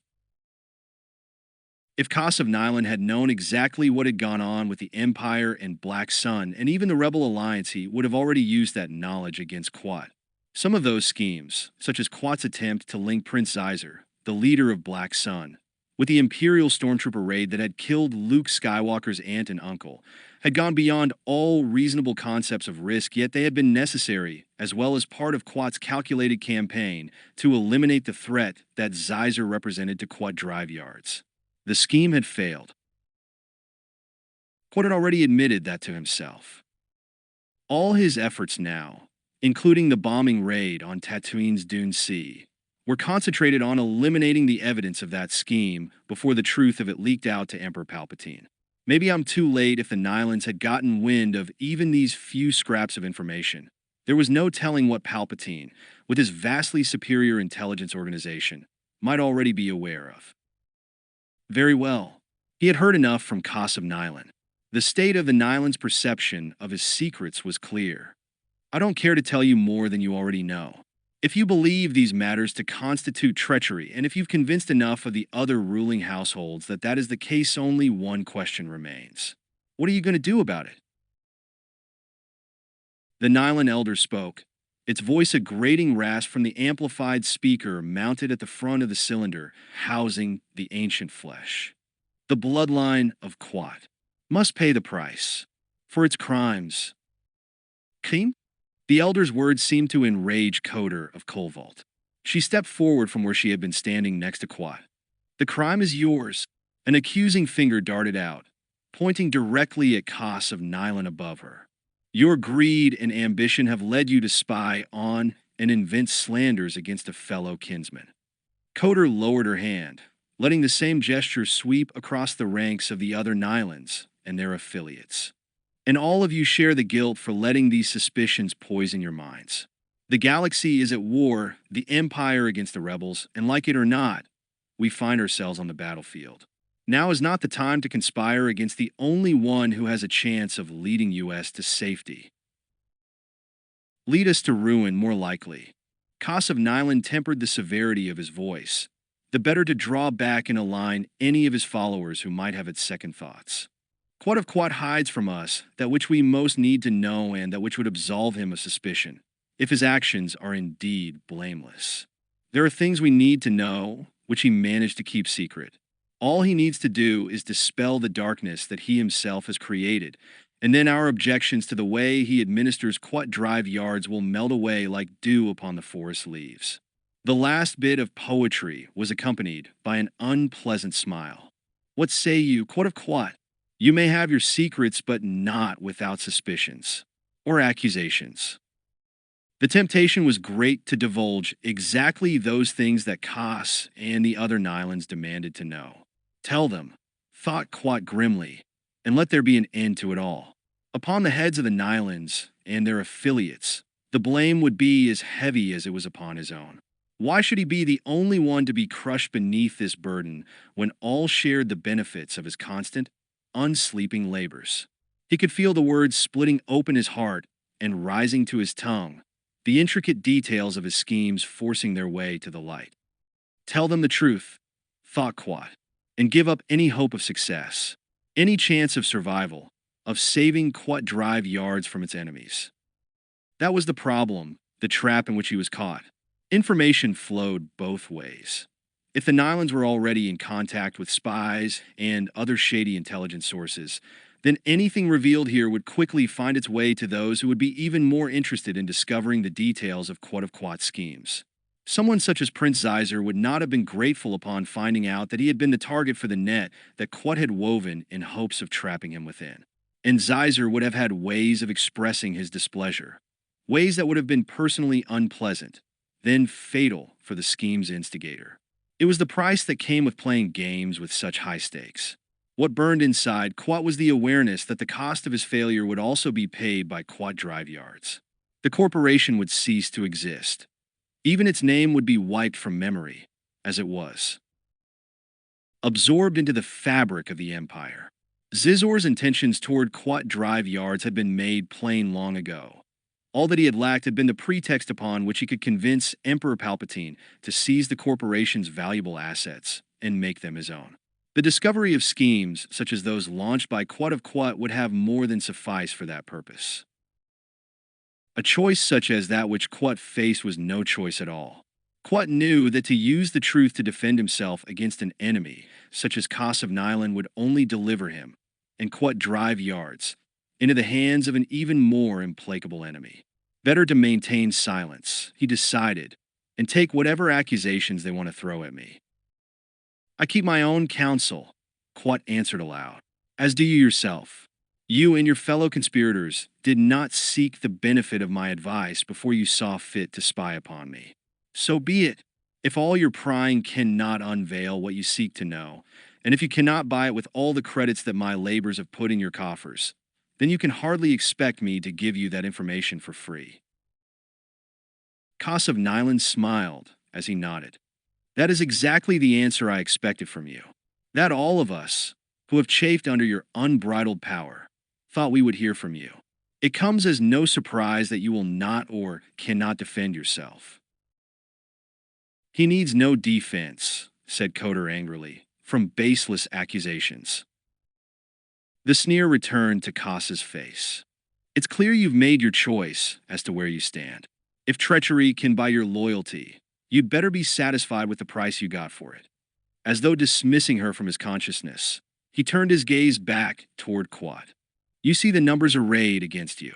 With both hands outspread, Kos gestured toward his followers. Rather an obvious majority, isn't it? And they've appointed me to speak for them. They have sworn oaths of liege fealty to the Nylon bloodline. Those oaths are binding and irrevocable. It is on that basis that I thus make the wishes of the ruling households known to you, Quat of Quat. Ah, is that so? Quat stroked his chin as he looked round at the wall of faces, then back up at Kos. That seems a great deal of power to be invested in one who is not, in fact, the head of the bloodline that he purports to represent. Kos's sneer changed to a dark scowl. What do you mean by that? It's very simple, and it is just as I say. You are not the head of the Nylon bloodline. You are still but an heirling of that one from whom you will someday inherit the title. Those oaths from the other ruling households are not sworn to you, but to the person of another. Quat gestured toward the ancient, withered visage of the Nylon elder. Should he not be the one to state the charges against me, and the one to pronounce whatever retribution this world's heirs demand? A moment passed before Kos replied. Just so, he said, his expression even more murderous than before. On the raised platform atop the portable life support system, he took a step backward, still letting his hands rest upon the shoulders of the metal-encased elder. If it is your wish to hear him speak, then that is something easily granted. The Nylon elder's yellowed eyes balefully glowered at Quat. I am old.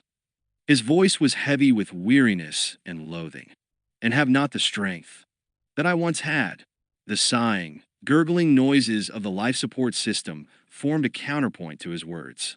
That is why this younger one, the elder's head raised in a gesture indicating Kos standing above. He speaks the words that I would speak. He speaks. The last words seem to be forced out of the elder's mouth by sheer willpower. With my authority, doubt him not.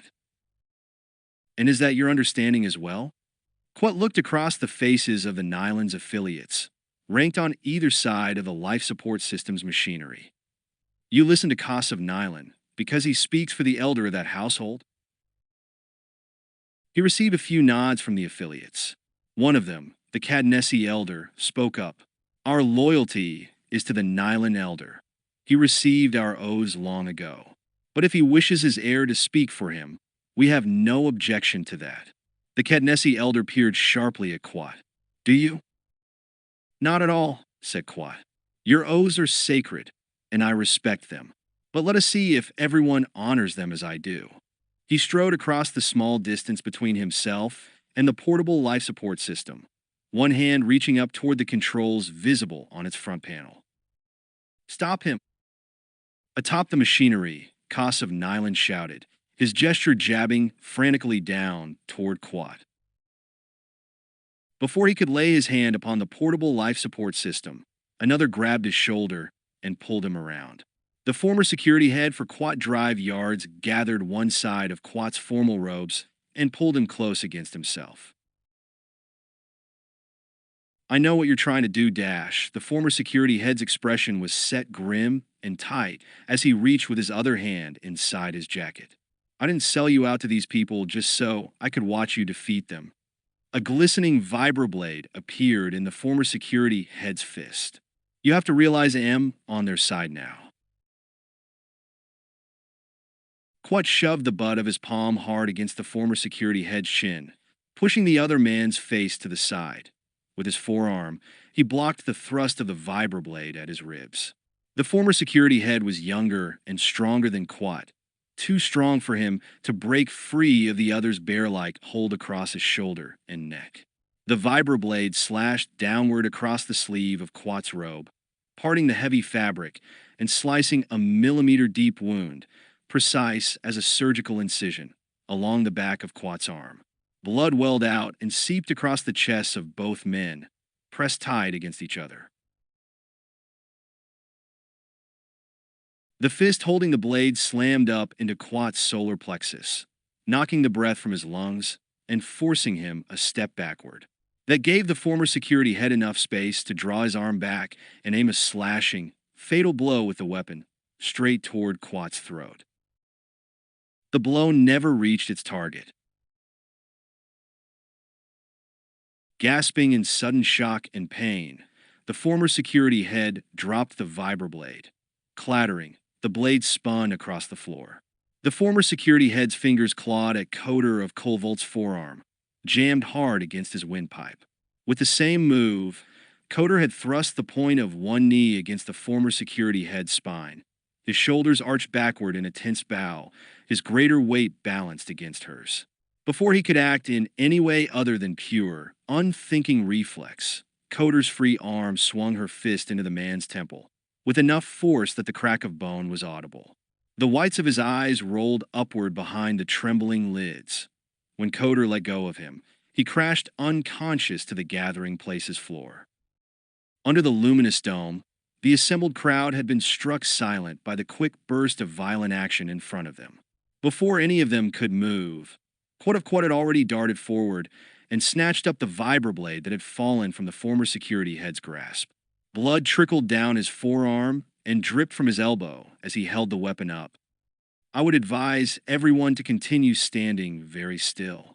The rush of adrenaline in Quat's veins had anesthetized him from the wound in his arm. The front of his formal robes, slashed open and spattered with red by the same blade that he now gripped, hung down toward the top of his boots. He kicked the scrap of heavy fabric aside as he stepped closer to the portable life support system. That goes for you. As well, said Quat. He held the vibroblade higher, its glistening point on a straight line toward the throat of Koss of Nyland. Stay right there. That way you'll get a good view. Koss of Nyland froze in place, as though hypnotized by the sight of the blade. Before him, the yellowed eyes of the Nyland elder watched from beneath drooping lids, mouth slack and wet at its corners.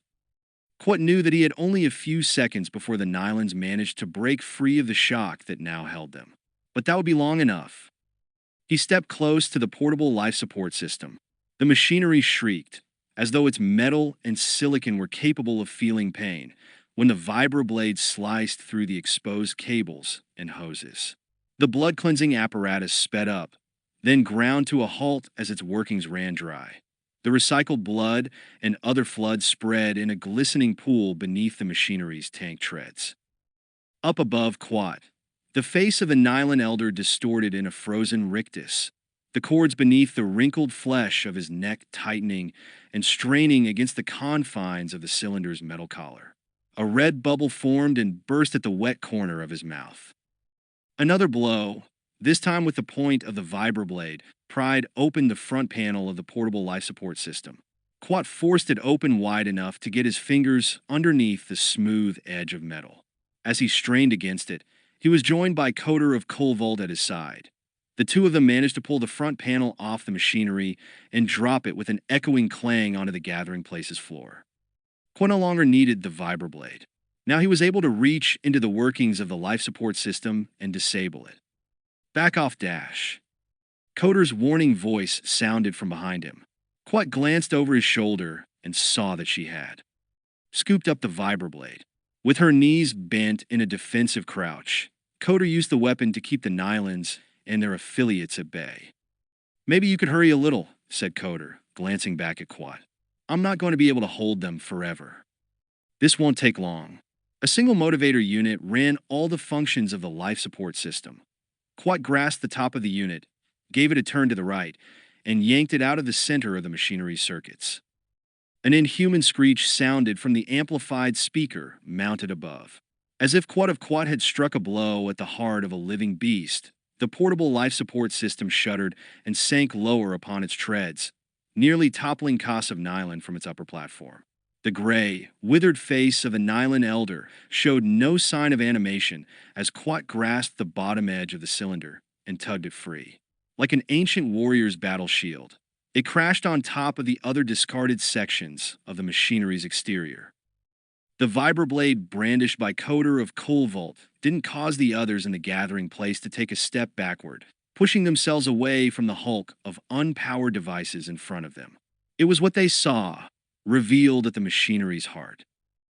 Inside the open cylinder, the corpse of the Nylon elder hung, suspended not held upright by the tubes and wires of the life support system's various components, but by a simple leather strap crossing the body's shrunken chest. The flesh dried upon the protruding bones was as cold and lifeless as the surrounding metal, as though the skeleton were merely some part of the machinery's framework. A last trace of the odor of decay had been released by the opening of the cylinder. A few of the Nylons and their affiliates turned away in horrified disgust. The Nylon elder had been dead for a long time, long before the portable life support system had carried the disguised corpse into the gathering place. That much was obvious. Not a bad piece of work, very well designed. With an engineer's clinical admiration, Quat pointed out the rest of the details. He pointed up at the wires and servo-link pneumatic tubes running through the metal collar and into the base of the elder's skull. As you can see, there was no need to go to the expense of preserving all of the body in a lifelike state. Only the head of the elder was necessary to give the impression that he was still alive and functioning. A few simple real-time animating devices, a synthesized voice, and a database of vocabulary and mannerisms, all under the control of the Level 1 droid intelligence that was supposedly monitoring the life support system's components and the corresponding vital signs basically. Not an elaborate construct at all, but well done nevertheless. Quat looked up at the pallid face of Kos.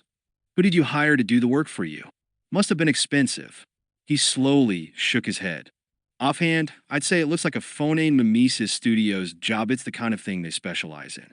But it might also have been Dash. How did you know? Kos's hands were white-knuckled and trembling as they grasped what was left of the cylinder before him. His voice sounded more agonized than the fake Nylon elders had been. It was perfect. It's been over a year since the elder died, and no one else has ever suspected. They might have had their suspicions. Quat cast an amused glance at the others in the gathering place. Perhaps they just didn't want to say anything about it, since they had already decided to go along with your plans to wrest control of Quat drive yards from me. And I imagine you had a few accomplices. Quat looked again at the person standing atop the dead machinery. I remember the Nylon elder well. He was not a stupid individual. Whatever his own ambitions for the Nylon household, I doubt if he could have been convinced to go along with this plan of yours. Is that how? It was enough to arouse my own skepticism, replied Quat. But I needed proof, and that wasn't long in coming. It just shows that you're not cut out to be an engineer, Koss. You rely too much on clever machines. Someone who works with and designs them always knows that the human element is inescapable and decisive. He shook his head in mock ruefulness. It's always the simple things that trip people up. You programmed the droid intelligence in that device of yours pretty well. It was due ing a decent enough imitation of the Nylon Elder. But it got the facts wrong. It would have been very difficult for the Elder to have sworn before our biological mothers that he would outlive me, since our mothers never met. Mine died in giving birth to me. I was raised in the household of Quat by the father from whom I received my inheritance. So when your phony Nylon Elder didn't catch me out in a simple falsehood, that's when I knew it wasn't really him.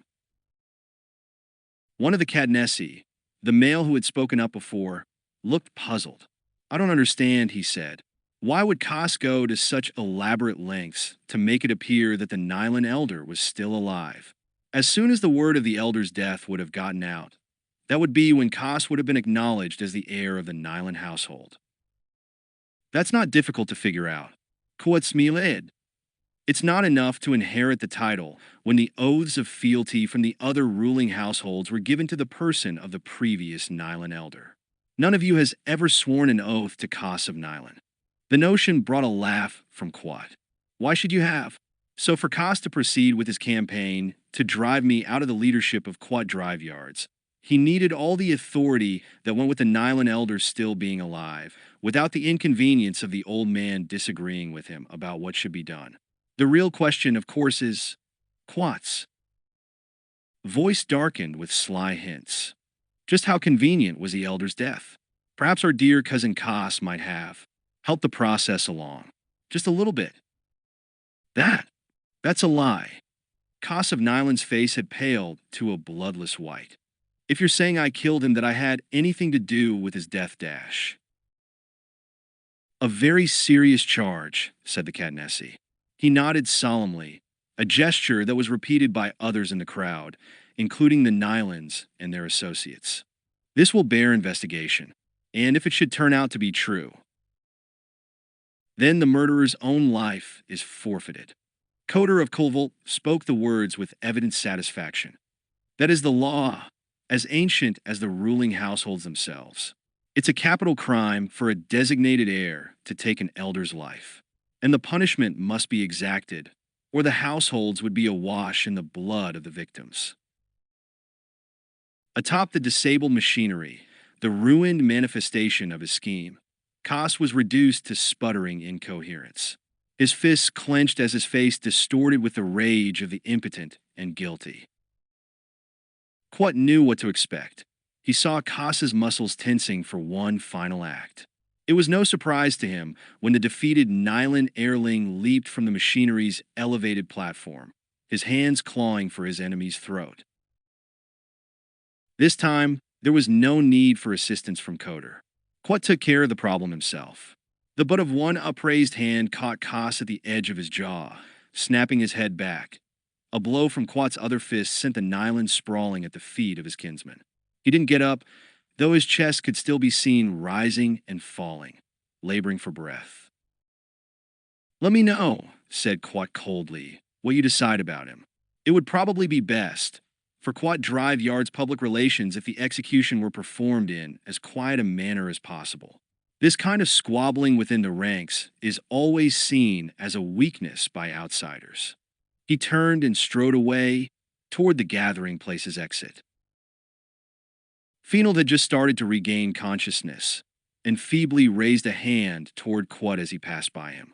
Coder planted the sole of her boot in the man's chest and knocked him back flat against the floor. I don't think the Quat household is going to be needing your services anymore. Coder smiled as she looked over at Quat of Quat. I'd say the chances are good that there's going to be a new head of security at Quat Drive Yards. She set her fists against her hips and regarded Quat with her head tilted to one side. And so, he looked back at her for only a second before making his decision. All right, said Quat of Quat. He nodded toward the exit and the corridor leading to the docking area. The ship's waiting. 14. On the flight back to the Quat Drive yards, business arrangements were finalized. This hasn't been done before, said Quat of Quat. The in-transit time wasn't long, so he had immediately gotten down to details. At least, I'm not aware of a fellow member of one of the ruling households having served as the corporation's head of security. Certainly, with my immediate predecessors, there had always been someone hired from off-planet. He raised one eyebrow. And after a considerable search and test of qualifications as well, I might add. His own words evoked a bitter laugh from Quat. Not that it did much good, it seems. The memory of Fenold's betrayal still burned deep within him. Coder of Colvolt leaned back in the passenger area seat next to his. You're wondering if I'm qualified for the job? She smiled at him. How much more proof do I need to give you? None. Quat shook his head. You had enough moves back there at the ruling household's gathering place to indicate that you know how to act in an emergency. And you hadn't gone along with the others and fallen for that scheme of Casas. Now, that either indicates a pretty sharp analytical mind, which is always a good thing for a security head to have, or perhaps. Perhaps what? It was his turn to smile. Perhaps a few inside sources? Kas of Nyland might not have kept everything as much of a secret as he would have liked or as he thought he had. A little snooping around, a little following up of hints, and leads such as word of unusual deliveries to the Nyland household. Things like that, and a smart person might have known even before I did that the Nyland elder was dead. Oh, you're right about that. Coder nodded slowly. A smart person would have known about that. And she looked more than pleased with herself. A smart person also knows how to keep her own secrets. Fair enough, said Quat, as long as it doesn't interfere with your duties. But there's more to determine than just your qualifications. Coder turned her gaze back from the small viewport beside her seat. Such as, I need to know exactly why you would want to be the security head for Quat Drive Yards. My head of security. She gave a shrug. There's all sorts of answers I could give you. Maybe I should just say that wanting to be where the action is. That's sort of a Colvolt household trait. And right now, Quat Drive Yards has a lot of action happening around it.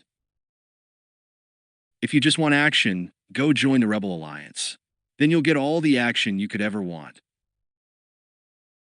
Saving our own skins is also something of a trait with Colvolts. Coder shook her head. I don't know if going up against the Empire is compatible with long-term survival. I don't know anymore if being on the Emperor's side is good for one's health. An old, familiar weight pressed again on Quat of Quat's shoulders. I'm just trying to keep Quat Drive Yards intact and independent, no matter who wins. That's one of the things I admire about you, said Coder. You demand loyalty from others, but you're not an idiot about giving it away. For a moment, he wondered if she was being sarcastic. Then he had to admit the wisdom of what she had just said. The loyalty that Emperor Palpatine extracts from his followers is not the loyalty of free creatures. It's no more than the fear shown by slaves. It would be worth your life, Coder spoke quietly, if I were to make your sentiments known to the Emperor. But you're not going to. All smiles had faded from both his face and hers, which means either that you're not afraid of Palpatine, or you're loyal enough to me. Or there always seems to be another or. It's a complicated galaxy we live in, said Quat. Or you have your own reasons for being on my side. Things you want that you would be more likely to achieve if I were to stay healthy and in charge of Quat Drive Yards. He peered closer at Coder. So exactly what is it that you want? Answers. One word, flatly stated. Quat nodded in appreciation. Those can be hard to come by, he said. Unlike questions, which are about as plentiful as hydrogen atoms in the universe. Coder gave a slight shrug. Mine are pretty specific. The personal transport would be at the Quat Drive Yards docking area soon. And there were still a few things that Quat wanted to settle with his new head of security before being surrounded by other creatures. Be careful, warned Quat. Sometimes questions are asked and answers are given, but they're not the ones that you might want to hear. No emotion showed on Coder's face. I'll take that risk. Then ask away. She leaned closer to Quat, as though the answers might be written at the dark centers of his eyes. A moment passed before she spoke. Then, what happened to that girl? The question puzzled him. I don't know what you're talking about. Anger seeped into the flat tone of Coder's voice. Don't play around about this. We can have a business arrangement together, or we can be enemies. Your choice. That flash of temper provoked his curiosity. It's something important to her, thought Quat. He just didn't know what it was yet. Tell me, said Quat mildly, just what girl you're referring to, and we can proceed from there. The dancing girl, at the palace of Jabba the Hutt. It took Quat a moment to recall what she was talking about. The hologram, he finally realized, from the hyperspace messenger unit that Kas of Nyland's spying had captured him watching. Back at the ruling household's gathering place, Coder had watched that hologram within a hologram replay of the past events at Jabba's palace. Watched, and had seen something in it that she considered important. But what? She must have died, said Quat, when Jabba threw her to his pet rancor beast. That's what was in that pit with the retractable grid over it. And nobody survives coming into that close contact with a rancor. I'm not talking about that dancing girl. Coder snapped out her words with impatience. Who cares about some Twi'lek female? I mean, it's too bad, but that's not what's important. It's the other one, the other pretty one, that you could see there in the hologram of the palace, the one off to the side. That's the one I want to know about. Quat searched his memory, trying to dredge up the details that he had previously considered unimportant. His attention, when he had first watched the holographic replay that the hyperspace messenger unit had brought him, had been focused on the comings and goings of the bounty hunter Boba Fett in Jabba's palace. That had been the whole reason for the autonomic spy setup that had been smuggled in there. Anything else that had been recorded was incidental to Quat's original purposes. You're right, he said, nodding slowly. I guess there was another dancing girl there. Quat Surugit. Jabba always kept a small troop of them in the palace. Given the way he fed his pets, there was a pretty high turnover for them. It wasn't the kind of position that came with a high life expectancy attached. But that one lived. Coder spoke with unexpected ferocity. The other one, the one that Jabba didn't throw to the rancor. How do you know that? He still didn't understand Coder's interest in an anonymous dancing girl on some far-off world like Tatooine. Something else might have happened to her before Jabba was killed. And even afterward, that's a pretty hostile environment for anybody to survive in. I know she's alive. Coder's words came through her tightly clenched teeth. I can feel it, even this far away. Puzzled, Quat looked at the young woman sitting beside him.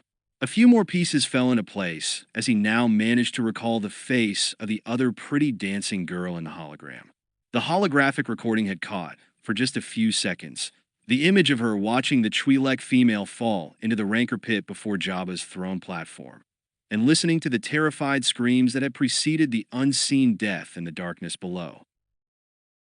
Quat saw now, as he gazed at Coder of Kolvolt, what he had missed before. But even this much of an answer only deepened the mystery. Yes, said Coder softly. She had obviously discerned the realization in Quat's eyes, his sudden awareness of the familial resemblance. The girl, the other one there in Jabba's palace, she is of my blood, my family, the household of Kolvolt. That's how I know she's still alive. She has to be. There was more Quat knew. Now he spoke softly, almost tenderly. What is her name? Coder squeezed her eyes shut as she answered. Her name, she said, her true name is Katil of Kolvolt. The words came slowly, as though they had been lodged close to Coder's heart. But when she was but a child, and speaking as a child does, she couldn't pronounce such a name. She would just say Neela instead. Coder's voice had dwindled to a whisper, and that is what we called her. Quat regarded the woman beside him with something close to pity. And you think I can help you find her? Oh, You will. Coder turned a fierce gaze toward him. I don't have any doubt about that. A glance out the viewport beside Quat showed that the Quat Drive Yards docking area was already in sight. He turned back to Coder. My resources and my time are limited. I don't know how a child of one of Quat's ruling households wound up in Jabba the Hutt's palace. And I have more pressing concerns than finding out the answer to that question. No, you don't. Coder spoke with ominous certainty. I assure you there's nothing more important for you than this. You seem pretty confident about it.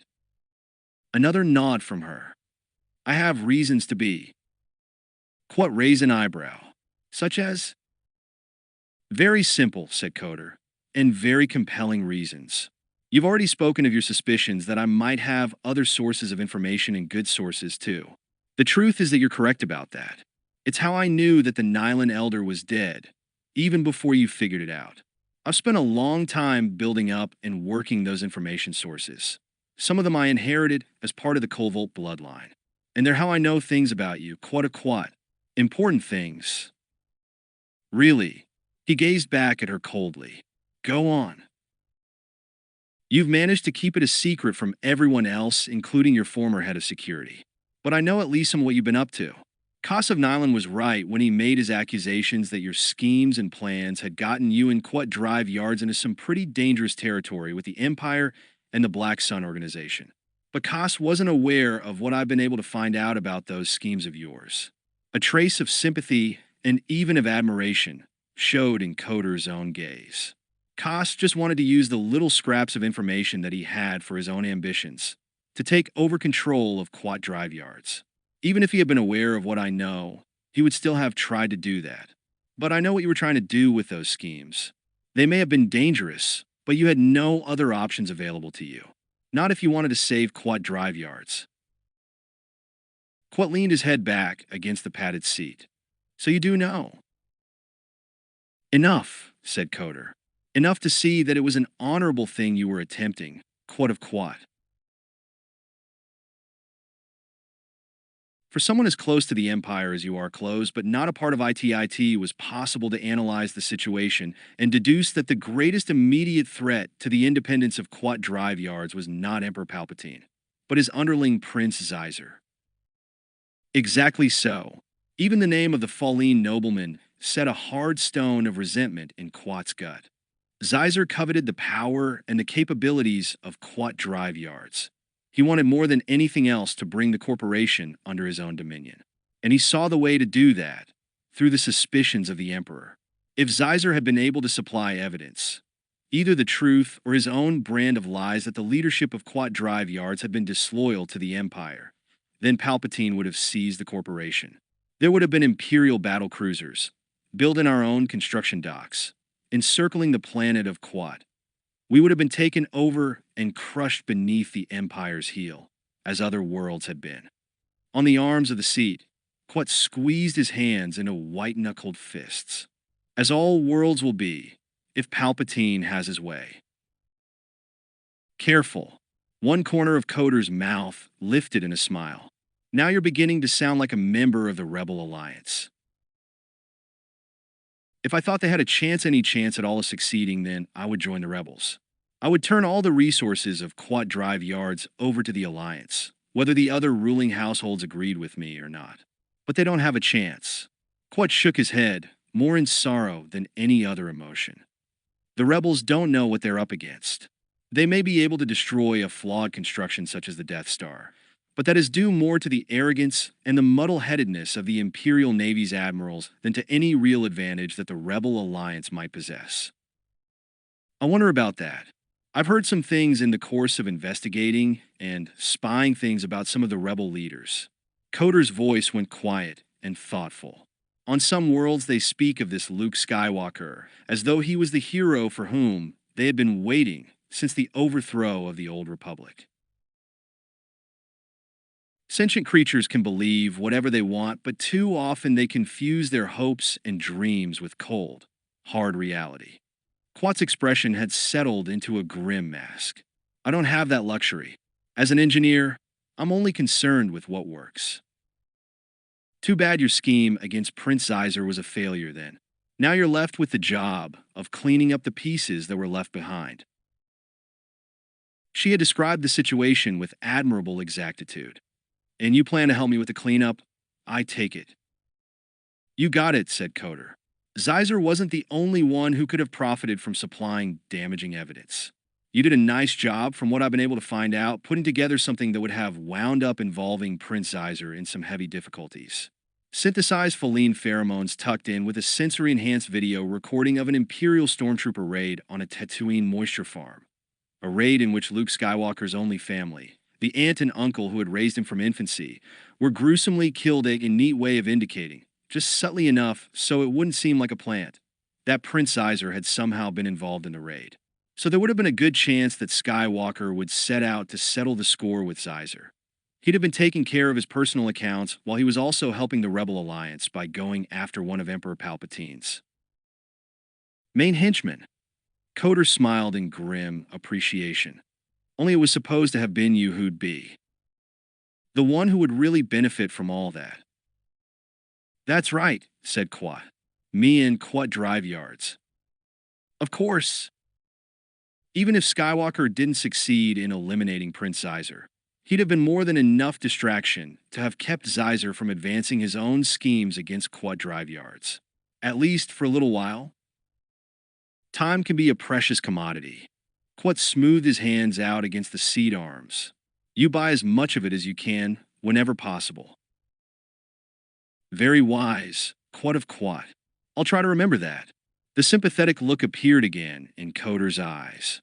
It seems a shame, then, that all those clever plans didn't work out, and that you and Quat drive yards would have been better off if they hadn't even been attempted. True. It shows that one cannot guard against every contingency. I had thought that Zeiser was the one whose machinations I had most to fear. And then it turned out that Zeiser had been his own worst enemy. His cleverness and ruthlessness only succeeded in getting himself killed. Too bad he couldn't have done that before I manufactured the false evidence against him. With one hand, Coder touched him lightly on the shoulder. Now it's your life that's in danger, Quat of Quat. Your life and everything you value. Your cleverness is turned against you, like a dagger against your breast. If Emperor Palpatine were to come into possession of that manufactured evidence, he would know immediately that it was false. He already knows that the late Prince Zeiser had nothing to do with that raid on the moisture farm on Tatooine. So he would hunt for whoever had falsified the evidence, and it would inevitably be traced back to you, Quat. She slowly shook her head. It's not likely that the Emperor would look with forgiveness upon those kinds of schemes taking place under his very nose. He will extract a high price from the perpetrator, and get two things thereby: vengeance, and Quat drive yards for himself. The latter was the only thing that mattered to Quat. He cared nothing for his own life. Machines break and rust. He mused, and beings die. Only those greater entities that built machines and that beings served and died for had a chance of surviving in this universe. The thought that his own hands and mind would be the instruments that brought about the destruction of his beloved Quat drive yards that set a raging spirit loose inside him. Quat of Quat had already vowed that, one way or another, he would make sure that Emperor Palpatine never held this corporation in his foul clutches. You have a most excellent understanding of my situation, said Quat aloud. I congratulate you.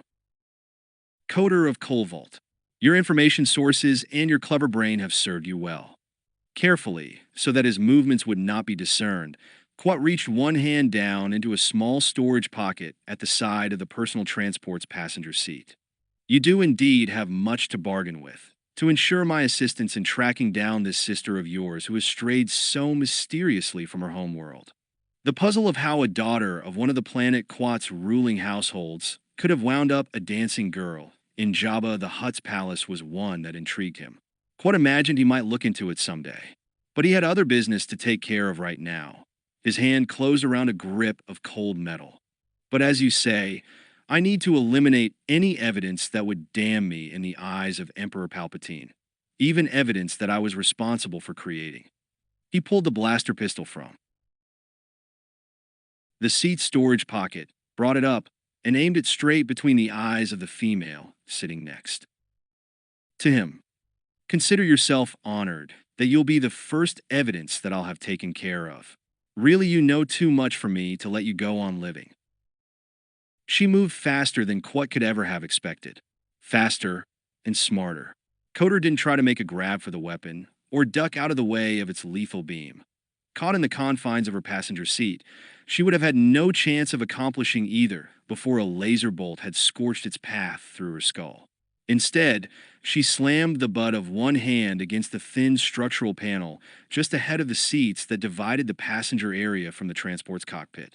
That motion was just enough to instinctively draw Quat's sight for a microsecond and away from her, before he could snap his gaze back to Coder. Her other hand had grabbed the front of the torn, blood-stained formal robes that he was still wearing. She didn't try to thrust him away or knock the blaster out of his hand. She pulled Quat toward herself. The press of their bodies together forced his pinioned arm upward. The hand holding the blaster jerked toward the ceiling of the passenger area. He managed to get off one shot before her other forearm clubbed him across the neck and the side of his jaw. The blow was strong enough to lift him partway out of the seat. Dazed, Quat barely managed to keep himself from toppling into the passenger area's narrow aisle. The personal transport's alarm sirens wailed as Quat shook his eyesight back into focus. When his vision cleared, he saw Coder holding the blaster pistol and a charred, ragged-edged hole drilled through the ceiling panel. What's going on? The pilot's urgent voice came over the transport's internal communications system. Technician, are you all right? Answer and confirm dash. Aiu fine, Quat responded. He pulled himself back the rest of the way into his passenger seat and flopped down into its padding. We just had a little accident. Nothing to worry about. The bolt from the blaster, though lethal, hadn't been powerful enough to pierce the transport's hull. With one hand, Quat tentatively rubbed his bruised jaw. Carry on. We're just approaching the docking area. We'll be down and secured in a minute. The pilot's voice clicked off. From where she sat, Coder didn't bother holding the blaster on Quat. The weapon sat loosely in her palm as she regarded him. I think, said Coder, we understand each other better now. Yes, Quat slowly nodded. The whole side of his jaw ached. We certainly do. The personal transport docked. Summoned by Quat, a pair of administrators from the corporation's security division accompanied their new head of operations to her offices. Coder's duties were to begin immediately. Even before he had returned to his private quarters and was alone again, his thoughts had returned to the same track as before. In the diminished light of the stars beyond Quat drive yards, Quat of Quat returned the heavy formal robes to their stand and thought of the bounty hunter Boba Fett. The key, mused Quat of Quat. He is still the key. To the present and the future if there was going to be one of Quat drive yards, and to that past that now seemed more mysterious than it had before. Quat sat down in the chair by his lab bench. The feelings jumped into his lap, and he stroked its silken fur, his musings distant in both space and time. In darkness, he thought about the bounty hunter in the past. 15. Then, so how do you think the job went? The Tranisham bounty hunter Bosk stood at the rear of Slave Eye's cockpit, watching its owner and pilot make adjustments to its course and waiting for an answer. The cockpit space was so cramped that the upper curve of its bulkheads pressed against Bosk's scale-covered shoulders.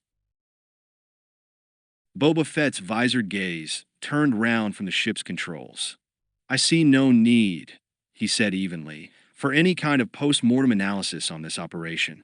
And post-mortem is an inaccurate figure of speech.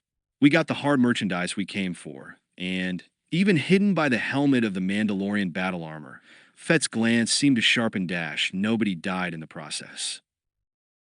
That's a judgment call, thought Bosk grumpily. If neither he nor Boba Fett had been killed while capturing the renegade Imperial Stormtrooper Trin Vazant, they had come as close to it as possible without actually winding up as blank-eyed corpses on that crummy mining planet they had just left. after Vasant's unconscious body had been dumped in one of the hold. ING cages aboard Slave Eye's main cargo area. Bosk had gone straight to the ship's medical supplies locker and had started patching himself up. Right now, as he stood there in the cockpit, his breath was a little short due to the transparent compression bandage he had wrapped around his torso, immobilizing the ribs he had cracked when he had fallen from the crust-piercer machinery. That whole sudden eruption of chaos from beneath the abandoned mining colony's dismal watering hole was going down in Bosk's memory as one of the least pleasant episodes in his bounty hunter career. While he had been tending to his wounds, Boba Fett had ignored the visibly worse condition he himself had been in. The crust piercer's immense mass had, after all, landed directly on top of him and had readied Slave Eye for takeoff. Bosk had grudgingly admitted to himself that that had been the smart thing to do. There had been no telling what other defensive measures Vasant might have had wired into place, any of which could already have been triggered by his capture. Better to get the ship and its merchandise out past the planet's orbit, just to be safe.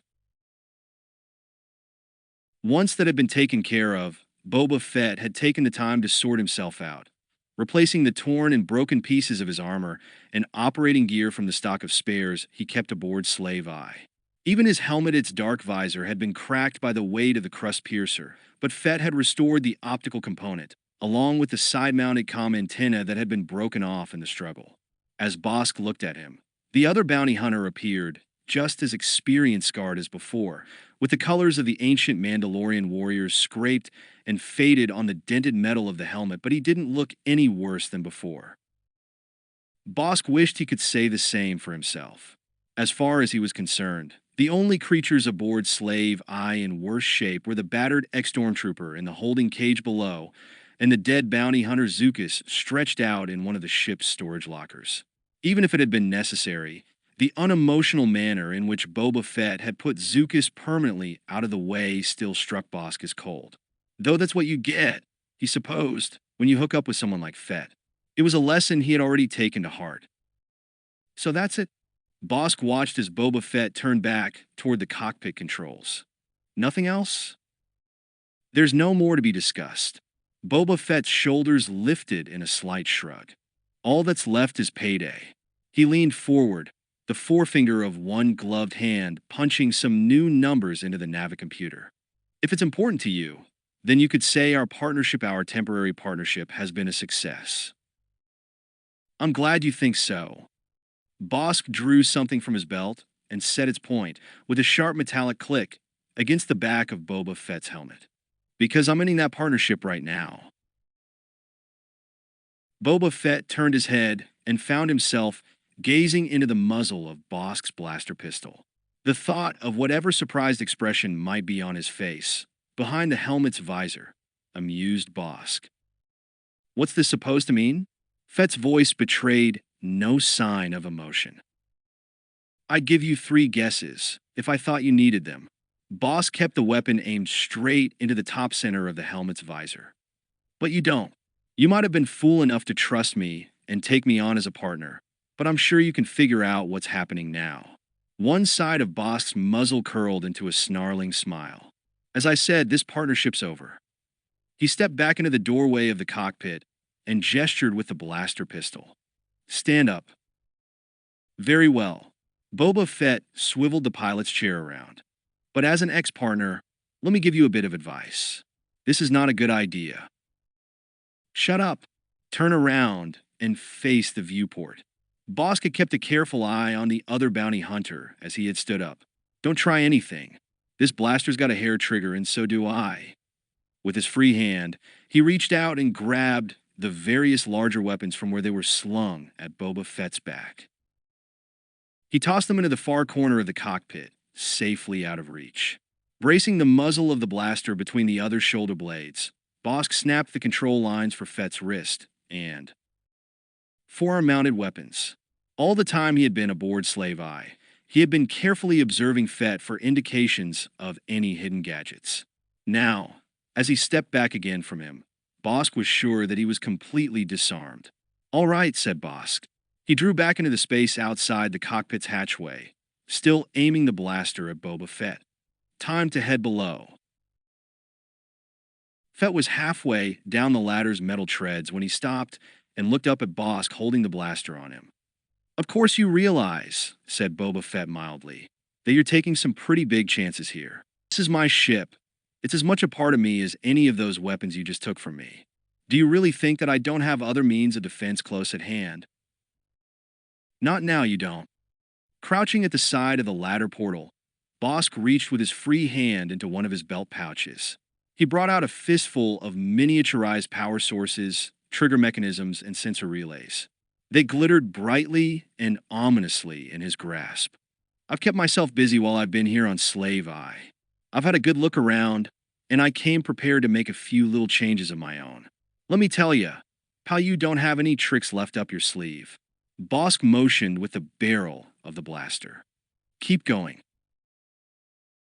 When Boba Fett reached the bottom of the ladder and stepped away from it, Bosk didn't bother climbing down after him.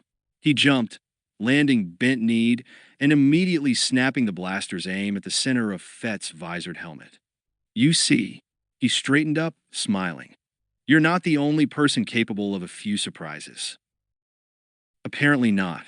Boba Fett folded his arms across his chest. I congratulate you. You must have been planning this for some time. You got that right. I was planning it even before I came and had my little talk with you, when you agreed to go in with me on this job. Bosk pointed with a thumb claw toward the ex-stormtrooper Vassant, still lying unconscious on the floor of the holding cage behind Fett. As nice as getting half the bounty for this particular piece of merchandise might have been, there won't be anything nicer than getting all the credits. Which is what you wanted from the beginning. Boba Fett slowly shook his head. Not much of a partnership. Yeah, right? Bosk sneered at him. It's breaking my heart just to think of betraying your trust and all. But you want to know a couple of things? One, I don't give a Womprat's hindquarters what you think about it. And two, turnabout's fair play. You trusted me as your partner, the same way the old Bounty Hunters Guild trusted you when you came around. And applied for membership, when all along you were planning on sinking a vibroblade in our collective back. Who told you that? Nobody had to tell me, Fett. I could figure it out on my own. Bosk tightened his grip on the blaster pistol. All I needed was some confirmation of my suspicions. And I got that through some contacts inside Black Sunday. To make a few credits, they were happy to give me some interesting tidbits about what their boss Prince Iser was hoping to do to the guild. Boba Fett's helmet turned to one side, as if the eyes behind the dark visor were peering harder at Bosk. What's Iser got to do with all this? Don't play dumb with me, Fett. I don't have time for it. Bosk raised the blaster, bringing it level with the other bounty hunter's helmet. And as a matter of fact, neither do you. You don't have any time left at all. What are you planning on doing? The same thing I've wanted to do for a long time. Since the day we first crossed paths, I knew that this moment would come, Fett, and that one of us would be alive afterward, and one of us wouldn't. Guess which one you get to be. Boba Fett radiated the same eerie calm as before. That's a great deal of talk for someone intent on murder. I didn't, said Bosk, want to miss my chance to say exactly what I thought of you. But you're right, so I've just run out of words, and now the fun starts. Bosk kept the blaster aimed at the other bounty hunter, and used his free hand to gesture toward the cargo area's exterior airlock. I don't want to hear any more words from you either. So you're going out. Where things don't make any sound. We're surrounded by vacuum now, Fett. Take a deep breath, because it'll be your last. Bosk's fawn-lined smile grew wider. I'm going to enjoy turning this ship around to take a look at what's left of you, after your blood's boiled away and your body's exploded from depressurization. I've heard that the process takes just long enough for you to feel it, maybe a second or two. I bet they won't go by fast, either. This time he motioned with the weapon. Get moving. You know the way out. Your thoroughness is commendable. Boba Fett took a step toward the hatchway.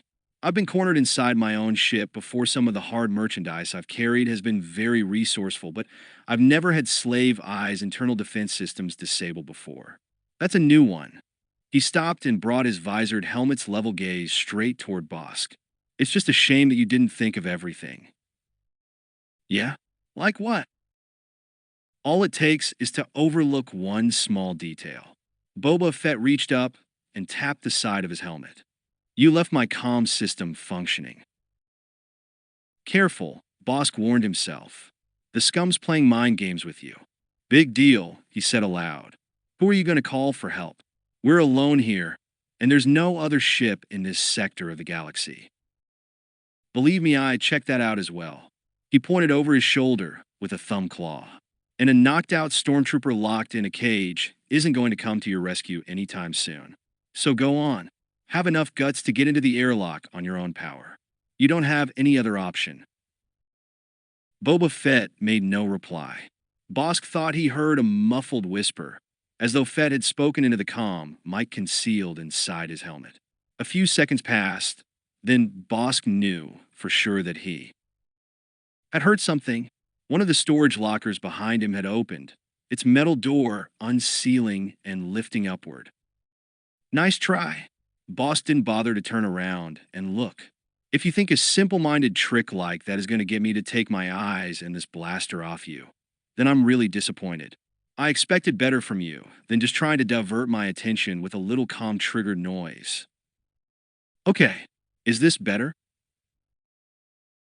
He was surprised to hear another voice speaking, and from right behind himself. Bosk was even more surprised when he felt the unmistakable cold pressure of a blaster pistol's muzzle placed against the back of his head. That was when Bosk recognized the other voice. Zuckuss! The blaster muzzle didn't move from the base of his skull. That's right, said Zuckuss, still behind him. Now why don't you lower your weapon? I really don't like you pointing it at my partner. I'll take it.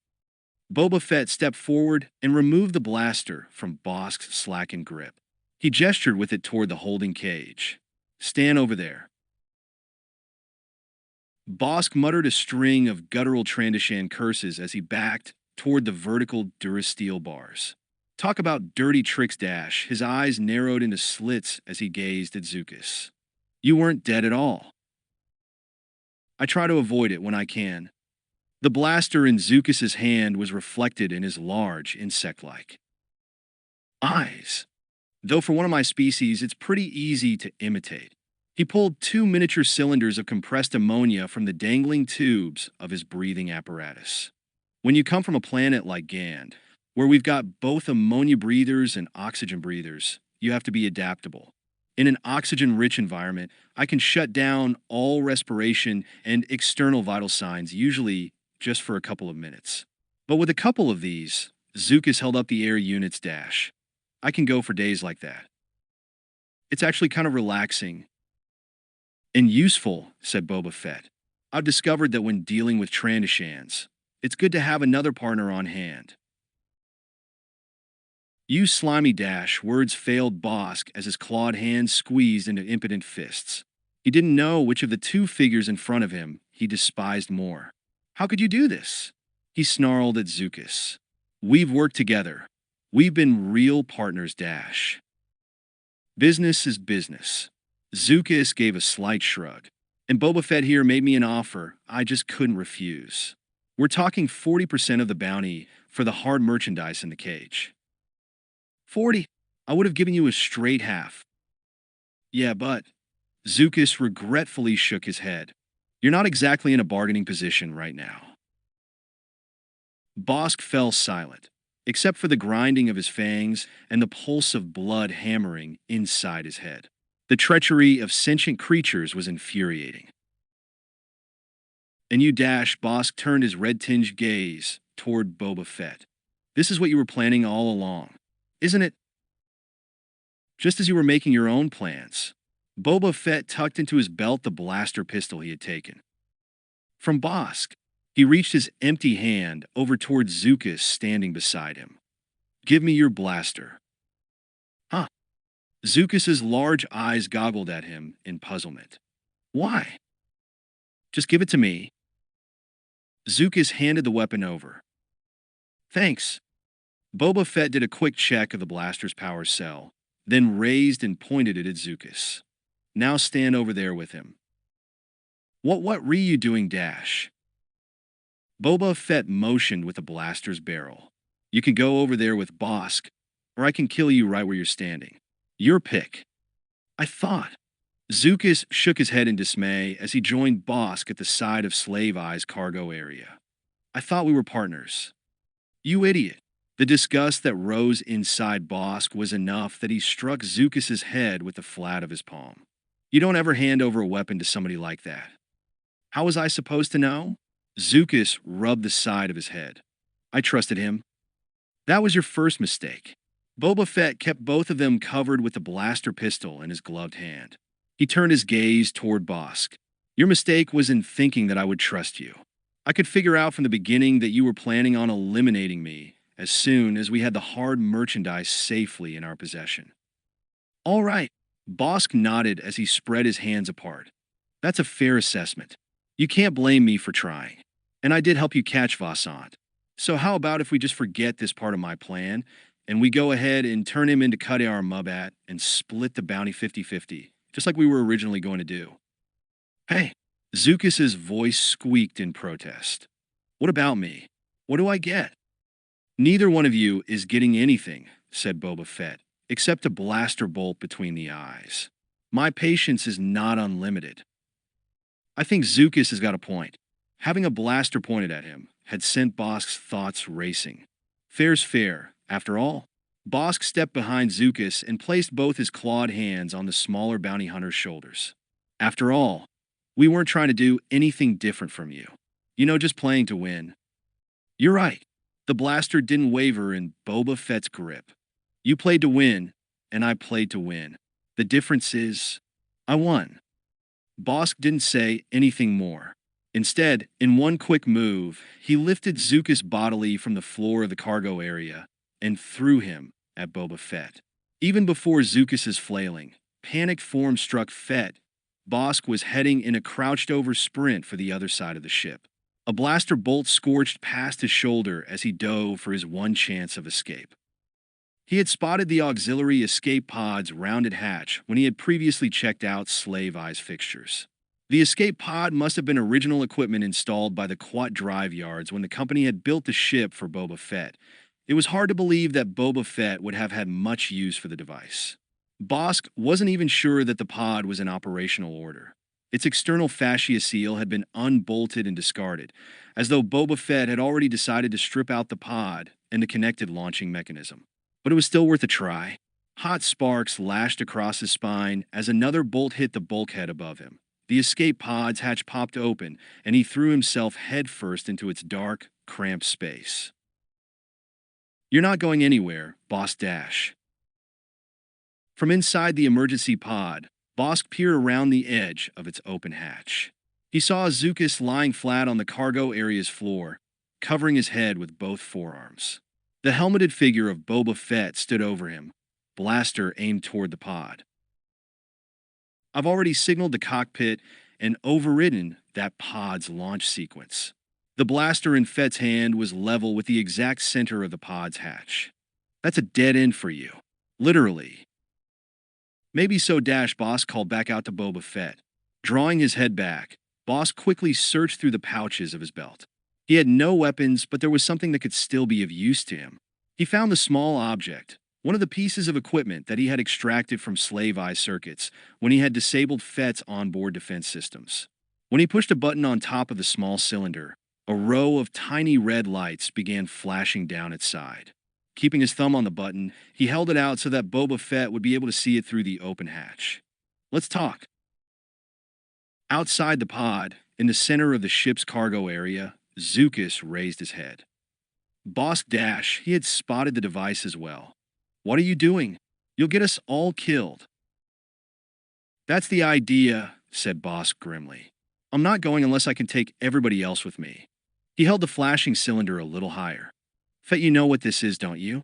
You should. It was part of your equipment here. Miniature thermal detonator, replied Boba Fett. It's no big deal. I've seen creatures try to cut a deal for themselves using full-sized ones. When they're that small, They're only useful for jettisoning sections of a ship's fuselage that might have gotten damaged in an exchange of laser cannon fire.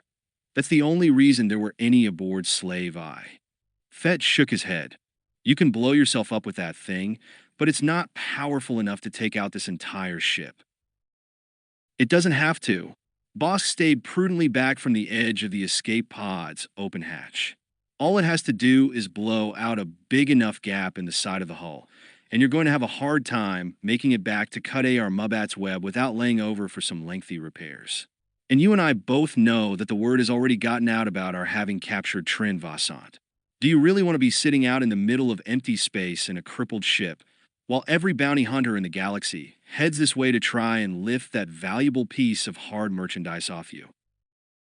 Boba Fett was silent for a few seconds. Then he gave a single nod. "All right," he said. "I'll make a deal with you. I'll activate the pod's launch sequence, and you can go. But when we cross paths again, then you'd better be ready." "Don't worry. I will be." "Engage the safety on the detonator and toss it out here." "You gotta be kidding." Bosk barked out a short laugh. "I'll deactivate this thing when I'm safely on my way. And not a second earlier than that." "As you wish." Boba Fett reached down with his free hand and grabbed Zucus under the arm. "Come on, you're going traveling too." What Ryu dash?" Zucus sputtered in confusion as Boba Fett dragged him toward the emergency escape pod. But you owe me." "And I'm paying off the debt." Holding the blaster by the side of his helmet, Boba Fett kicked Zucus inside the pod with a single boot thrust. "I'm letting you live." The pod's interior was barely big enough for both bounty hunters. Bosk's spine was crammed back against its curved wall, with one of Zucus's arms thrust across his face. He shoved Zucus aside as the hatch began to seal shut. He had one last glimpse of Boba Fett's cold, visored gaze, then he threw the detonator outside just as the hatch clicked shut. Launch had already commenced, as though the pod were an archaic metal bullet being fired from some primitive tribe's gunpowder musket. The violent shock wave of the detonator's explosion, back aboard Slave I, tumbled Bosk and Zucus inside the pod as it shot away from the ship. "What did you do that for?" The pod's velocity had taken it past the concussive effects of the explosion. Bleeding from a scrape on his brow, Zucus hunched himself over to one side of the cramped space. "If that thing had gone off a half-second sooner, we wouldn't have gotten away." "We wouldn't have gotten away either if Boba Fett had been able to turn his ship around and blow us to bits with one of his laser cannons." Bosk leaned forward, wrapping his heavily muscled arms around his knees. "I wanted to make sure that he was good and distracted until we were safely out of firing range." "Oh, good thinking." Zucus shifted about, trying to make room for himself inside the escape pod. "For a change," he said disgustedly, "I think I'm going to scout around for a more dependable partner." His large insectoid eyes looked up, as though seeking some indication of the pod's flight through the vacuum of space. "Where do you think this thing is going to wind up?" "Who knows?" Choice of destination, Bosk was well aware, was not a feature of such devices. They were programmed to seek out and head for the nearest habitable planet. "We'll find out when we get there." The only thing he did know a perfect certainty in the brooding silence that filled his heart and every other space inside him was that one way or another, sooner or later, he would find his way back to Boba Fett. And then, vowed Bosk, that scum is going to pay. Big time. The damage wasn't extensive and was easily contained. There had been a momentary drop in atmospheric pressure aboard Slave I as air had rushed out from the hole created by Bosk's parting gesture with the miniature thermal detonator. But the ship's own homeostatic defense systems had been activated by their sensors registering the explosion. The whole structure and surface area near the escape pod's launch bay had sealed themselves off like a rapidly mending wound in a living creature's soft tissue. Even before the ship's internal pressure had been stabilized, Boba Fett had also been at work, minimizing the explosion's effects. The helmet of his Mandalorian battle armor contained its own emergency air supply, only a few minutes worth, but enough for him to have reached another onboard source if necessary. He had been more concerned with the welfare of the hard merchandise inside the cargo area's holding cage. The ex-stormtrooper Trin Vassant was only valuable if he stayed alive. Fett had grabbed an oxygen canister from one of the storage lockers, then reached into the cage and fastened its tethered mask over Vassant's gasping face. Vassant's eyelids had fluttered for a moment, as though the anoxic shock had been enough to rouse him into consciousness. A quick blow to the side of his head had put him safely under again. Taking care of the merchandise had prevented Boba Fett from retaliating at the departed Bossk. By the time the damage to Slave Eye had been contained and all systems stabilized, Boba Fett had gone up to the ship's cockpit and had found no trace of the escape pod on any of the scanners. Just as well, thought Fett. Mere vengeance was rarely a priority with him, and certainly not worth any time pursuing now. If he ran across Bossk again, he could take care of the Trandoshan at that time. Right now, though, he had business to wrap up. The sooner he had dropped off the hard merchandise he was carrying and collected the bounty for it, the more at ease he would feel. Bossk had been right about one thing. The longer he stayed out here, the more attention he would attract from other bounty hunters. He could undoubtedly fight them all off, but why go to the effort if it wasn't necessary? Leaning over the cockpit's controls, reading out the damage assessment gauges, Boba Fett started figuring out what kind of navigable condition Slave Eye was in. Less than a standard time part later, he had his answer. It'll make the trip, Boba Fett decided, but it'll be in bad shape when it gets there. He had returned to the cockpit after a thorough check of the damaged hull sections, scoping them with a structural diagnostics kit from the cargo area. The ship's main computer had crunched the numbers he had factored in, and the results were not good. Slave Eye was in no imminent danger of disintegration, and could even travel for an indeterminate distance as long as he kept it at sublight speeds. But the explosion had severely weakened the ship's tight-angle thruster ports and maneuvering capabilities. The stresses of a jump into hyperspace would rip some of the control surfaces completely loose from the hull. Slave Eye could make it to Qadar Mubat's web, but the ship would be a limping cripple when it arrived. He had no choice. Staying here in this sector, while making repairs, would make him a sitting target for everyone with an eye out for the hard merchandise he was carrying. The safety that would come with unloading his precious living cargo lay at the other side of the galaxy. Safety, and an extremely large pile of credits. No choice at all. Carefully and precisely, he started punching the coordinates into the navicomputer, getting ready for the jump into hyperspace. The away scout just reported, sir. With a slight bow of the head, the Black Sun comms specialist reported the information. His message states that Boba Fett's ship has left the sector in which it was last seen. Very well. Prince Zeiser turned away from the main viewport of his quarters aboard the Virago. At the moment, nothing but stars and emptiness showed beyond. Alert all personnel. It shouldn't be long before he arrives here. As you direct, sir. Be sure everyone understands. Zizor's gaze stayed for a moment on the underling before he resumed his contemplation of the galaxy's bright pieces. We must be ready to welcome him. In the manner, Zeiser smiled to himself that he deserves. The comm specialist gave a quick nod of acknowledgement, then hurried away. Prince Zeiser folded his arms across his chest, letting his eyelids draw half shut with the pleasure of his meditations. A quick death, he thought, but a sure one. What could be more appropriate than that, for one such as Boba Fett? 16. Now. Did you find out everything? Boba Fett glanced over his shoulder at the female standing in the cockpit's hatchway. Everything you wanted to know? Neela shook her head. I decided to give Dinger a break, she said. We left it right at a good part. She smiled maliciously. You were about to get killed. Which time? Does it matter? The look on Neela's face was almost one of admiration. Telling your history seems to be a long process. I've been around a bit. There was little present need for him to mind the hound's tooth's controls. The ship's course had already been set. If other creatures think that's so remarkable, it's not my fault. I'm just going about my business. Murderous business, from the sound of it. Fett shrugged. It's a living. For you. That's all that matters. Neela gave him a disgusted look. I'm beginning to wonder if hanging out with you is such a good idea.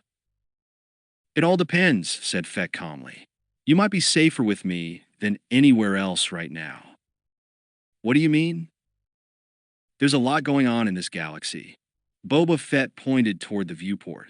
I've been going through the data traffic from the major comm bands. There's a major confrontation shaping up between the Empire and the Rebel Alliance, somewhere near Endor. There's a lot of Imperial resources going into that sector. From the sound of it, could be something big and decisive. So, Neela didn't seem impressed. What's that got to do with us? The way I heard it from Dinga just now, you've always managed to survive no matter who is in charge.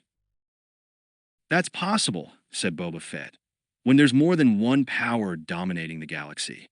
Much can be accomplished right under the nose of even a despot such as Emperor Palpatine when his attention is focused on enemies strong enough to challenge him. The Rebel Alliance has given him a great deal of trouble so far, but the Rebels' luck may be finally running out. Palpatine has had enough chances to figure out their weaknesses, and now he means to crush them once and for all. And you think that's what will happen? I wouldn't bet against it. Boba Fett swiveled the pilot's chair back toward the cockpit controls. And it will be a lot colder, harder, and more murderous galaxy when it happens. Whatever you might think about me, I am at least an independent operator. Profit is all that motivates me. With Emperor Palpatine, it's something different. He glanced over his shoulder and saw Neela slowly nod, deep in her own thoughts. Fett knew she was assessing her own chances in a galaxy, such as he had just described. She wasn't enough of a fool to think very much of them, but he also knew that that wasn't going to stop her. Just as it wasn't going to stop him. Without looking around, Boba Fett knew that he was alone once more. Neela had returned to the ship's cargo area. He leaned back in the pilot's chair, hands laid flat on its arms. Soon enough, the hound would arrive at its destination. In the meantime, there was just waiting and readiness. That was all. That, and the certainty of death his own or another creature's. As there had been before, when his own ship slave I had brought him to the trap where he had been meant to die. Behind the visor of his helmet, he closed his eyes, letting himself fall into the truer darkness of his past. How many times, wondered Boba Fett, could he die and yet not die? Someday, it would all be over for him. But not yet, he whispered to himself. Not yet.